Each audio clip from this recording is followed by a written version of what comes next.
Calling Nick Carter. Another case for Nick Carter, master detective. Yes, it's another case for that most famous of all manhunters, the detective whose ability at solving crime is unequaled in the history of detective fiction. Nick Carter, master detective. This week's curious adventure is Murder in the Crypt. For Nick Carter and the Jackal God.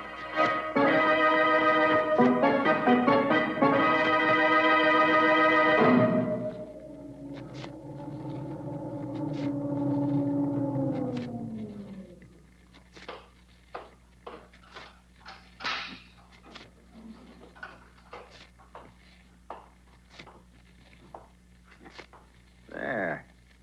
You'll never know that I came here this time any more than you did the other times I was here. Those footsteps. Coming this way. It's Anubis. Anubis. Oh, it can't be. I am Anubis, guardian of the dead. No. I must be dreaming. I am Anubis, the jackal god. But you're not. No.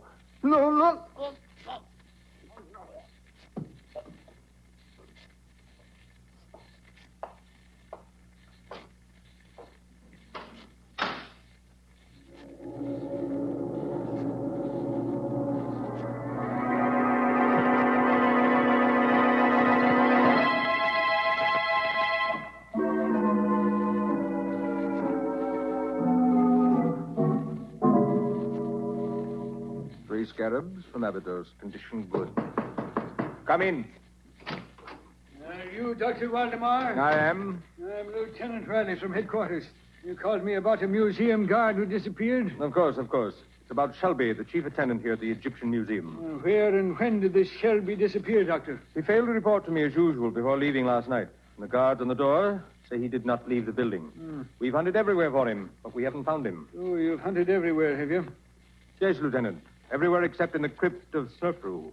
The what of who? The crypt of Snefru, an Egyptian king of the 4th dynasty. And where is this crypt? In the basement? No, it's on the 2nd floor, directly above this office. It was installed especially for Professor Glidden, the archaeologist. He alone has access to the crypt. It has a special lock on the door.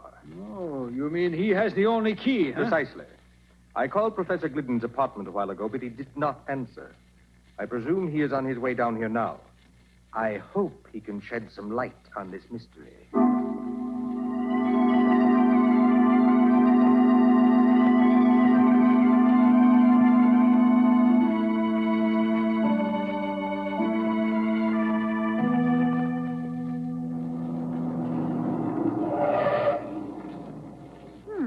Nick, isn't this the Egyptian Museum across the road? Yes, Patsy, it is.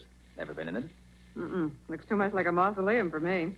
Are we going in to look at the mummies? That, Patsy, depends entirely upon Professor Glidden. Who's he? That bearded man who is beckoning to us from the doorway of the museum. Oh, I see him. Is he a client of yours? Yes. He phoned just before you arrived at the office this morning. What does he want? That, I don't know, Patsy. Suppose we join him and find out.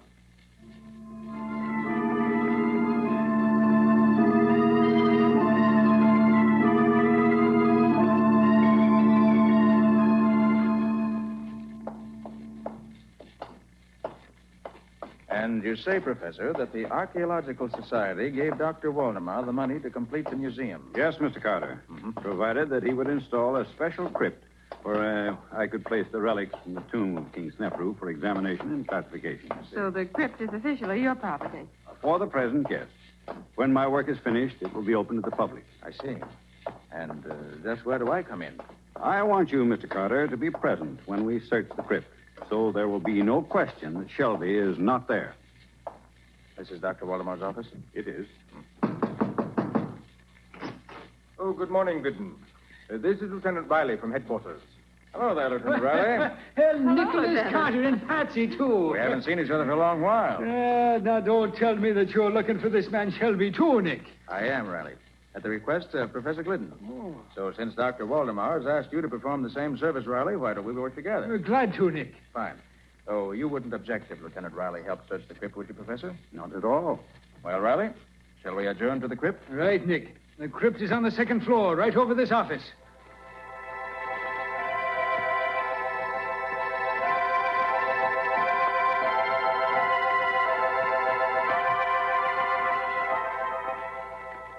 Come, Glidden, unlock the door. This is an intricate lock, Waldemar.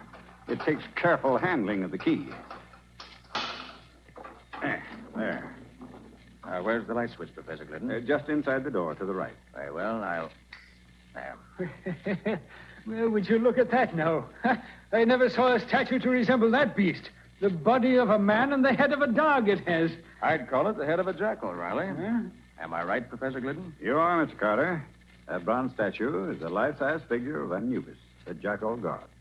Anubis was the guardian of the dead, and his statue was set at the entrance of ancient tombs to keep out thieves. A jackal face is enough to scare anyone away. Come along, Riley. Let's look around inside the crypt. Okay.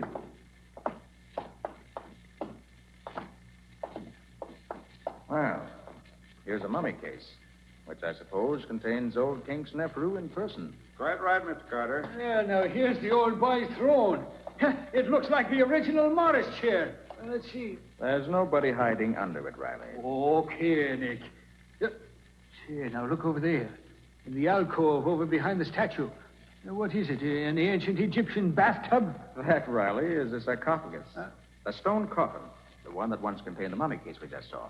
Gosh, now, it's a big thing now, ain't it? What's all this crazy writing on the front of it? Those are hieroglyphics, Riley. Inscriptions about old King Snefru. Oh. What's inside this thing, Nick? Oh, probably nothing now, Riley. Just the big open. What is it, Nick? This sarcophagus is not empty, Riley. Huh?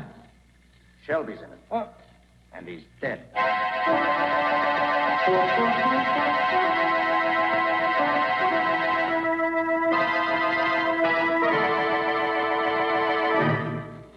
Once again, Lieutenant Riley, I must reply that I know nothing of this matter. As I've told you, I scarcely knew Shelby. Now, look here, Riley. Your evidence against my client is purely circumstantial. Nick, it's a disgrace to the memory of old Sim Carter, the way his one and only son tries to misinterpret the bald facts. The bald facts in this case is this, Riley. You have no proof that Professor Glidden even came to this museum last night. Look, all I want is one more bit of circumstance, Nick. Dr. Waldemar, can you think of anything else that might be, well, interesting in this case? Now, let me see. Look, Nick. A strange woman coming down the corridor toward us. She looks like something revived from ancient Egypt. She walks like a cat. You can't hear the slightest footsteps. Quiet, Patsy. She's stopping close enough to overhear us. Lieutenant Riley, I have it. Ask the professor just how he knew that Shelby was missing when he telephoned Carter this morning. I shall answer that question, Dr. Waldemar. Say, where did you come from? Who is this lady, Dr. Waldemar? Allow me to introduce Madame Dackler, our librarian. Oh, you have a library in this museum? Oh, yes. The library is in the other wing near the elevator. I was the person who informed Professor Glidden that Shelby was missing. I telephoned him this morning after the search began. And Professor Glidden telephoned me, Riley, asking me to come here to protect his interests, which I have so far tried to do. Madame Dackler comes from Cairo. She's an Egyptian, well-versed in ancient lore and legend. Madame Dackler, do you really believe those old Egyptian legends? I must believe them. With my own eyes, I have seen the living Anubis walk through the corridors of this museum. But that statue couldn't possibly get out of a locked crypt. To Anubis, anything is possible. It is his duty to guard the treasure in the crypt. What treasure, Madame Dackler? Treasure that is found in the tomb of every Egyptian king. Anubis, the avenging jackal god, knew that the museum god Shelby sought the treasure. So Anubis sought Shelby and killed him and put his body in the crypt as a warning. Anubis is all-powerful. You mean you've actually seen this jackal god walking around this museum recently? Anubis, the guardian of the dead, leaves the crypt of King Snefru and prowls these corridors every night. I have seen him do it. Gosh. That will be all, Madame Dackler. Thank you very much for coming. Nick, suppose we go through that crypt again and see what we can learn. An excellent suggestion, Riley. Patsy, suppose you go around and wait in the library with Madame Dackler. We'll join you there later.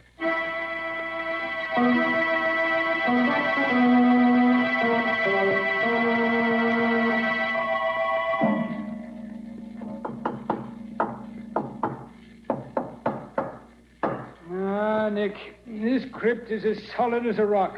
We've tested every inch of floor and walls and ceiling here. Yes, Riley, every spot we've tapped seems to be solid stone or concrete. Nick, suppose we check those measurements again, eh? Oh, no use in that, Riley. The room's 30 by 30, with 4 feet out for the door on one side and 8 feet out for the alcove on the other. How big did you say that sarcophagus was, Nick? It's 8 feet long and 6 feet wide. Practically the same size as the alcove it's standing in. And it's 4 feet 6 inches high. Why? And I was just thinking, Nick, that's an awful big chunk of rock there. Well, Professor Glidden says this one weighs over 1,100 pounds. It's over half a ton. Just goes to show that the floor in this crypt must be solid to support such a weight day in and day out. There's an answer to this case somewhere, Riley. Even if I don't know yet where it is. Come on. Let's get back to the office. If I'd followed my better judgment, I'd have locked Professor Glidden in a jail cell first. It wouldn't be wise just yet, Riley. You're wrong there, Nick. And I'll tell you why. This door here is the only way in and out of that crypt. And this key, the only key there is now, belonged to Professor Glidden. Riley, I want to learn the motive behind Shelby's murder.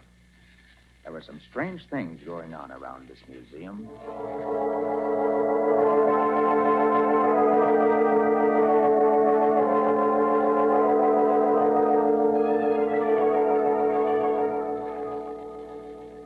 Three ancient anklets, one jar of perfume. Come in. Oh, it's you, Mr. Carter. Miss Bowen. Yes.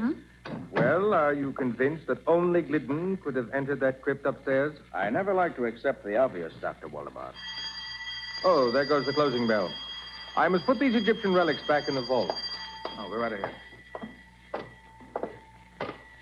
A large vault, that is, Dr. Waldemar. Yes. The museum requires a large vault. I had this one built here in the wall especially. Was it included in the original plans for the museum? Well, no, not exactly. This wing of the building was still unfinished when the architect died. In completing it, we made some minor changes. I see. Doctor, do you think Madame Dakla... You must excuse me for a few minutes, Carter. I must speak to the attendants before they leave. It was one of poor Shelby's duties. It will only take a few minutes. By the way, Patsy, there's something on Waldemar's desk that should interest you. You mean that odd-looking jar? Mm-hmm. It contains some ancient Egyptian perfume, he said. Smells like roses. Very strong. You better put it in the vault, Patsy. Waldemar must have overlooked it. And can you smell it, Nick? It's powerful stuff. Yes, I can smell it all right. Put it in one of the shelves in the vault. Oh, What's the matter, Patsy? I just tripped on a small step at the front of the vault. You didn't spill any of that priceless perfume, did you? Oh, I'm afraid... Yes, I did spill a few drops of it, Nick. Well, don't tell Waldemar. Oh, I hear him coming. Come out of the vault and look innocent. Okay. Well, Carter, another day is done. Oh, if you'll please stand away from the vault, Miss Bowen. I should like to close the door. Thank you. By the way, Doctor, was there any treasure buried with King Snefru? Probably. It was the custom. But it is also probable that such treasure was stolen centuries ago. Well, isn't Glidden interested in the matter of treasure? Possibly. But he's more interested in translating the hieroglyphics on the sarcophagus.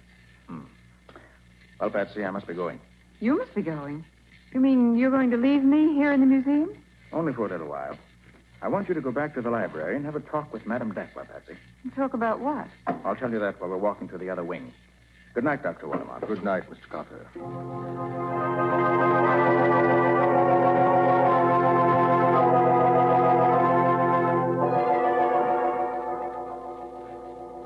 Mr. Carter isn't interested in ancient manuscripts, Madame Dakla. He wants to see the architect's plans for this museum. Oh, but he should ask Dr. Waldemar for those. I don't think Dr. Waldemar has them. Mr. Carter wants the original plans. I shall be glad to see if I can find them for you. I shall try the file cabinet by the door.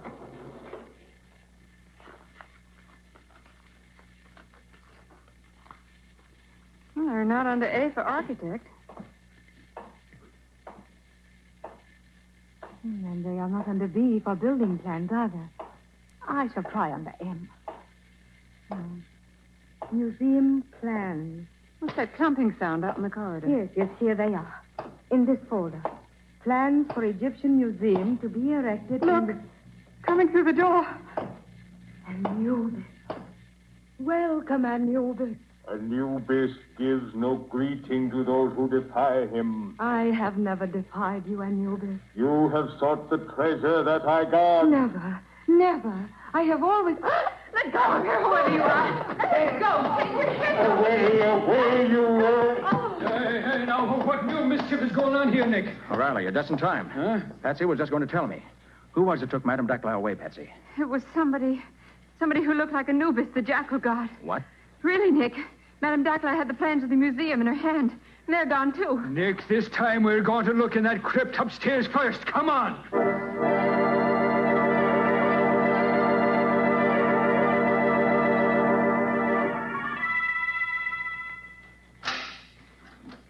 All right, find that light switch now, Nick. Right, Riley.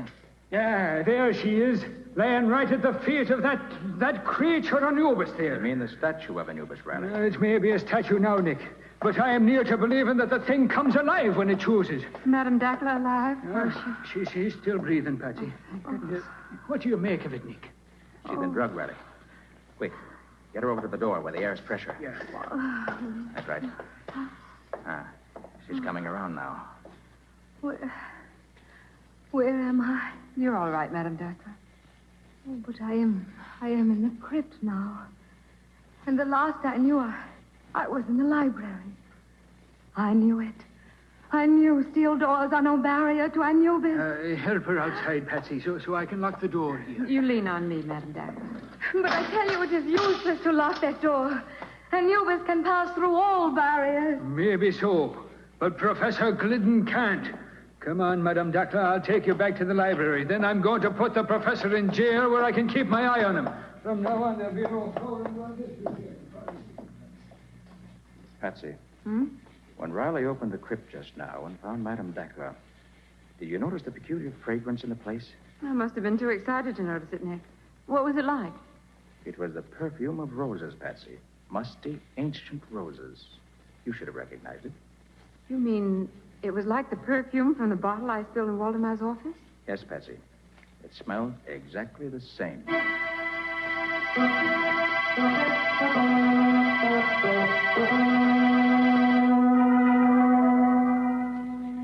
I admit nothing, Lieutenant Riley. I can't tell you how either Shelby or Madame Dacla got into the crypt. It's like I've been trying to tell you, Glidden. It's very simple. You had 2 keys, but you only gave me 1. And as I've been telling you, Lieutenant Riley, there was no duplicate key. Stay out. I'm busy here. I said stay... Hello, Riley. Hello, Glidden. So it's you again, Mr. Nicholas Carter. Well, I don't care whether Professor Glidden is your client or not. We're not releasing him. I don't want him released, Riley. I just want to ask him a few questions. Tell me, Professor Glidden, when you sent those relics of King Snefru to the Egyptian Museum, did Dr. Waldemar have any chance to examine them? Why, no. They were all heavily boxed and crated. That is, everything except the sarcophagus. That was handled separately. Waldemar installed the sarcophagus in the crypt before I arrived. I see. I seem to recall that Shelby helped him set it up. The boxes and crates were all upstairs when I got back. But I opened them alone and set up everything myself, including the statue. That's all I wanted to know. I'm sorry, Professor, that you'll have to spend the night here. But I hope to arrange your release by morning. All right, Sergeant. Take the professor to his cell. Yes, sir. Come along, Professor. Say, Riley. Will you do something for me? Why should I? Why shouldn't you? You'll learn something yourself, and that's always a help in a murder case. All right, Nick. When can I lose? Fine. Pick up Patsy. She has all my notes, and you may need them. Then both of you go to the crypt. Where'll you be, Nick? I have to attend to another matter first. Now listen carefully, Riley. Here's what I want you to do. When you get to the...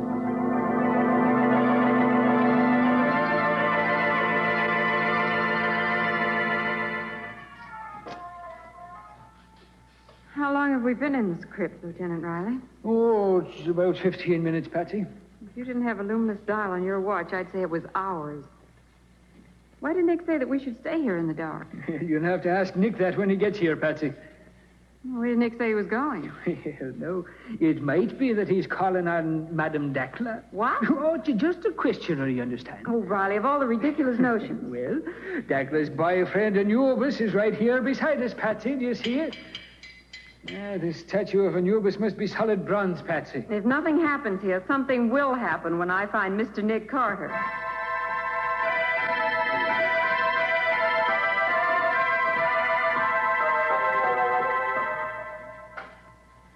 Only 10 minutes more, Patsy. I'm getting so used to this darkness, I can see the sarcophagus plainly. Looks so big. Yeah, it is big. It's almost... What's that? I don't know.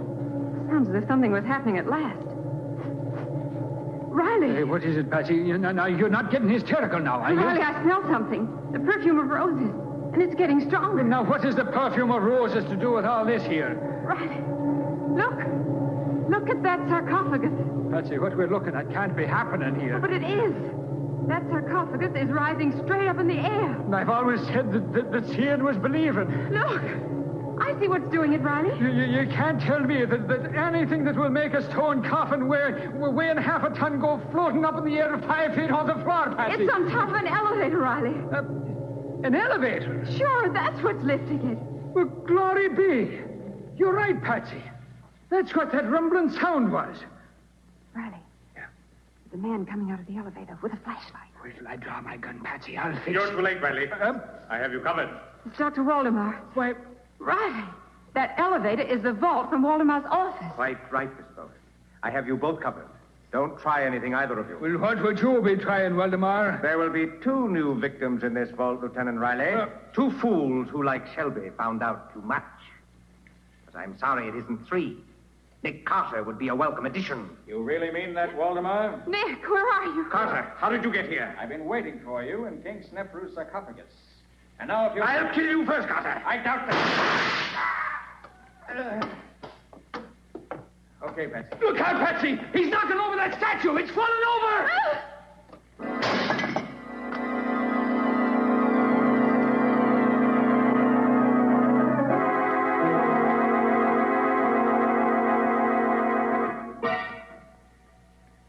The professor will be along in a minute now, Patsy.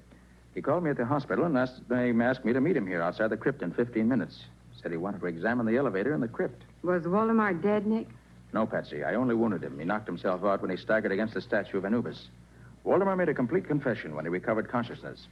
He's admitted that he was hunting for the king's treasure and wanted to find it before Professor Glidden finished translating the hieroglyphics. And he was using the elevator to make secret trips between his office and this crypt. Exactly, Patsy. When Waldemar completed the new wing of the museum, he modified the original plans and put his office at the end of the first floor corridor. Then he built this crypt on the second floor, right over his office. Evidently, the elevator was already installed, and Waldemar brought the sarcophagus up on top of it. And there was a sarcophagus standing in an alcove that was really the elevator shaft. Mm-hmm. The elevator itself became the vault in Waldemar's office. He disguised it with shelves and loaded them with curios. But it was still an elevator. And you think Shelby found out about it? Shelby must have helped Waldemar arrange things, since it was more than a one-man job. Then later, Shelby decided to look for the treasure on his own. Apparently. Waldemar confessed that he murdered Shelby for those very reasons and left the body in the crypt to blame the crime on Professor Glidden. And Waldemar put Madame Dackler in the crypt so Glidden would be blamed again. Exactly. But he didn't have to kill Dackler. She knew nothing, you see. He merely grabbed Dackler in order to get the original plans of the museum. And here comes the professor now, Nick. Oh, hello, Professor. Right on time, I see. I'm so glad to find you here, Carter. I wanted you to be here when I examined the crypt in the elevator. I want no more surprises. Well, I don't think anything else is going to happen up here, Professor, but I'll be glad of the chance to do a little extra looking around myself. Oh, there's that Anubis again. He's on his face this time. It was quite clever of Waldemar to disguise himself as Anubis. He really did resemble the statue. Well, look, Nick. Where, Patsy? There at the statue lying on the floor. Why, the head is completely turned around. Yes, the fall must have knocked it loose. Oh, give me a hand with it, Professor. We'll set it up again. Oh, certainly, Carter. It's pretty heavy, but... Yes, it is. What? Go. Oh, Nick, is it real? I imagine it is, Miss Bowen. Why, this must be the treasure of old King Snefru's. So that's where the royal treasure was hidden. Valdemar must have looked everywhere except in the head of this statue. So Anubis was really the keeper of the treasure. Well, congratulations, Professor.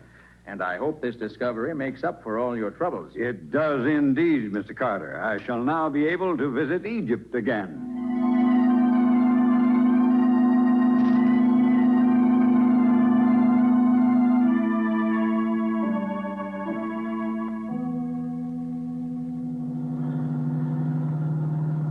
Well, Nick, there's just one problem that still bothers me.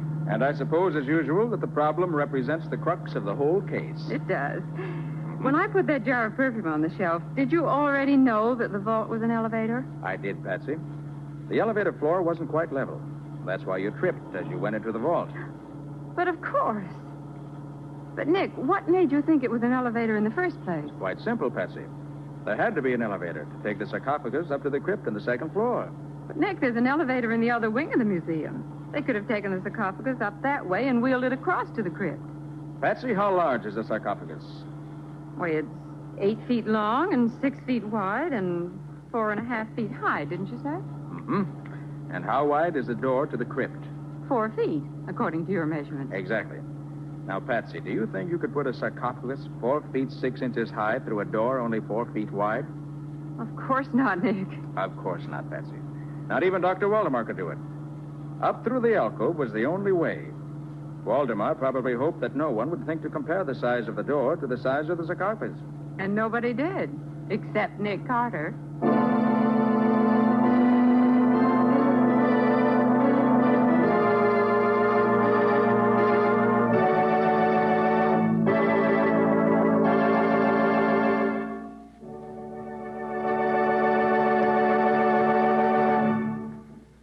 This was another strange experience of Nick Carter, master detective, called Murder in the Crypt, or Nick Carter and the Jackal God.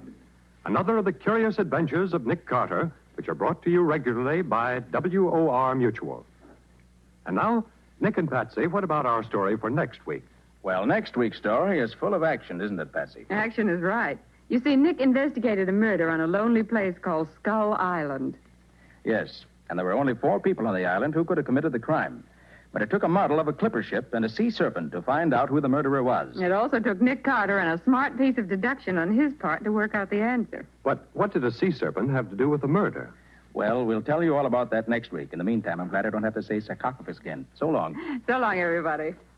And so long to you, Nick and Patsy. In the strange adventure you have just heard, Nick Carter was impersonated by John Clark, Patsy by Helen Choate. The story was written for Nick Carter by Walter Gibson. Original music was played by Lou White. The entire production was under the direction of Jock McGregor.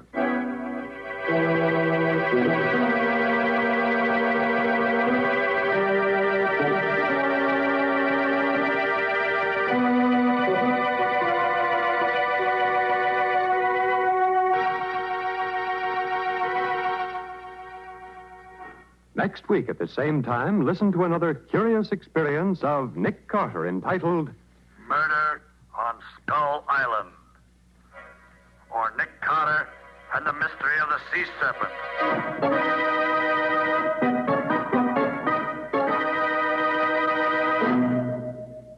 This story is a copyrighted feature of Street and Smith Publications, Incorporated. The Return of Nick Carter is produced in the studios of WOR and is broadcast over most of these stations every Monday evening at 9:30 Eastern Wartime. This is Mutual.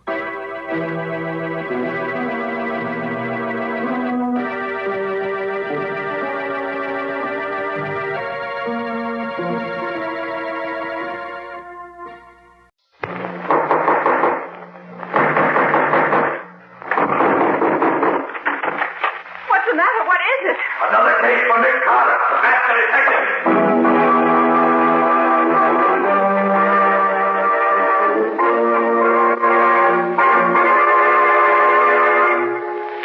Yes, it's another case for that most famous of all manhunters, the detective whose ability at solving crime is unequaled in the history of detective fiction, Nick Carter, master detective.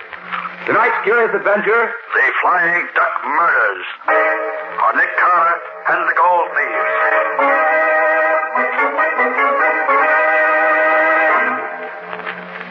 Carter, unless you think more of a large fat fee than you do of your life, I advise you to throw up the case at once. Apparently, we don't look at this in the same light, Mr. Dalrymple.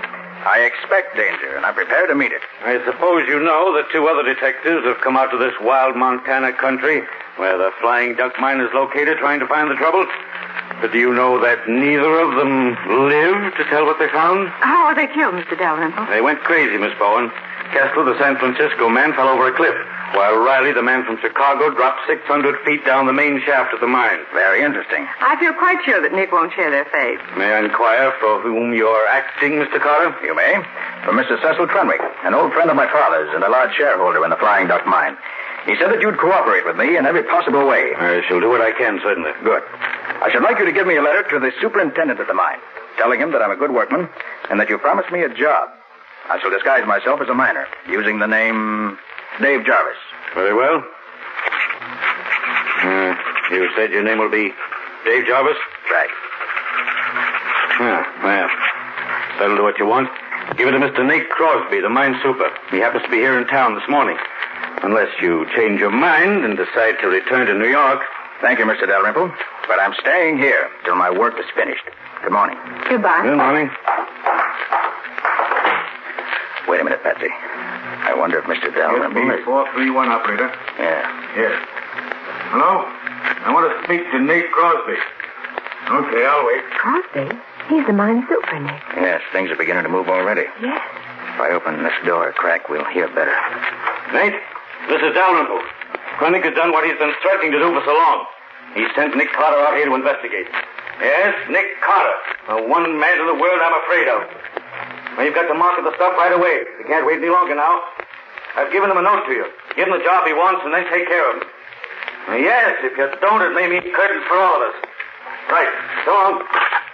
And that will settle your future, Mr. Nick Carter. I very much doubt that, Mr. Dalrymple. Thanks for the attention, Mr. Dalrymple.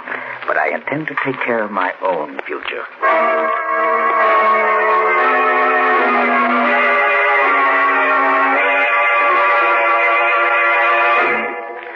So, Mr. Dalrymple is in on the deal. He certainly is, Gubby, up to his neck. Well, at least we start off with one good hot prospect.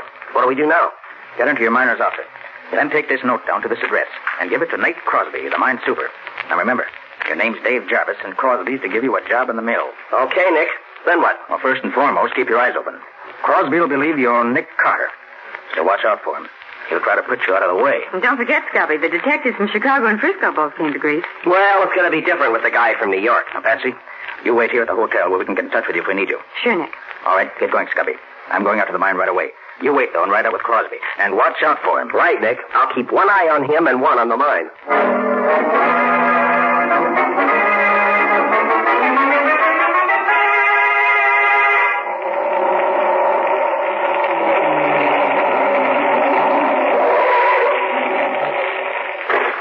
Thanks for the lift, Bud. That's okay, pal. That's the super's office right there. Thanks. I'll be seeing you.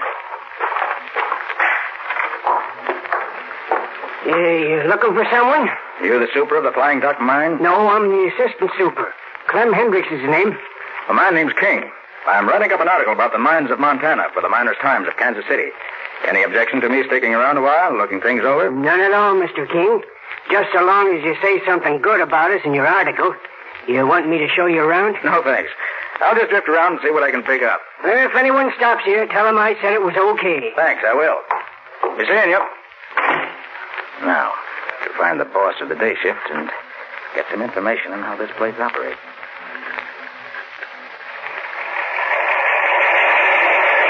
These are the mill stamping machines, Mr. King. They crush the ore very fine, and it descends through the battery boxes and carried over to plates. I see.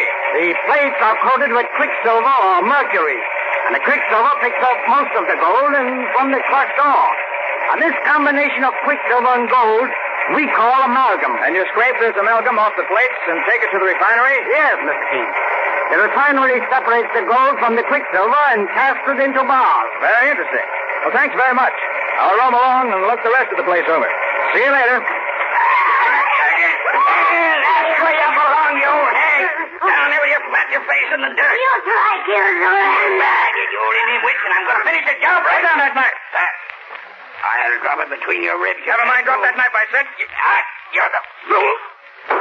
Knock me down, will you? I'll show you. Hey, Ledyard, put up that gun. But Nate, this bullet. Put up the gun, I said. What are you trying to do?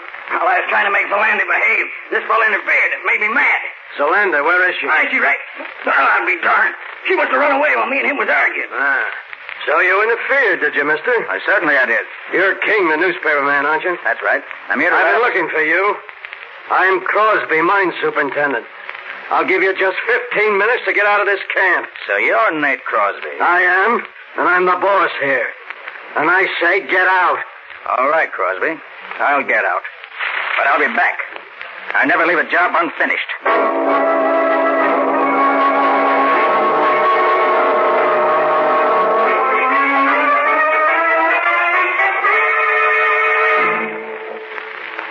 All right, pick them up. You can carry them. I know they're heavy, but they have to have a solid lead lining so we can ship bodies in them. Put them in the old powder house and shut the door when you're through. Okay, boss. Come on, fellas. Okay. All right, get it up there. That's the stuff. That does it. Now we're going to have to move some of these empty powder kegs to make room for all 3 caskets. Jarvis, you stay here and pile them up out of the way. Rest of you get the other caskets. Okay, boss. All right, hop to it. Hey, Scubby. Scubby, is that you, Nick? Where are you? Behind these kegs. Start piling them up. We can talk while you work. Oh, sure, Nick. What happened, Nick? Why are you hiding in here? Crosby ordered me to get out of camp immediately, but the assistant super suggested I hide here until he gets me a ride back to town. He doesn't like Crosby any better than I do. What's with you? Well, I got a job as crusherman on the night shift at the mill. Hey, what are these boxes you're bringing in here? Caskets. Crosby told the teamster the bodies of the 2 detectives who got killed were to be taken up and shipped to their friends. Right. Here come the men with another box. Get it in there. That's all right, fellas. Take it easy. Okay, Nick, there were only 2 detectives who were killed. Who do you suppose the 3rd box is for? For you, I imagine, Scubby. What? Remember, they think you're Nick Carter. I'm only Mr. King, newspaper reporter. Well, I'll certainly see that casket stays empty. Scubby, you know where the detectives are buried? Well, the teamster told me that Crosby knows because he and a couple of the mill hands took the bodies away. I see. In the other casket. In here again. Okay, Nick, I'll fix it. Quiet now.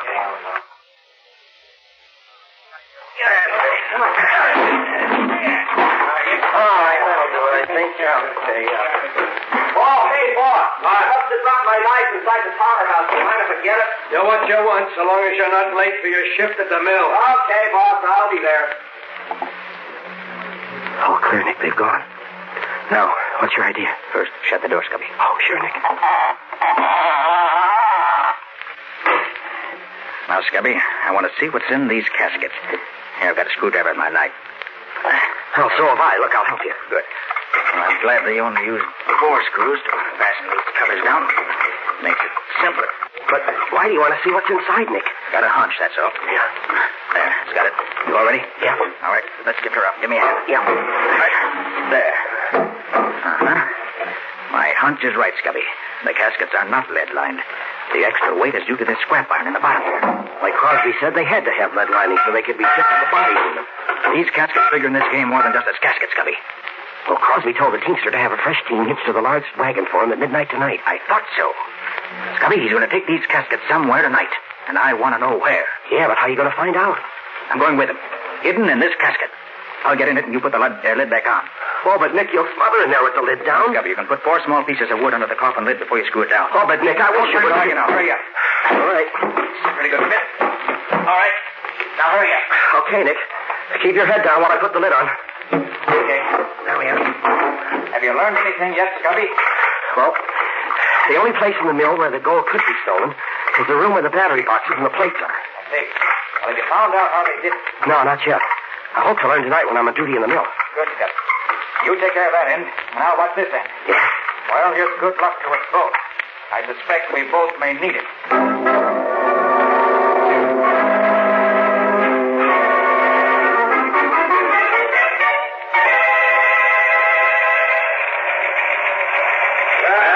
How's the great Nick Carter doing tonight, Ledyard? You mean Mr. Dave Jarvis? Yeah. He's doing swell. Look at him. Taking another drink. He's been hit getting the water bucket steady for the last half hour. Is the loco working? I'll say. The bees are in his bonnet already. Good. A famous Nick Carter will go the way the other two did. Hey, what are you fellas doing dancing around like that? You can't fool me. There are a lot of billy goats.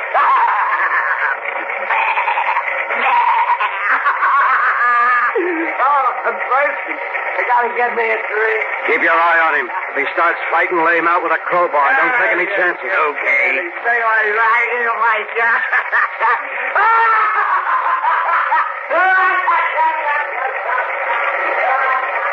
Did you see that? He's heading for the cliffs, just like the others. Solander's mixture hasn't failed yet. What's next, Crosby? Ledyard, get my team from the stable at midnight tonight and meet me at the old powder house. Now we can put Nick Carter's name on the third casket.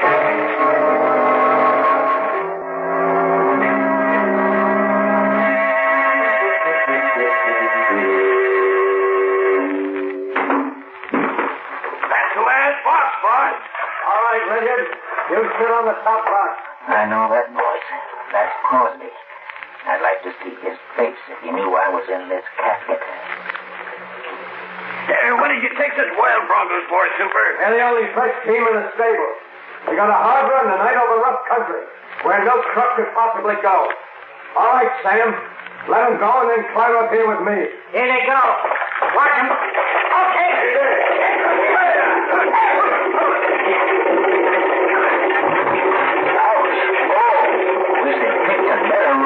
Now that the loco is done for Carter, we can bring this business to a successful finish. I hope we're not going far at this rate. You mean we're going to quit? We sure are. We'll market the stuff and make a clean getaway. This is the roughest ride I've ever had. Hey, you market the stuff. Leave it to me. I'll see that each of you gets... Stop them, boys! Stop them! Hold them in! They're running away. One of the reins is broken. Running away? I didn't count on this. We're going to smash! Jump for your lives!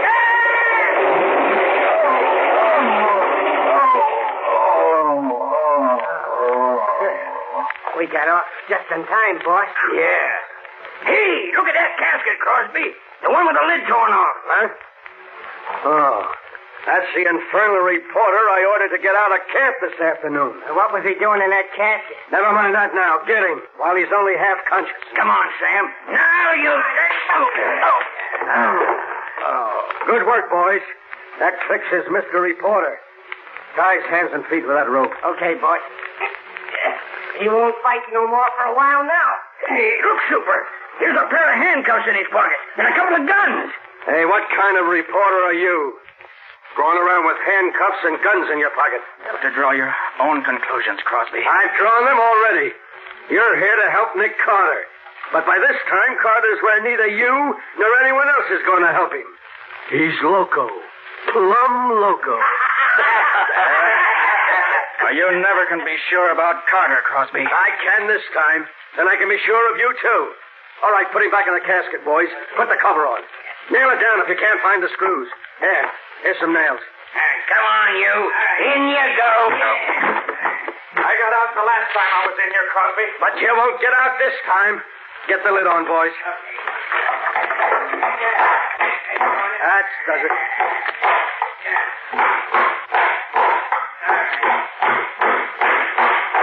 That's swell. That's enough. He can't do anything with his hands tied. Ledyard, you and Sam get the shovels that were in the wagon and dig a nice, deep hole. We'll bury our reporter friend with our blessing.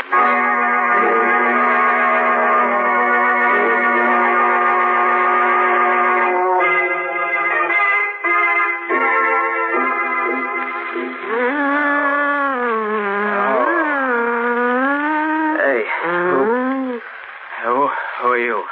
You get 'em senses now. You see, you hear, you know what me say. Yeah, I know. Good. You eat better now. Hey, who are you? Me, Zolander. You save Zolander life. Zolander, your friend. You drink this. You feel eat better. Quick. Thanks. Now, Hey, tell me, how did I get here? Just before sun come up, me chase crazy man through woods. Then me hear gun shoot. See you run. You come, fall down by Zalanda, hurt in head. So me bring you here, Zalanda hut. Well, certainly glad you were around, but I passed out. Crosby, you enemy? Certainly is now. You say you were chasing a crazy man? Him drink loco, like 2 other men come before. I wonder if that could have been Scubby. Crosby said he was loco. Zolanda, what did you want to find him for? Me want save him life. Give medicine, make him well. But what did you want to save him? Crosby give him loco this man. Zolanda hate Crosby. Want save man. Crosby want kill. Zolanda, listen. I think this crazy...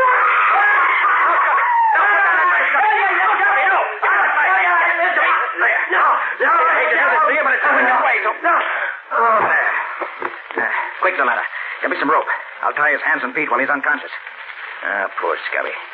Looks as if he'd been through the war. Your rope, you tie. Thanks. Now. Me get medicine. Make him all better from loco. That's Scubby. That should hold you now. Here, medicine. Make him well. Give him drink. Thanks. All right, Scubby, old boy. Come on, I'll drink it. Come on, drink it. Come on. Devils and blood. Come on now. Come on. There you are. There. Come on, that's it. There, now. Now, sleep it off. Now, him sleep little while. Be all right when him wake up. That poor guy. Well, I'll untie your arms anyway. Take this coat off you, and you'll be more comfortable. Hey, what's this? A long coil of wire with a lot of metal discs attached to it. That's the answer. Of course. The mystery of the Flying Duck Mine is a mystery no longer.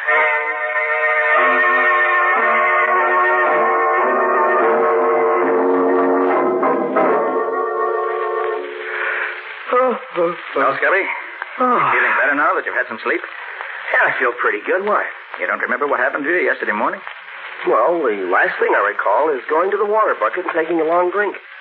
Seemed as if the more I drank, the more I wanted. Well, that water bucket was loaded with loco weed juice. What? Surprised you didn't notice it. Oh, I'm surprised at myself now. But both the amalgamators, even Crosby himself, kept drinking. Or pretending to from that same bucket. Well, they certainly had me fooled. Hey, look, Scubby. Do you remember seeing these discs strung on this coil of wire? Well, yeah. Yeah, I recall seeing one of the amalgamators have it last night.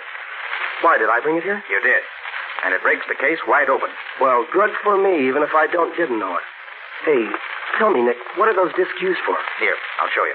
Yeah. Now watch. Now, you see? This stuff I'm scraping off is amalgam. A mixture of quicksilver and gold. The men who worked in the battery boxes in the mill, the amalgamators, hung these discs and a lot more like them in the battery boxes, right where they catch the best of the gold before it flowed over the other plates. They took out over half the gold that flowed into the boxes this way. So that's where all those thousands of dollars worth of gold disappeared to. Yes, Scubby. A very clever method of stealing the gold. Now, if we could only find out what Crosby and his gang do with the amalgam after they scrape it off their discs. You want catch, Crosby? I'll say we do if we can. Hey, Nick, who is she? Oh, that's Zolanda. She saved my life. Oh, and yours too, incidentally. Saved my life? How? Well, that loco weed juice you drank is fatal. Well, Zolanda gave you an antidote for it. Well, gosh, thanks, Zolanda. Gee, I'm sure much obliged. Crosby try kill me. Me fix him. Zolanda know all about Crosby. You come with me. Well, where are you taking us? Crosby got cave inside mountain where he hide stuff. Come, me show you.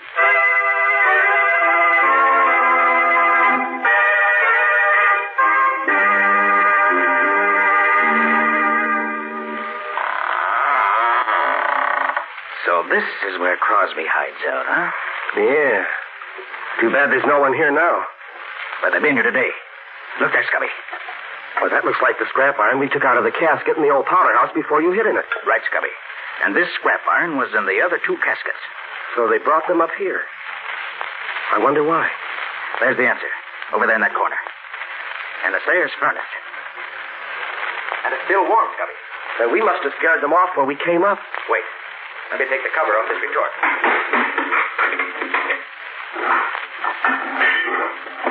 There. Nick, is that gold in there? That's just what it is.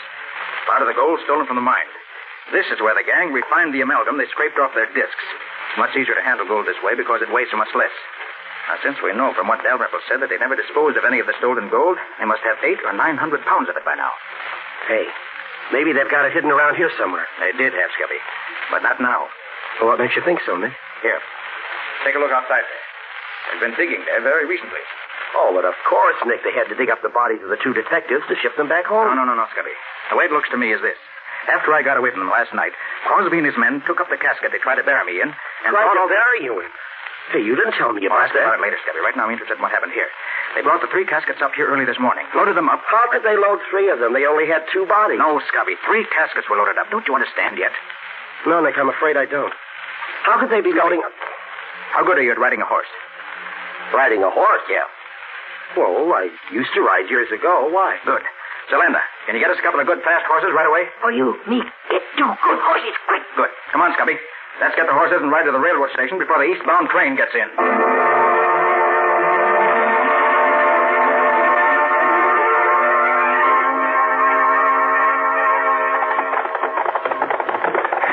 But, Nick, what's all the hurry? Well, unless I'm wrong, Scubby. These 3 caskets are going east on the next train. We've got to get there in time to stop them. Oh, even Crosby himself would recognize us, these Indian costumes Yolanda led us. Well, we may need to be disguised before we get through. Hey, you didn't finish telling me how you got away from Crosby and his gang when they started to bury you alive. What did happen, Nick? Well, they dug the hole, and they put the casket down in it. I tried to pry the lid loose, but my hands were tied behind me. I worked on them, and just as they started throwing the dirt back on top of the casket, I finally got my hands free and untied my feet. Just then I heard shooting and some female screaming. A female? Out there in the wild? Yeah. It was Zolanda, I found out later. Well, I managed to loosen the cover and push it up enough to see that Crosby and the men were watching something across the clearing. So I seized my chance and climbed carefully out of the hole on the opposite side. I started to run, but they saw me and started shooting. Fortunately, though, they were bad shots, and I was almost free when a bullet grazed my head. Must have stunned me, because I remember nothing more till I woke up in Zolanda's hut this morning. Well, do you know what it was that distracted the men's attention? Well, Zolanda told me that you were chasing her, trying to shoot her. She was screaming. You chased her around the other side of the clearing, and then went off after something else. It was just about then that she saw me running toward her. When Crosby saw me drop, he gave up the chase. Zolanda waited until they went back and then dragged me to her hut. Gosh, Nick, we owe a lot to Zolanda. Right, Scubby. And the best way we can pay that debt is to see that Crosby and his murdering pals end up where they belong, behind bars or in the electric chair.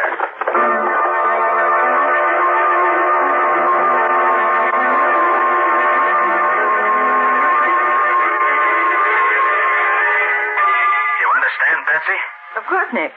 You want the police chief to meet you at the station in 10 minutes, and you want Mr. Dalrymple and the president and treasurer of the mine to meet you in the chief's office in an hour. That's right. Now be sure you get them all. Don't worry, I'll take care of it.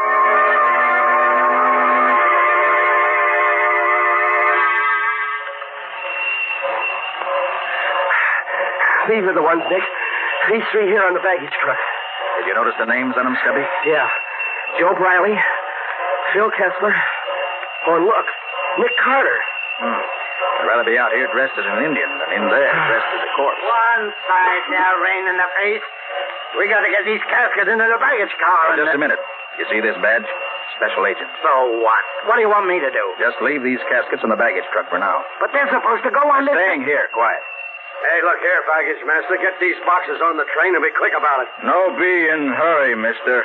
Why, you Indian meddler, what the deuce do you... You look behind you. What do you mean? Take your hat off, Scubby. Sure, Nick. There you are, Mr. Crosby. Dave Jarvis. Why, you... Don't try to start anything, Crosby. I've got my gun on you. Hey, where are you getting these boxes off? Hurry, men, officer. These 3 right here. Get your hands up, all of you, fast. Hey, you can't do that. What is it? Quiet, all of you. You 3 men are under arrest. Charged of robbing the Flying Duck mine and with the murder of Detectives Riley and Kessler.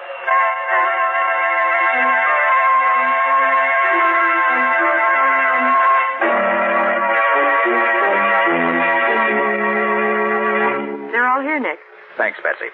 Now, Mr. Dalrymple, I asked you and the officials of the Flying Duck mine to meet me here in the office of the chief of police because I want to show you what's in the casket that Crosby was taking back east with him. Now, the first casket is supposed to contain the body of Phil Kessler. All right, Scubby, open it. Sure, Nick. Gold bullion. Yes, Chief. In these 3 caskets, you'll find the entire amount of gold stolen from the mine. Stolen by Dalrymple, the mine manager, Crosby, the mine super, and 4 of the workmen who worked in the amalgam room of the mill. They stole the amalgam, refined it in their own furnace, and buried it in 2 holes in the ground, which were supposed to be the graves of the 2 dead detectives. Mr. Carter, that much gold would make the caskets pretty heavy. Wouldn't that extra weight be noticed? No, Chief. Because when you ship a body by train, the casket has to be lead-lined and hermetically sealed. That means it weighs much more than the usual casket. Crosby, Ledyard, and Perkins were each going to take one of the caskets east with them as a personal baggage, which would prevent anybody from examining them too closely. One of the cleverest schemes I've seen in a long time. But it wasn't clever enough, not with Nick on the job. You have to get up early in the morning to beat Nick.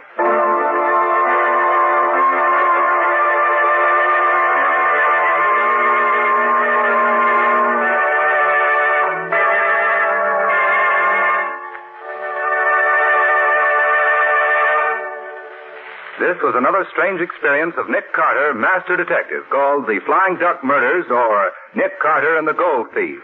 Another of the curious adventures of Nick Carter, which are brought to you regularly at the same time by W.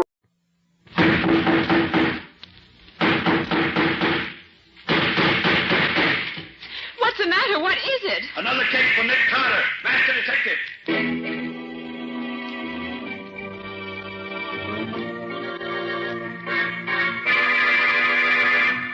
Yes, it's another case for that most famous of all manhunters, the detective whose ability at solving crime is unequaled in the history of detective fiction, Nick Carter, Master Detective.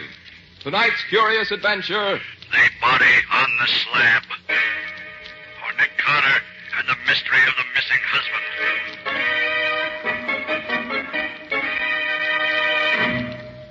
But, Mrs. Wallace, people disappear every day in a big city like this. Such things are really no concern of mine. They're a matter for the police. But, Mr. Carter, it isn't just anybody who's disappeared. It's my husband.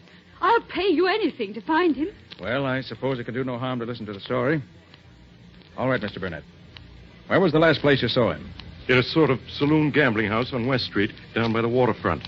A 2-story house. Very run down. Wait a minute, Burnett. That wouldn't be the place that's run by a one-legged soldier they call Bill. Oh, so you know it, do you? Certainly do. By reputation, at least. Here. I want you to look at this picture. You recognize it? Yes, that's the place I'm talking about. I thought so. Mrs. Wallace, I'll take the case. Oh, Mr. Carter, I knew you would. Yes, I have a score to settle with that old rat with a wooden leg. And this may be my chance to do it. All right, Mr. Burnett. Let me have all the details. Well, Vernon, that's Vernon Wallace, my friend. Vernon and I had been making a night of it, and we ended up at this Bill's place. How did you happen to go there? Well, Vernon had heard that it was a great place for a fast poker game, and he was determined to try it. I'd heard it was a pretty tough place, and I attempted to talk him out of it, but I couldn't do it. So about 1:30 or 2 o'clock this morning, we went down there. We were the only ones there. To make a long story short, Vernon and that old guy who owns the place got into a game, and no matter what the old guy did, Vernon won. I was afraid for him in a dive like that, and I tried to get him to quit and go home with me. But he refused. He told me to get out and leave him alone. And Vernon hasn't been home since then. And he hasn't been seen anywhere since then. I'm afraid that he never left that place alive. Well, I see. The place to start looking for clues is certainly the Old Soldier's Tavern. I'm going down there tonight. I know enough tricks with cards so that I can be sure of winning. And maybe old Pegleg will try to treat me as he treated Vernon Wallace.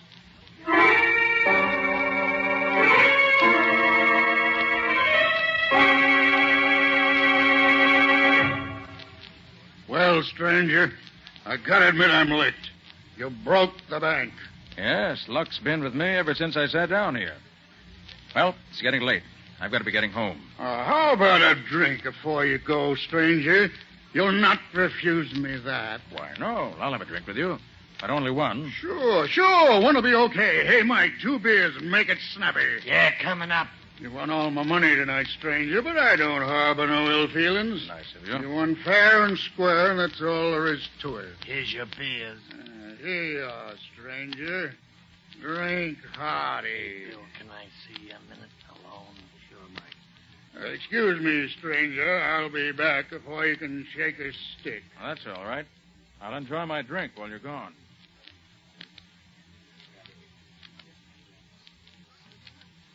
Stranger, Mike and I've taken a fancy to you.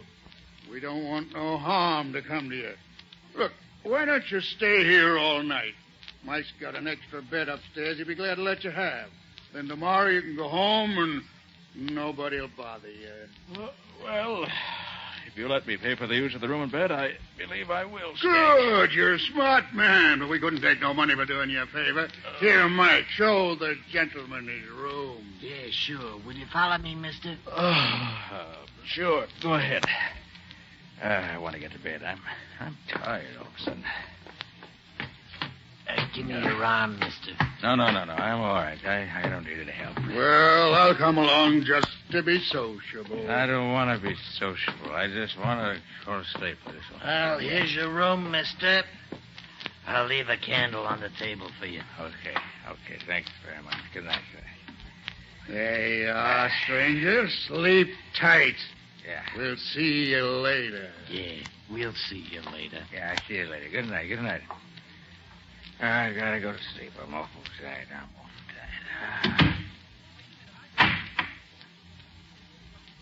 Well, got myself into this easy enough. Hope I'll find it as easy to get out again when the time comes. No light, but a candle.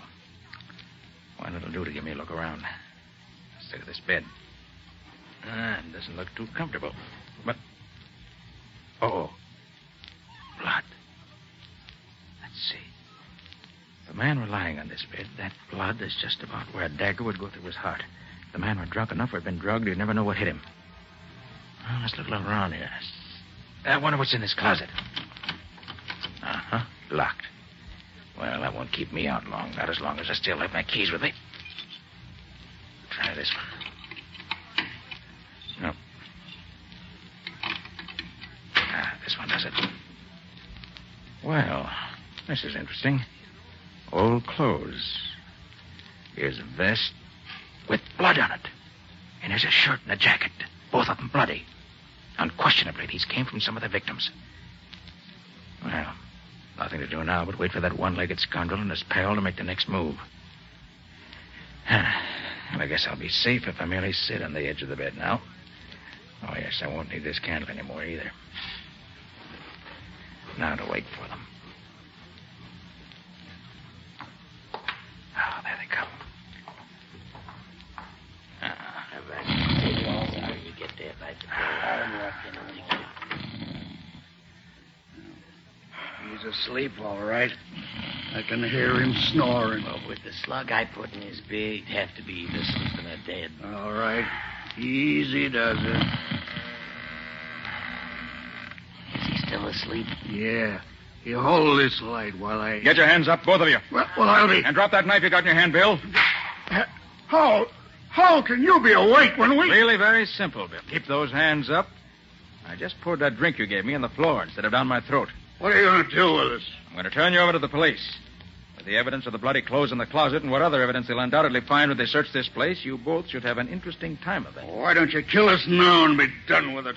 Because I want some information first. Why should we tell you anything? Because if you do, I shall probably be able to get your sentence reduced somewhat. If you don't... I got you. What do you want to know? Last night, a young man won all your money. He hasn't been seen since. You mean that fellow with the little mustache? I do. Did you murder him the way you tried to murder me? I didn't do nothing with him. Maybe I wanted to, but I didn't. Isn't it a fact that this chap's friend tried to get him to leave you and go home? Yeah. And when he wouldn't go, the friend finally went off without him? No, that's a lie. They left here together. What? You trying to tell me one of them didn't leave before the other? No, they went out together. You know where they went? How should I know? There was a taxi waiting right outside the door here. Seemed to be waiting for them to come out. Then the guy with the money gets inside, and his friend sits in front with the driver. Oh, his friend sat in front with the driver, huh? But you know that cab if you saw it again? Sure, it had a big dent in the back of the body. Painted with red lead. I've seen them around this part of the city before. I see. Well, Bill, as soon as I can turn you and your pal over to the law, I'll have Penny find that taxi with the dent in the back. Trail seems to lead direct to him.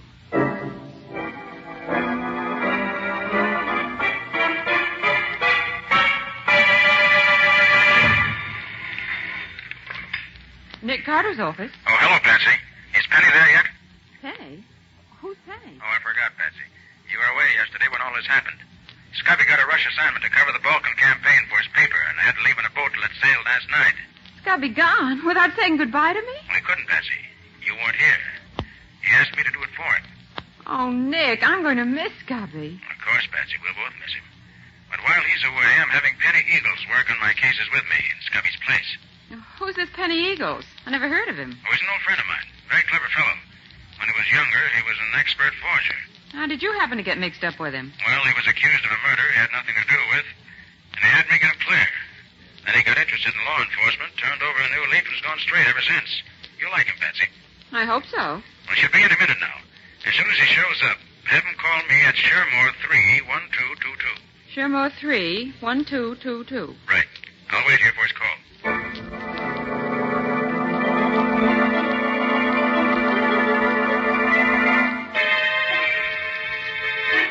You're right, Penny. That's the taxi we're looking for. And I know that driver. You do? Yes. He's John Hagen, ex-convict and confidence man. Friend of yours? Hardly. Seen him in court several times, but he's never seen me. What's he been doing since you've been watching him? Well, all afternoon and the early part of this evening, he's acted like any other cabbie, taking whatever fares he could get. But the latter part of the evening, he's been fussy about who rides in his cab. How do you mean? Well, I've seen several parties try to take his cab, but all he's picked up in the last 2 hours were 2 drunks, and oh, were they pie-eyed. I see. I think I know what he's looking for, Penny. And I'm going to give him just the kind of a passenger I think he wants. Wish me luck. But, Nick, what are you going to do? Well, so long, old fella. I gotta be getting home now. I'll see you tomorrow, maybe, huh? Okay. So long, but don't take any wooden nickels. Okay, pal, that's fine. Don't take a wooden nickel. I had to. Hey, taxi, mister? Huh? Taxi? Taxi, Hey, mister? what do I want a taxi for? I got a Well, car a of my friend own. of yours I- told me to come for you and take you home. Oh, a friend of mine, huh? Oh, well, that's all right. It's okay. Where's the door? I can't find Hey, what's that. the address, mister? The address? It's the corner of 2nd and 5th. And don't bother me anymore, bud. I gotta get me some sleep. Okay, drive on, McDuff.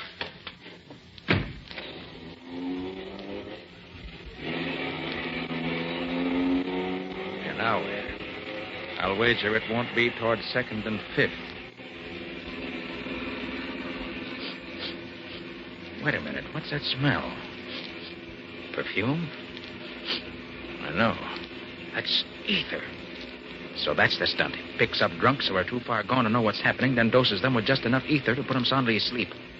Well, it won't happen to me. If I open one of these windows a little bit, that'll keep the air clear. There. Now, Mr. Hagen, the next move is up to you.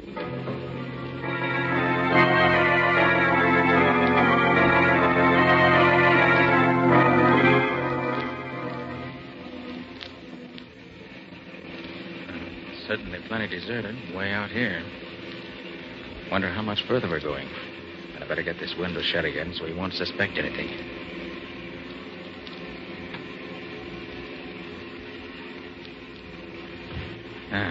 So we're near the end of our journey, huh? Very well, Mr. Hagen. I'm ready for you.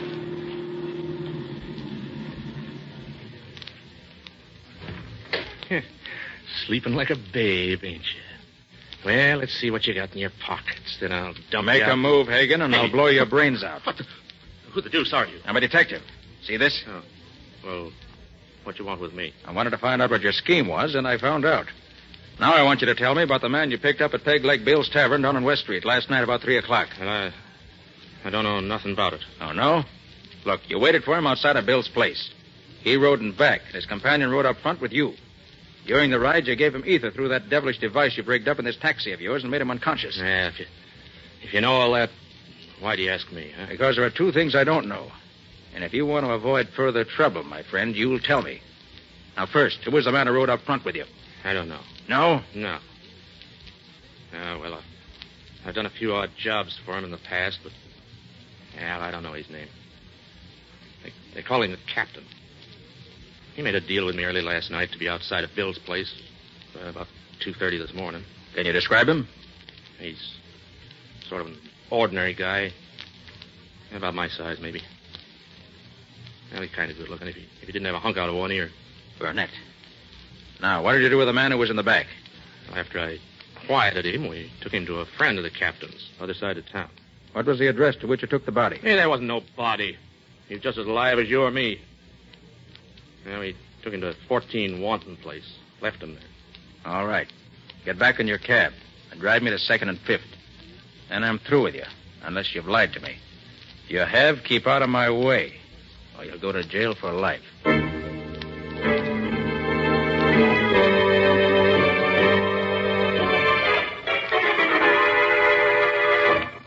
This is where Mrs. Wallace lives, Patsy. Well, I hope she's home. But, Nick, what do you expect to find out here? I don't know, Patsy. The thing that puzzles me about this case is why Burnett wanted to do away with Wallace. The bell, will you? Mm-hmm. It wasn't the money that Wallace won that tempted Burnett, as he could have taken that while Wallace was unconscious. No, there's a stronger reason. And you hope Mrs. Wallace can throw some light on it. I hope so, Patsy. If she can only help me that way. Oh, hello, Mr. Carter. Won't you come in? Thank you, Mrs. Wallace. May I present my assistant, Patsy Bowen? How do you do, Miss Hello, Wallace? Mrs. Wallace. Please sit down. Thank you. Tell me, Mr. Carter, have you found out anything about my husband? Well, nothing definite, I'm sorry to say. We have learned, though, that he fell into bad hands, but we don't know what happened to him after that. Arthur assured me you'd find out the truth if anyone could. Arthur? Oh, you mean Mr. Burnett? Yes. Yes, he's been so kind to me. He's done so much to cheer me up. Why, except for his kindness, I'd have gone crazy. You've known him long, Mrs. Wallace? All my life. We were brought up together. And then, too, he and my husband have been business partners for, the best of friends for years. You think a great deal of him, then? Yes, indeed. Mr. Carter, at one time, before I met Vernon, I would have married him if he'd asked me. Then I met Vernon and really fell in love with him. But even after I married Vernon, Arthur continued to be my best friend. I think very highly of him. You're lucky to have such a friend, Mrs. Wallace. But he could never take my husband's place. You must find Vernon, Mr. Carter. If it's possible to find him, Nick will do it. Yes, Mrs. Wallace. You may rely on me for that. Well, shall we be running along now, Patsy?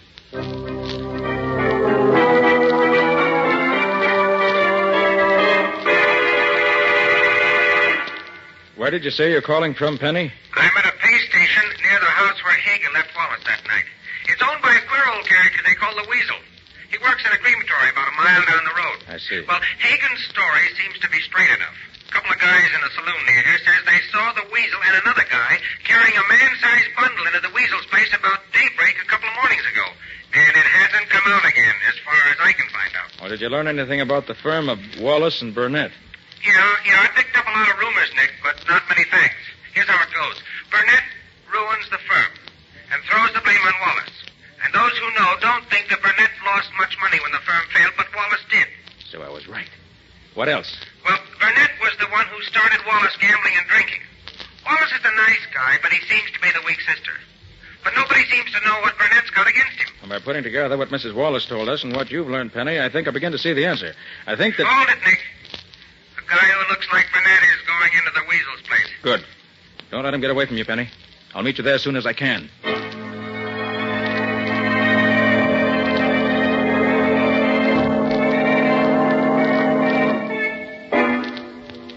Yep. You're right. You're right, Nick. They did bring that casket here to the crematory. I thought they would. But I wish I could get closer and see what they did with it after they carried it inside. Look, Nick. That window over there is open a little. Huh? Maybe we could hear something from there. Good idea, Penny. Come on. But quiet, yeah. But, Weasel, are you sure they won't be suspicious? Not a chance, Captain. That's why we're doing this tonight. The owners of the crematory are going to make a test of a new heating fixture tomorrow morning. And they told me to have the ovens hot by 10 o'clock. I'm just getting them hot a little ahead of time. What do you use when you make a test like that? Well, they sent me the body of a dead calf. It's over there in the closet. Yeah, but the test we're going to make tonight will be even better, eh, Captain? Yes. How does this thing work? Oh, simple. The body's laid here on this slab and strapped down the way you saw me fix this fella. In the next room, there's a lever attached to the slab. When the lever's pulled, the slab slides into the oven. The door closes behind it, and the destruction of the body begins. Do we have to watch it burn? You can't see the slab nor the ovens from the room where the lever is. How long does it take to reduce the body to ashes? 6 or 8 hours. It'll be all over by daylight. Even if the body isn't... You mean even if the body ain't dead yet? Yes, that's what I mean. And Wallace is still alive. Well, it's a little unusual to cremate a live body, but it works just the same. You'll never know what happened. It'll be all over in an instant. Well, we got nothing more to do here. Might as well go in the next room and wait for the ovens to get hot enough. Then you can pull the lever and slide the body. You mean I have to pull the lever that sends him into... Sure. He's your friend, ain't he? Come on, Penny. There's no time to waste. We have to work fast.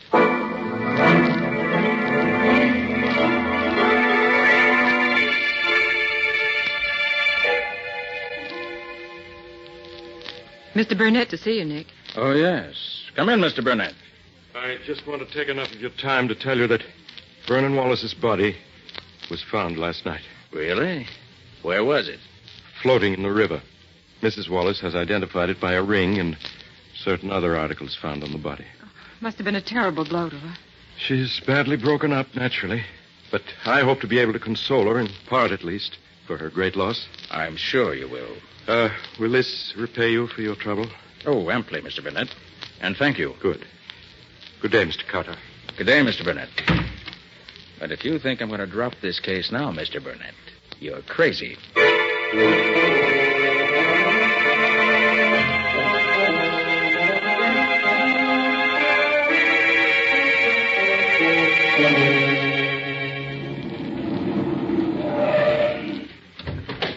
Nick, here I am. Over here. I got here as soon as I could after I got your call, Penny. Brought my new helper, too, as you see. Yeah, so I see. Hi there, helper. Hello, Penny.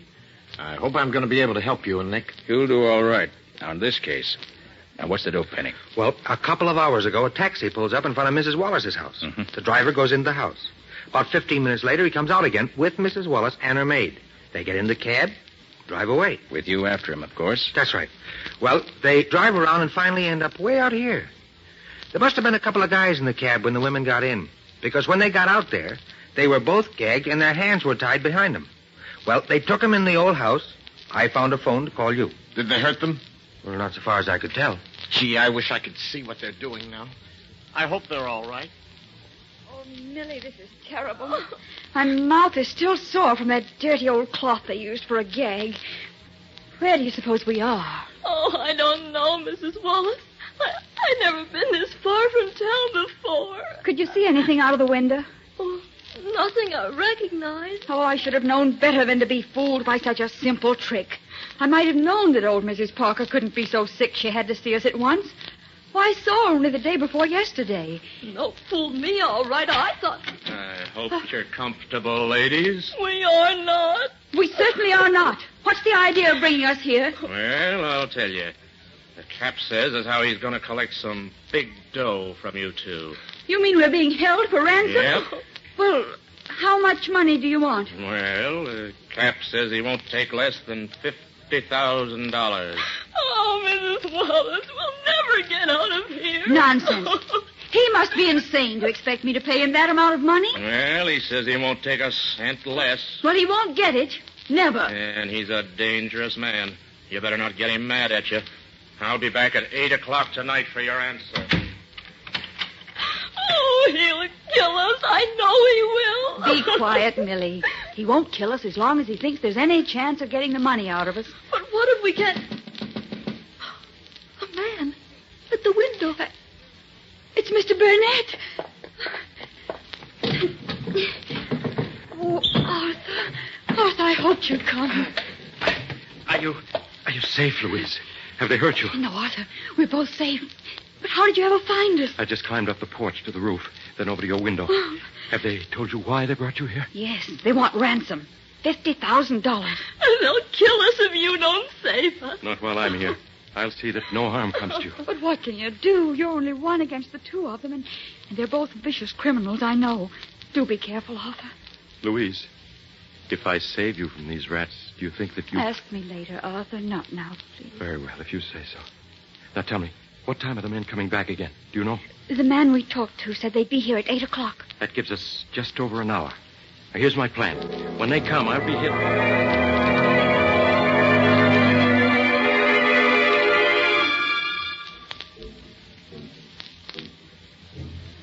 Now, you each know what you're supposed to do, don't you? Sure, Nicky, sure. You know, this ought to be fun. I haven't played cops and robbers since I was a kid. Same here. This should be good. Well, I hope you two aren't disappointed. But you can't tell about these things. So watch your step, both of you.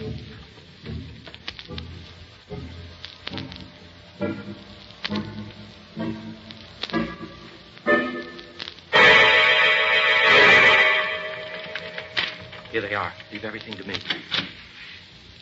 Well, you made up your mind to pay the ransom the cap wants? We'll pay you nothing. Not a cent. You know what that means, don't you? It means that you better get your hands up, all three of you, if you want to live. Who are you? I'm here to save these two ladies from you and your gang. Oh, yeah? Let him have it, fella. Oh, I warned you.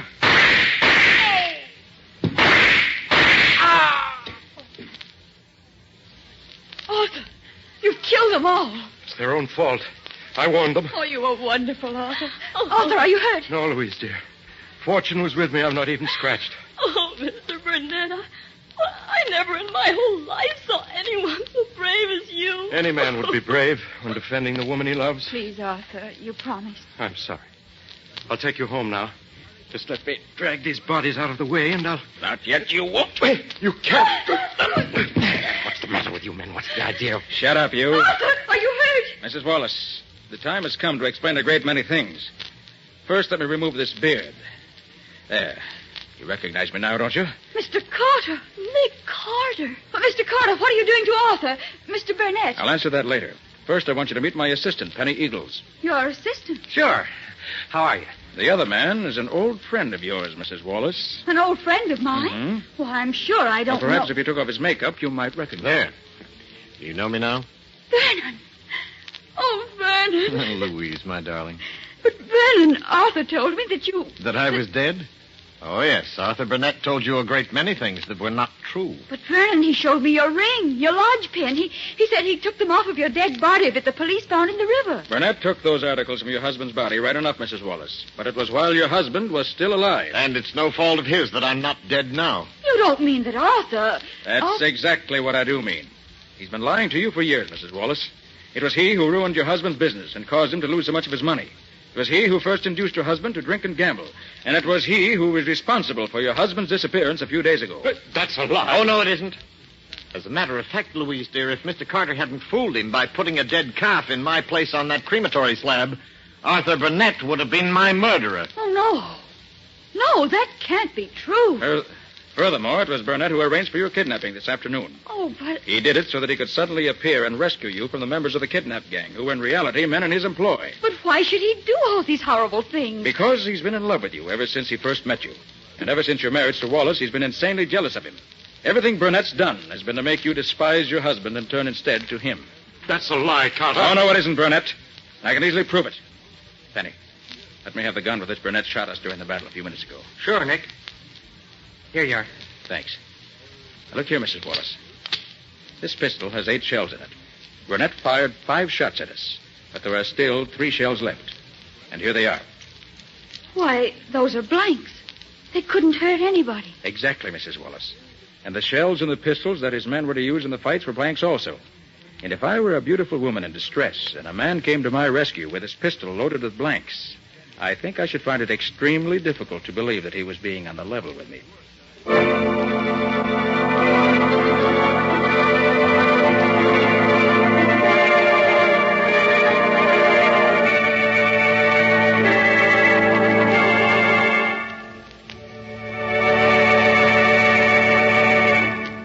That was another strange experience of Nick Carter, Master Detective, called The Body on the Slab, or Nick Carter and the Mystery of the Missing Husband. Another of the curious adventures of Nick Carter, which are brought to you regularly at the same time by WOR Mutual.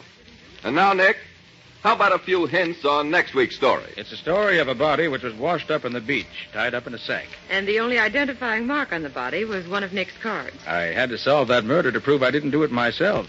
And I found that the real culprit was the killer who used a clue that pointed directly to him to prove that he couldn't have done it. And the killer tried to drown both Nick and myself when the chase got too warm for comfort. But as you can easily see, he didn't succeed. So long until next week. So long, folks. And so long to you and Nick for now, Patsy. In the strange adventure you have just heard, Nick Carter was impersonated by Lon Clark, Patsy by Helen Choate. Original music was played by Lou White. The entire production was written and directed by Jock McGregor.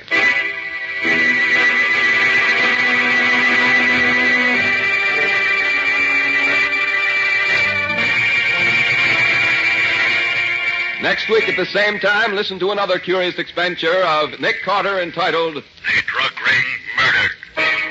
Or Nick Carter and the Mystery of the Left-Handed Killer.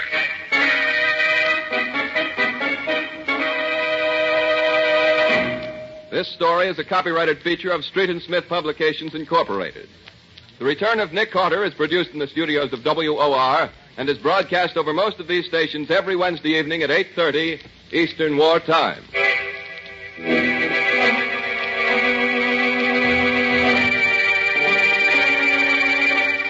This is Mutual.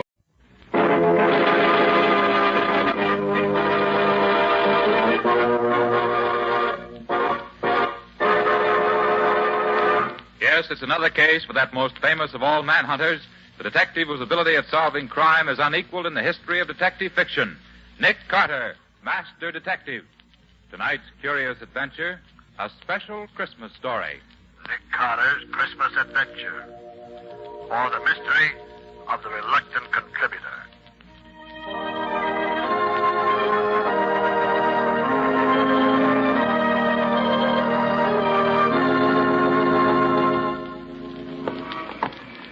Well, Nick, we've been pretty lucky so far, haven't we? Yes, Guppy, we have. Which is another way of saying that folks are usually willing to contribute to your settlement house Christmas party every year, Nick. You know, Guppy, I was just thinking about this last name on our list. Yeah? Rasper. I don't know him personally. Do you? No, I don't, but somebody must have thought he was rich enough or interested enough in the work to make a substantial contribution. Oh, here's the... Hey, is this... Hey, Nick, what's that address again? 576 Milton Avenue. Yeah. Yes, that's right. And there's his name on the door plate. Well, let's take a look, Scubby. Well, gosh, this doesn't make sense, Nick. A guy with dough doesn't hide away in a place like this. Well, knock on the door anyhow.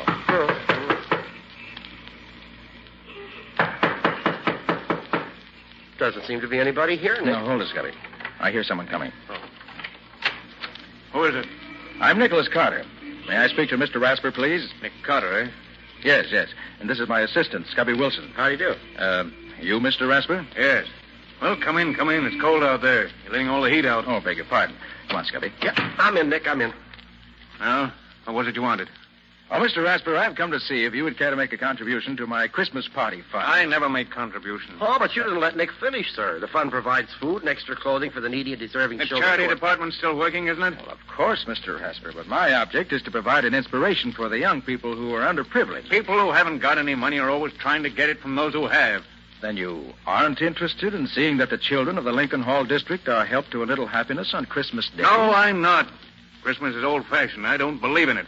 It's a waste of money and time. Good day. Oh, well, Mr. Rasper, it's always been a lot of fun for me personally, and I must say that I've always felt better for celebrating it. And I'm inclined to agree with Scubby, Mr. Rasper. Christmas has always been a bright spot in my life, and I feel sure that if you knew the good it has done throughout the world, it'd make you change your mind. Rubbish. Well, in any case, a Merry Christmas to you. Good day to you. Merry Christmas, indeed. It's a lot of nonsense. Come on, Nick. Let's get back to civilization. You know, Scubby, that man's wealthy, no doubt about that. And yet he's soured on Christmas. And everything it stands for. You said a mouthful, Nick. You know, Scubby, there must be reason why he thinks that way. And I'd like to find out what it is. Yeah, but you haven't anything to work on, Nick. Oh, no, Scubby, I haven't, not yet. But look here. I can finish up whatever has to be done this afternoon. Suppose you hop down to the newspaper office and go through the files there. There might just be something we could learn about Rasper that way. Okay, Nick, I'll be glad to. Then I'll have Riley check through the files at headquarters. It's a long shot, but something might turn up. Sure, and maybe Patsy has run into something while she's been working down at the settlement house. She might know somebody who knows something about Rasper. Yeah, she might at that. I'll ask her about it. Okay. And maybe with all of us working together on it, we may learn why Rasper's so dead set against Christmas. I'd certainly like to find out.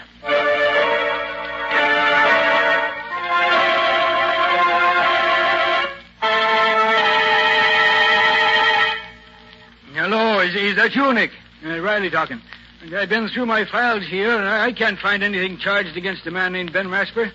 Oh, he was licensed to do business with a man named Howard Lowe, but Lowe died some years ago. Otherwise, Rasper's just a successful businessman.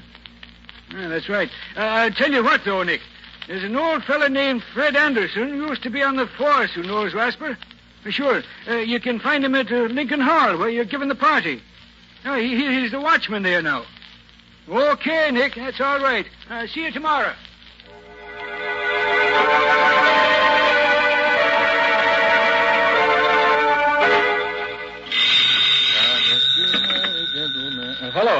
there, Scubby. Oh, you did, huh? Sports remoter, huh? Well, well. What was that name again? Chris Baum. Why, yes, I recall. Oh, no, I'll be there in about an hour, so I want to call Patsy first. Right. And thanks, Scubby. Bye. Jingle bells, jingle all the way. Oh, what fun it is to ride in a happy sleigh. Jingle bells, jingle all the way. Oh, what... Hey, Patsy. How's everything, huh? Oh, fine. I'm coming down to the hall. Is there anything you want me to bring along? Uh-huh. Why, sure, I can do that. But will that be enough, though? Okay. Yeah, Scubby just called. Oh, he found out something about Rasper. What? You did, too? How old is he? Named Jimmy, huh? And he's coming to our party? Oh, fine, Patsy. Okay, I'll see you in a little while. Bye.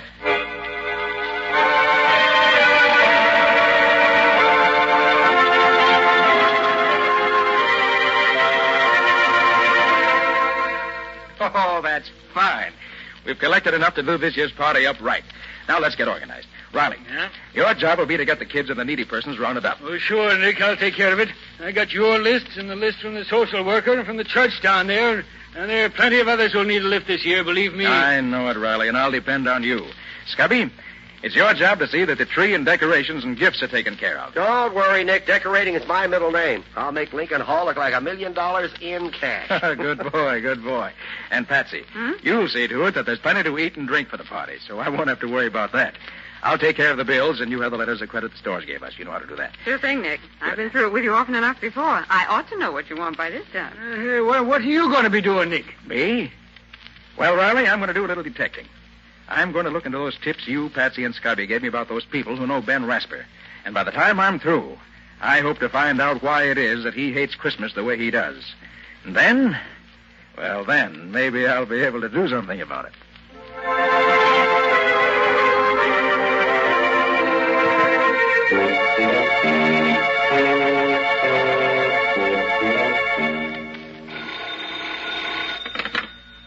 Hello? Yes, this is Rasper talking. Yes? I sent you the bill, didn't I? Well, what if it is due on the 27th? No, just because it's a holiday is no reason for a bill to be unpaid. Goodbye. Darn fool nonsense, that's what it is. There's a lot of foolish... Still talking big, ain't you, Rasper? Who's there? What do you want? Don't you remember me, Rasper? No, I don't remember you. Who are you? They used to call me the Kid. Chris the Kid. Chris? Sometimes known as the Human Flash. Chris, you? Oh. Well? It's been a long time, Rasper, hasn't it? How'd you find me? Who sent you here? A fellow named Nick Carter told me I'd find you here in your office, even if it is Christmas Eve. Nick Carter? Oh, yes. Wanted me to give him some money for some fool party. Oh, for the party at Lincoln Hall, I guess. He's never asked me for anything. Just gave me what I needed. When I needed it. So he hired you to come here and take up my time to get... No, he didn't send me here. Just said I'd find you here, that's all. I came here on my own accord, just to wish you a Merry Christmas. Thought you'd say that. Well, I don't mind, because it's on account of Nick Carter that I can stand on my own feet again. Not on account of you. What's that? You mind if I sit down? It was on Christmas Eve that we won our first fight, wasn't it? Fight? Oh, yeah, a long time ago. Yeah, it was a long time ago. I can remember the noise of the crowd, the glare of the lights, and the smoke curling around, and the brightness over the ring, and you leaning over me with that wet towel. You got him going, Chris. Another one like that last round, and you'll have him in the ropes for the count. How do you feel now, kid? Come on, Kitty Rasper. Just let me at him. I don't have to wait anymore. It's my meat right now. You take your orders from me, kid. I'm the brains here. When you get the signal from me, you give it to him. Okay, Rasper. You're the boss. Go ahead, kid. Keep that left up. Keep your shoulder high. Keep it up. That's right, kid. That's the ticket. Now you can take him. Get set. Take him, Chris. Now! There were a lot of those little affairs after that, Rasper. And I always did what I was told, huh? Yes. You're a good fighter, Chris. Good fighter. I made a lot of money for us in those fights, Rasper. Well, a lot of money. The old days, Chris. Lots of water's gone under lots of bridges since then. I know. And the percentage you paid me Didn't last long either. It went just like that water. But I didn't care much about things like that. Till the day a friend of mine came and gave me a warning tip. That started me thinking. Oh, kid, how do you feel? Oh, hello, Rasper. Where you been? I wanted to talk to you. I've been around. What's up? I got a tip today.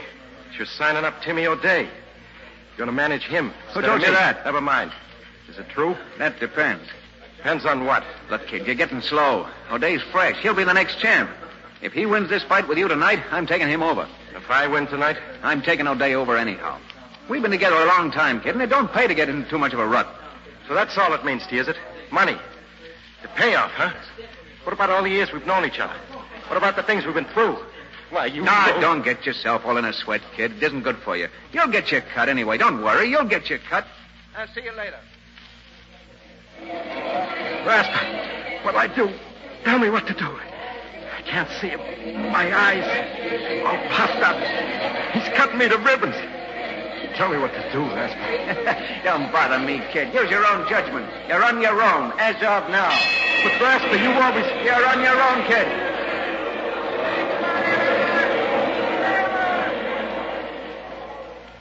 I can still see it sitting there in the ring corner, laughing at me.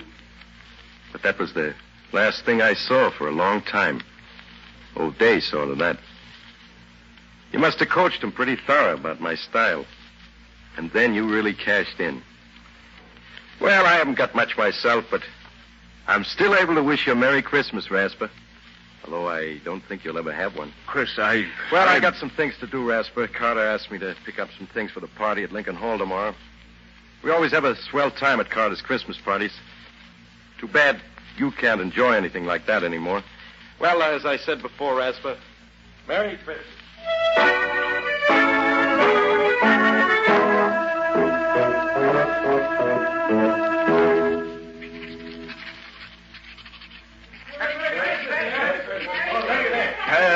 How can a man work with his mind whirling like a merry-go-round? Christmas Eve. God, it's a fine excuse for people to go around yelling at each other in the streets. Disturbing a man when he wants to get some work done. Oh, I might as well close the office and get some rest. Would have been home by now if the kid, Chris, hadn't taken up so much time. What Chris does for a living now. Wonder if... it's none of my concern. Get home and get some sleep. That's what I need. Who's that? I'm closing up. Come back tomorrow morning. Oh, I'm glad I got here before you left, Ben. Who is it? It's Nina, Ben. Oh, Nina. I only stopped by to speak to you for a moment. It's getting quite late, and Well, sit down for a moment, Nina. Oh, thank you. Here, let me get your chair.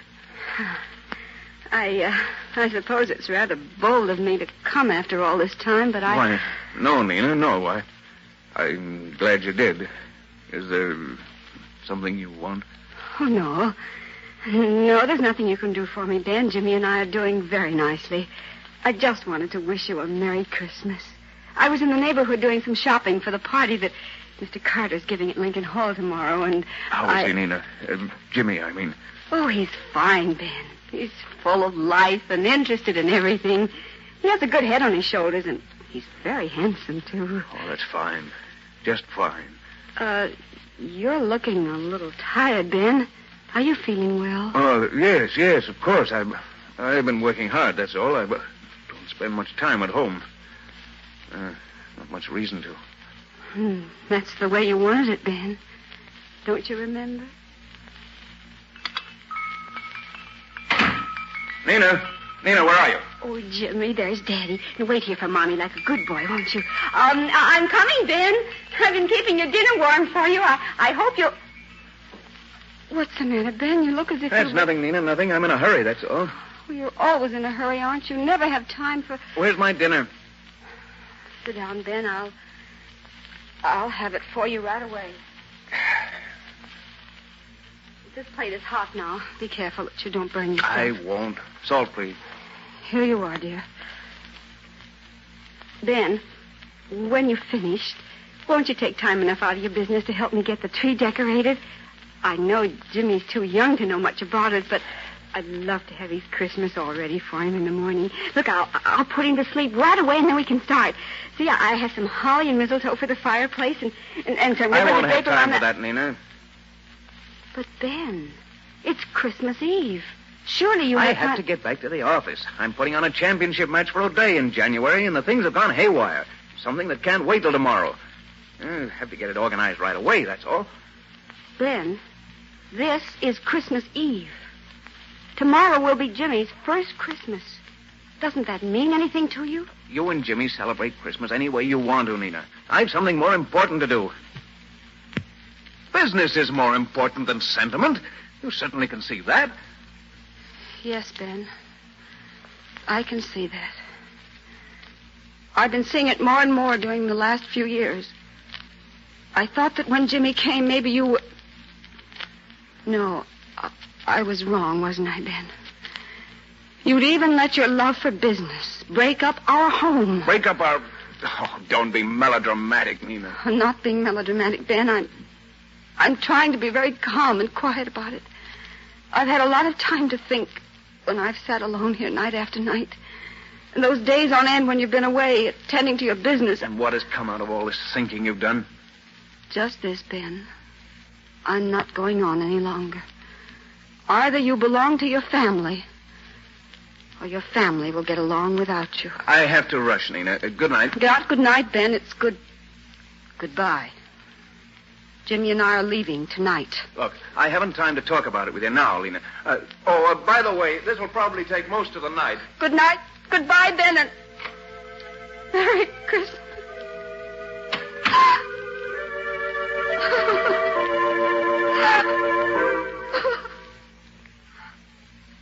I never had much of a chance to make it up to you, Nina. You've had all the chance you wanted, Ben. But, Nina, I just dropped by to say hello and to give you a wish for happiness during the holidays. It's hard not to share with you the joy I have with Jimmy. I wish you could see his eyes dance at Mr. Carter's Christmas parties. Unfortunately, on what little I make, we can't very well afford to have our Christmas at home, but somehow we don't miss it. Everybody has such a grand time at Mr. Carter's party, and Jimmy does enjoy every minute that he's there. Goodness, I'll have to be on my way. Jimmy's waiting for me, and I have to make one more stop for Mr. Carter. Good night, Ben, and Merry Christmas.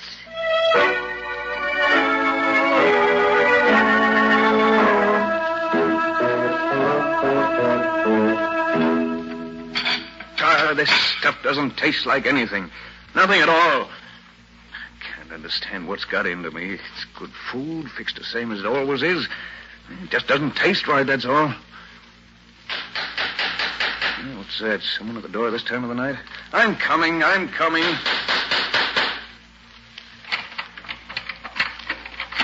Hello, Ben. It's Fred Anderson. Glad I found you at home. I'm always at home this time of night. Yes, I suppose you are, Ben. Can I come in? Of course. I brought your package, Ben. Nick Carter sent me around with it. Said you'd probably be here alone tomorrow, and he'd like you to have it. Carter? What's Carter sending me? You might open it and see, Ben. I'm no mind reader. There's any reason why Carter would want to... Bottle of port wine. Let's see the card. Merry Christmas from Nick Carter. What say I, dear? You know anything about this, Fred? No, but Nick Carter's a funny duck. Does lots of things people don't expect him to. Why, I don't even know the man. Only saw him once, and that... You want a glass of this wine, Fred? Don't mind if I do, Ben. Seeing as it's Christmas Eve, I don't mind at all. There's some glasses here somewhere. Say, how do you open this thing? Here, I'll do it for you, Ben. Yeah, that does it. Now, go ahead, you open it. Eh? Oh, yes, all right. Well, there, ain't you drinking with me, Ben? Huh? Oh. Yes, I will. That's the ticket. Well, here's Merry Christmas for you, Ben. Yes, Merry Christmas. Well, how have you been keeping yourself, Fred? Oh, I've been sort of working around Lincoln Hall since I was retired from the force. I see. You know, while I was coming here tonight, I was thinking about those old days when I walked a beat. Funny, most folks call them the good old days, but I don't. You did all right in those times, didn't you? Oh, sure, I got along. I was just thinking about the different attitudes folks have nowadays toward being given a hand. They appreciate it more, it seems to me. Charity's still charity, Fred. That hasn't changed. Guess it's all in the point of view, Ben. I guess you haven't changed with the times. That night I met you near the bridge. I was sure you were going to see that you were headed in the wrong direction and wake up in time. Huh? Remember that night, Ben? It was Christmas Eve. You'd just come from the arena. They'd handed you your walking papers because you'd let them down cold. Oh, Merry Christmas, officer. Oh, Merry Christmas to you, sir. Well, what you doing out on a night like this, Ben? I thought you'd be up at the arena getting the New Year's fights lined up. What? Oh, it's you, Anderson. No, I'm not at the arena anymore. That's so. What happened? They decided tonight they'd rather have Davis take over my job. Fine Christmas present that is. Well, that's tough news, Ben.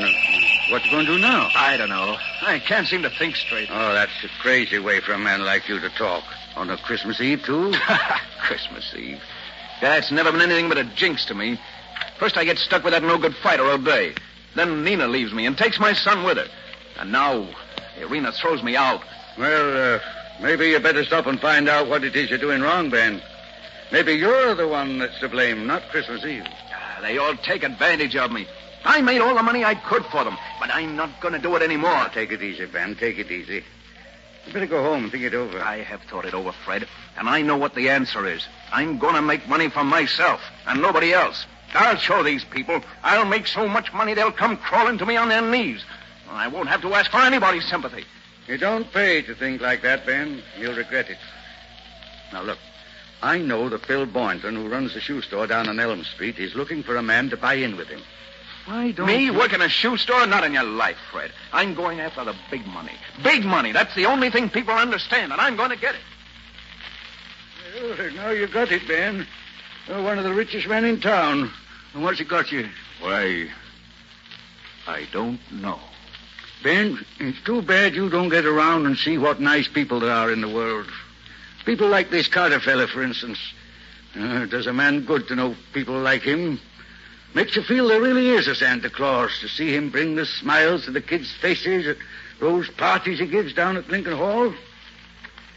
Well, I'll be getting back there now, Ben. I've got a big day tomorrow. I'm not as young as I used to be. Well, Merry Christmas to you, Ben. I'll tell Nina I saw you. She'll be at the party tomorrow with young Jimmy. Good night, Ben.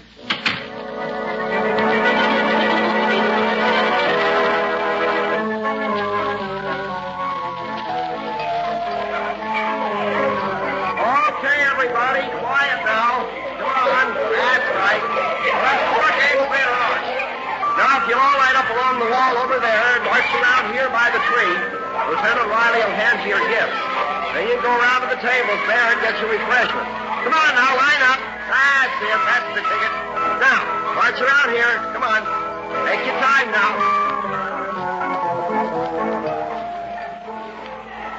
Well, Patsy, how's it going? Oh, Nick, it's wonderful. We're having a grand time. Oh, that's fine, Patsy. Hey, Patsy, look. Over there by the door. What do you see? Where, Nick? Oh, well, who's that? That, Patsy, is Ben Rasper. Oh, I hope he's come to join the party. For heaven's sake, that's the man I've heard so much about. Well, he looks scared to death, Nick. Look, Patsy, will you go over and make him welcome? Well, of course, Nick. Good. Hello there. Merry Christmas. I'm Patsy Bowen. Won't you join us?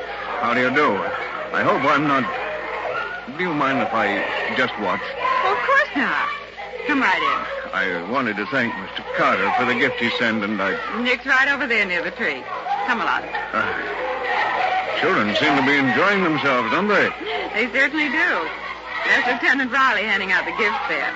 And Scotty Wilson with him, standing next to Mr. Carter. Yes, I met Mr. Wilson. Just look at Lieutenant Riley. He's having as much fun as the children. So I see. Oh, there's a nice-looking boy there, Miss... what's his name? Where? That one over there. Oh, that's Jimmy. He's a nice boy. His mother was a big help to him in getting the refreshments ready.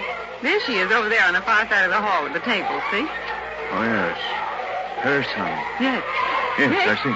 Oh, Nick, we have a new guest. Oh, hello there, Mr. Rasper. Merry Christmas. I'm glad you could join us. Thank you, Mr. Carter. I came to express my appreciation for the gift you sent me. I hardly know how Think to... nothing of it, Mr. Rasper. Your being here is thanks enough for me. Mr. Carter, that little boy coming along the line there, Jimmy, I think his name is. Do you think I might give him... I mean, could I hand him his gift, do you think? Why, certainly. Riley. Mr. Rasper here wants to lend a hand. Can you use him? Sure thing, Nick. Come along, Mr. Rasper. Thank you, Mr. ahead, Carter. Well, listen, you just hand them these packages as they come along, Mr. Rasper, and enjoy yourself, man. I will. There, little girl. Merry Christmas. Oh, thank you. Say, she liked it, didn't she? Well, they all appreciate a little kindness, Mr. Rasper. Now, here's a gift for that little boy there. Oh. Hello. Jimmy, here you are. And a Merry Christmas, son.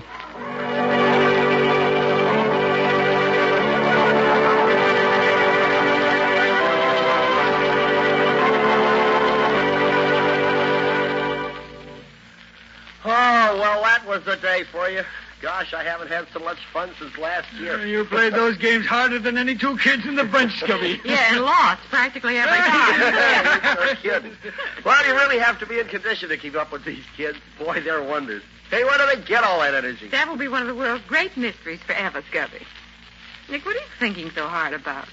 Oh, I was just thinking of the way Mr. Rasper took to the party. Oh? Hey, don't you mean the way the party took to Mr. Rasper, Nick? Yeah, I never saw a man open up the way he did. Well, it was wonderful. The children just flocked around him. And that's one of the greatest jobs that Nick Carter ever did. Well, what do you mean, Riley? Well, Patsy, you'll never believe it, but when Nick and I went to see Rasper to get a contribution to the party, he was the hardest case of unadulterated unpleasantness I ever saw. But somehow Nick managed to get under his skin and bring out, well, what you saw tonight. Well, for heaven's sake. How did you do it, Nick? Well, it wasn't difficult, Patsy. You see, I could see when we first spoke to Rasper that he was fighting something. But I didn't know what it was. But from what Riley, Scubby, and you told me, I found that 3 different times Christmas Eve had brought him bad luck. First, the fighter O'Day. Then Mrs. Rasper had left Rasper on a Christmas Eve, taking his son Jimmy with her. And third, he'd lost his promoter's connection at the arena, also on Christmas Eve. Well, the whole thing added up. Rasper associated Christmas Eve with a list of unfortunate incidents and fought anything that suggested the holidays to him. He made a lot of money, but it never brought him happiness. The big thing for me was to make him realize that people and Christmas meant good and not evil.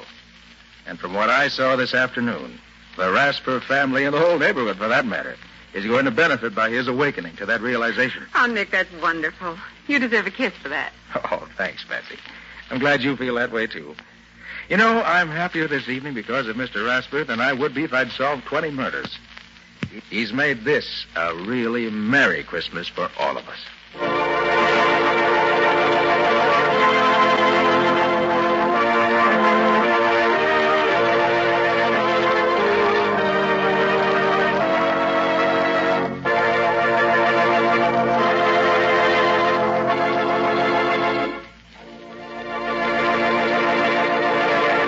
This has been another of the strange adventures of Nick Carter, Master Detective, which are brought to you regularly at this time by WOR Mutual.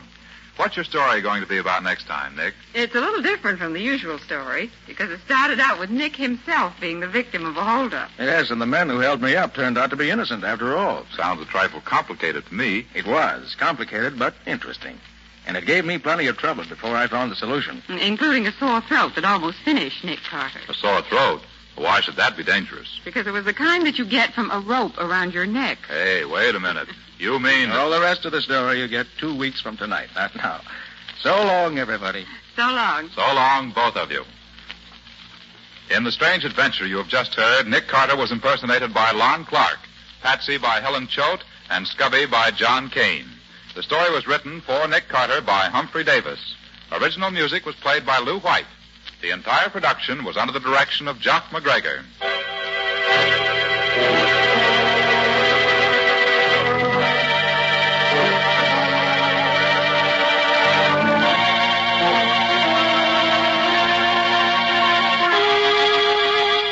Two weeks from tonight, at the same time, listen to another curious experience of Nick Carter entitled The Double Disguise. or Nick Carter and the mystery of the kidnapped heiress?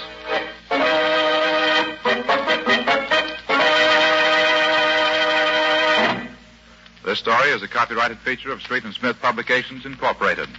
The Return of Nick Carter is produced in the studios of WOR and is broadcast over most of these stations Monday evenings at 9:30 Eastern Wartime. This is Mutual.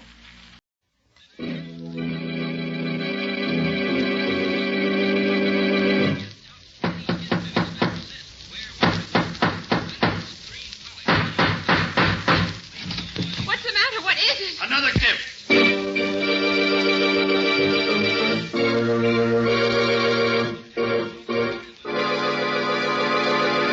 Yes, it's another case for that most famous of all manhunters, the detective whose ability at solving crime is unequaled in the history of detective fiction, Nick Carter, Master Detective. Tonight's curious adventure, The Double Disguise, or Nick Carter and the mystery of the kidnapped heiress.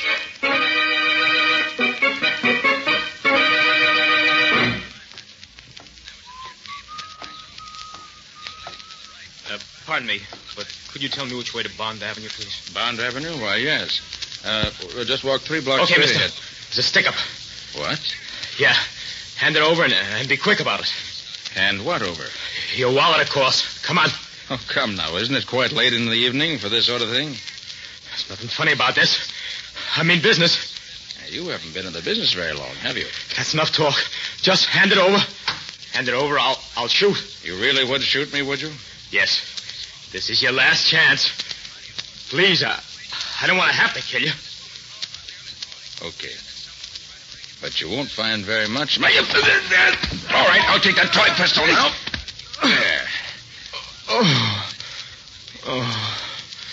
You knew all the while. Sure. Would have fooled most people, but you just happened to pick on the wrong man. I'm Nick Carter. Nick Carter? Gosh, I guess I did. My name is Brown. Chester Brown. Well, Mr. Brown, let's have it. What's the story? You're no gunman. Oh, you're right, Mr. Carter. I've never done this sort of thing before. Now, why'd you try to hold me up, then? Oh, I was desperate. I've been out of work for 3 months now. In times like these? Yes, I know, but I'm a salesman. There's no need for them now.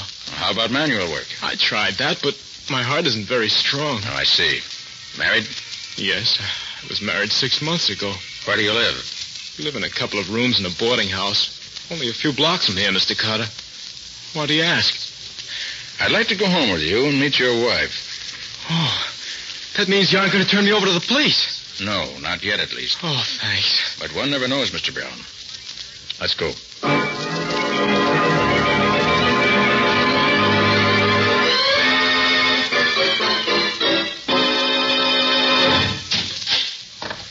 Right this way, Mr. Carter. Stella! Oh, Stella! Stella! That's strange. She isn't home. Maybe she went out for a while. At this time of night? She'd be back by now. What does it mean? Well, it probably doesn't mean much. Oh, wait a minute. Here's a note. Perhaps this will explain things. Here, let me have it. Dear Chet, I'll be gone for a few days. Don't worry about me. All our troubles will soon be over. We're coming into a fortune. I can't explain anymore now. You're Stella. Well, congratulations. Ah, look what's enclosed. $100 bill. May I see it, please? Oh, here you are. Gosh, I can't believe it. It's too good to be true. Tell me, Mr. Brown, is your wife any rich relatives? Rich relatives? Never heard her speak of any. Mother and father no longer living. Well, she has an uncle, a man by the name of James Spear. He lives somewhere out in Colorado. Maybe it's he. Yes, maybe. What are you doing, Mr. Carter? Just checking the number on this bill against a list I have here. But why? What is it? Mr. Brown, I'm afraid my congratulations were a bit premature. What do you mean? Have you read the evening paper? No, I haven't seen a paper all day. Why? Michael Stillfield, the banker, was murdered last night. $10,000 was stolen from his private vault in one of the cleverest safe-cracking jobs seen here in years. Yeah, what's that got to do with this? The stolen money consisted of $100 bills. So what? The bill your wife left for you was one of those stolen by the murderer. Oh, Oh, but Mr. Carter, she had nothing to do with that. I feel sure of that, Mr. Brown. Well, then why should you want to... Suppose you went out tomorrow morning and tried to spend that bill. What would have happened? Why, Oh, I see. I'd have probably been arrested as a murderer. Exactly. But why did she leave that bill for me? Because she's as much a victim of this frame-up as you are. Brown, if my hunch is correct, someone's trying to make trouble for you and for her. Oh, but Mr. Carter, why should... Don't ask questions yet. Just listen to me. Pack up a bag and get out of here tonight. Go to 73 Bleecker Avenue. That's a rooming house run by friends of mine on the other side of town. Sit tight until you hear from me. Don't tell anyone where you are and don't use your right name. But suppose my wife comes back. I said to leave it all in my hands. Oh, but why? Now, don't be a fool. If you don't follow my directions, you may be dead before morning.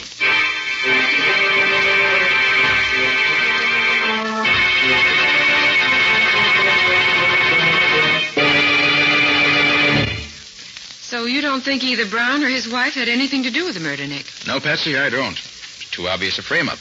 A frame-up? Yes, don't you see? The murderer persuades Mrs. Brown to go somewhere with him on some pretext or other and gives her one of the stolen bills to leave for her husband, who's sure to be arrested if he tries to spend it. But why should the murderer want to pin the job on Mr. Brown? That I don't know the answer to, Patsy. Except that for some reason or other, he wants to get Brown out of the way. Hello? Hello, Nick. I'm glad I found you in. Oh, Riley, what is it? You still say you're not interested in the Stillfield killing? Well, as a matter of fact, Riley, something's happened since you spoke to me about it.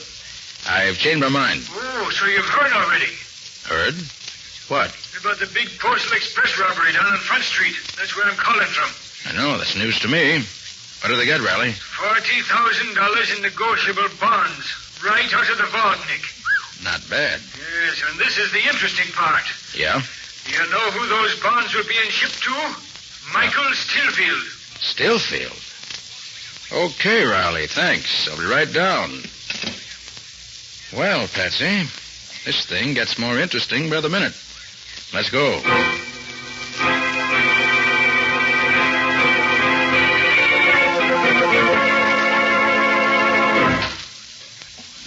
Here you are, Nick. Hello, Patsy. Hello, Lieutenant. Well, Riley, let's have a look. Sure thing, Nick. Come on inside.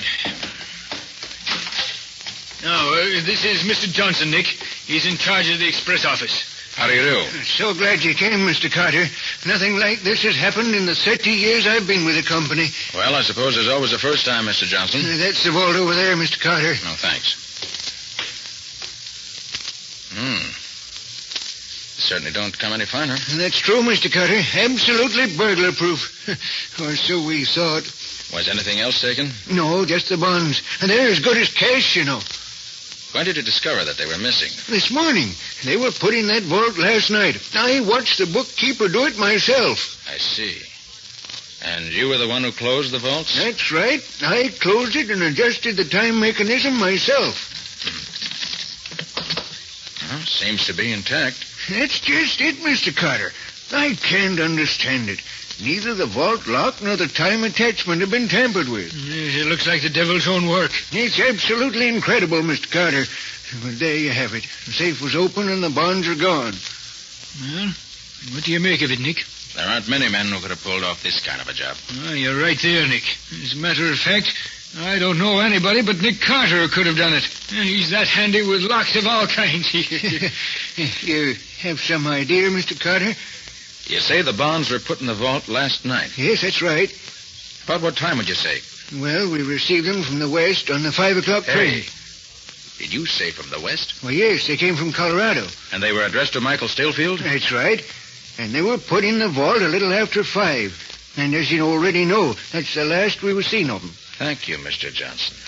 I don't think we need bother you any further. I do hope you'll be able to track down that thief. It's more than a thief you've put me on the track of. The man we're looking for, Mr. Johnson, is a murderer.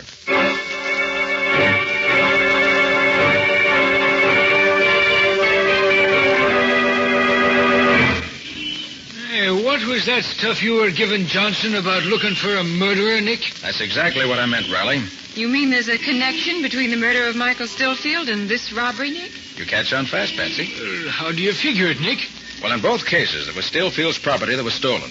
And in both cases, there was a remarkable safe-cracking job, right? Yeah, there's no doubt about it.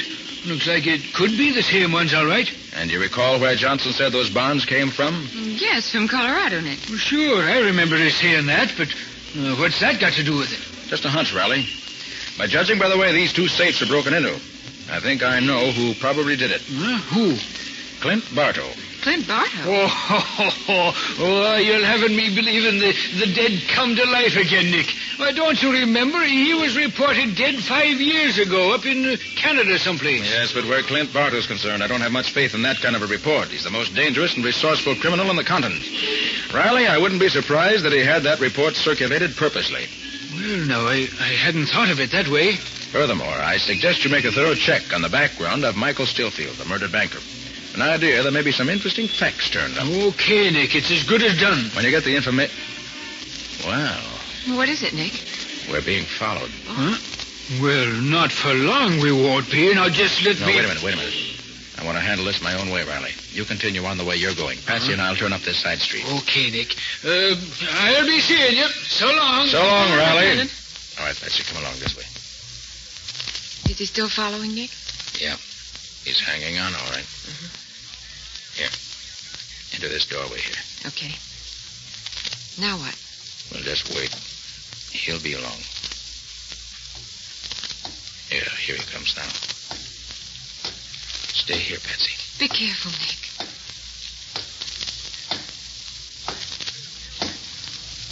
Hey, you. What's the idea of following me? What? Who? Me? Yes, you. You've been tailing me ever since... Oh, no, you don't. Hey, let go of me. I ain't done nothing, mister. No, not yet you haven't. Now talk, my friend. And let's hear something interesting. Okay. I was tailing you. That's what I thought. What's your game? Oh, not my game. It was some bloke I met near the express office. Yes? What about this bloke? Well, he says there's a 10 spot in it for me if I keep an eye on you all day. You know, see where you go and what you do. Well, then what? Well, that's all, mister. And I was supposed to report back tonight at 8 with a dope and get paid. I see. Where were you supposed to report back? Beach Street, opposite the railway station. What did this man look like? Oh, you can't miss him, mister. He's about 6'6", dark hair, and he has a long curved nose. Well, so he's the one. Oh, you know him, huh? Yes, I think I do. You were offered $10, you say? Here's 20. What for? For forgetting all about reporting back, see? Oh, I get it. Sure thing. Thanks. Wait a minute. Yeah? I want to get a good look at you. Huh? Yeah. Okay, I shan't forget what you look like in a hurry. Now beat it, and remember, stay out of my way. Okay, mister. All right, Patsy, come on. What now, Nick? We're going back to the office. I've got a special job to do now that requires a complete change of wardrobe. In fact, Patsy, a complete change of everything.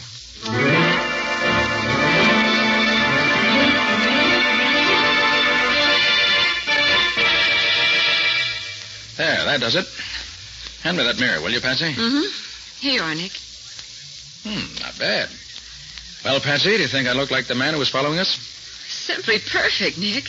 Why, I positively couldn't tell the two of you apart now. Now, the voice. Okay, lady, thanks. Well, I guess I better blow it. The mob's waiting for me. Nick. Yes, what is it, Patsy? I'm afraid of what you may be letting yourself in for. Oh, now, don't worry. I'll be watching my step. You better. Make one false move with Bartow. Yes, Patsy, I know the kind of man I'm up against. Hello? Oh, yes, Riley. Oh, you did, huh? What'd you find? I see. Yeah, that's fine, Riley. Oh, no. I've got a plan of my own. Yeah, I'll do that. All right, Riley, thanks. Bye. What is it, Nick? Patsy, my suspicions were right. The report came through on Michael Stillfield. He proves to be none other than James Spear. Spear? You mean Mrs. Brown's uncle? Right. Seems he made his money out west many years ago, then got into some difficulties there. Changed his name and came east. And he never got in touch with his niece? Apparently not. Well, then that fortune Mrs. Brown spoke about in her note is true. Yes. According to his will, she becomes sole heir to the entire estate, being his only surviving relative. Well, not bad. If she lives, Patsy. If she lives? Well, why shouldn't she live, Nick? Well, the person she left home with last night must be the same person who killed Stillfield.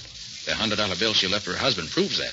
And you think that... I think that if that person is Bartow, She's in very real danger. Steelfield owned the fortune and was killed. Now Mrs. Brown owns it, and she may very well be next on the list. Oh, I see what you mean. What time is it now, Patsy? 7:30. Okay, I better be off.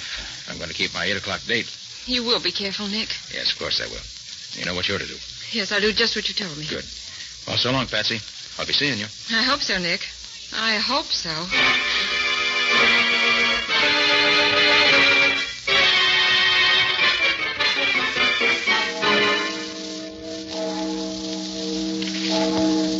Now, 8 o'clock. And this is the corner, all right. But nobody seems to be sure. Wait. Uh-oh. You waiting for someone, Bud? Yeah. I was supposed to meet a guy here at 8. Okay, I guess you're the one. Follow me. Where are we going? I'm taking you to the boss. Where's that? You'll find out. Come on.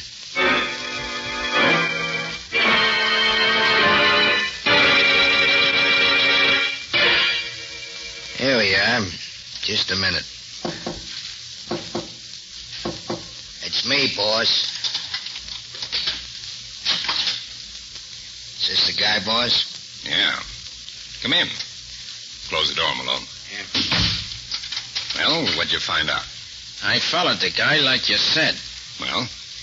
How about that tent spot you promised? Don't worry, you'll get it. Now, what happened? Nothing. What do you mean? I tailed the guy to a house on Elm Street. He went in. I didn't see him come out all day. I see. Well, okay, you did a good job. Here's the tent. Anything else, mister? I could use more dough. And I ain't particular how I make it. If you get what I mean. Yeah, I get what you mean. You see, I figure you must have some kind of a racket, mister. Mm-hmm. Very clever reasoning on your part. Yeah. I'd sort of like to get in on it. That is, if you could use a guy like me. Maybe I could. You don't happen to know the name of that man you were following, do you? Never seen him before. Well, it was Nick Carter. Nick Carter? Mm-hmm. Who's he? Never heard of him, eh? Well, he's just about the greatest detective this side of the Atlantic. Yeah, this Carter must be quite a guy. Quite a guy is right. With quite a bag of tricks. He's the one man that stood between me and a fortune on 3 different occasions. Put you in the jug, huh? No, not quite. But on account of him, I've had to lay low the last 5 years. Now I've got another fortune within my grasp, and he's not going to stand in my way again. No, sir. I'll see to that. Yeah, worked out a scheme, huh? Yeah. Beautiful one. Beautiful and simple.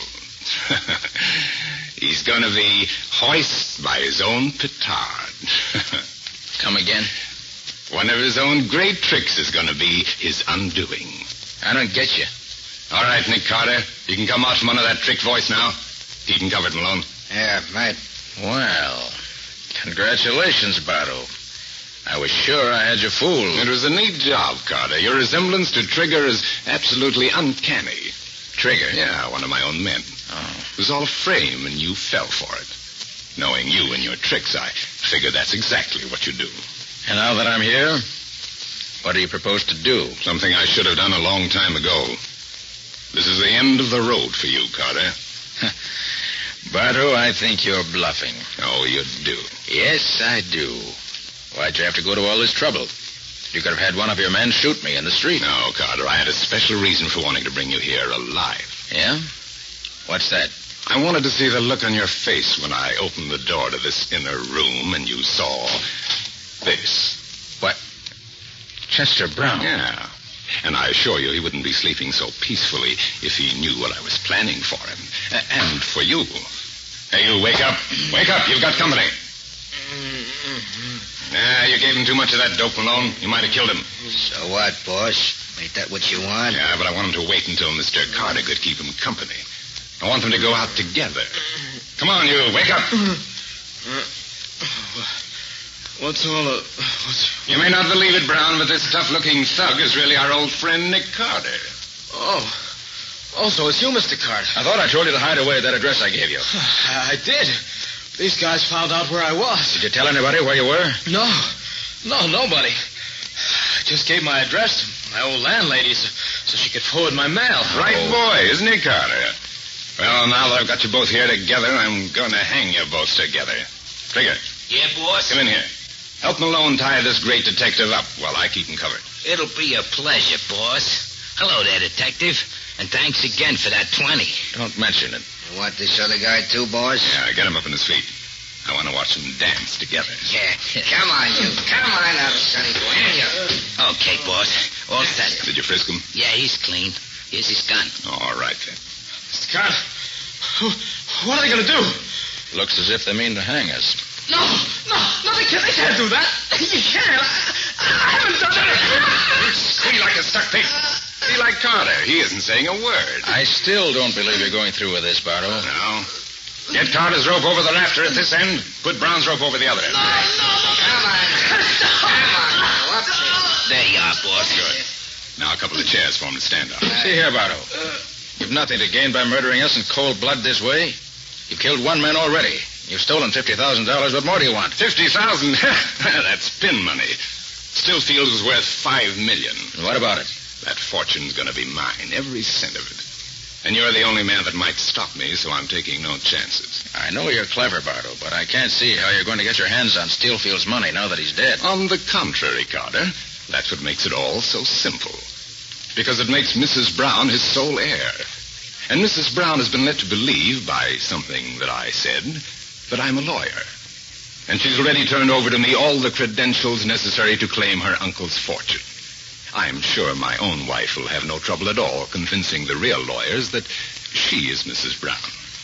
The real Mrs. Brown, poor woman, won't be with us very long, I'm afraid. Oh, you fiends, you devil, get after you. Oh. So that's your devilish scheme, is it? Yes, and it's a scheme that I'm sure is going to pay off. I don't think so, Bardo. What do you mean? You really don't think I was foolish enough to come up here without taking certain precautions? Such as what? The police know exactly where I am. I'm afraid the laugh's on you, Bardo. Yeah? Look out of the window, Trigger. Okay. I don't see nothing. Hey, wait. Say, there is a cop across the street. What's he doing? Just stand there. Hey, maybe there's something to it, boss. Let's get this thing over with and beat it. Okay. Maybe what you said was so, Carter. It isn't going to help you much. Get them up in the chairs, boys. Right. Come on. Up you go. Come on. Up you go. Yeah, that's it. Are the ropes tied fast, Malone? Yeah, boss. Both of them are okay. Well, goodbye, Mr. Brown and Mr. Carter. No, you can't. Okay. In the street. Kick the chairs away, boys. Dance, Carter. Dance. All right, boys. Let's get back to the hideaway.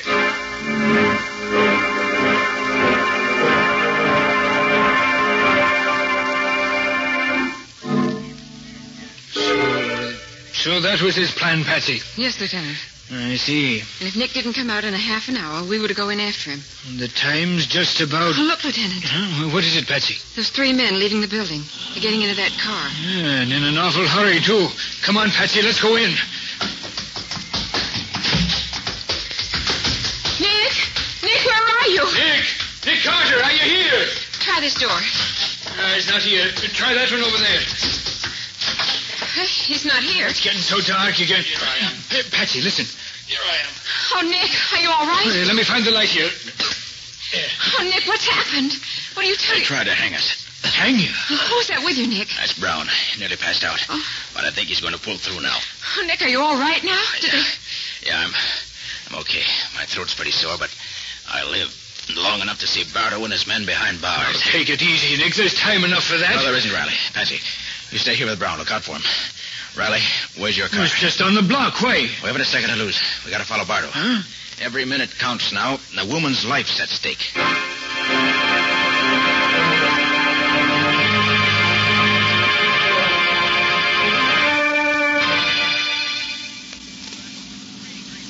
There's no sign of him yet, Nick. Oh, that's all right, Riley. Keep straight ahead on this road. Hey, do you have an extra gun in the car? Yeah, you'll find one under the seat there. Good. Oh, yes. Here it is. Well, how does your head feel, Nick? Much better now. How did you ever get loose, Nick? They actually had you strung up, didn't they? They sure did. I can still feel it. Well, how did you do it?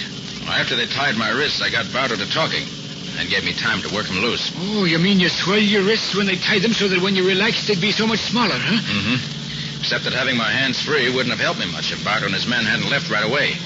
Fortunately, they saw you coming across the street, and they ran as soon as they strung us up. Well, what did you do then, Nick? By that time, I'd worked my hands loose.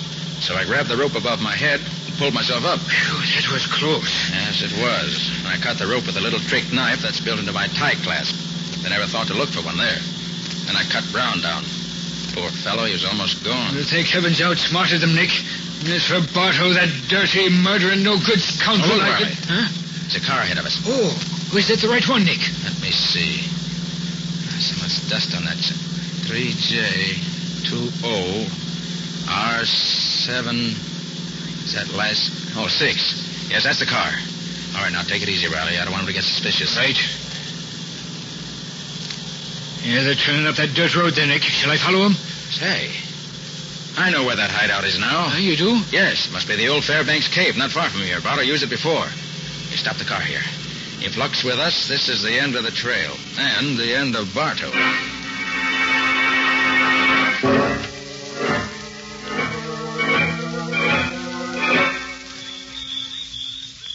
Yeah, that's it over there, Riley. See it now? Yeah, we got them cornered like rats, Nick. All we have to do now is sit tight and wait for them to come out. No, that won't do. They've got Mrs. Brown in there. We gotta get in before it's too late. Hey, Nick, there's someone coming out. It's Trigger. Come on, Riley. This is our chance. Quiet now. We'll creep up on him. I'm right with you, Nick. You get behind him.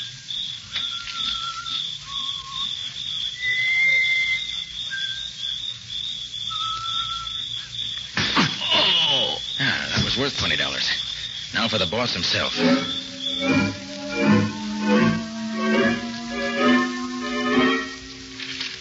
Well, boss, when are we going to get it over with? Right now, Malone. Did you take a look at her? Yeah, she's all tied up the way we left her. All right. Say, Trigger. Trigger. Yeah, boss, coming. What's up? That special little job on the lady inside. We're going to take care of that right now. Then what, boss? What do you mean, then what? Then we bury her, of course. That's the end of Mrs. Brown. Then my wife takes over, claims the fortune, and we're all set for life. Oh, yeah. I was forgetting that you're going to palm the wife off as Mrs. Brown. You talk too much, Trigger. I prefer action. And so do I. Get your hands up, Clint Bartow, and you too, Malone. Hey, what is this? Boss, that's... Hoist by his own petard, eh, Bartow? Carter. They caught it. It can't be, boss. But it is. Now back up, both of you, and keep those hands up high. Riley. Yeah, Nick. Come on in. Good work, Nick. Were you in time? Yes, Mrs. Brown's okay. She's inside there. Well, I guess we can call it a day, Nick.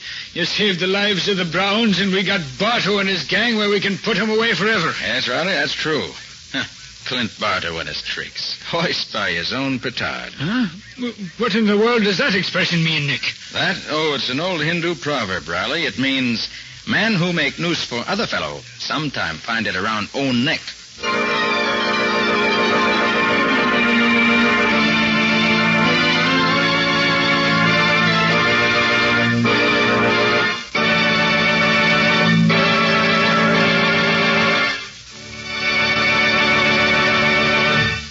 This has been another of the strange adventures of Nick Carter, Master Detective, which are brought to you regularly at this same time by WOR Mutual. What's on the menu for next week, Nick? Imagine a murderer sitting in the death cell at State's prison. It's just 8 hours before he's scheduled to die in the electric chair. And then suddenly he sends for Nick Carter to prove he's innocent. Why did he wait so long before he sent for Nick? Well, that's all a part of the story, Joe. But I want to tell you that the next 8 hours are about the busiest 8 hours that Nick ever spent. And was he innocent? Ah, that's also a part of next week's story. In other words, Mr. Ripley, we're just not telling anymore until next week. So I see. But I think when you've heard it, you'll agree that it's a story well worth hearing. So long. So long, folks. So long to both of you for another week. In the strange adventure you have just heard, Nick Carter was impersonated by Lon Clark, Patsy by Helen Choate. The story was written for Nick Carter by Ralph Berkey. Original music was played by Lou White. The entire production was under the direction of Jock McGregor.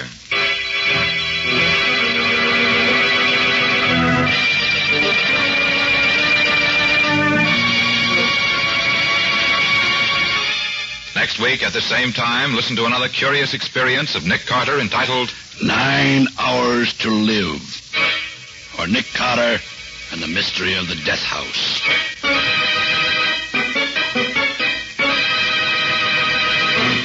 This story is a copyrighted feature of Street and Smith Publications, Incorporated. The Return of Nick Carter is produced in the studios of WOR and is broadcast over most of these stations every Saturday evening at 7 o'clock Eastern Wartime. This is Mutual.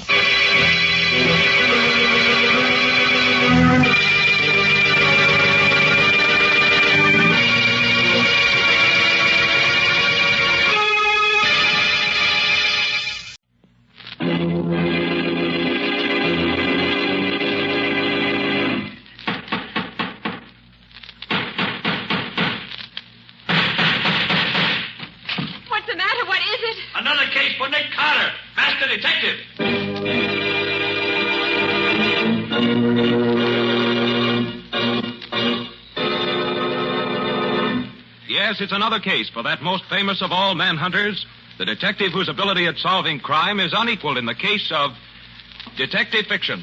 Nick Carter, Master Detective. Tonight's curious adventure... The corpse in the cab. Or Nick Carter and the mystery of the murder in the park.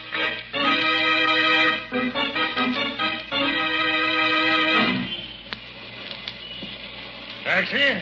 Taxi! Mr. Ramsey, you are very kind indeed to take such an interest in this problem. My dear fellow, I consider it my civic duty. Taxi! Here's a cab now. Yes. Okay, gents, make it snappy. We're blocking traffic. All right. You get in first.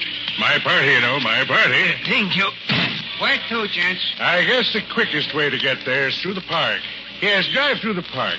I'll tell you where to turn. Okay. I believe it is on West 54th Street.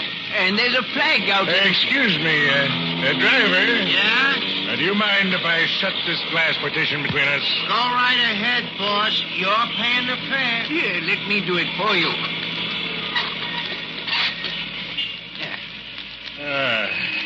Well, that's better. Nice winter evening. Stars twinkling. Ought to pick us up for the grim business ahead. Lucky thing I ran into you. Lucky thing. Yes, indeed, Mr. Ramsey. It seems fate destined me to make your acquaintance this afternoon. Yes, lucky thing. Mr. Ramsey. Just my little way of keeping air out of the windpipe. There you are, my dear fellow. Mighty lucky thing I ran into you tonight.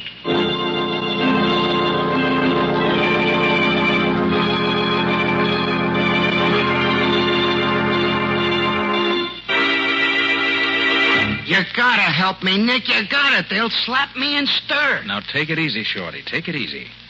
And tell me again exactly what happened. Like I said, two guys hail my cab. One of them says to drive through the park. He'll tell me where to turn out. And when you get out of the park? The one guy opens the partition again and says to pull up. He's getting out. He tells me to drive the other guy to the precinct police station.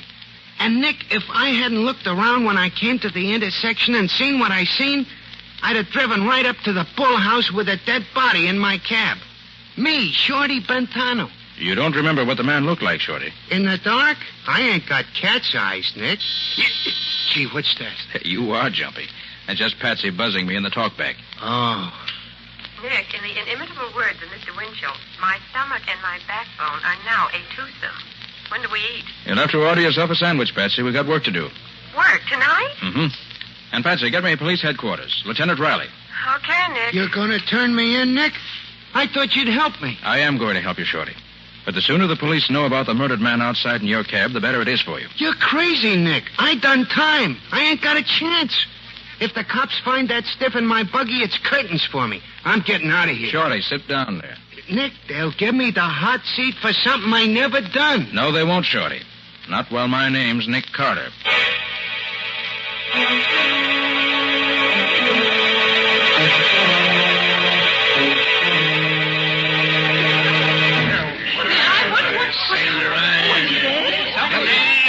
Stand back. Just a little accident, that's all. Get back on the sidewalk, buddy. Nobody gets through here. It beats all, Nick. Not one bit of identification on this body. No bullet trace, no knife, no nothing. What did you want the murderer to do, Riley? Leave his calling card? I'm always getting stuck with one of these dud cases. It takes months to solve them. We don't even know who the stiff is. Now, Riley, flash your light inside here again. Oh, sure. Yeah. You see something? I'm just looking. You see, his pockets are turned inside out. The motive was robbery, all right. No, Riley, I don't think so. Huh? Doesn't look prosperous enough to rob. Nick, you're always looking for what's not there. That might mean something, too. Now, Riley, evidently the murderer didn't care to have his victim's identity uncovered too soon. Say, what are you looking at his hands for, Nick? Riley, have your laboratory analyze this white powder under the nail of his right index finger. Well, say, there is something under his fingernail. Yes. I have an idea you'll find it's chalk. Chalk? But sure, you're a smart one, Nick. Yeah, with these lily white hands, hey, this guy was a pool player, a professional maybe, huh? Maybe, but don't bank on it. Now, Riley, about Shorty. I'm holding him, Nick. Never fear about that. Now, look, Riley, he's a favorite of me. Don't pull him in yet. Oh, great jumping banshees, Nick. I've got to. Listen, Riley, he had nothing to do with this murder. If he were a party to it, he'd have dumped the body out somewhere, wouldn't he? Well... Certainly he would. Shorty's been on the right side of the fence ever since he got out of the big house. And he's given me a hand on cases from time to time. Yeah, I know. You owe him a favor, and I owe you a barrel of them. Well, that's about it. Well, okay. I'll shut my eyes for 24 hours. No longer, though, mind you. Thanks, Riley. Nick, where are you going? To find the murderer.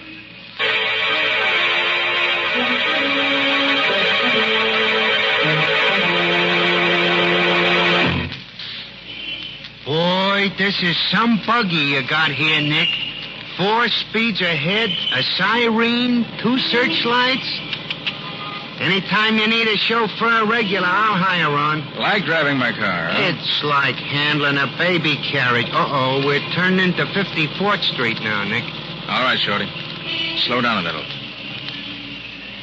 Now, what was it you heard your passenger say? One says the quickest way to get there is through the park. I'll tell you where to turn off. And then the other guy says it's on West 54th Street and there's a flag out. And then the other guy shuts the partition and I don't hear no more. Well, 54th Street doesn't run very far here on this side. I don't see nothing on this block. Flags. Usually on public buildings, aren't they? You think maybe this is going to be a clue, Nick? Shorty, everything's a clue when you don't have much to go on. Nick, look. Flagpole. Yeah, very handsome flagpole. Yeah, but it's a police station. A police station? Good. What's good about it? Let's get out of here. You're safe until tomorrow night, Riley keeps his word. You want I should keep going slow? Nope. I got the first link in our chain. You can put the speed on again. Where to now? To pick up Patsy. I sent her to the Bureau of Missing Persons on 30th Street. Ah, Nick, another cop house. I don't like them places.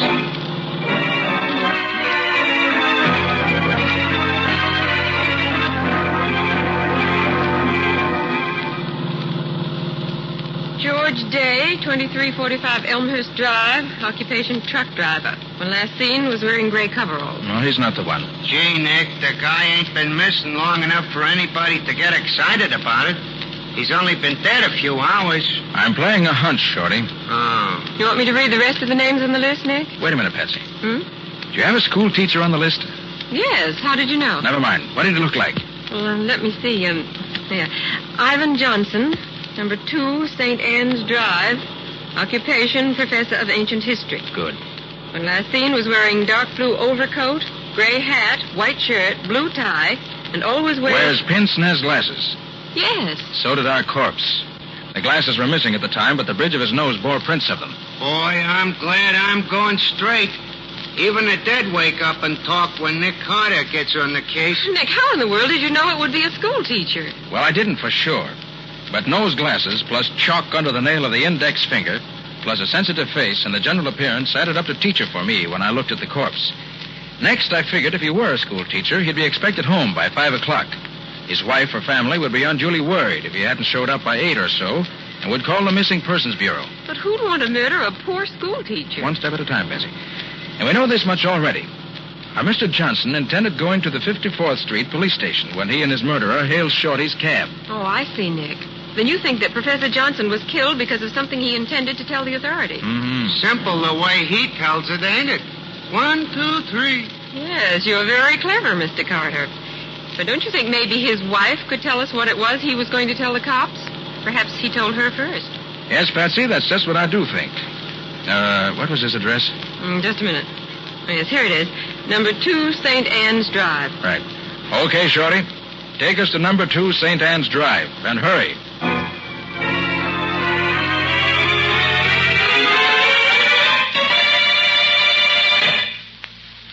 Mrs. Johnson, I'm Nick Carter. And this is my assistant, Patsy Bowen. How do you do? How do you do, Mrs. Johnson? Did the police send you, Mr. Carter? Did they find him?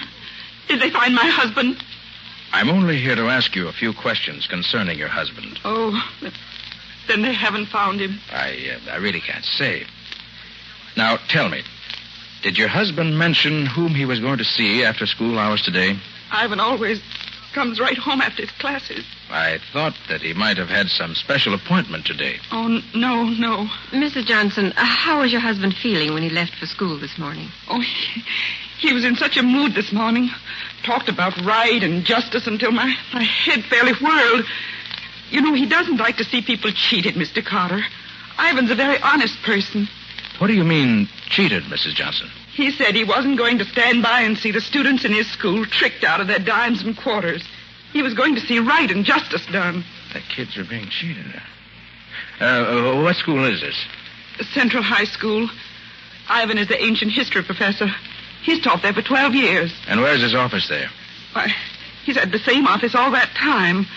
Number 12 on the first floor. I've always been happy about that. It's such a sunny little room. Well, Mrs. Johnson, you've been very helpful. Do you think they'll find him tonight? Do you think something terrible has happened? Why, the police will keep you informed. Good night. Good night, Mrs. Johnson. Try to get some sleep. Oh, thank you, but I couldn't. Not till Ivan's home. Safe.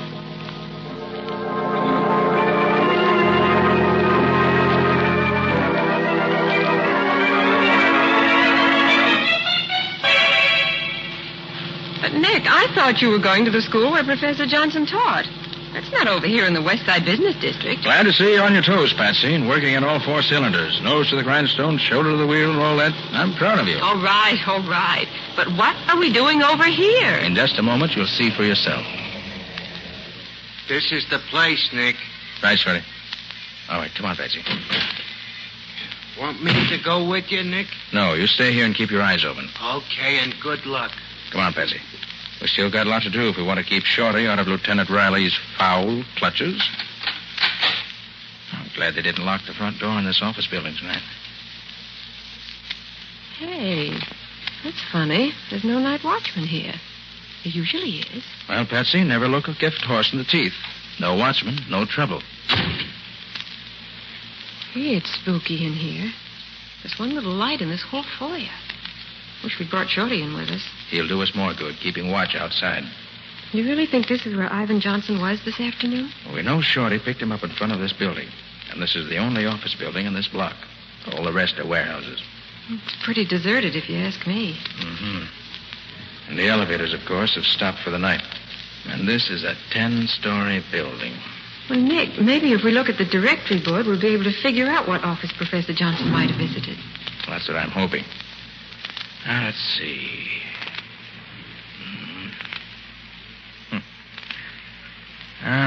Doesn't seem to be a name on this directory that helps us out at all. Well, there isn't, is there? Oh, Nick, what'll we do? Doesn't take much brain work to figure that one.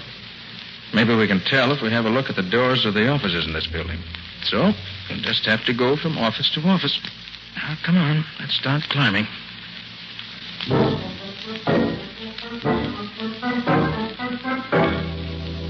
Well, there's nobody on this floor. All doctors and dentist offices. Don't think Johnson's business was with any of them today. Come on. Up we go.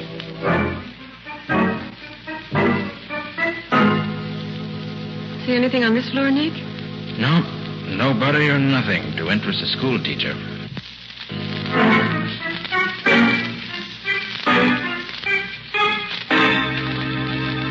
Nick, I don't think I can make another floor. You've got to, Patsy. We must cover every floor.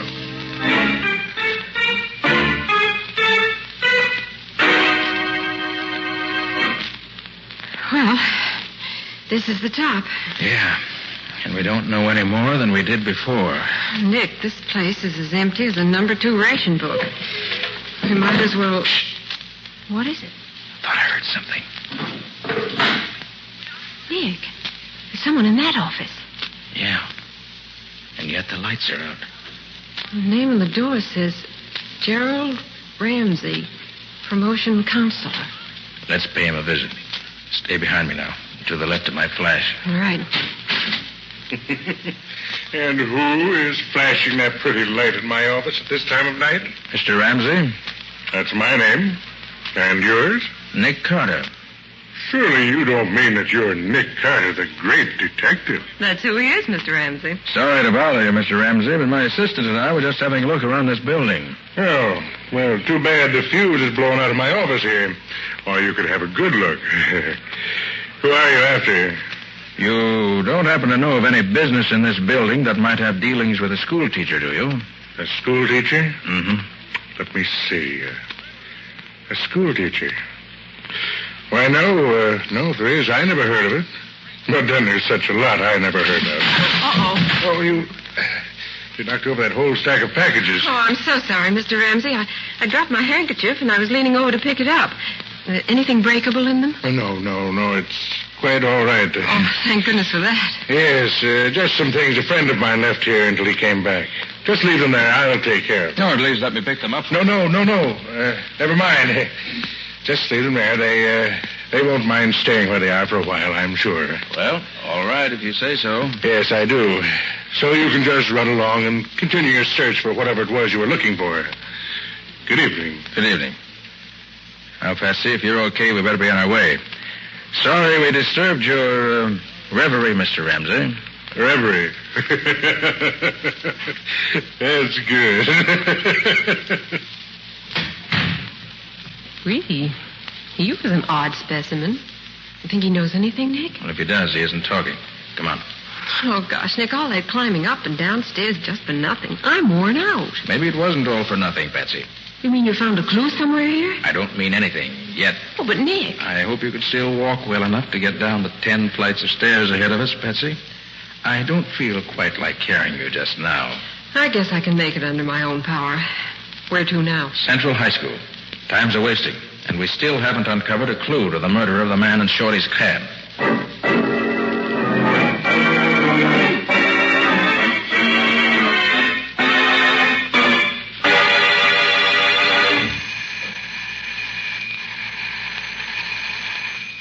Gosh, Nick, what do you expect to find in a schoolhouse at this time of night? Clues to Johnson's murder, I hope.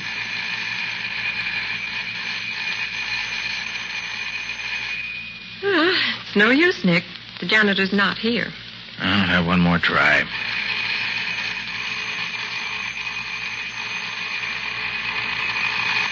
That racket should wake up the ghost of Hamlet. No answer.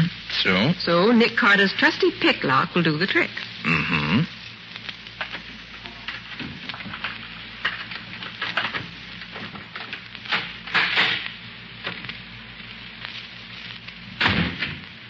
Oh, it's black as pitch in there.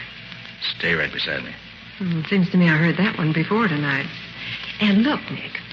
I barked my shins in the dark in that character's office. And so if you don't mind, this time I'd like to see where I'm going. Okay, Patsy. I'll use my flash and keep it down low. Shin height. No, that's better. Now, come on. Better hurry, or our friend Shorty's going to be sitting in the clink with a murder rap pinned on him. Okay. She said his office was on the first floor, didn't she? Yes, number 12. All bright and sunny. Here we are, Nick, number 12. I wish it were bright and sunny in here now. This time we'll just dispense with the formalities of announcing ourselves.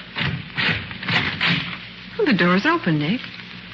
Yes, so it is. Come on. Snap on the light, Betsy. Switch is right behind you. Okay. Hey. Well, looks like somebody else is giving Mr. Johnson's room a going-over. I'm afraid we got here too late. Papers all over the floor, window wide open. What do you suppose they were looking for? Same thing we are, Patsy. Clues. Except for a different reason. You think it was the murderer? Could be. Wow. What are you reading, Nick? This poster on the wall here. Oh. $1 buys a destroyer, high school students. Subscribe just $1 to the High School Victory League and help buy a destroyer. That's the second time tonight I've seen something like that. Oh, where's my hanky? Need any help? No, I've got one right here in my pocket. There. Hey, wait a minute. Where'd you get this? What? The sticker that came out of your pocket with a handkerchief. Well, I don't know, Nick. Why? Why? It's got the same legend stamped on it that poster has. Victory League. Well, so it has. Did you buy this sticker? No, I buy my destroyers by buying war bonds. Well, think, Patsy. Where did you get it? It was in your pocket with your handkerchief. Well, I don't know, Nick. I never put anything in this little pocket except my handkerchief. I can swear to this sticker. Look out,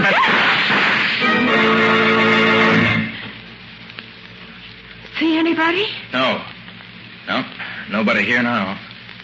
Are you okay, Patsy? Well, I guess so. What happened? I just happened to look up in time to see a man poking a gun through the open window. So that's why you pushed me out of the way so fast. Yes, there was no time to be polite. Oh, thanks, Nick. Did you recognize the man at the window? No. Too bad. But he got away. Gee, Nick, you certainly shot that light out fast. Well, if he can't see us, he can't shoot us. A very logical deduction, Mr. Carter. Hey, Patsy. Give me that sticker you picked up tonight. You think it means something to this case? You bet I do. I've just remembered where I've seen one like it. Where, Nick? Never mind now. Well, Patsy, this case is beginning to add up. If I'm not mistaken, the sticker splits it wide open. Come on. I've got a job for you to do, on your own, and right now. That means you've got a job that you're going to do on your own. Right. Now, this is the plan. And if it works, we'll nail our murderer red-handed.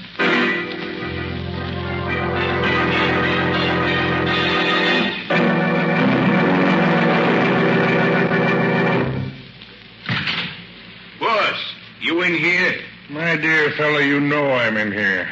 Did you get the fuse fixed? Yeah, and while I was fixing it, I got something else, too. Come on in, you. Here, snap on the light and see what I picked up snooping around down the basement of this building. See? Nick Carter. Well. Mr. Carter, back again. Still looking for the same thing? No, I found what I was looking for. Oh, good. Good. It's very fine. I already looked at his rod, boss. What'll I do with him now? Huh? You've had your chance, my dear fellow. Now it's mine.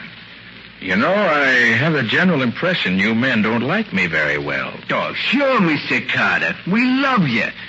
But we'll love you a lot better when you don't talk no more. Put very bluntly, Mr. Carter, but that is the idea. Now, Mr. Ramsey, just what do you think I could say that would harm you? Now, don't let him fool you, boss. When I was hiding in the bushes outside the window back there at the schoolhouse, I heard him tell the dame the case was wide open. Shut up, Lefty. Oh, so it was you who took those shots at us through the window? Yeah, and you ain't gonna do nothing about it. You was pretty smart, though, figuring out it was Mr. Ramsey what rubbed out the school teacher. You are a complete idiot. Stop that fool tongue of yours. Ah, what's the diff, boss? He ain't gonna live to tell it. True. That's true. Yes, since you know so much already, we have only one recourse, Mr. Carter. Give me the gun, Lefty. Yeah, here, boss. This one's on me. Just a minute, Ramsey. As long as I'm not going to live to tell it, maybe you'll confirm a deduction I made. Certainly, my dear fellow. The condemned man is always granted one last request. Speak up. This high school victory league's a phony, isn't it? You're playing on the patriotism of school kids to get them to donate their money to build destroyers and planes, but the money never gets any further than your own pocket. Isn't that it? Oh, yes, Mr. Carter. Since you put it bluntly that way, I am forced to admit that you're entirely correct. But may I ask what it was that led you to believe that I was behind the league? Yes. When I was at Professor Johnson's office, I saw a poster on the wall advertising your dirty league. Oh, please, Mr. Carter. I mean just that. Swindling high school students out of their few dollars in the name of a patriotism that you never knew the meaning of is about the lowest form of stealing that I know of. Boss, just let me take a poke at him, will you? No. We can afford to be good-natured. Mr. Carter hasn't much time left, you know. Do go on, Mr. Carter. As I said, I saw the poster on the wall advertising your dirty racket. And then Patsy found one of your stickers in her handkerchief where she'd picked it up off your floor.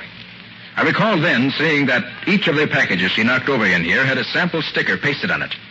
It was easy enough then to put two and two together and get the required 4. It's too bad that your undoubted excellence in mathematics can't save you. And all because one little school teacher suspected his kids were being cheated.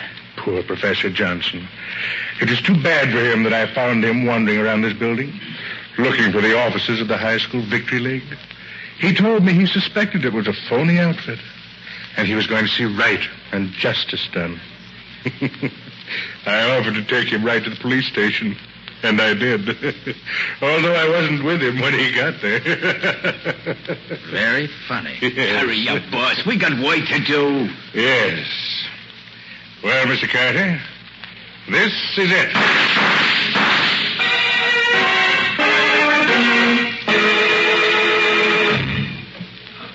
Blast and banshees, Nick, don't do this to me again. I tell you, my nerves won't stand it. Oh, what's the matter, Riley? You got your men lying on the ground here, howling like stuck pigs. Yeah, sure, but what if I hadn't hit him when he aimed at you, Nick? What if I'd missed? Oh, Nick, your plan worked beautifully. The whole thing.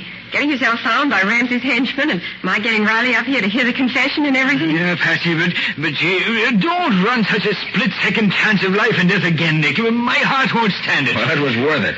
Just to see Ramsey walk into the trap like a bear looking for honey. Hey, Nick. Oh, Shorty, come on in. Take a look at our handiwork. Gee, so that's the bum who tried to frame me to the hot seat. He'll be getting it himself before long, thanks to Nick Carter. Riley, I want to tell you something. Of all the criminals I've tracked down, catching Ramsey gave me the most pleasure. A fellow like that, trading on the patriotism of school kids, is about the lowest rat in the world. Why, bad as the Nazis are, a guy like this is worse. You're right, Nick. You said it, Nick. Well, Riley, you've got all the evidence you need. Mm-hmm. The package of posters in the next room, the package of stickers here, and the confession. Right, Nick. We can take over from here. Thanks. Okay, Riley. So long. So long, Nick. So long, Patsy. So long, Lieutenant. Well, Patsy, come on. Chin up. Carry on and all that sort of thing. It's not my chin that's worrying me, Nick. It's having to walk down those 10 flights of stairs again. That'll be the 4th trip tonight. Why, Patsy. And at your age, too. Look, Nick, can't we just sit here on the top step for the next 6 hours? You think you'd be rested enough then to walk down the 10 flights? I think that by then the elevators will be running again. And what a wonderful invention the elevator is.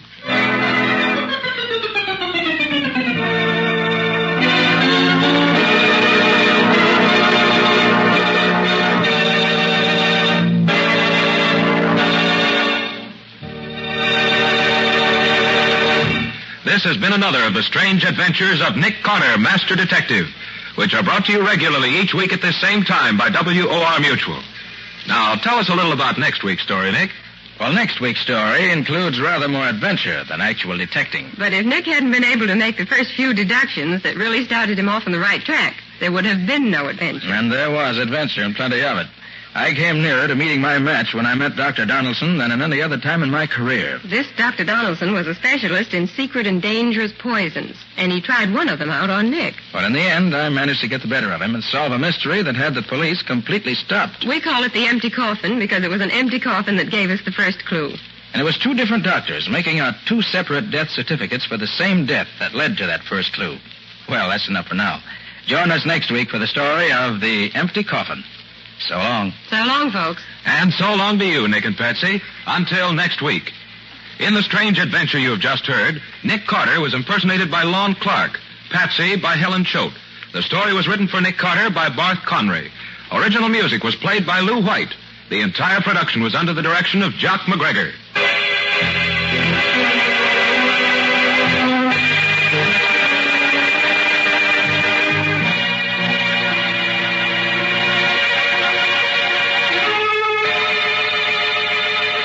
Next week at this same time, listen to another curious experience of Nick Carter entitled The Empty Coffin, or Nick Carter and the Mystery of the Doctor's Poison.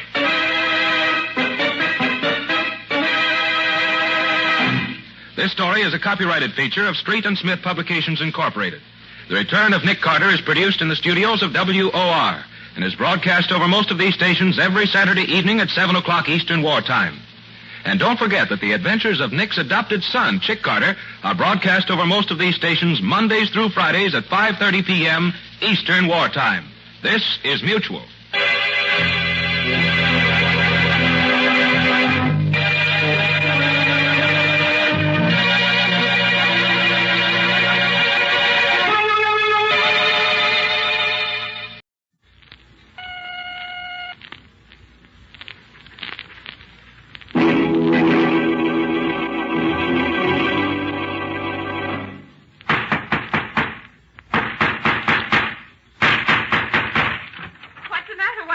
Another case for Nick Carter, Master Detective.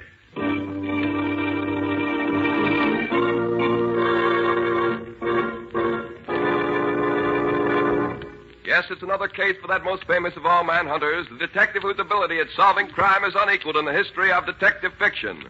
Nick Carter, Master Detective.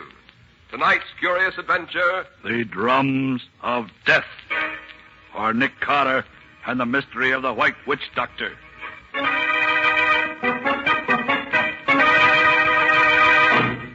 And so, gentlemen, you will find enclosed a complete dossier on the criminal in question, plus all the evidence needed for a conviction. Yours very truly, et cetera, et cetera. Wait a minute, Nick. Not so fast. Yours very truly. Okay, what now? Well, what else do we have to take care of, Patsy? The only unfinished business I know of right now is this bunch of letters from that Mrs. Galley. Oh, yes. What was it this Mrs. Galley wanted me to do? She's worried about her doctor, Nick, and she wants to consult you. No, let her consult another doctor if she doesn't like the one she's got now. Throw her letters out, Patsy. Let's go celebrate having our old business all cleaned up. Well, I would, Nick, except that the letter we got from her today throws a new light on her problem. Oh, what did she have to say today that was so vital? She says she's afraid of her doctor. Afraid of him? Oh, Mrs. Galley's that old, wealthy dowager I met at somebody's tea a few weeks ago, isn't she? That's who she is, and she... She's probably a crotchety old hypochondriac whose hobby is doctors. That isn't it. And now that she's seen every physician in town, she wants to start in collecting detectives. Does she say why she's afraid of whatever doctor she's going to now? Yes, she does, Nick. She says he's a witch doctor.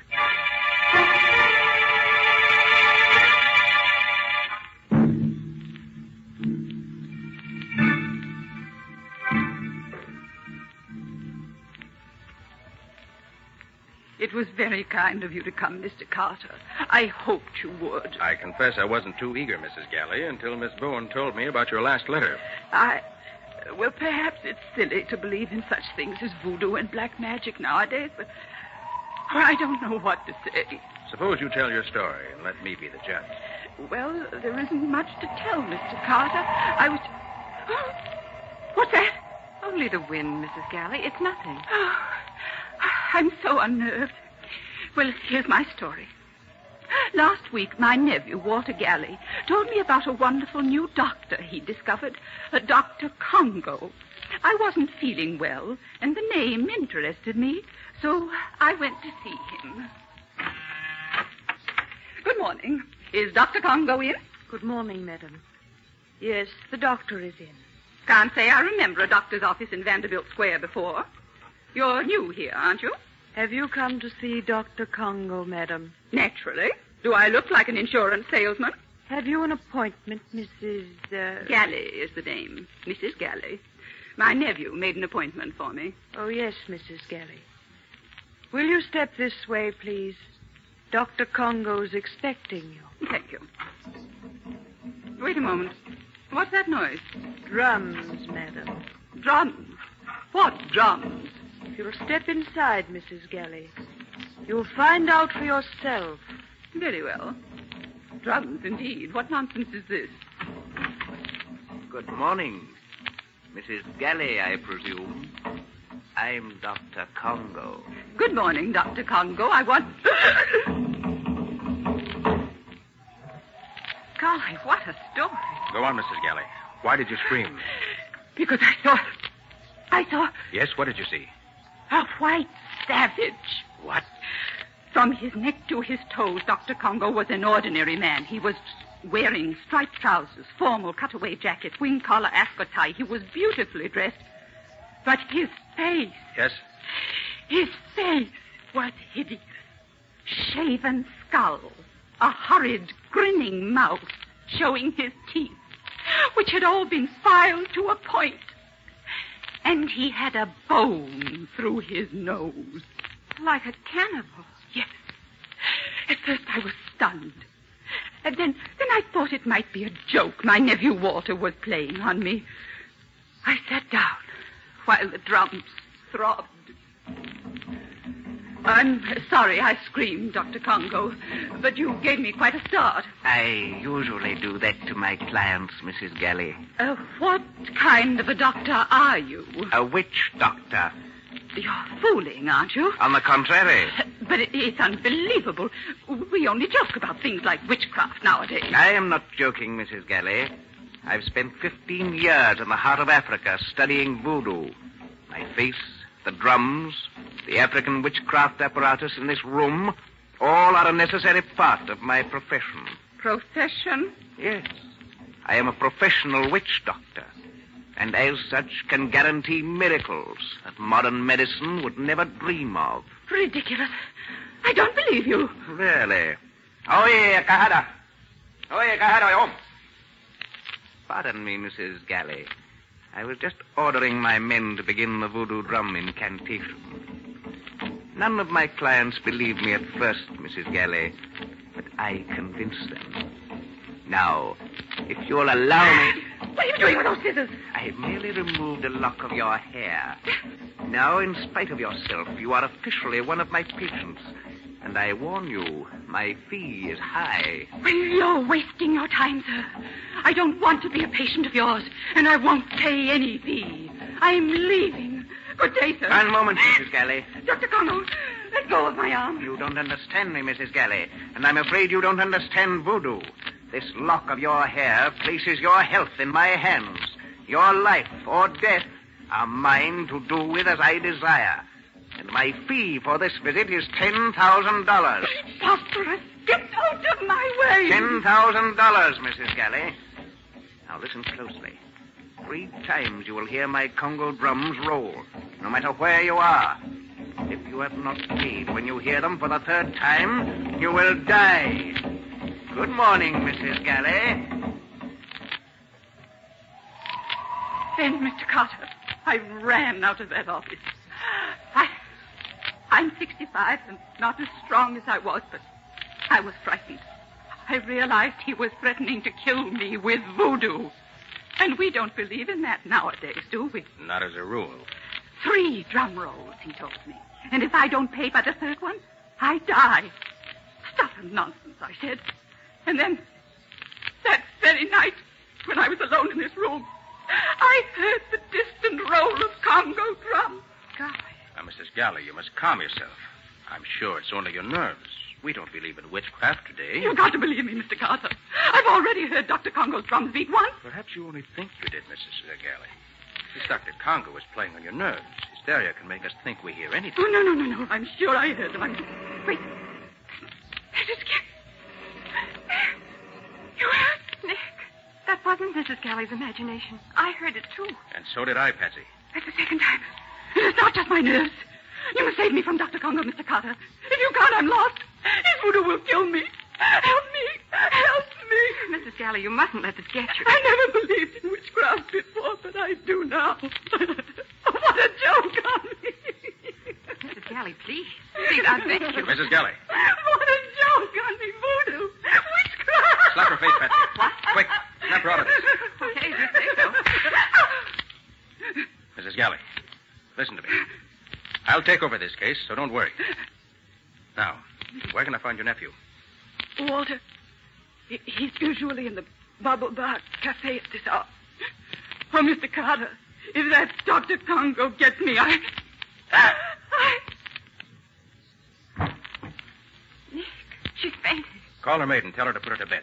We've got to get out of here. You go back to the office. I'm going to look for Mrs. Galley's nephew. But, Nick, what about Dr. Congo? Isn't he the one you want to see? No. I have a hunch this case hinges on Walter Galley.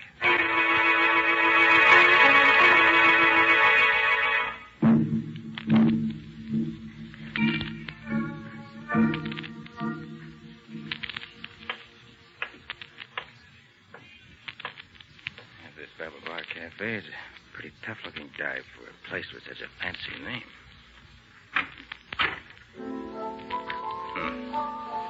Nobody here but the bartender and that piano player.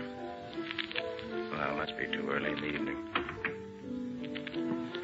Good evening. Hiya, pal. What'll it be? Information. Huh? I'm looking for someone. Who? Walter Galley. Oh, him. Walter ain't come in yet. Hang around. He's due any minute. You live around here? Yeah, across the street. River apartment. I see. He owes you money, too, huh? How's that? Don't play dumb, pal. Galley's clipped us all. Somebody's always coming around looking for him. Pal, I'd give plenty to get back what he owes me. He's no good. How's chances of collecting? 0, pal. 0.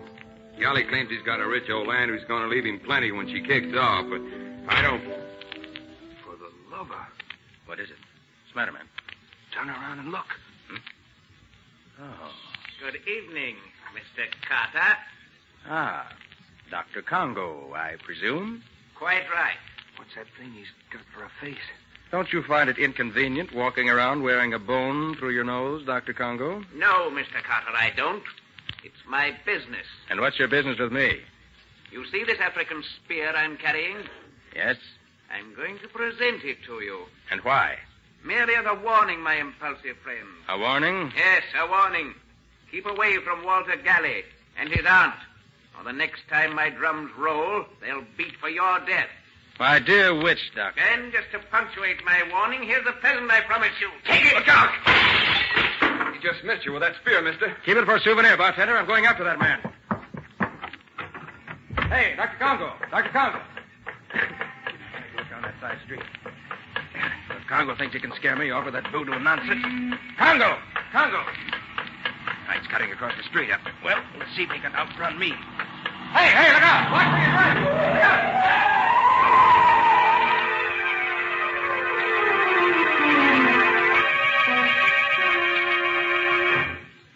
Oh, Nick, are you all right? Oh. Nick. Oh, what happened, huh? Oh, yes, I remember it now. Oh, is that you, Patsy? It's me, all right. Oh, that was close. What happened? I got here just as that car almost ran you down. Well, whoever it was, he tried his best to get rid of me. But why? Probably because I was chasing Dr. Congo. Dr. Congo? Yes. He paid me a visit when I was looking for Walter Galley. At the Bubble Bar Cafe? Yes. Congo threw an African spear at me. I chased him out into the street. Good heavens. Probably had an accomplice waiting with a car for just such an emergency. Oh, Nick, they might have killed you. Well, they certainly tried hard enough. Must have jumped a mile trying to dodge that car. Nick, listen. I came down here looking for you. What's happened? Mrs. Galley's maid phoned the office just as I got there. She was hysterical. She could hardly talk. What happened, Patsy? Mrs. Galley has vanished.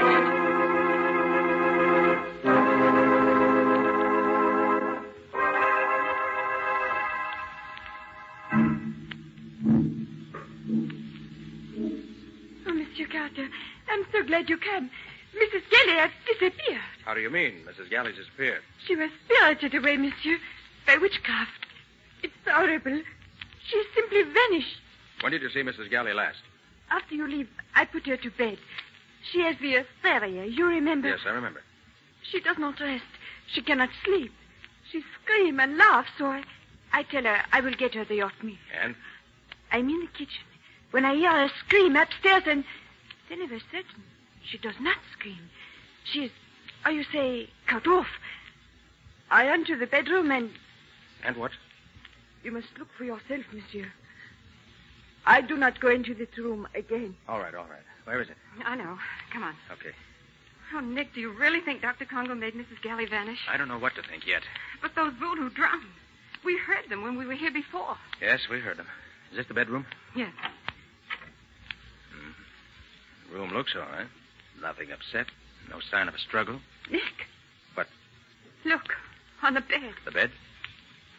Oh. What is it, Nick? Looks like dust. Dust forming the outline of a human figure. Oh. If there's any truth in voodoo, Patsy, that's what's left of Mrs. Galley. Oh, Nick, this is awful. Now, steady, Patsy, steady. But this must be real witchcraft, Nick. No human agency could do this to Mrs. Galley. The drum. The Congo drum. Oh, let's get out of here. If I hear those drums again, I'll scream. They're horrible. You better get ready to hear plenty more, Patsy. Right now, we're going to pay a visit to Dr. Congo.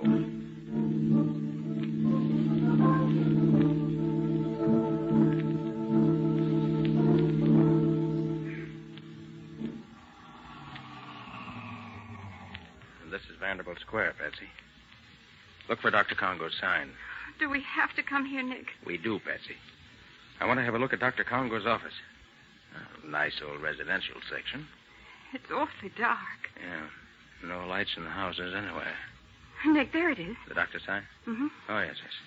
Congo, W.D.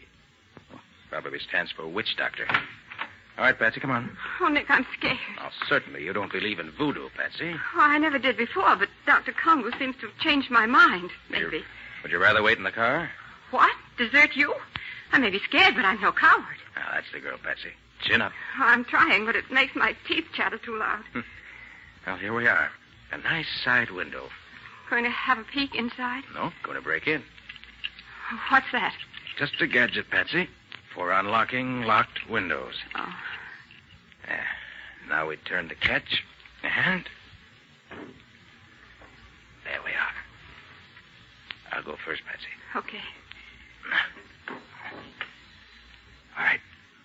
Let me give you a hand, Patsy. All right. Up, Patsy. There.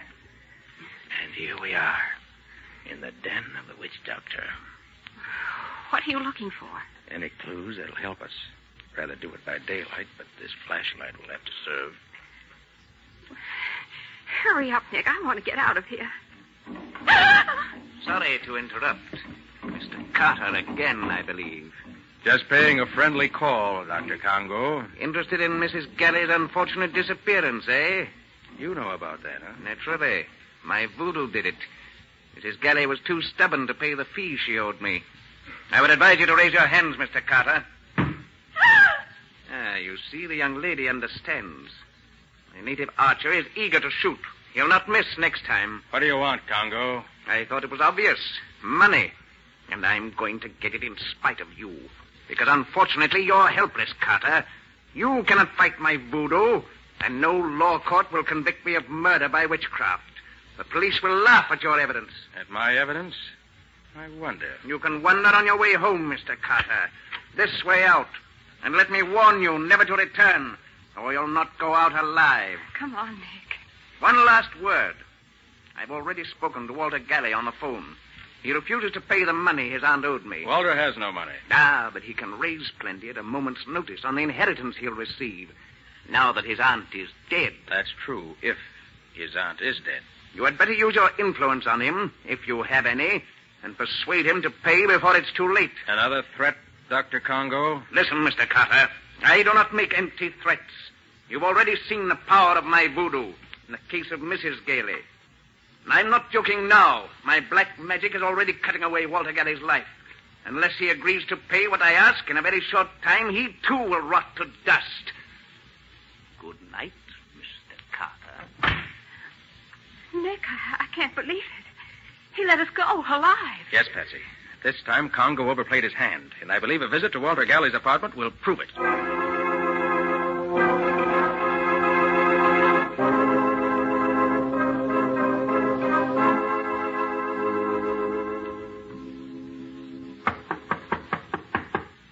Mr. Galley. Mr. Galley. Mr. Galley. No one home. Then we'll just go in and wait. This looks like an easy lock to open. I'm almost afraid to go in, Nick. Too late, Patsy. We're in already. Come on. Radio's playing. All the lights are on. We must have just stepped out for a moment. Yes, looks that way. What do you think? About Dr. Congo's threat, I mean. Let's look around. Wait a minute. I want to turn off that radio. Yeah, that's better. Wonder where Galley is. Maybe he went to pay that money to Dr. Congo. Perhaps, but I doubt it. Nick, look. What is it, Patsy? Look at that couch beside the radio. It's covered with... dust. Yes, I see. It's shaped like a human figure.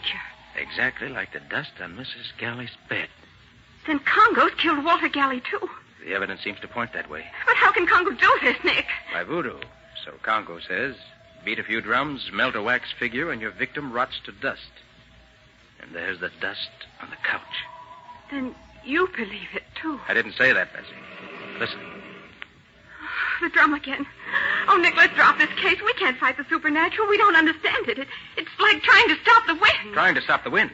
Of course, Patsy. That's the one last explanation I was looking for. I should have thought of that myself. What? I mean, this case is solved.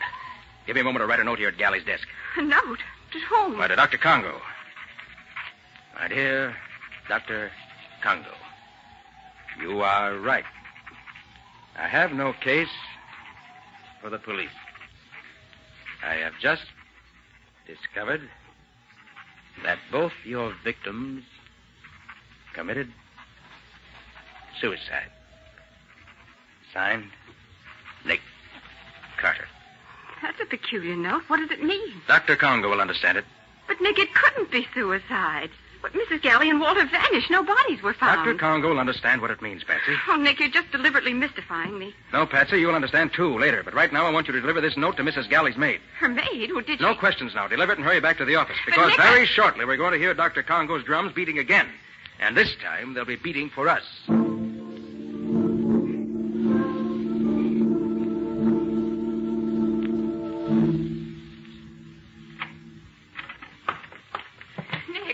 Nick. Over here, Patsy. You deliver the note? Yes. What in the world are you doing? Just setting up my motion picture projector. Oh, Nick, this is no time for movies. The police were at Mrs. Galley's. News about her disappearance is getting around. Why, I understand the whole social set's going crazy. That's exactly what Congo wants. If you fail on this case, Nick, everyone will be afraid not to pay Congo. As I said, that's exactly what Congo wants. Said he was after money, didn't he? Who do you think Congo will attack next? The drums. Congo's drums. There's your answer, Patsy. You mean he's after us? Exactly. My note got a quicker response than I thought it would. Patsy, put out the lights quick. Now what? Now the projector. There. You see? I've got it set in the shade. Why, that's wonderful. It makes it look as if we were standing in front of the window talking. Those shadows on the curtain look as natural as light. Right. Now, get over to the side of the room, away from in front of the window. But... No buts. Follow instructions. We're playing against the killer, Patsy. You mean Congo? Get down on the floor. Lay flat. I wish you... Quiet. What am I supposed to do here? Wait. And when you hear shots, scream. Scream? You heard me. But who's going to do the shooting? Our old friend. Nick, are you all right? Quiet. Everything's all right. All they shot was the movie projector. In about 10 seconds now, they'll be coming in here to check up on the results. Nick, did you say they? Now listen. Just as soon as you hear the door slam, turn on the lights. But Nick... Don't argue, Patsy. Okay. Now, quiet. That apparently took care of them. Yes, I think that we've accomplished... Don't go, neither of you. Light, Patsy. Okay. Now, as you see, you're covered with this gun I hold in my hand. Nick Carter, I told you, Walter, he was... Shut up. Put up that Tommy gun you have there laid on the table, Dr. Congo. But, Nick, that's Mrs. Galley. I thought she was dead. That's what you were supposed to think, Patsy. And the chap with her is her nephew, Walter. But I don't understand, Nick. Very simple, Patsy. This clever pair created Dr. Congo, a phony witch doctor played by Walter Galley. Their motive? Blackmail. And they pretended to be their own first two victims. I see. So they could disappear and then spend their entire time playing Dr. Congo. And also so that their fates would terrify future victims into paying Dr. Congo's exorbitant fees without any protest. You are indeed clever, Mr. Carter. Very clever. Then all that voodoo was make-believe. Phony. Yes, Patsy. As phony as the shadows on our window shade, which this precious pair attacked.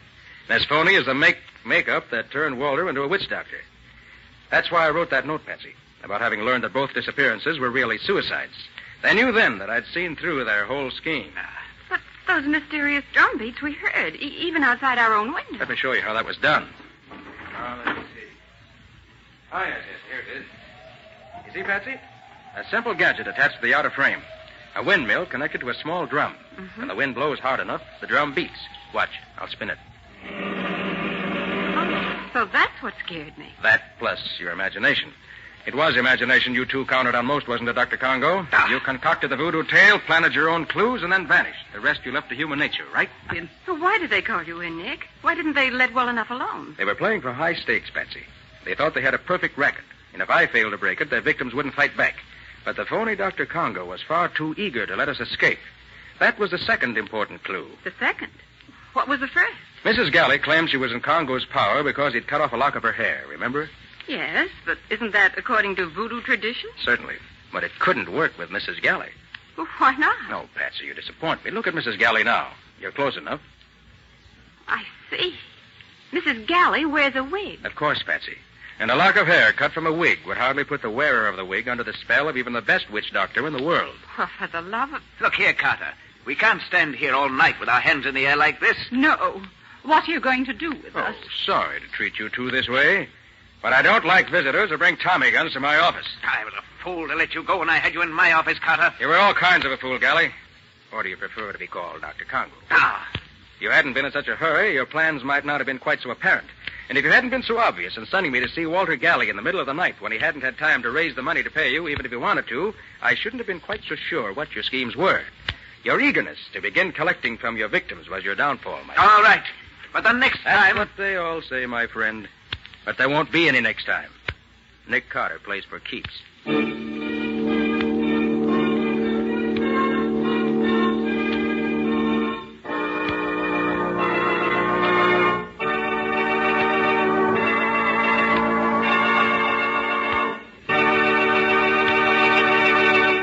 This has been another of the strange adventures of Nick Carter, Master Detective, which are brought to you regularly at the same time by WOR Mutual. And now Philip Clark, who played Dr. Congo in our story tonight, has a message from our government that I want you all to hear. Go ahead, Phil. A friend of mine asked me the other day, why do we need to save waste paper? And how come the supply of paper is limited? Well, the answer to that is obvious. An army needs men, and lumberjacks, among others, join the army. Fewer trees are cut down. Consequently, there's less paper made, because there's less wood pulp available for making it. But that same war that cuts down the available supply of paper demands an ever-increasing quantity of paper for many vital war needs. Paper goes into cartons and containers for food, weapons and equipment needed by the armed forces. Paper is necessary for many of the actual weapons of war, such as incendiary bombs, bomb fins, wingtips, airplane signals, parachute flares, ration containers, and ammunition containers. And the American home is the greatest potential source of waste paper. Every kind is needed. Bags, wrapping paper, newspaper, magazines, old containers, and so on. So if you're not already doing so, start today salvaging all the waste paper you possibly can. Then sell it to your junk dealer, or donate it to some charitable organization. But don't throw away a single scrap of paper. Make it help us win this war.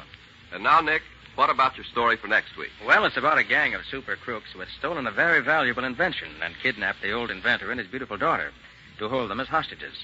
And even though I accidentally knew in advance what was going to happen, I was too late to stop them due to an unfortunate accident. But Nick more than made up for it the way he went after those crooks. Within 24 hours, he succeeded in capturing the gang and rescuing the professor and his daughter. Yes, Patsy. But it was fast and furious while it lasted. Scubby and I were in hot water right up until the end of the chase. What do you call the story, Nick? I've called it The Professor's Secret. Or The Mystery of the Z-Rays. And that's all until next week. So long. So long, everybody. So long to you both, Nick and Patsy. In the strange adventure you have just heard, Nick Carter was impersonated by Lon Clark, Patsy by Helen Choate. The story was written for Nick Carter by Alfred Bester. Original music was played by Lou White. The entire production was under the direction of Jock McGregor.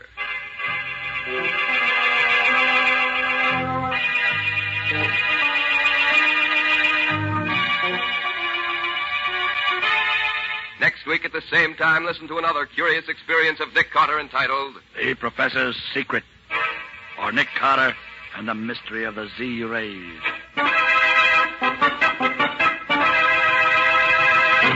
This story is a copyrighted feature of Street and Smith Publications, Incorporated. The Return of Nick Carter is produced in the studios of WOR and is broadcast over most of these stations every Saturday evening at 7 o'clock Eastern War Time. And don't forget that the adventures of Nick's adopted son, Chick Carter, are broadcast over most of these stations Mondays through Fridays at 5:30 p.m. Eastern War Time. This is Mutual.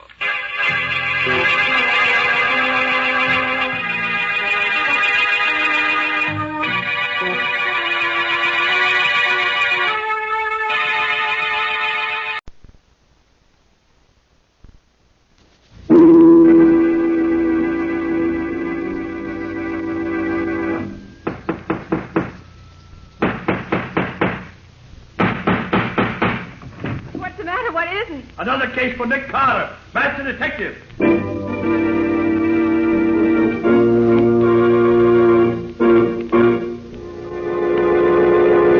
Yes, it's another case for that most famous of all manhunters, the detective whose ability at solving crime is unequaled in the history of detection fiction. Nick Carter, Master Detective. Today's strange adventure, The Professor's Secret, or Nick Carter and the Mystery of the Z-Rays.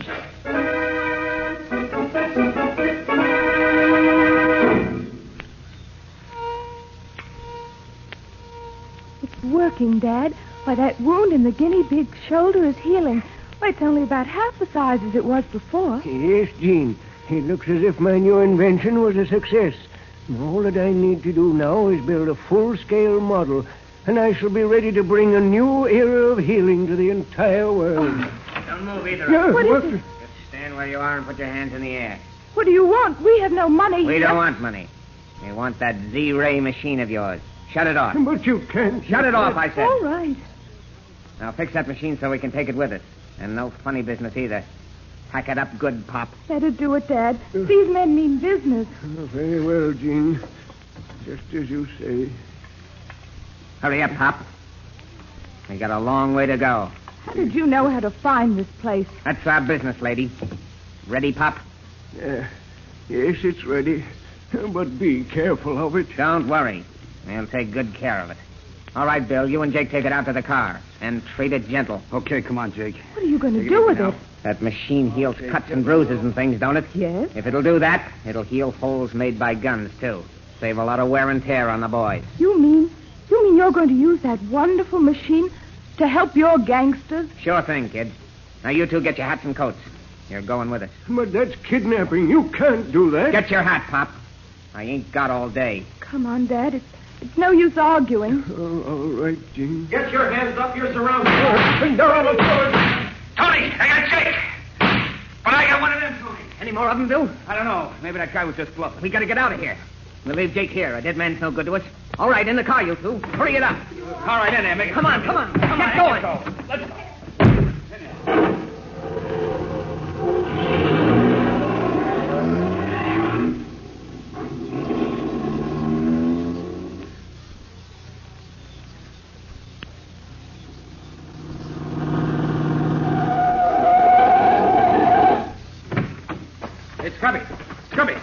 Scrubby. Oh, there he is. Not dead, thank heaven. Nasty gash in his head, though. Come on, Scubby. Oh. Wake up, will you? Come on, Scubby. Oh. That you, Nick? Yes, Scubby, it's Nick. What happened? Oh. Well, you said to meet you here. You didn't get here. The gang started off with the machine and the prof and his daughter. I tried to stop them. One of them shot me. And I got one of them first, I think. Yes, you sure did, Scubby. He left his body here. You all right now? Yeah, I guess so. Good. Come on. Let's see if this dead gangster has any identifications on him. Probably not, but he might have. Let's see. No, doesn't seem to be a thing. Here. Wait a minute. He's wearing a money belt. Specially made. Made by Weaver Manufacturing Company, Brooklyn. Well, it's a special kind of belt. Maybe they know who they made it for. Yes, maybe. We'll find out anyway. Oh, another thing, Nick. I got a good look at one of the gang just before I went down. Good. His face was all covered with those peculiar dark-colored splotches that you told me about last winter, remember? That Asiatic skin disease. Oh, yes. That's a real clue, Scubby. Very few doctors can treat that disease, and it requires regular treatment. When we get back to town, you make it your job to find the doctor who treats him and get his name and address. Right, Nick. But how did you know this robbery was going to take place right here and at this time? A very peculiar thing, Scubby. As you know, I've been on the trail of this gang for weeks. Yeah. Well, I finally found a restaurant where several of the gang eat. Had lunch there this noon. 2 of the gang were there. I couldn't hear what they said, but I could read their lips enough to find out about their plan to rob the professor. So I called you back from your vacation in Connecticut, hoping that we could warn the professor and maybe block their plans and capture them. But what happened to you? You were late getting here. Oh, some drunken fool ran into me and locked his car into mine. So it took a wrecking crew to separate us. Just bad luck, that's all. Yeah, we might have had them if you'd been here, too. Well, too late for that. Let's get back to town and work on what clues we have.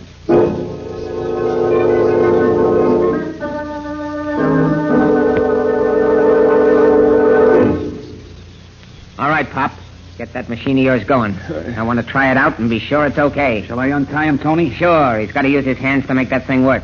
But leave the girl tied up. Okay. There you are, Pop. I'll get busy. Jean, you think I'd better... Better do as they say, Dad. If you don't, they may kill us. The kid's right, Pop. Better do as we say and make it fast. Very well. Give me the machine. Here you are, Pop. Make it work. Why, I can't make it work. Huh? The main adjuster coil is missing. You mean it won't work without something that ain't there? As long as that coil is missing, I can't demonstrate it for you. It won't work. Look here, Pop. Are you trying to kid us? No, I assure you, I'm quite serious. That machine won't work without the coil. You still brought that thing down here just the way you gave it to him. You must have left it up there yourself. Perhaps I did. I was very nervous. Why, you old son of a dried-up mummy. I believe you did this on purpose. I believe you've tricked us. What's the diff, Tony? If he's got to have the coil, he's got to have the coil. If it ain't here, we got to get it. Yeah, you're right, I guess. What does it look like, you old goat? It's a small coil of green-covered wire, about 4 inches across. The last time I saw it was lying on the bench near where the machine was. Take a couple of the boys, Bill, and get it. First thing in the morning. And, Pop, you better pray they find it.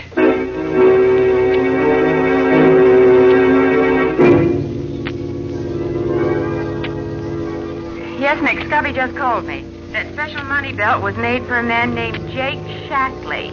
Lives at 47 East Pitt Street. Yes, Scubby said he was going to try to...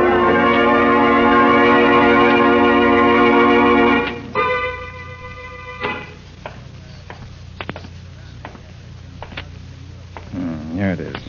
47 East Pitt Street. Fine old dump. Wager Shackley's not the only crook who lives here.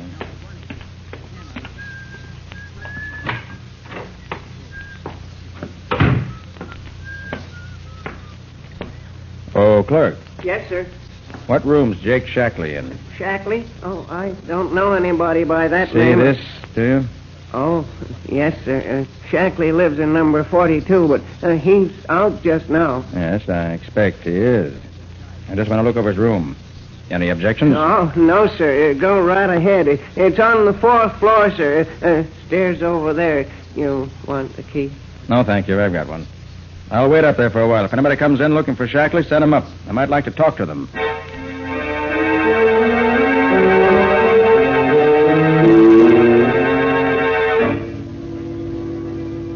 Yes, the man you describe is one of my patients.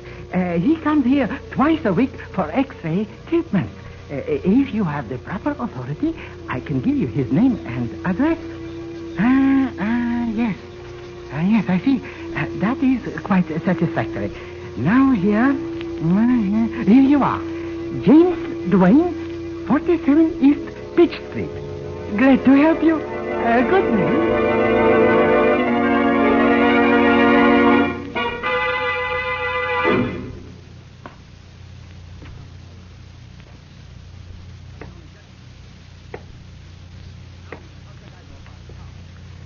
Number 37. Yeah, this is the room. Wonder if anyone is in. We better be leaving, Jim. It's a long way up there. But, Bill, how come the coil wasn't with the rest of the stuff when you brought it down? That old fathead of a professor left it behind on purpose. Oh, when do we leave? Just as soon as Trap gets here. Do right now. Somebody else coming. Maybe I better get out of the... Looking for somebody, Bud? Oh, I was just trying to find room 9. I'm nearsighted. Go on inside. We'll talk about it there. Go on inside. Oh, sure. Sure. Hey, Trap. Hey, where'd you get that guy? He was listening outside your door. Know him? Know him. I thought I killed him up at the professor's place. You mean this is the dick who tried to stop you up there? Yeah. That pretty bandage on his head covers up the place where I put my slug. Well, he's here now anyway. Yeah, and we better get rid of him so we can be on our way. How about leaving him here and turning on the gas? Simple and efficient. Not here. This is my room. But there is a small empty room across the hall. Only one window. We can stuff the cracks with newspaper and leave him in there, tied up. That's a good idea. With the gas turned on, he won't last long. When they find him, we'll be miles from here. We won't be in the picture at all.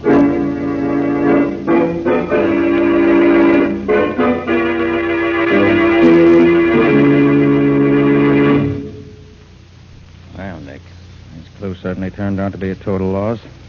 Not a thing in the room that's of use. Nobody dropped in. Well, Mr. Jake Shackley must have lived a very lonely and uninteresting life. Nick, you better try another lead. Let's start by walking down those 3 flights of stairs. I would pick a clue that leads me to a place without an elevator. Hey, wait. A strong smell of gas on this floor. Better look into this. It must be down this way. Yeah, the smell's stronger here.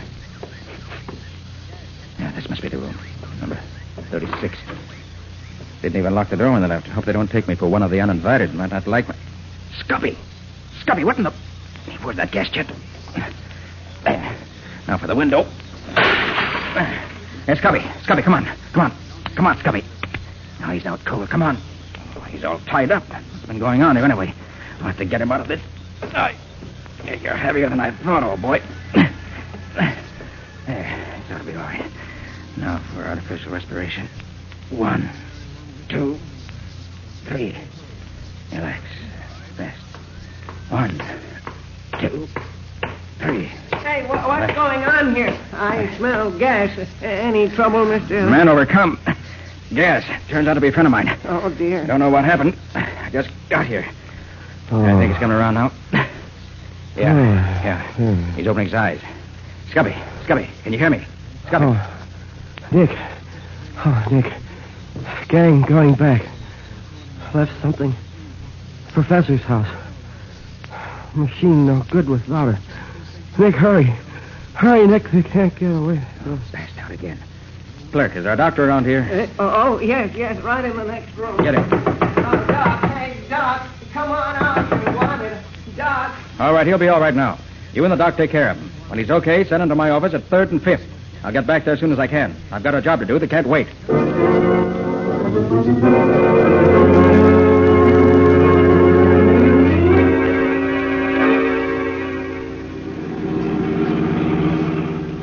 Are we really there, Nick? Practically, Patsy. The entrance is just around the bend ahead. I'm going to run the car off the road into the bushes here so it can't be seen by anyone going by.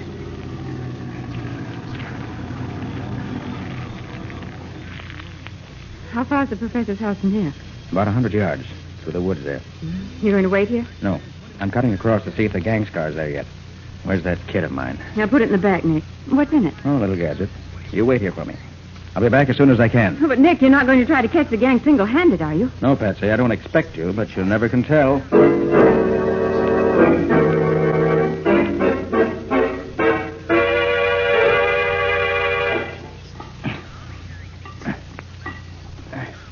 There.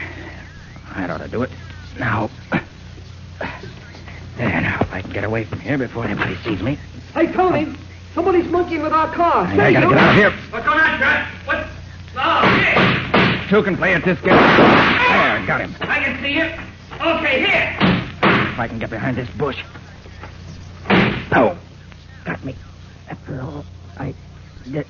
You get him, Bill? I think so, but he got trapped first. Trap's dead. Want me to finish off the dick? No, we got the coil we come after. Nothing to keep us here any longer. I don't want to waste time hunting for a copper who's probably dead already. What about Trap? Leave him there. It's a long way back to town. I ain't particular about making the trip with a corpse.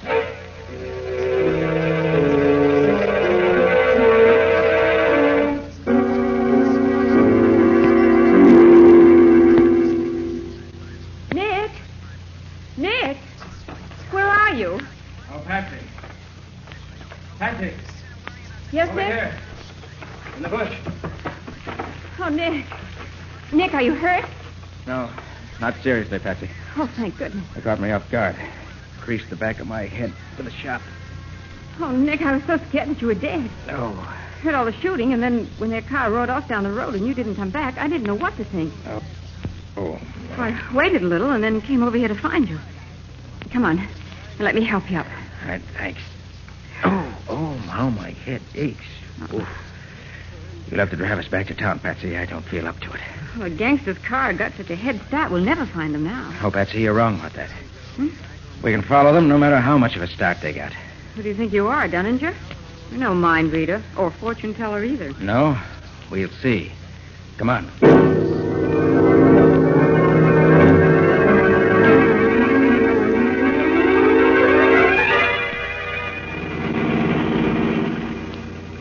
Sure we're on the trail of the other car, Patsy? Don't be funny, Nick. Of course we are. There hasn't been any crossroad or side road yet where they could have turned off. Well, that's a great weight off my mind. Nick, how can you be so sure we can follow them no matter what roads they take? Wait until we get to a place where there's another road they might have taken. Then I'll answer your question. Oh, you. I think I better call Scubby on the short wave and give him some instructions. I left word for him to wait till he heard from me. KR calling YN. KR calling YN. Come in. YN to KR. Ready here. Go ahead. KR to YN. Pick up reinforcements according to plan previously arranged. Have men and machines ready in 1 hour. Stand by for further orders. We'll call you again 1 hour from now. That's all. YN to KR. Okay. Okay. We'll wait your call in 1 hour. Signing off. Nick, you never told me. What are the code letters you use for identification? We use the last letter of our first name and the last letter of our last name. For instance, Nick Carter is KR. And Scubby Wilson is YN. Mm-hmm. Mine would be... Well, mine would be YN, too. Patsy Bowen. Well, if Scubby is YN, what would my letters be? Just add the first letter of your first name. Oh, the first letter. Mm-hmm. Well, you mean my letters then would be PYN. That's right. Simple, isn't it? Look, Nick, we're coming to a crossroads. Which way, Maestro? Well, if they're going where I think they're going, they'd take the right fork. So try that one. Now, slow down a little bit, though. Okay. Now what? Just a minute. Stop the car. Well, what is it, Nick? Look there, Patsy. Looks like a firefly on the pavement. That's the answer to your question. Meaning what? It's not a firefly. It's a drop of luminous paint. Nick, you mean the other car is dropping those as they go along without knowing it? Exactly. All right, you can go ahead now. Oh, that's what you were doing when they shot you. Yes, Patsy. I rigged it up before we left the office. Then when I left you to see if they'd arrived yet, I found their car. No one was in it, so I fastened it on the chassis. Yeah. They came out and found me just after I'd finished the job. So that's why you weren't in any great rush. What is it, Nick? A phosphorus solution in a metal can with an adjustable nipple. Enough to last for 100 miles. They can't lose us this time.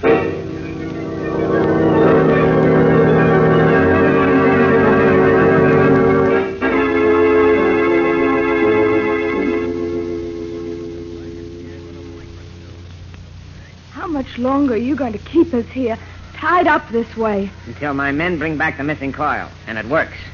They should be back here by now if nothing's happened to prevent them. And for your sake, I hope... Here they are now.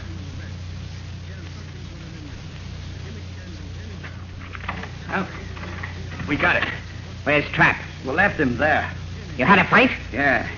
Dick tried to put our car out of commission while we was in the lab. Trap spotted him. They shot it out. Trap lost. And the Dick? He's still up there, too. Dead as a doornail. You fool! Bunglers! Can't you do anything without having trouble? We got the coil, Tony. Is that what you wanted? Of course, of course. But trouble always spells danger.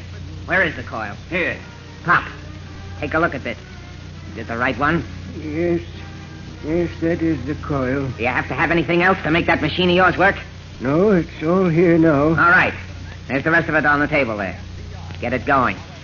I want to see it work. Very well. But it'll take time. It better not take too long.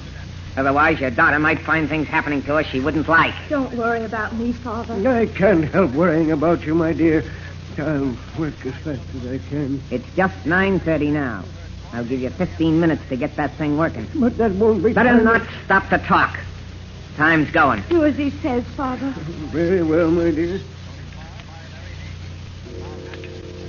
1 minute gone. 5 seconds. 10 seconds. 15.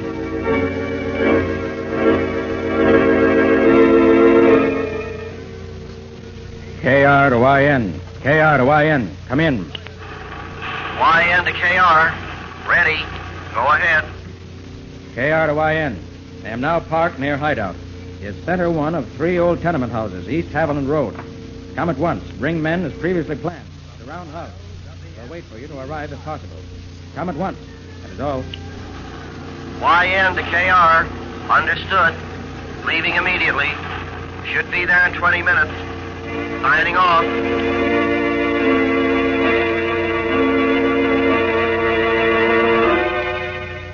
55 seconds. 12 minutes. 5 seconds. Father, can't you hurry? I'm almost ready. Just a second. 25 seconds. There. I think it'll work now. Ready, Pop? Yes. Turn on the current, please. I'll get it. Now then, what is it you wish to try? Try it on me, Tony. That dig got me in the shoulder. Very well. Try it on Jim's shoulder. Stand in front of the machine. No, a little closer. Bring your shoulder a little lower so as to be directly in front of the rays. This ain't going to hurt, is it? You want your shoulder fixed up, don't you? Sure. Shut up, then. Now, stay right there. Steady now. Gee, feels good. Hey, Tony, look. The shoulder looks better already. Yeah. This will make us the tops of any gang in the whole world. How long will it take to fix him up as good as new, Pop? Well, this is only a small demonstration machine. It'll take several hours to complete the healing process. With a larger output of the Z-ray, it'll be much quicker. Hey, Tony, what's that? What's what? Them cars outside, did you hear them? Cars? Stopping here? Yeah, there was two of them. See? There they are. You fool! So you left that dick dead in the wood at the Prof's lab, did you? Tony, I was sure he was dead. So Daddy's tracked us right here to our own hideout. But Tony, Hey, boss, the cops, they surrounded the house. How many of them are there? About a dozen of them. They're all over. A dozen? We can take care of them. Bill, you and Jim go down and give the boys a hand. Right. 5 of you ought to be a match for a dozen of them, but work fast. There may be more along in a minute. Yeah, sure, Tony. Come on, guys. Come on, let's go get them. All right, now, you two, I'm going to close this door and lock it. Now, let me hear a peep out of either of you, and you'll get a slug in your back. So long as I got you two here with me, I got something to bargain with. And it's going to be a good bargain. One that'll get me out of here free and clear.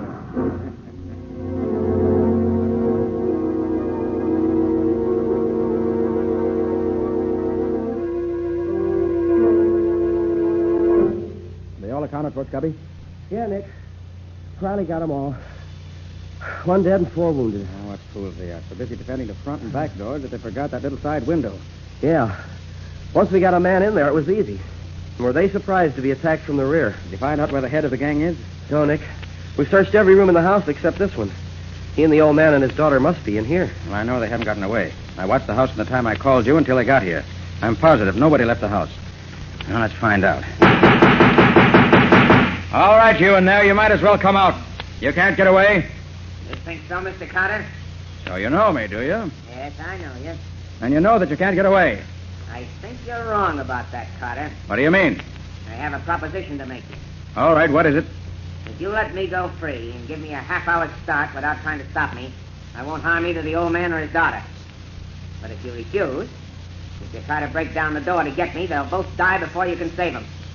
Are they all right now? They are. How long they stay that way depends on you. Hey, what can we do, Nick? We can't let him kill the old man and the girl. I have a plan, Scubby. Yeah? Miss Pender, are you all right? I told you she was okay. I want to hear it from her own lips. Miss Pender, are you all right? Go ahead, kid. Tell him. Yes, Mr. Carter. We're all right. Professor Pender, are you all right? Oh, what's the idea of all the talk, Nick? Let's do something. Quiet, Scubby. I'm running it. Oh, okay, Nick. Just as you say. Professor Pender, are you all right? Yes, Mr. Carter. Nothing's happened to me. Your invention perfectly safe? Yes, it's quite safe at present. If you try to do anything except let me go, you'll find the machine wrecked and both of them dead. Is your father all right, Miss Pender? Nick, what in heaven's name are you trying to... Quiet. Miss Pender, is your father all right? Yes, he's all right. Well, Carter, now that you're sure everything's all right, are you going to accept my proposition or not?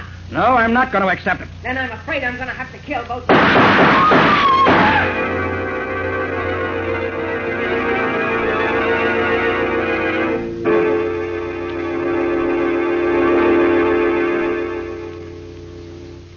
But I can't understand it, Mr. Carter. Why, you couldn't see him through the door, and yet you shot him dead. Yes, Mr. Carter, it's incredible.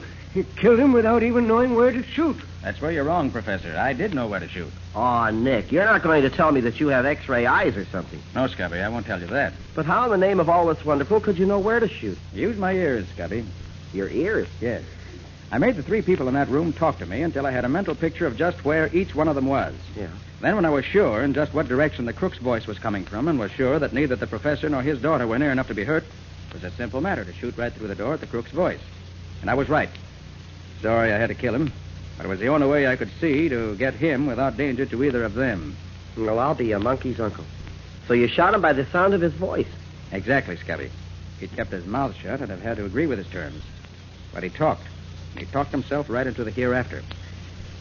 And I wonder if he can talk himself out of whatever he finds waiting for him there.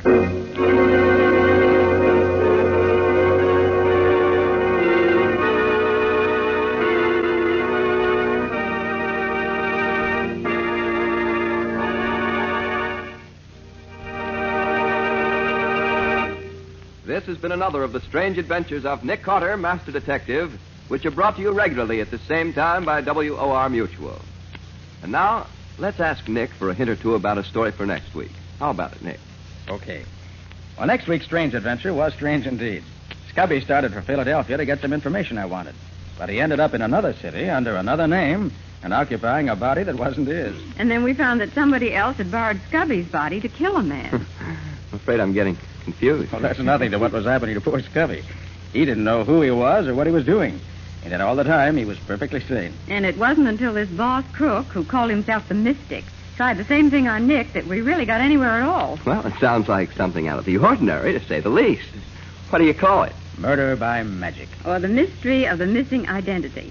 And that's all for now. So long. So long, everybody. And so long to you both, Nick and Patsy, until next week.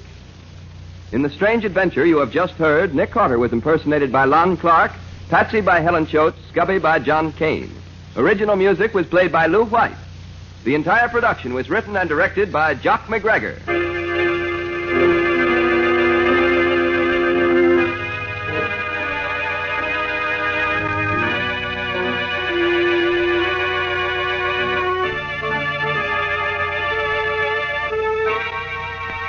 Next week at the same time, listen to another curious experience of Nick Carter entitled Murder by Magic, or Nick Carter and the Mystery of the Missing Identity.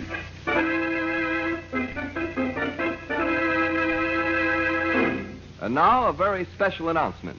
Beginning next week, the return of Nick Carter will be brought to you at a new time, 10:15 p.m. Eastern Wartime on Saturday evenings. Remember, beginning next Saturday, April 8th, the strange adventures of Nick Carter will come to you at 10:15 p.m. Eastern Wartime, and at that same time each week thereafter. And don't forget that the adventures of Nick's adopted son, Chick Carter, are broadcast over most of these stations Mondays through Fridays at 5:30 p.m. Eastern Wartime. This story is a copyrighted feature of Street and Smith Publications, Incorporated. The return of Nick Carter is produced in the studios of WOR. This is Mutual.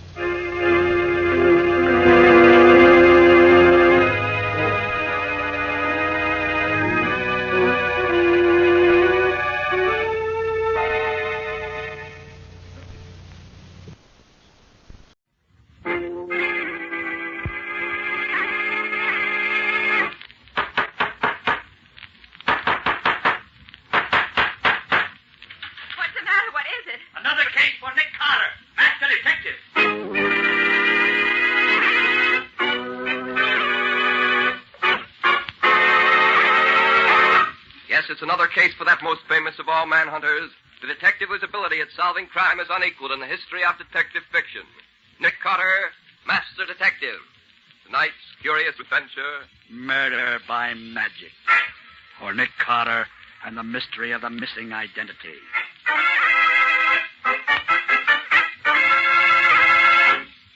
I wonder how Scubby's making out. Do you suppose that he had any trouble, Nick? I doubt it, Patsy. Scubby knows Philadelphia well enough to get all the information I want without any difficulty. Yes, but he's been gone 3 days now. He didn't plan to be gone that long, did he? Well, no, Patsy, but is that always possible to tell in advance how long it's going to take to find... Nick Carter's office. Nick there, Patsy? Well, Scubby. Yes, he's here. How are you making out? Oh, please put Nick on. I've got to talk to him and quick. Well, sure, Scubby. Here he is. Nick, it's Scubby. It sounds as though there was something wrong. Well, I hope not. Hello, Scubby. What's up? Nick, can you come to Chicago right away? Chicago?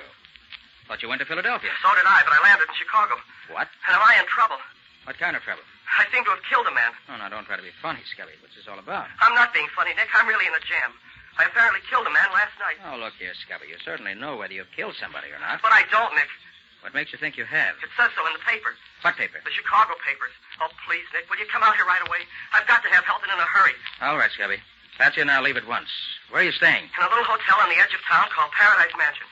I haven't dared to stir out of here since I read about the murder. Okay, Scubby, sit tight. We'll be there as soon as the plane can get us there.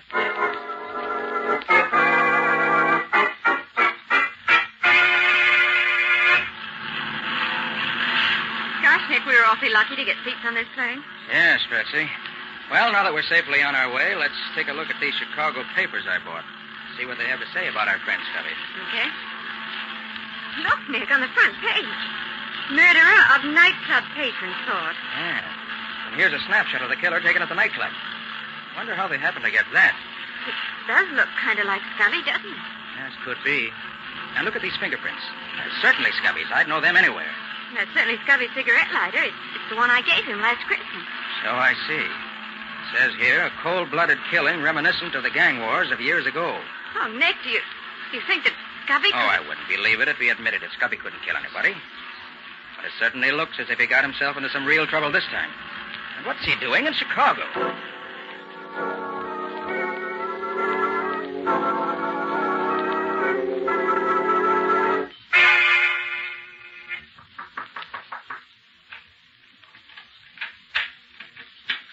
Oh, Nick. Hi, Scubby. Oh, I never was so glad to see anyone in my whole life. Scubby, are you... Come in quick. Let me get this door closed. Jittery, huh? Yeah. Well, I'm glad to see you're still out of jail. Oh, Nick, don't joke about it. I'm just about crazy. Look, I'm in a jam. Well, suppose you sit down and tell us just what happened. And begin at the beginning. Don't leave out anything. All right. Well, it's quite a story and pretty unbelievable, but I'll try to tell it the best I can. As you know, I started for Philadelphia, and I was sitting in the airport waiting room, waiting for my plane to be announced, when somebody stumbled over my feet.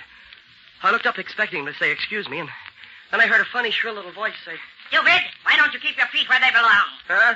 Oh, why don't you look where you're going? You're too stupid to be allowed out in public. Yeah, well, nobody asked you for your opinion. If you don't like my feet, just keep away from them. Trying to insult me, are you?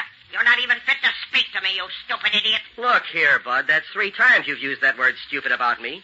The 4th time might get you a skin nose. Come on your way. You are attempting to divert my senses from the concentration of inner thought to the grosser contemplations of the external world. Come again? But you are as clumsy as a cow at doing it.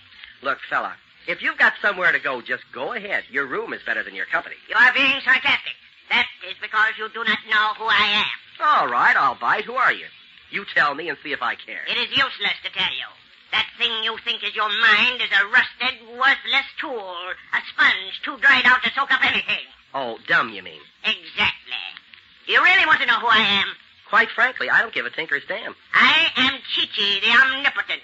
In the central council of the farthest inward, I am the most completely self-equipped. Brother, you don't make sense. I am the mystic. In the whole council, I am the most honored. There has been, in 20 generations, no other great enough to be the mystic.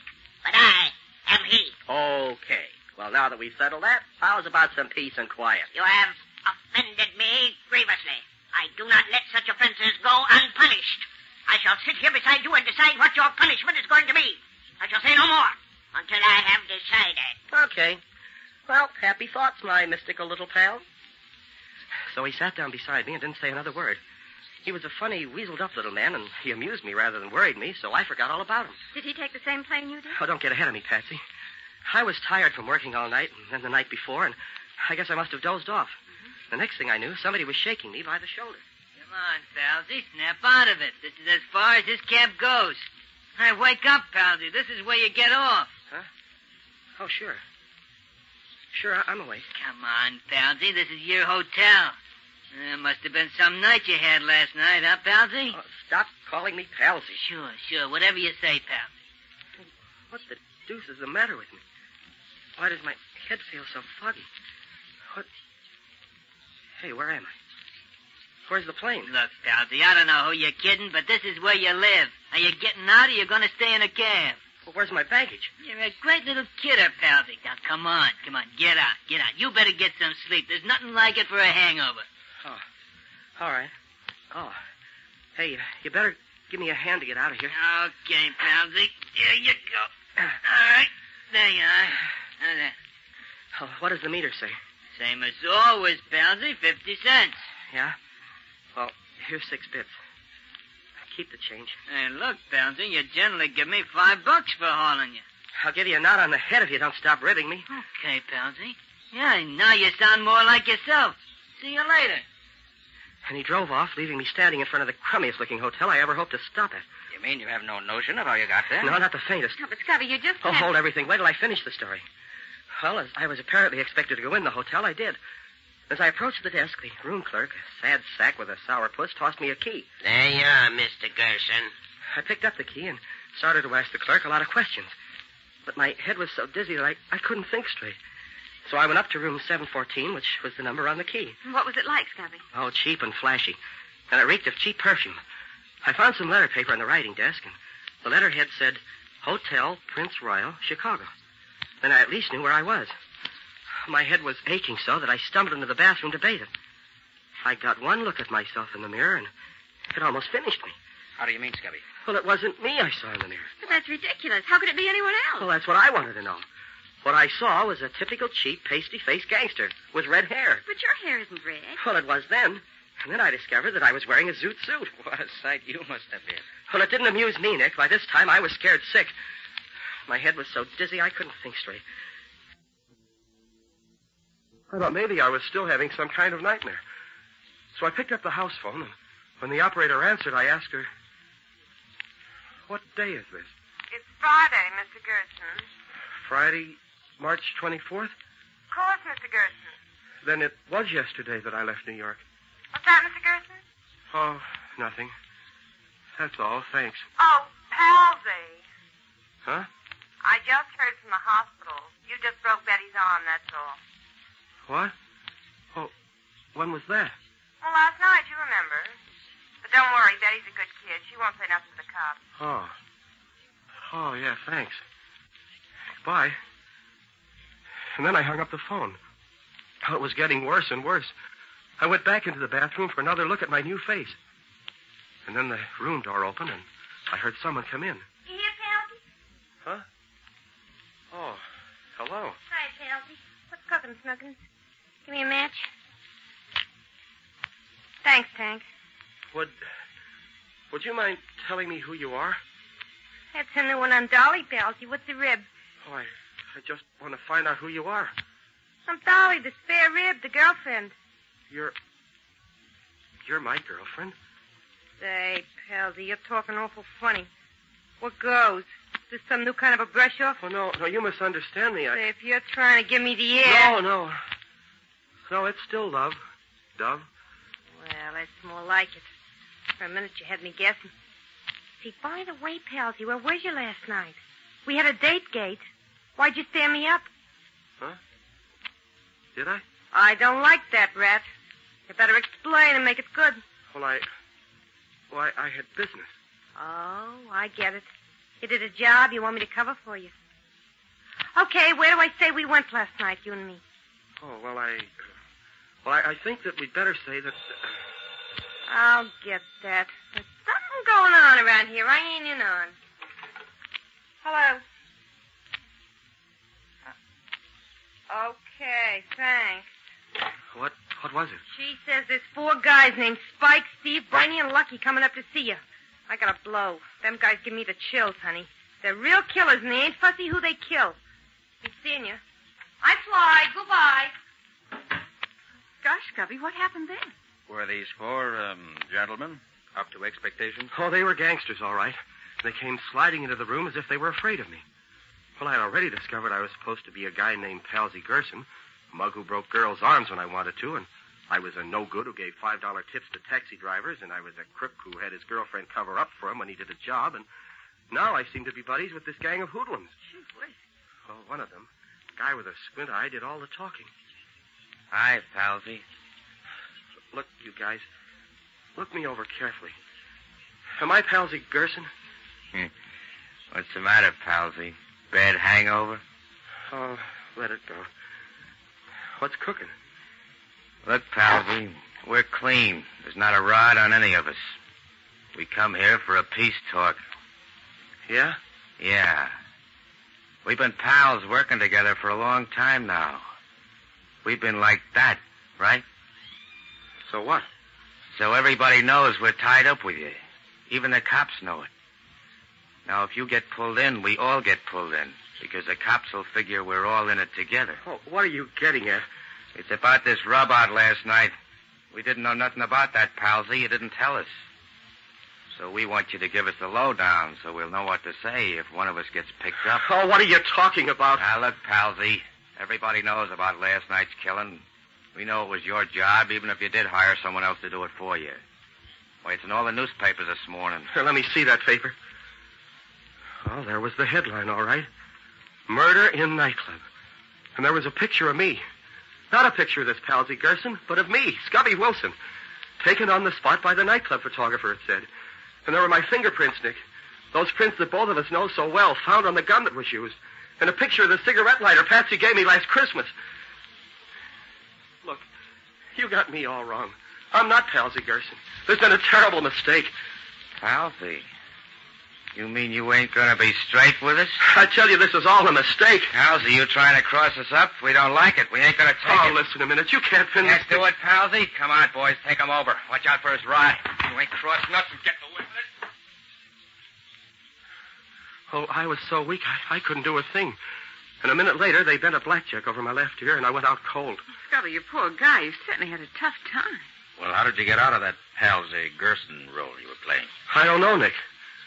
When I came to again, I was on the bed in this room. I lay there a few minutes, getting my senses back, and then I jumped off the bed and raced to the mirror. I was myself again. I was Scubby Wilson once more, and in my own clothes, and my hair wasn't red anymore. Yeah. And my own luggage was on the rack at the foot of the bed. But things like that just don't happen, Scubby. Oh, so I've heard, Patsy, but you can't prove it by me. So you went to sleep in the airport in New York. When you woke up, your mind was in the body of a local crook named Palsy Gerson. And some of Gerson's pals knocked you over the head. And when you woke up again, you were back in your own body in this hotel. Yeah, that's right. And while you were using Gerson's body, somebody was using your body to kill that guy in the nightclub, is that Yeah. Yeah, oh, I know it sounds insane, Nick, but that's the way I see it from here. And unless something happens, I'm slated for the electric chair. Oh, gosh, Nick, we can't let anything happen to Scubby. Don't worry, Patsy, we won't. Now, first, we'll dye Scubby's hair, make him up so that he won't be too easily recognized in case the police are looking for him. Then I'll have the police pick up this Palsy Gerson, his girlfriend Dolly, and his 4 thugs, if they really exist. And somehow I think they do. I want to see what the body Scubby was using has to say for itself.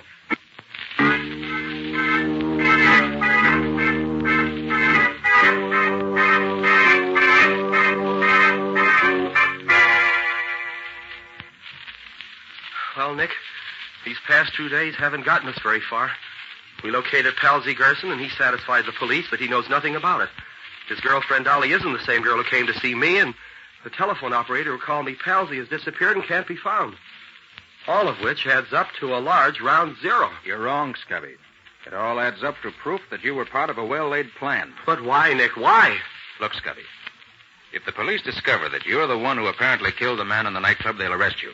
And I, even with my reputation for being on the right side of the law, will be arrested with you as an accessory after the fact. Police couldn't do anything else. All of which would be an excellent way for somebody to commit a murder, and at the same time get someone he didn't like jailed for the said killing. Scubby, I think I'm the one they're after. And they used you to get me. But how are we going to stop them, Nick? They got proof that I did that murder, and we can't prove that I didn't do it. That's what I'm trying to do now, Scubby. Get that proof before the police catch up with us. So far, I haven't had... Oh, Patsy, see who that is, will you? Sure, Nick. Hold everything. Hold everything. We have warrants for the arrest of Scubby Wilson and Nick Carter in connection with the murder of John Walters.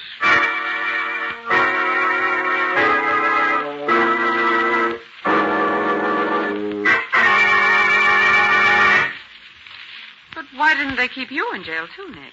Because they were extremely decent about it, Patsy. They told me that although they had positive proof that Scubby committed the murder, and that I'd been abetting him in defiance of the law, they were so impressed with my insistence that Scubby didn't murder him that, out of consideration for my past reputation, they were going to give me 10 days to prove his innocence, if I could. If I fail in that time, I give myself up, and they proceed with the charges against Scubby and me. How did they find out about him, Nick? Very simple, Patsy. They sent the fingerprints they found on the gun to Washington, to the FBI, and they identified them as Scubby's. You know, he and I are both on file there as law enforcement agents. Mm-hmm. Little investigation found Scubby was living here, and the rest was easy. What's your next move, Nick? Patsy, if my hunch is right, the man behind this wants to get at me for some reason or other. So he's going to be awful mad when he finds the police have let me go again. And he may try to do something himself about getting me out of the way. And if he doesn't? I have a couple of the boys keeping their eyes open for anyone who looks like that mystic Scubby was telling us about. I believe he's at the bottom of all this, Patsy. If I can lay my hands on him, I feel sure he can tell us all the answers. But he might mystic you, too, Nick, the way he did Scubby. He might. But I doubt it. Well, I'm going down to pick up a paper at the newsstand. I'll be right back, Patsy. Evening Journal, please. Thanks. Don't make any sudden moves, Bud. Looking for me? You Nick Carter? Yes. Then you're the one we want. What can I do for you? Keep your hands in plain sight so me and my two boys here don't have to do any sudden shooting. This ain't a water pistol I got here. I'll take your word for it. What do we do now? The mystic wants to talk to you. Come on. And come quiet.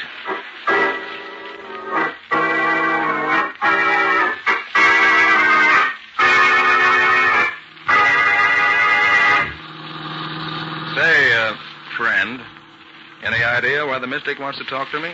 I don't think he likes the idea of the cops letting you go after they took you to the jug.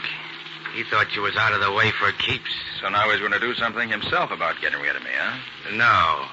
Me and the boys are going to do it for him. When? Now. As soon as we get down to the pier. Oh. An old abandoned pier, I suppose. Yeah. One where there ain't nobody to bother us when we take care of you. Just around the corner. What are you planning to do with me?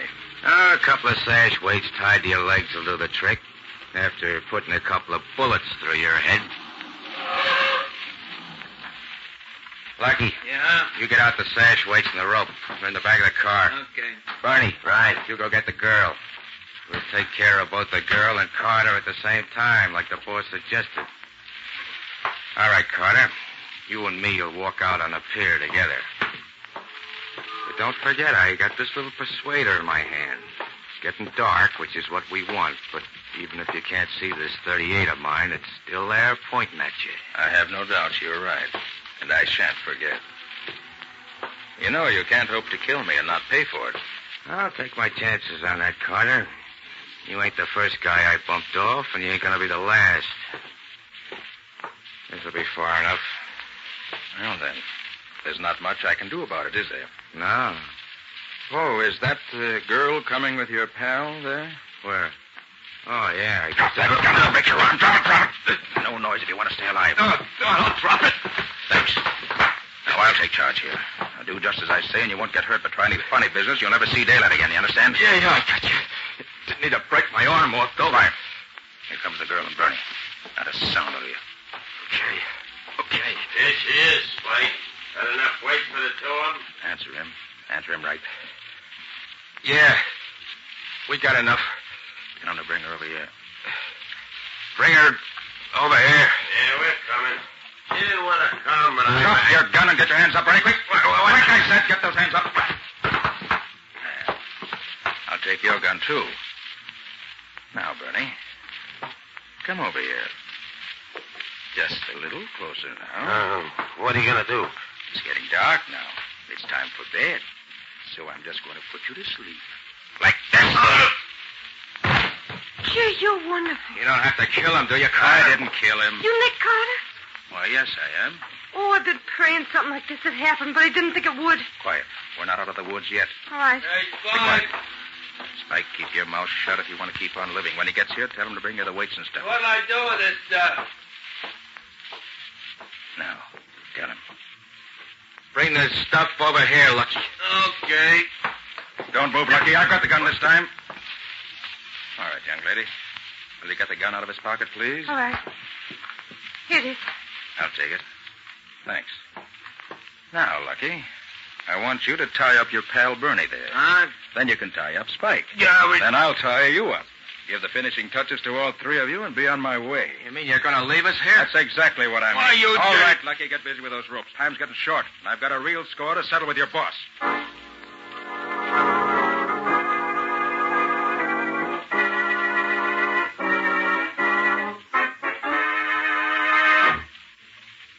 Gee, Mr. Carter, you're wonderful. You sure these lugs ain't going to get out of these ropes? I'm sure. I've had lots of practice in this sort of thing. There. All right, come on. We can leave them there safely now. Say, look, I ain't told you who I am yet, have I? Why, no. Who are you? I'm Dolly. Dolly. You're not Gerson's friend. No, I'm the other one. The one the mystic hired to visit your friend in the hotel. So that's who you are. Sure. How much do you know about this racket? Well, I didn't know nothing about it then, but since they snatched me and kept me locked up in their hideout, I learned a lot from listening to them talk. Let's stop here a minute. What's this all about, Dolly? If that's your name. Now, my real name's Ann. Did your friend really think he was palsy, Gerson? Yes, he certainly did, for a while. That's absurd, of course. The mystic done it. He has an anesthetic gas that he gives you when you're asleep or knocked out. He doped your friend in the airport and brought him to Chicago. Then he had somebody make him up like a mobster, and he let him wake up in that taxi cab. I suppose he paid all those people to put on the act that convinced Scubby he really was Palsy Gerson. Only the taxi driver, the telephone girl, the hotel clerk, and me. The 4 thugs was already members of the gang. And they beat him up so this mystic could give him another shot of the gas while he was unconscious and let him wake up as himself? Yes. And he was so doped all the time we was putting on the act that he never could figure out what was going on. Very clever. But how did you get in on this? Oh, I wanted to be an actress. They hired me to put on this act. They told me they were ribbing some friend of theirs. But when I saw all the publicity in the papers and I saw that you got arrested, too, I knew it wasn't no gag. I went to where their headquarters was one day to see if they were still there so I could go to the police. But somebody saw me there and grabbed me. I've been locked up ever since. You know why they wanted to do all this? The mystic knew your friend was going to Philadelphia to get some dope on a racket. The mystic was the head of the gang, and he wanted to scare your friend off. He hoped he'd scare you off, too. He's getting ready to work the same racket all over the country.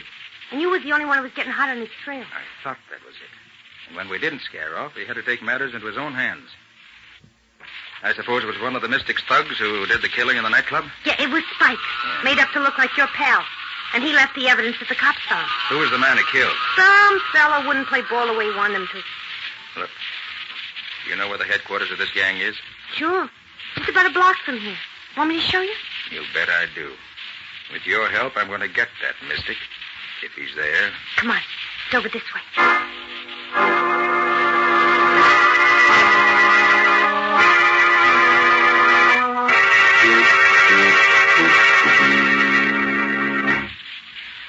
That's the place.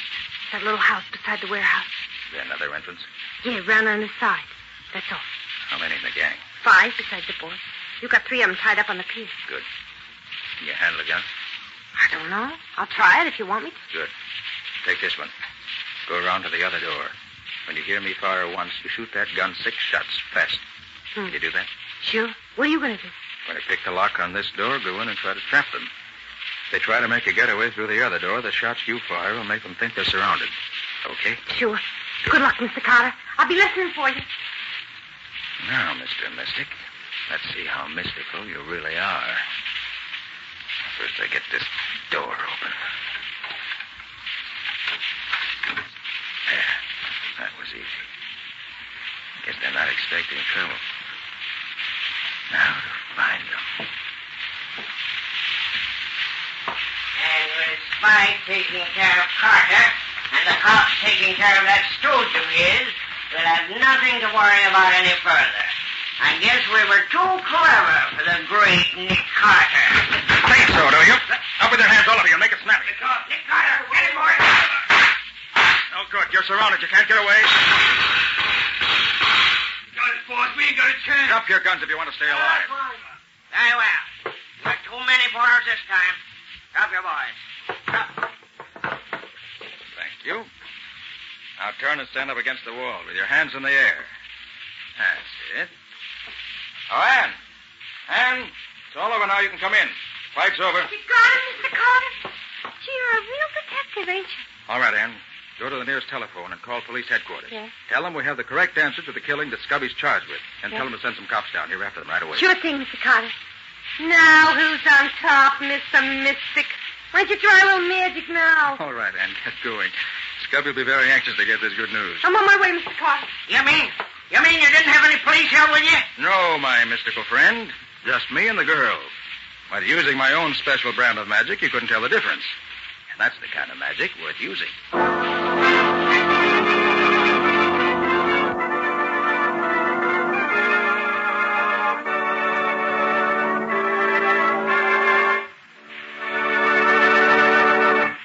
This has been another of the strange adventures of Nick Carter, Master Detective, which are brought to you regularly each week at the same time by WOR Mutual.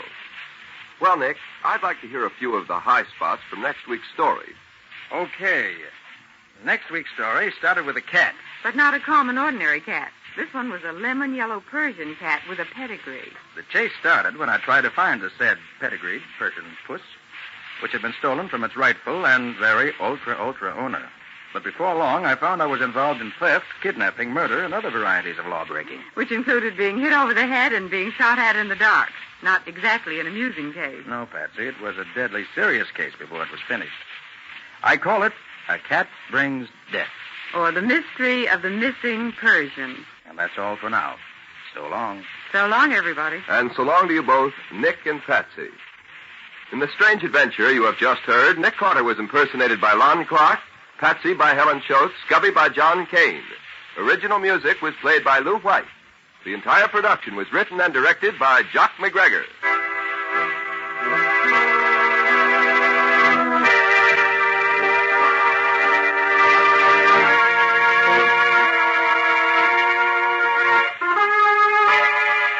Next week at the same time, listen to another curious experience of Nick Carter entitled A Cat Brings Death, or Nick Carter and the Mystery of the Missing Persian.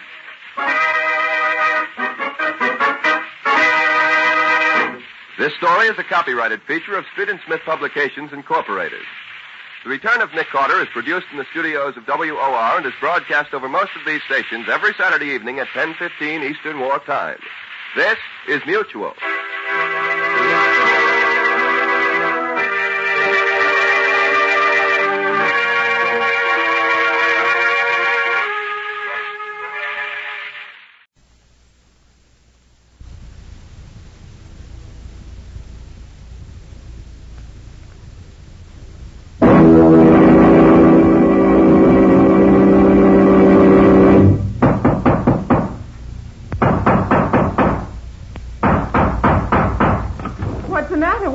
It's another case for Nick Carter, Master Detective. Yes, it's another case for that most famous of all manhunters, the detective whose ability at solving crime is unequaled in the history of detective fiction. Nick Carter, Master Detective. Presented by the three great Linex home brighteners. Linex Clear Gloss, Linex Cream Polish, and Linex Self-Polishing Wax. Created by Acme, America's great producer of Acme quality paint. Today's curious adventure, The Funeral Wreath, or Nick Carter and the Mystery of the White Verbenas.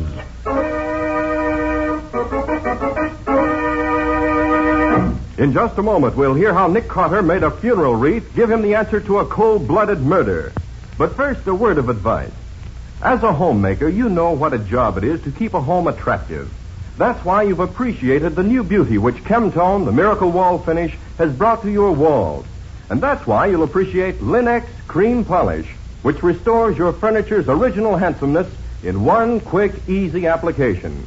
Yes, Linex Cream Polish saves one whole step in your housekeeping routine, for it cleans as it polishes without tiresome rubbing. And it removes cloudy dust and polish accumulation, banishes fingerprints, helps to conceal ugly scratches, drying to a hard finish that leaves no oil to attract more dust. So ask for Linex Cream Polish now at your hardware, paint, or department store. Headquarters for all three great Linex home brighteners and Chemtone, the miracle wall finish that covers in one coat. And now for today's mysterious adventure with Nick Carter. As we look in on Nick's office, we find Lieutenant Riley telling Patsy and Nick about a rather unfortunate experience. Well, it's like this, you see, Nick. Tonight, after old man Bramwell gave me the devil this morning about there being 4 robberies on his street in 3 weeks, I picked the best man I got on the force. And I sent him up to Pine Street, where all these robberies been taking place, and I told him to watch like his life depended on it. Mm-hmm. And then about 1 o'clock this morning, I got to thinking about it, and I decided to go up there and have a look for myself. Just to be sure, you know. Sure, I know. The demon of the police force goes on the job himself. Oh, now, look, Nicky, you're going to let me tell this or not? Sorry, Riley. Go on with your story. Well, like I said, I went to Pine Street myself, and I found the cop I'd sent up there was right on the job okay, and everything was quiet as far as I could see. So I asked him how he was making out. Nothing stirring so far, Lieutenant. No suspicious characters around at all. You've been right here all the time, eh, Green? Oh, every minute, Lieutenant. Good. I just dropped around to be sure. Lieutenant, have you got a minute to spare? What do you mean if I got a minute? Well, it's like this. My wife's having a baby tonight, I expect. Oh. She went to the hospital this afternoon, just before I came on duty. And being as how I'm out here where no one could reach me, well, I just kind of thought I'd you like want to to find call out. To see if you're a father yet? Well, yes, sir. And I thought that if you wouldn't mind watching here a minute, I just phoned from the drugstore just around the corner. Only take me a minute, sir. Oh, if you wouldn't mind. sure. Go ahead and phone. I'll wait until you come back. But don't stand gabbing for a half an hour, man. Oh, I won't, sir. So he went off and left you all alone, huh?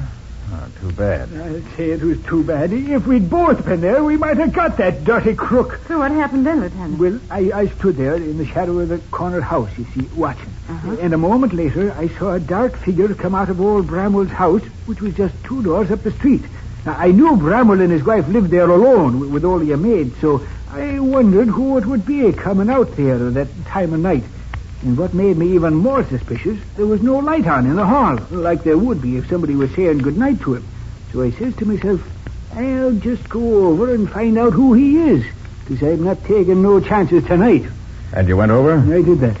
And the guy just stood there at the top of the steps. He seemed to be fumbling with something in a bag there. And as soon as I got up to the house, he turned around and hung something right beside the door. But it was too dark to see what it was at first. But as he started down the steps, I saw it was a funeral wreath with a long streamer of purple ribbon on it. How was the man dressed, Riley? Just like an undertaker, Nick. Black gloves and a tall hat and a long black coat. Could you see his face? No, not very well in the dark patches. Well, I wasn't looking for nothing like that. So I asked him who was dead. I regret to inform you that Mr. George Bramwell has just passed away. Bramwell, you said? Old man Bramwell himself? Yes, very suddenly. Almost in his sleep, you might say. Oh, and he was down to see me just this morning. Looking fine he was. Yes, very sad. Well, if you'll pardon me, I must be going. Allow me to present you with one of my cards. Huh? In case you ever have need of a man in my profession. A card? Oh, yeah, thanks. This is J. Atherton Osgood, mortician. Yes. If you should ever need my services, I shall be happy to be of service in any way I can. Atherton Osgood. Osgood? There ain't no undertaker in this town by that. Hey, you, just a minute. There ain't no one. So long, Copper. Lieutenant, what happened? That man, the one with the black bag. What? There's nobody on the street, Lieutenant. What happened to you? The undertaker. He knocked me down. What's that? Hey, that came from Bramwell's house. Come on. Are you all right, sir? Can you walk? Of course I can walk. I can go on. What's the matter here, lady? What are you screaming at? Look there. Bramwell, with his head all smashed in. Oh, gosh, Lieutenant, no wonder you're worried. I'm afraid to read what the newspapers will say. I can see him now. Lieutenant Riley of the Metropolitan Police talks to murderer on steps of murder's man's home and then is tricked into letting him go. Oh, 'tis a sorry day for me. Well, Riley, feeling sorry for yourself isn't going to hurt you anywhere. This man interests me. Huh? He goes to commit a murder and takes a funeral wreath along to hang on the door of his victim's home. That's a new one on me. Nick, why don't you give Riley a hand? See if you can't find this crook for him. I think I will, Patsy. That is, if Riley wants me to. Wants you to? What do you think I've been telling you this for? Just to pass the time of day? Very well, Riley, very well. Since you begged me so politely, I'll be only too happy to put my talents at your disposal. Where do we begin, Nick? Now, you say the murderer wore gloves. So you must have left no fingerprints behind him. Yeah, that's right, Nick. And I went all through the Rolls Gallery this morning, and there's nothing there that looks like him. Which leaves us, if I'm not mistaken, with two clues. The funeral wreath and the card he gave you. Neither one of them is worth a tinker's dam. No? Why not? Well, that's the same kind of wreath they tack on anybody's door when there's a death in the family. And you certainly don't think that guy forked over his own card, do you? You're wrong on both counts, Riley. Now, how do you figure that, Nick? Well, take the card first. May not be, probably isn't his own. But it's somebody's card. Look at it, Patsy. It's not printed, it's engraved. Mm-hmm, you're right. If it was a phony, chances are it would just be a printed one. Good morning, folks. Beautiful morning, lovely morning, isn't it? Yes, Nice out hot here, noon. you reporter. Hi, Johnny, come on in. Oh, morning, Johnny. You're just in time. Now, look here, Johnny, if you dare to print a word of this in that yellow rag you work for, I'll... Now, hold on, Lieutenant. It's not a yellow rag, and I don't work for it. I'm a feature writer, and not a reporter. So just keep your shirt on, huh? Whatever it is, it's getting you all hot and bothered. Riley's in the spot, Johnny, and the very thought of publicity makes him squirm. Oh, fear not, lovely policeman. Your secret shall be locked forever within the four walls of my heart. Lovely policeman. Hey, Nick, what's this all about? It's a long story. I'll give you the details later. But right now, I've got a job for you if you have time to do it. Huh? Always at your service, Nicholas. And the beautiful Patsy. Speak on. I want you to get hold of someone who can let you into the public library. At this hour of the day? I don't care if it is early in the morning, and I don't care how sore they get about letting you in. But dig up somebody who can find you a copy of the Mortician's Annual. The Mortician's Annual? Yes, you know. It's the Undertaker's trade publication. See if you can find an undertaker named J. Atherton Osgood. J. Atherton Osgood, huh? All right, then what? Come back here and let me know what it says about him. And make it a rush order. This can't wait. Huh? Consider it done, Nicholas. I'm on my way. Toodaloo. Nick, are you batty? Did you mean to tell me you think that guy's name really was J. Atherton Osgood? Not at all, Riley. But since it's a genuine business card, he must have picked it up somewhere along his travels. This man Osgood may help us get a line on him. That's too much for me, Nick. You want me for anything more here? No, not just now, Riley. I'll let you know if I do. Well, what are you going to do?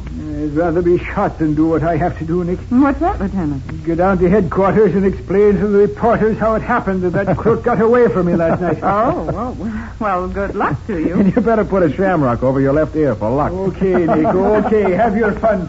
But you're laughing at a sick man. So long. So long, Lieutenant. I don't envy Riley when the reporters get after him. Well, Patsy, we've got something to do ourselves. Get me the latest city directory. It's right here, Nick. I was using it. What do you want to know? I want a list of all the florists in the city. What on earth for? We're going to call on them and see which of them made this funeral wreath and for whom. So get busy.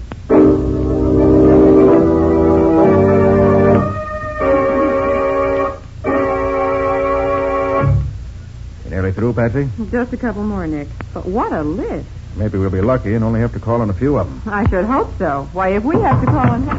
Hi, folks. Your messenger is back. Johnny. Well? Oh, yes, very well. I might say okay. Well, what do you mean? Well, I routed out the sweetest little redhead sub-third assistant librarian you ever saw. Name was Myrtle O'Toole. And I got her to open one of the branch libraries for me. Did you get what I wanted? Yeah, sure. Myrtle was kind of sore at me for making her lose her beauty sleep, but I soothed her. Oh, yes, I soothed her. Casanova Winters in person. Johnny, what did you find out? Here, Nick. Down in black and white. J. Atherton Osgood, Funeral Chapel, Akron, Ohio. Yep. Johnny, Patsy, and I are going out. I want you to go through the files and see what you can find that has to do with Akron. Right, Nick.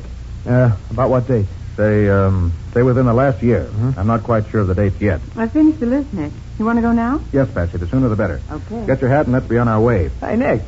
Where are you going with that funeral wreath? I don't know for sure, Johnny, but I hope to hang it around a murderer's neck before long.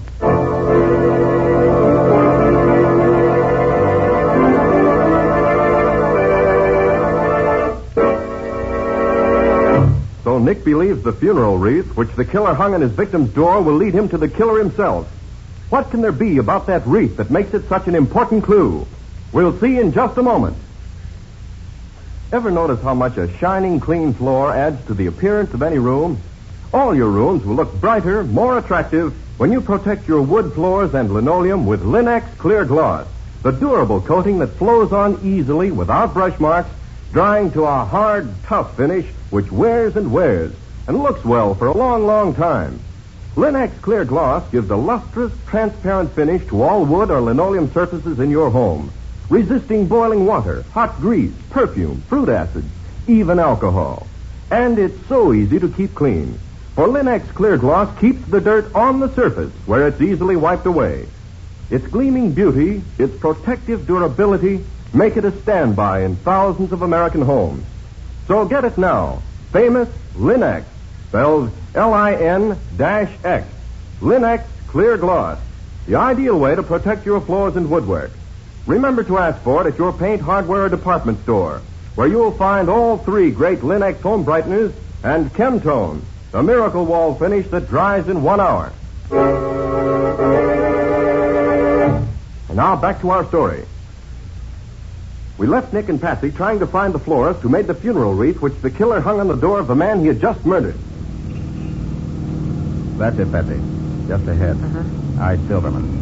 Well, I hope this florist can tell you more than the other four we visited. They didn't know from nothing. I hope this wreath doesn't get worn out before I find out who made it. Yes, what is it? Did this funeral wreath come from your shop? From my shop. Let me see. No, it couldn't be from here. All day yesterday, business was very bad. I sent out not one single order all day. Only 2 customers. All right, I'll take your word for it. But how about the day before? Did you send it out then, perhaps? That's not possible, mister. These flowers, they are too fresh. They could not have been picked before yesterday, or so fresh they wouldn't be now. You mean the wreath was definitely made up yesterday? Sure, mister. Couldn't be before yesterday. The flowers, they are too fresh. Any idea who might have made it up? That I couldn't say, mister. It's a very ordinary piece. Could be anybody made it. Okay, thanks. Come sometime when you want to buy something, maybe. Yes, mister? Thanks, I will. Any luck, Nick? No. I did find out the wreath was definitely made yesterday, but that's all. Oh. Well, who's next on the list? Before we visit the next place, I want to call Johnny and ask him what he found. Maybe that'll give us a lead.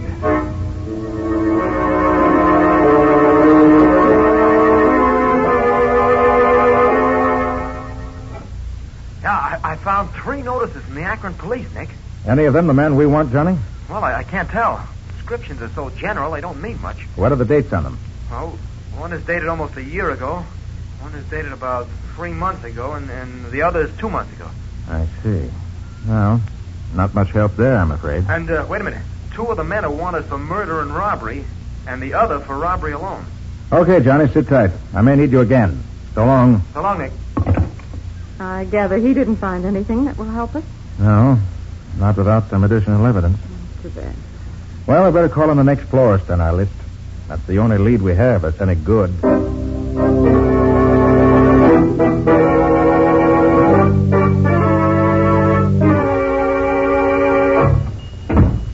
Mr. Schwartz? That's right. Could you tell me if you made this wreath? Did I make it? No, mister, I did not make it. Well, could you tell me who might have made it? Let me look. Yes. I could not say for certain, mister, but I am in this business a long time, and I think this was not made by a professional florist. Oh, that's so. Are you sure? No, I am not sure. But it looks as if it was made by someone who has seen a lot of wreaths like this, but who's not a regular florist. Someone who's seen a lot of wreaths like it, but not a professional florist. Huh. Funny none of the other florists noticed that. They probably were not as experienced in the business as I am. Or they did not look closely enough.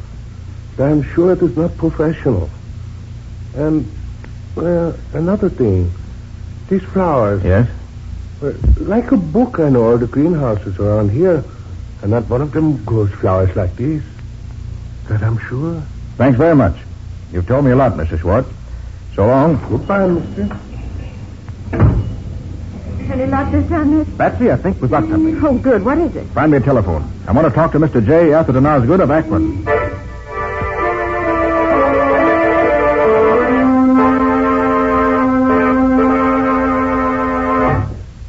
He was a small, thin, sallow-looking man with thin cheeks. Looked like a cartoon of Old Man Gloom. I see, Mr. Osgood. And you say he left your employ very suddenly? Yes, it was about 3 months ago. He went home one night and he never showed up again. No word from him at all. That's the man, all right. Thanks very much, Mr. Osgood. Could he help you, Nick? Yes, Patsy. He says he had a man working for him as undertaker's assistant who left him suddenly about 3 months ago. Huh? And his description of the man agrees with Riley's description of the man who killed Bramwell last night. So what do we do now? Visit some more florists? No, Patsy. We visit some undertakers.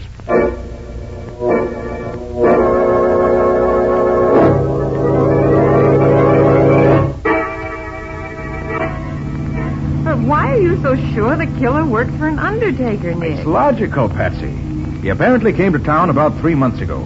But he started these robberies, as far as we know, only 3 weeks ago. Mm-hmm. Now, what could be more natural than for him to get a job at the trade he knew, undertaker's assistant? That would give him time to look over the town and decide where he wanted to pull his jobs. And it would also legalize his being in town in case anything came up to question it. Well, we've tried 7 undertakers, and none of them had any nice, fresh assistants. Hope we have better luck at this next one.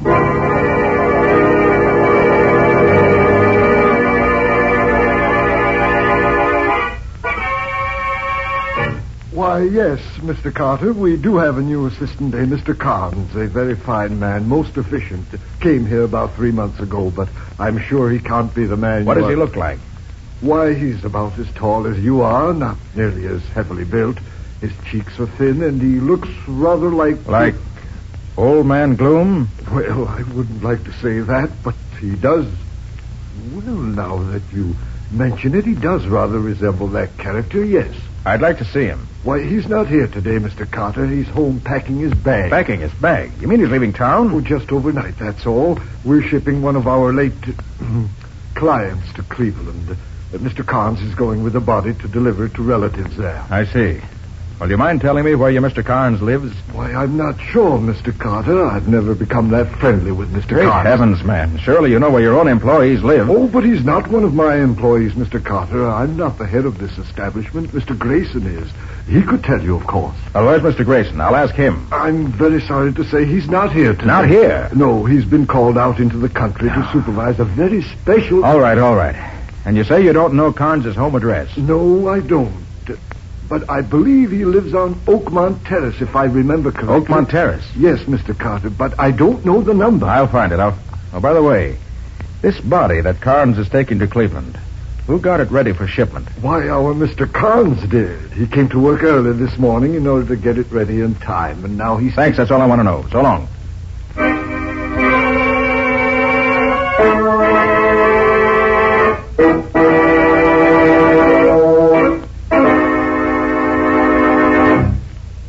You really got a lead on the killer, Nick? I mean just that, Riley. He lives on Oakmont Terrace, but I don't know the number. Now listen, Riley. Meet me at the corner of Oakmont and Denbrough as soon as you can. Okay. I want you to identify the man for me when I find him. I'll be out there in 2 shakes of a lamb's tail, Nick. I want to get my hands on that guy. I'll give him the worst trouble. Yes, I know, Riley, but wait till we catch him first. See you at Oakmont and Denbrough in 20 minutes.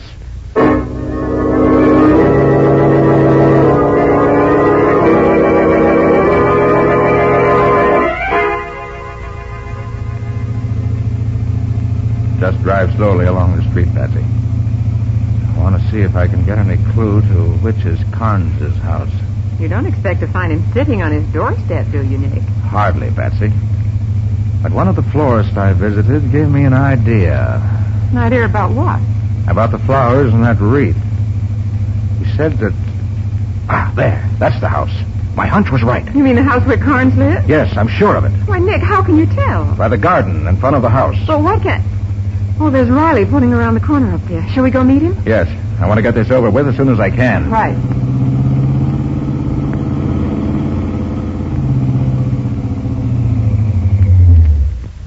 Hey, Nick. What's cooking? Just this, Riley. I feel sure the killer of Old Man Bramwell lives in that gray bungalow up the street. Huh? I think he's probably in there now. I'm going in and see. You wait outside in case he gets away from me. Oh, but why not let me go in? Because you know him when you see him. I don't, so you wait outside. And you, Patsy, stay down here at the corner out of the way. But suppose he tries to shoot you, Nick. Wouldn't it be safer to take Riley in? If there's any shooting, Riley can come in and give me a hand. I'll do that, Nick, and happy to get a shot at that rat. Okay, let's get going. Leave your car here, so he won't suspect anything if he should happen to look out the window. Yeah, sure. Hey, but how'd you happen to get on the track of this mug, Nick? Investigation, Riley. Huh? Investigation and deduction, plus common sense. That don't tell me much. I'll give you the details later. All right, here's the house. Now remember, stay here unless there's shooting. Well, unless he gets away from me. Then you grab him. Right, Nick. Good luck.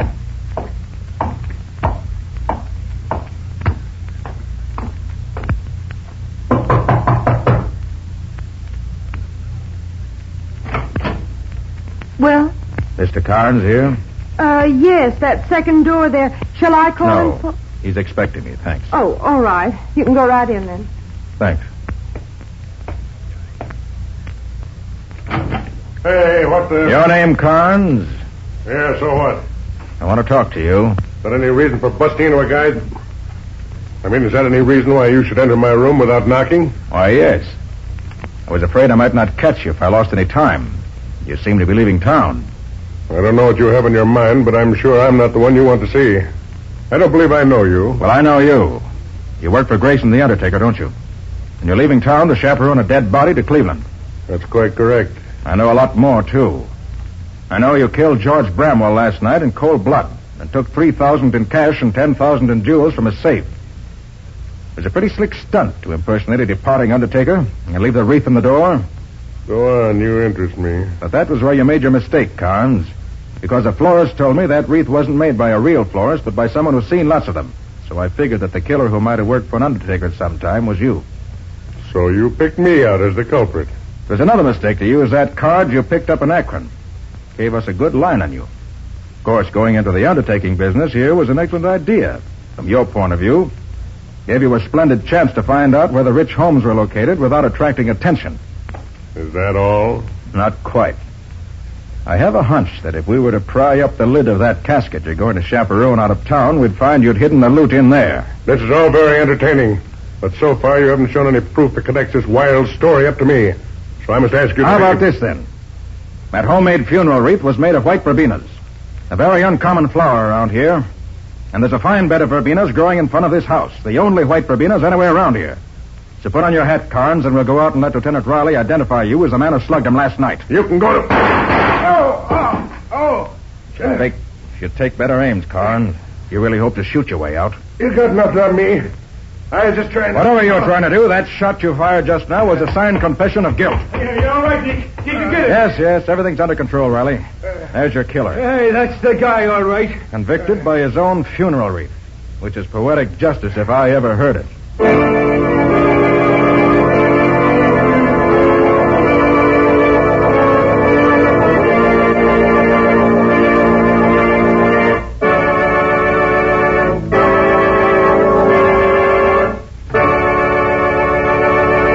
In just a moment, Nick and Patsy will bring you a preview of next week's exciting case.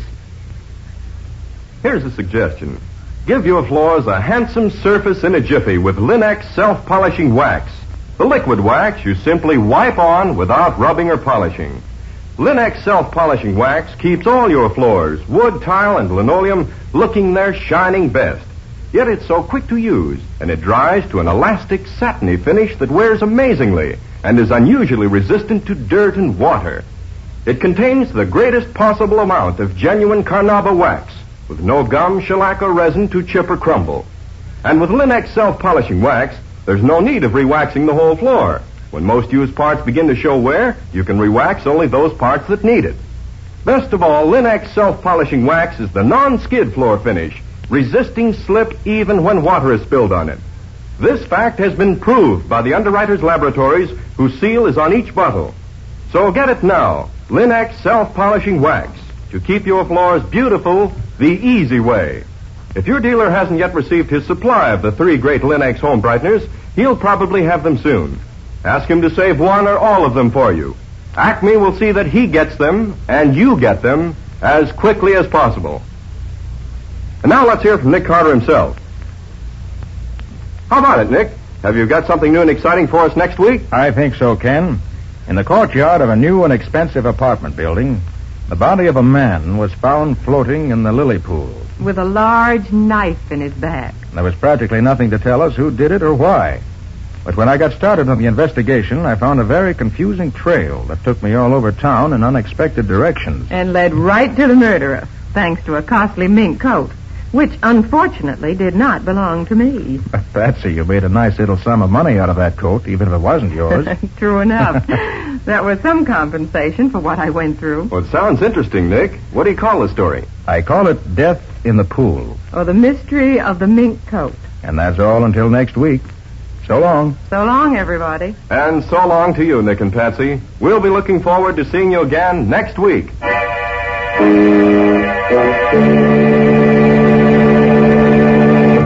Next week at the same time, listen to another curious experience of Nick Carter, Master Detective, entitled Death in the Pool. Or Nick Carter and the Mystery of the Mink Coat.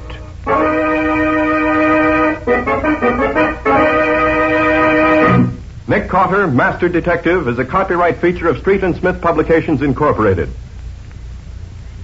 It is presented at this same time and over these same stations by the three great Linex home brighteners: Linex Clear Gloss, Linex Cream Polish, and Linex Self-Polishing Wax. Created by Acme, America's great producer of Acme quality paints. In the Nick Carter Adventures, Lon Clark is starred as Nick. Helen Choate is featured as Patsy. Lieutenant Riley is played by Humphrey Davis. Original music is played by Lou White.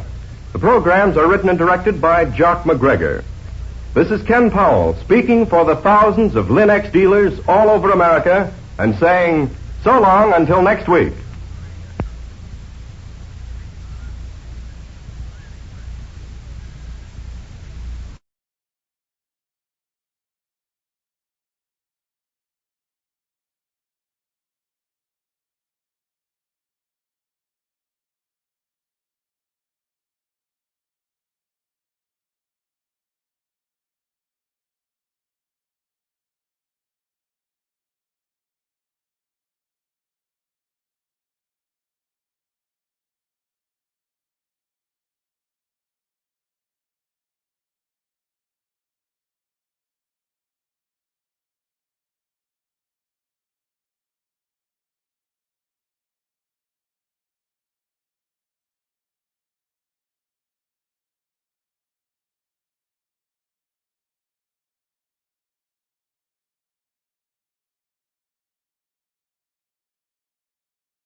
What is it? It's another case for Nick Carter, Master Detective.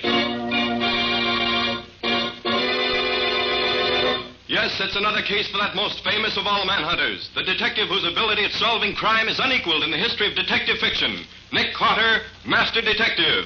Presented by the three great Linex home brighteners: Linex Clear Gloss, Linex Cream Polish, and Linex Self-Polishing Wax. Created by Acme, America's great producer of Acme quality paints.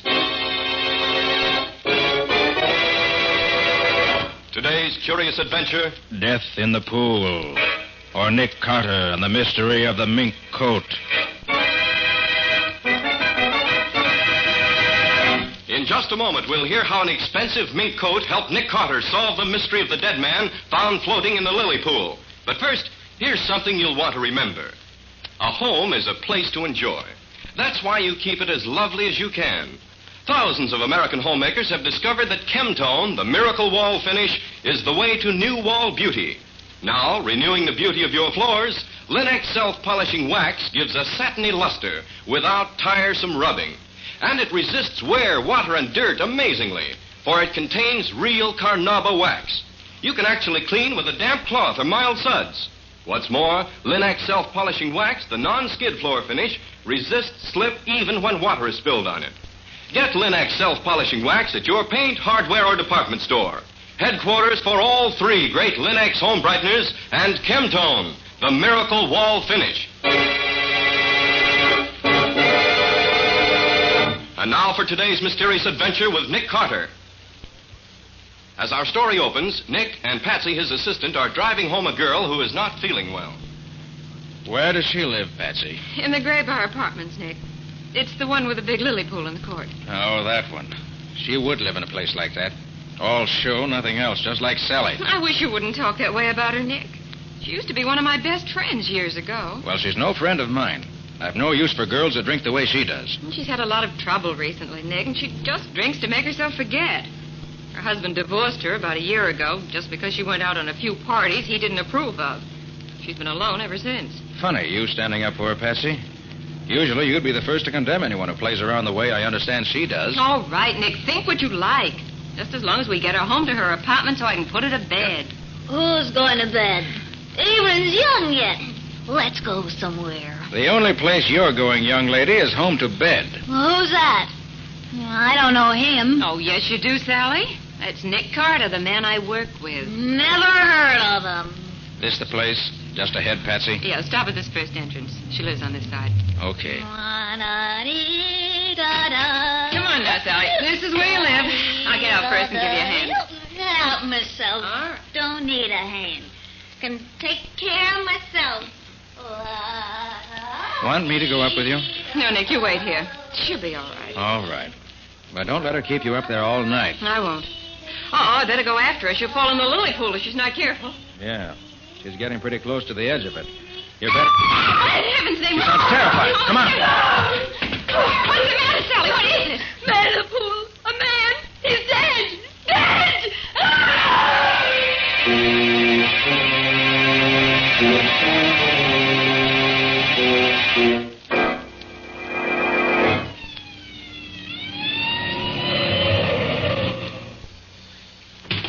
That's you, Nick? Yes, Riley, over here, by the edge of the pool. Patsy phoned me that she found a man's body in the pool. Drowned, was he? Flash your light this way, Riley. Okay. Holy smokes, Nick. Look in his back. Yes, a knife. Right between the shoulder blades. Did you find the body, Nick? Not exactly. It was Patsy's girlfriend who found it, really. What's her name? Sally Reeves. Oh, that one. Where is she now? Oh, Patsy's putting her to bed. She lives in this house. She's, well, slightly under the weather. How did she happen to find him? Oh, Patsy and I were at a small friendly gathering having a quiet evening, and then she walked in. Got well lit up and wrecked the party. Patsy wanted to bring her home, so we did. As she went by the pool, she started screaming. I came over here and found this. Let's have a look at him. Nick, that's Arthur Reeves. What? That's Sally Reeves' ex-husband. And you say she found him? That's right. Very interesting. Maybe she found him because she knew just where to look for him.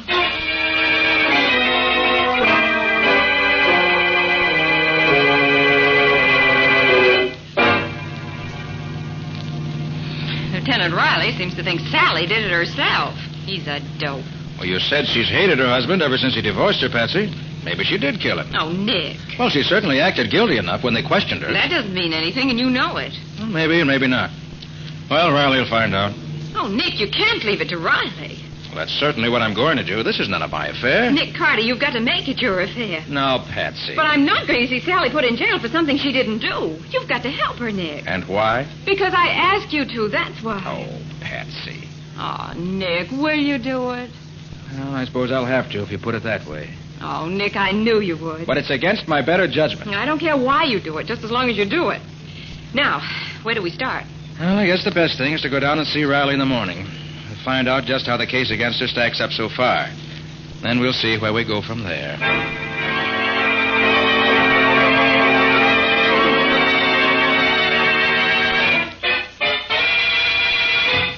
Well, good morning, Nick and Patsy.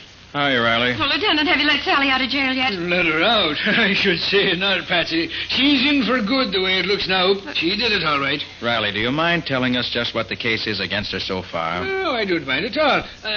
Which side are you on in this, Nick? I'm on the side of the law, just as I always am. Should know me well enough for that by now. Oh, sure, Nick. Well, here it is. Reeves was Sally's ex-husband. He divorced her for seeing too much of other guys, and she hated him for it. In spite of the $500 a month alimony he was paying her, or supposed to be paying her. She said he hadn't paid her anything for the last 3 months. Exactly. You're proving my case for me, Patsy. Now, Reeves' partner tells me that Reeves was having a tough time making both ends meet, let alone paying his alimony. He spent too much on his second wife. And here's another thing. Reeves just took out a $50,000 insurance policy in this Sally's favor. Is that so? He had to. That was part of the divorce settlement. He should have done it before this. Yeah, I know. But that insurance policy is another swell motive for Sally to want Reeves dead. She wouldn't kill anybody. Well, here's another point, then. She says she got to your party about 9:30 or 10 o'clock. Well, the medical examiner says the guy was killed at least by 9 o'clock, so she could have killed him and gone to your party for an alibi. Where does she say she was from, say, 8 o'clock? Up to the time she got to our party. She says Reeves called her and asked if he could see her about 8:30. So she said yes and sat in her apartment waiting for him, but he never showed up. So she says. It's a fine alibi, I don't think. It's no alibi at all.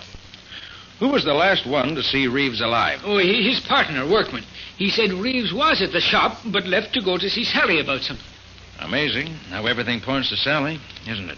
Oh, it ain't amazing, Nick. It's natural. She did it. She didn't do it, and Nick's going to prove it. Oh, is he now, Patsy? Well, how's he going to get around the facts? Nick's going to dig up some new facts, Lieutenant. Then you'll see how wrong you are. Well, maybe, but I doubt it. Look, Lieutenant, can I see Sally? Oh, sure. I guess it'll be all right. Would you like to see her now? If I can. Okay, I'll fix it. You go ahead with your investigation, Nick. I'll go back to the office and wait for you when I'm through here. All right. I'll see you then in a little while. Think I'll go down and have a talk with Reeves' partner first.